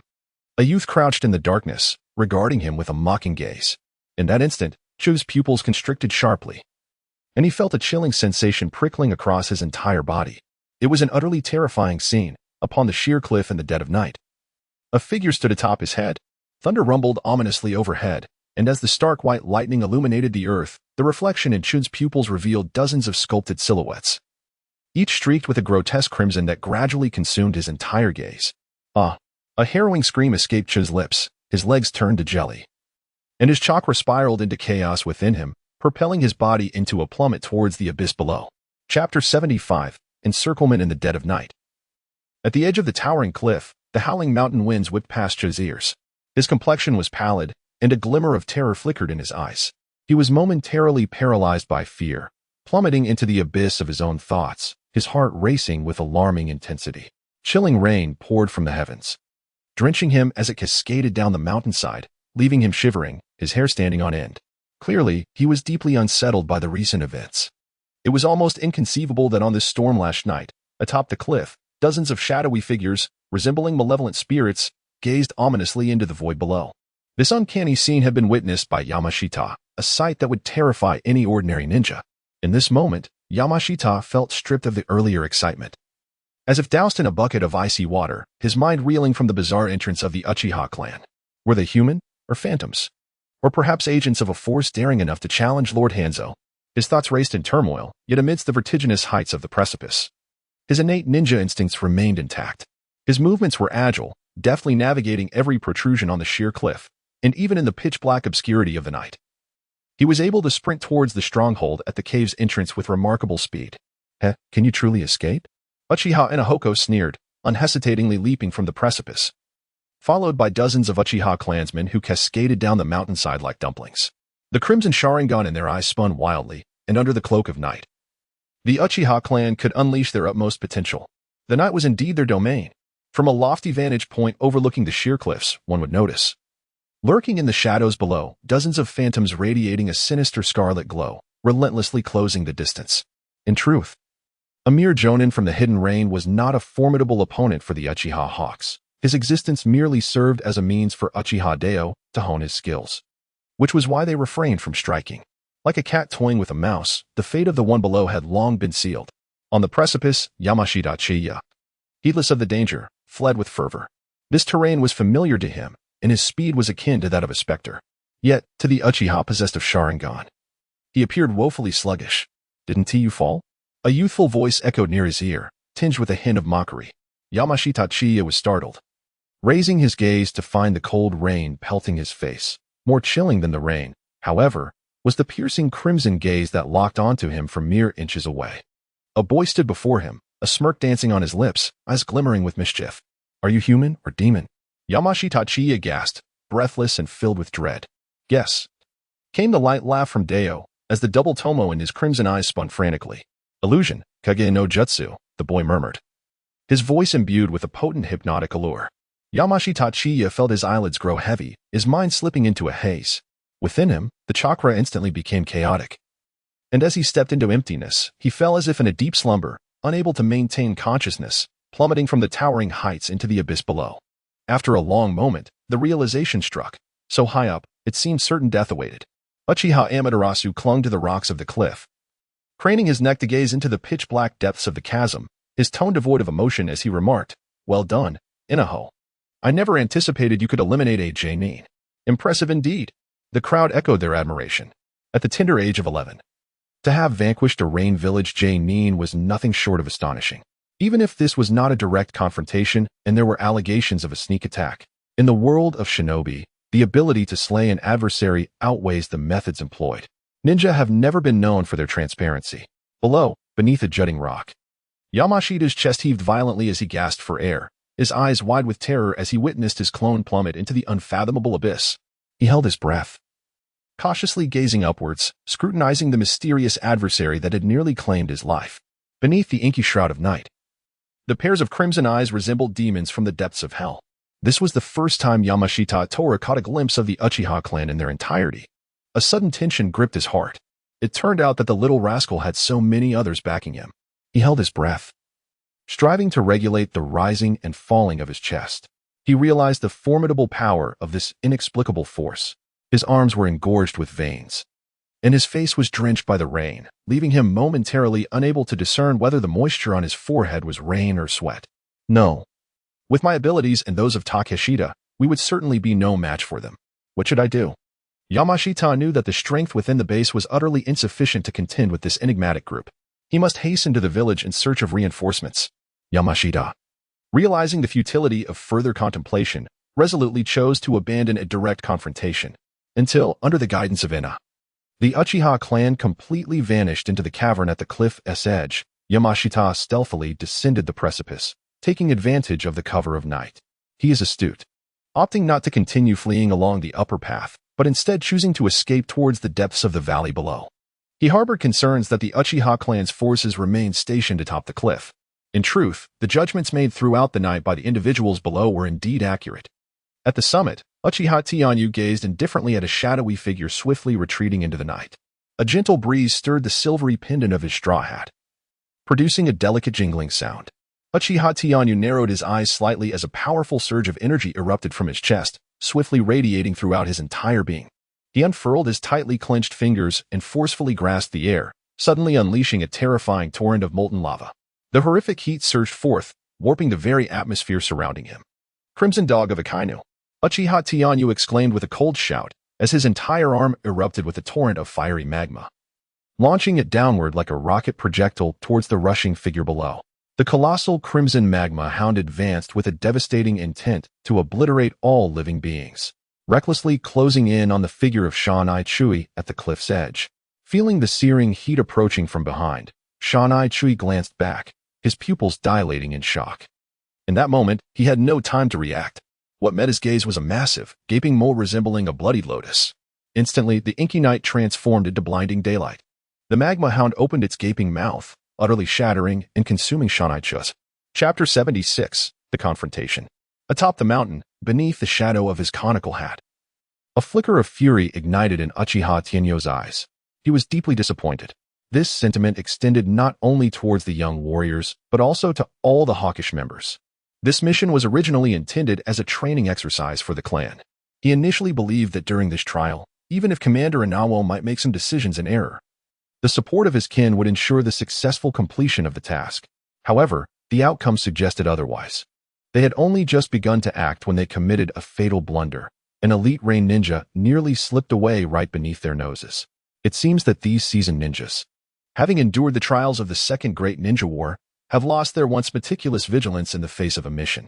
Their absolute confidence in their overwhelming strength has led them to the hubristic belief that a mere genjutsu could effortlessly eliminate their adversary. What a grave oversight this is. The arrogance of the Uchiha clan is vividly manifested in the actions of these clan members. Thunder rumbled ominously in the sky, and beneath the shadow of his conical hat, Uchiha Tianyu cast a chilling gaze into the abyss beneath his feet. On this rainy night, at the entrance of the rain-hidden mountain cave, an enemy attack unfolded. A staggering figure burst into the cave's mouth. This rain ninja let out a final, desperate cry from his throat before collapsing to the ground. The fatal wound had been inflicted by a blade that had penetrated deeply into his body, blood oozing from the weapon and dripping onto the dry cave floor, flooding Uchiha Inawo's nostrils with the pungent scent of blood.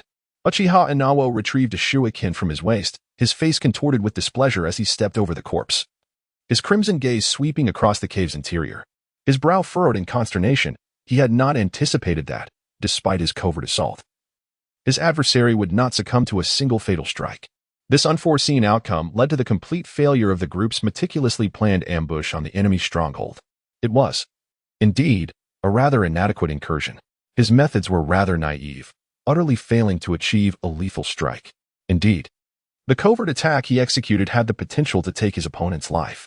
However, in the human body, only the heart and the brain can be instantaneously fatal. Under normal circumstances, even if major arteries are severed or the entire internal organ system is devastated, a ninja would still possess a fleeting clarity for several seconds before death. During this brief interval, the mortally wounded individual can unleash a remarkable surge of energy, driven by an overwhelming adrenaline rush, enabling them to accomplish feats that would otherwise seem impossible. The ninja who fell to Inahibi's attack exemplified this truth. The shuriken merely perforated his lung. Failing to strike a truly fatal point, he committed a grave error. The consequence of this blunder was that, from the depths of the cave, a dozen or so ninjas from the rain-hidden village immediately became alert and rushed towards the cave's entrance. Who is speaking? Fool. It's an enemy attack. Prepare for battle. Two voices, almost indistinguishable in their urgency, echoed from the depths of the cave. It was evident that among the stationed ninjas of the rain-hidden village, there were also inexperienced individuals akin to Dawa. A hurried sound of footsteps gradually grew clearer as dozens of ninjas dashed forth from the cave, racing towards the entrance. Dawa clenched the blade in his hand, feeling a tinge of nervousness after his first experience of taking a life. Soon, the ninjas of the rain-hidden village arrived at the cave's mouth. The elite ninja, Takeshita, immediately caught sight of his fallen subordinates lying in a pool of blood. Kill that bastard. Takeshita bared his teeth in a snarl and charged forward with the canine in his hand.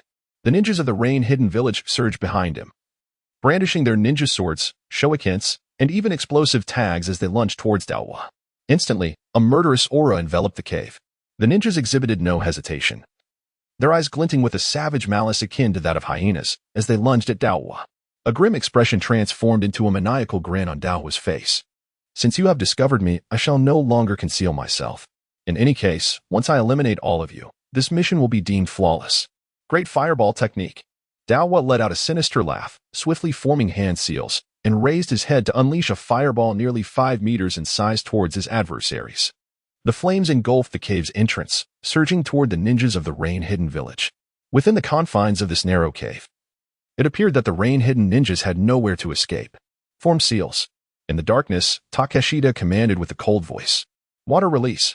Instantly, torrents of violent currents erupted from the mouths of the ninjas of the rain-hidden village. The forces of water and fire clashed fiercely. The sizzling sound of their collision resonated as both elements met, generating a substantial amount of steam that began to spread throughout the cave, transforming the surrounding terrain into mud.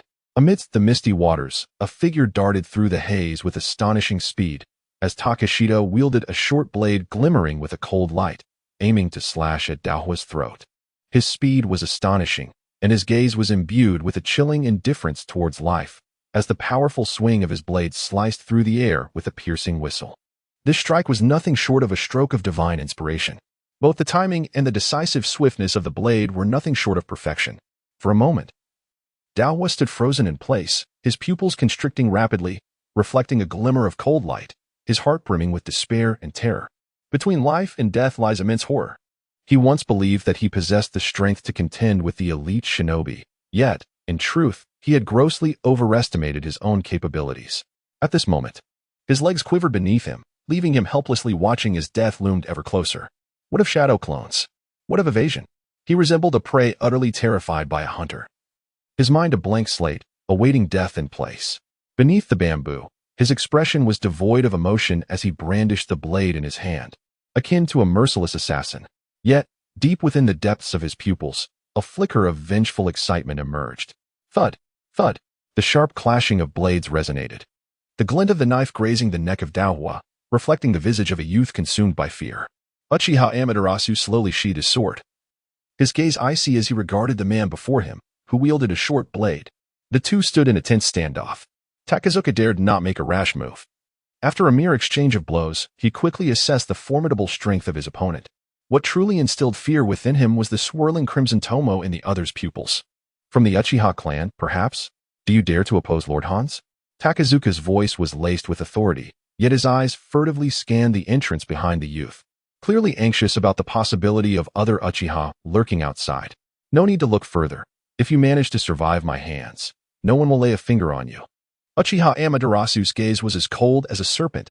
Beneath the confines of his pupils lay an unwavering confidence in his own prowess. Take Daohua away. He is about to face off against the upper ninja, attempting to determine whether he can eliminate his opponent. Chapter 77. The Kill. Outside the cave, Eagle Eye concealed himself among the Uchiha clan, appearing utterly inconspicuous. His keen, eagle-like eyes were fixed intently upon Uchiha Amaterasu's calloused hands. Hattori Heiji furrowed his brow, seemingly on the verge of voicing his thoughts, yet hesitated in silence. He couldn't help but feel a sense of concern for the other party. After a moment of contemplation, he chose to speak up, urging, "Have you truly resolved to allow such a youth to confront Takashita?" The surrounding clansmen exchanged puzzled glances, questioning the sudden emergence of his remark. Could there be a deeper significance behind it? Hattori Heiji, no longer hesitating, addressed the crowd. Takashita is not an ordinary J-Nin. He was once a captain in the Umbu and my subordinate. I am well acquainted with his formidable prowess. He is strong? Uchiha Hakadai inquired, furrowing his brow. Indeed, he ranks among the strongest J-Nin under Hans, came the measured response. His sword strikes with remarkable swiftness. Should any unforeseen event arise, I fear even I may be unable to offer timely assistance. Uchiha Hakadai's expression tightened at this revelation, his belief in the veracity of the words unshaken. Not even you? He understood that this seemingly unremarkable man before him was, in fact, a true shadow-level powerhouse. If even he were unable to intervene, it was clear that the others present would also be rendered helpless. The elder's demeanor shifted, revealing a growing sense of unease. He paced back and forth in place, his eyes filled with anxiety, glancing intermittently towards the cave. To halt such an adversary may be premature for him. Hattori Heijiro's voice was solemn, and his gaze inexplicably sharpened. As if a radiant light emanated from his pupils. Let me handle this. No.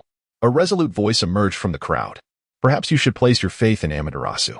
After all, he was nurtured under the guidance of divine providence. Ina approached with a grim expression, his fists clenched tightly, his voice low and hoarse. Ina. You Uchiha Hakadai's face was etched with concern. I have been bested. My skills were inadequate. Yet, if it were Amaterasu, he would undoubtedly prevail. Ina's tone brimmed with conviction, as he seemed to hold immense faith in this youth, who was merely a year his senior. Are you truly resolved? Uchiha Hakadai inquired, his gaze penetrating as he spoke gravely. After all, you are the commander in this instance. We cannot impede your decision. Then let Amaterasu go forth. He will surely concur with my judgment. Upon hearing this, the crowd fell silent, and Hattori Heijiro quietly moved closer to the cave. His hands poised near the blades at his sides, his eyes fixed intently on the two figures locked in confrontation within the cavern. He was ever ready to rescue the other. Yet, Uchiha Hakadai, as the revered grandfather of Inazuma, gazed at Inazuma, who wore a strained smile, with a countenance heavy with thoughts. Perhaps this defeat would inflict a profound blow to his confidence? After all, Inazuma had always been a person of great pride. Uchiha Hakadai silently approached Inazuma, seemingly wishing to convey something, but the words faltered on the tip of his tongue. Should he offer comfort? Or perhaps utter reproach? As a member of the Uchiha clan, the former was an act he deemed unnecessary, while the latter would undoubtedly wound the dignity of his beloved grandson. I am fine. I merely disappointed you. Inazuma forced a grim smile onto his sullen face, yet this scene appeared exceedingly rigid. Meanwhile, Uchiha Hakadai's worried gaze became increasingly pronounced, unsettling Inazuma's heart. He sensed that his grandfather regarded him either as a child or as a young one in need of care from a stronger figure. He swiftly turned his head, casually shifting the topic with a relaxed tone. Grandfather, there is no need for concern. Ja's strength far surpasses mine, so you needn't worry. He feigned nonchalance, yet his fist clenched tighter, the veins in his arms standing out prominently.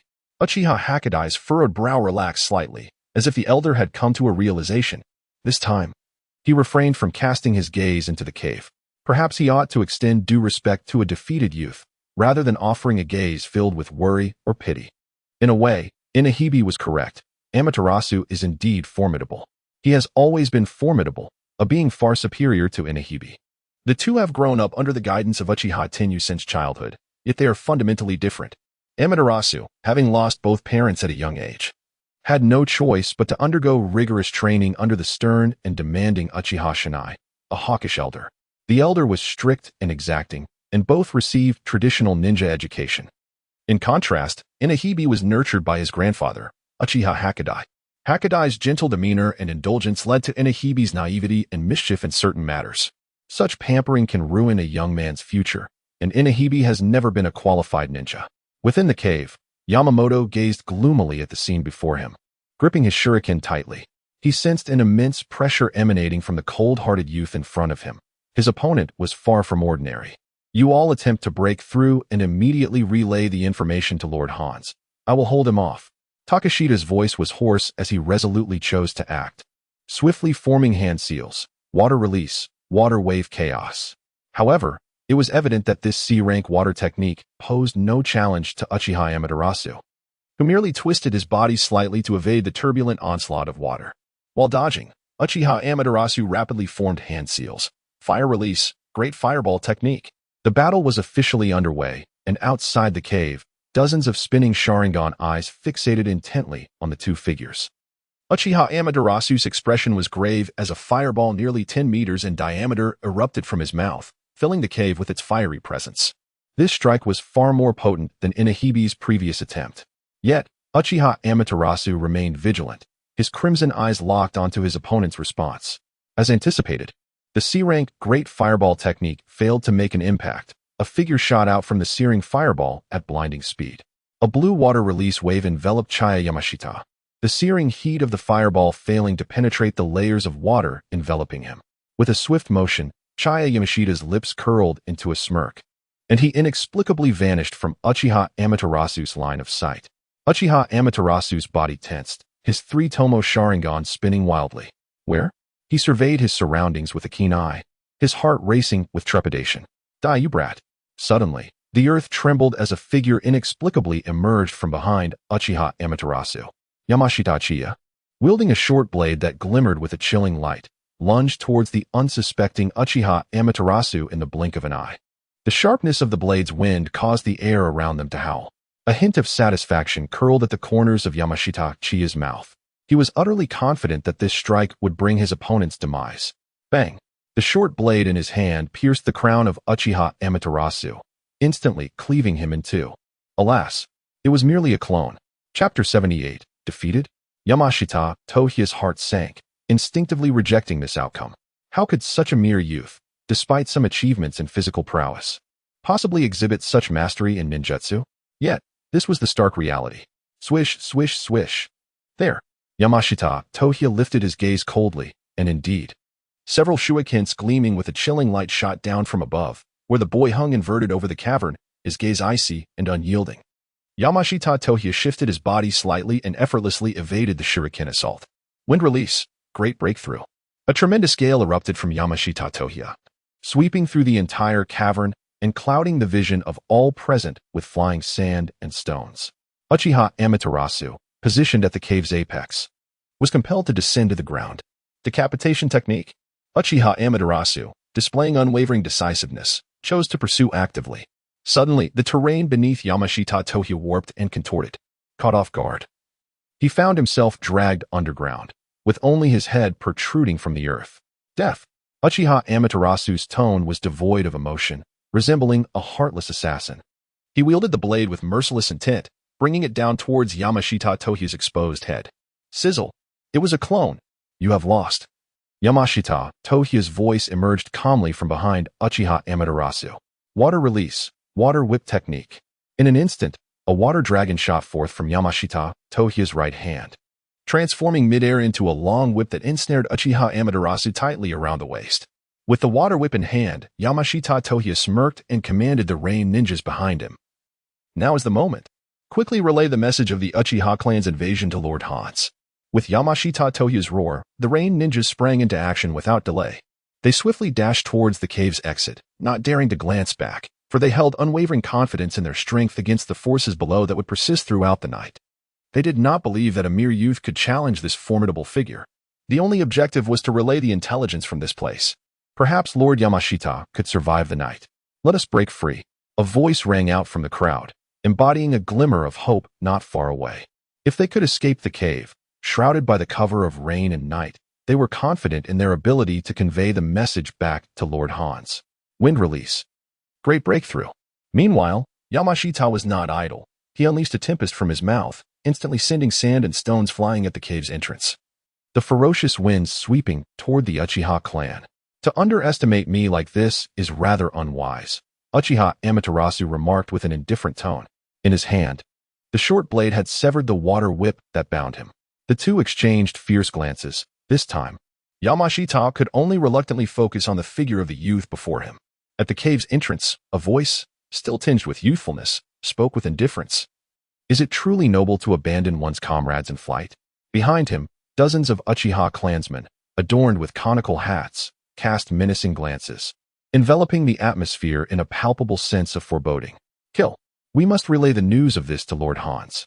A nin from the hidden rain gritted his teeth, brandishing his sharp blade as he charged forth against the Uchiha. The clarion call of war had officially sounded. The two factions clashed violently. Bang, bang, bang. In an instant, the air was filled with cries of anguish and roars of fury at the cave's mouth. The Uchiha, fierce and unyielding, coordinated their assault with lethal precision. In such a confined space, it was a veritable massacre for the hidden range shinobi, despite their reckless abandon.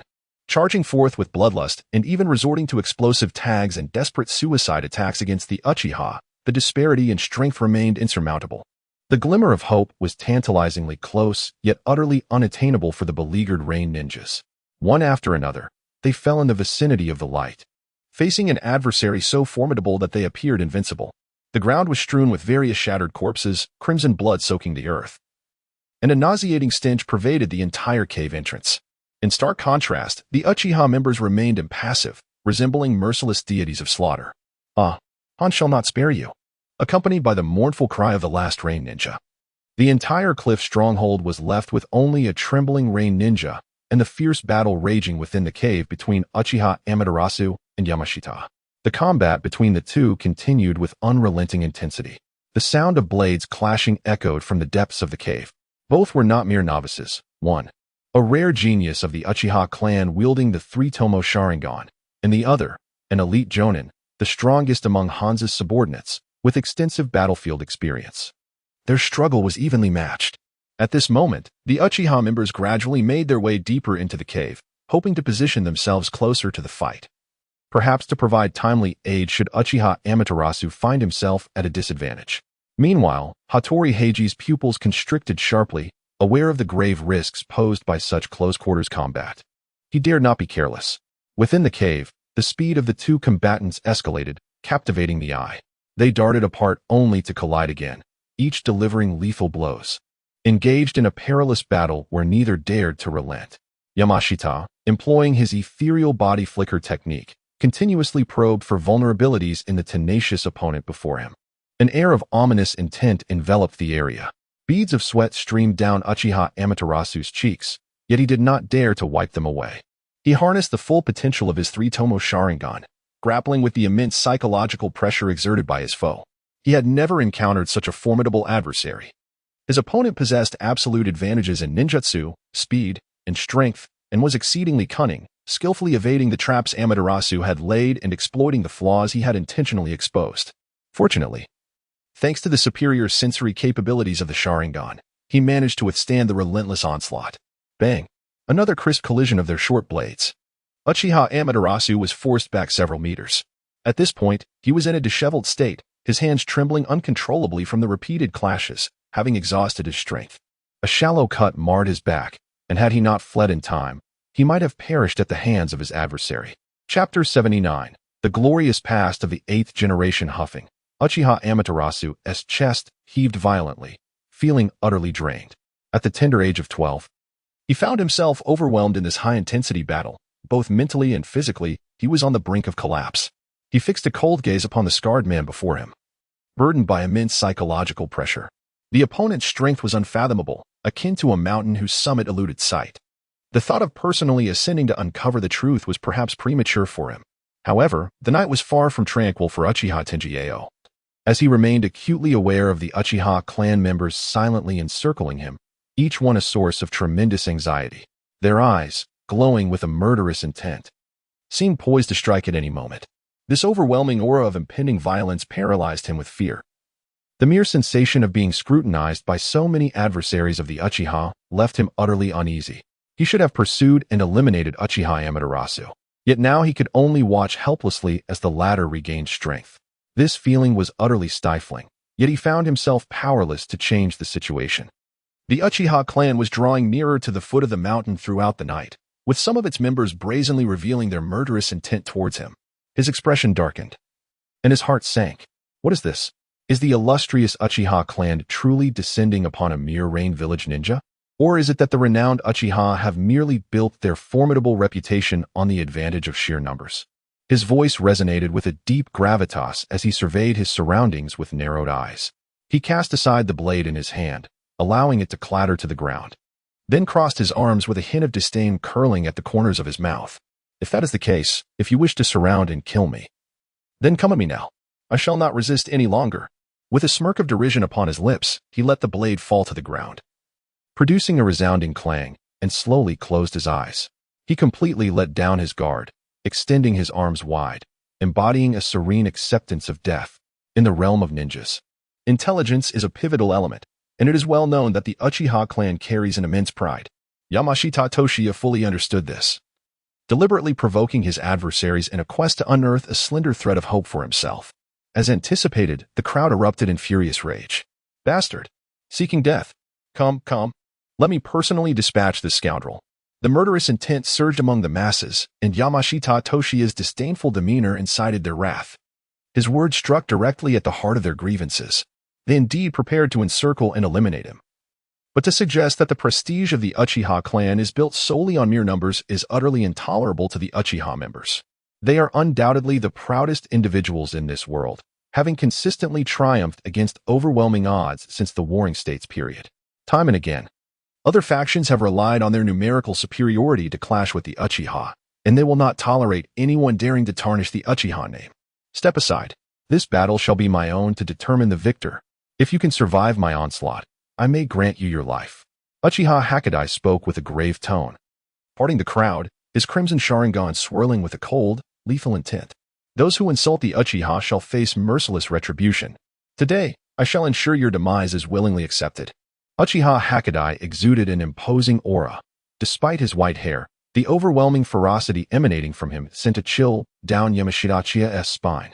He was undoubtedly a figure forged from a mountain of corpses and a sea of blood, instilling in him a palpable sense of imminent danger. Very well. Having recently engaged in combat with your young warrior, I find myself unsatisfied. Allow me the opportunity to witness the renowned might of the Sharingan. The corners of Yamashita-chia's mouth subtly lifted, astonished at how effortlessly he had provoked his opponent. His plan was effortlessly realized. He narrowed his eyes slightly, cautiously bending down to retrieve the recently discarded steel blade. He was acutely aware that if he could vanquish his opponent, or perhaps capture him, he might seize a slender glimmer of hope amidst his dire predicament. At that moment, his fighting spirit surged with fervor. Grandfather? Diaohua furrowed his brow and stepped forward. He harbored no desire for the elderly man before him to engage in combat, as aside from Uchiha Hakadai, he was the only kin he held dear in this world. He harbors little optimism regarding an elderly man nearing his 70s prevailing against his opponent, for it is an immutable truth that with age, a ninja's prowess inevitably wanes. Regardless of how valiant Uchiha Hakadai might have been in his youth, he likely finds himself far from the zenith of his abilities. His adversary is no ordinary foe. A single misstep could lead to Hakadai's demise. Grandfather, it would be wise not to overestimate yourself, Uchiha Ina suggested, his eyes glinting with a hint of lethal intent, implying that a coordinated assault would be more prudent. Ina's strategy was not flawed. After all, an enemy is an enemy, and ninjas have never shied away from employing ruthless tactics. Surrounding and overwhelming an opponent is hardly a disgraceful act. Yet, the youth underestimated the stubbornness often inherent in the elder generation. As expected, Uchiha Hakadai's expression darkened as he spoke. Are you suggesting we should encircle him? The elder's gaze drifted down the mountain, revealing a flicker of disdain. With a dismissive tone, he recounted, in my youth on the battlefield, I once faced Noki alone. Ina, can you fathom the outcome? Ina's heart raced at the mention of Noki. He cautiously opened his mouth and asked, have you truly defeated Noki? Even Yamashita Tiya's expression changed. Who in the ninja world was unaware of Naka's formidable reputation? He was a powerful figure who had dominated the ninja realm for decades. Renowned as a shadow-level master across the globe, could this unimposing elderly man before him genuinely possess such strength? A bead of cold sweat trickled down Yamashita Tiya's forehead. His palms grew clammy, and the steel blade he had gripped so tightly seemed to loosen slightly. The atmosphere in the room became solemn. This septuagenarian should not be underestimated. That is not the case, Uchiha Hakadai remarked, gazing at his adoring young grandson with an unusual expression, his face serious as he continued, in that battle years ago. Noki was at the peak of his career. Though I was unable to defeat that old rascal, my speed was unparalleled. Even Noki could do nothing against me. After pursuing me for 3 days and nights, Noki sustained injuries from straining himself. The crowd gasped in astonishment. How dare he, in his current state, tarnish the honor of the Uchiha clan? Inazuma, step aside. Today, I shall surely vanquish him. Uchiha Hakadai's gaze was commanding, radiating an aura of invincibility. He was utterly convinced of his ability to eliminate his opponent. Though the lion was old, it still possessed an indomitable spirit and unwavering belief. Very well. Let it be so. I shall confront you to determine supremacy. Uchiha Hakadai slowly drew the sword at his waist, pointing it at Yamashita Tiya's nose, exuding an air of challenge. However, Inazuma began to doubt his unreliable grandfather's confidence. A fleeting thought crossed his mind about Uchiha Hakadai's once renowned title of Lightning Foot. A title his grandfather often boasted about. Wait, a sudden realization struck him. Was it possible that such an embarrassing title was earned due to his speed in fleeing? Inazuma's gaze toward the furious, elderly man shifted. Meanwhile, Uchiha Tamashiro, standing to the side, wore a cold expression, akin to a solitary wolf quietly licking its wounds. He had not yet abandoned the idea of battling the opponent and pulled out a handful of unpalatable military rations, shoving them into his mouth. He aimed to seize the moment amidst their trivial bickering to swiftly regain his strength. A brief interlude. He finally arrived before Uchiha Hakadai, panting heavily, drawing the attention of the onlookers.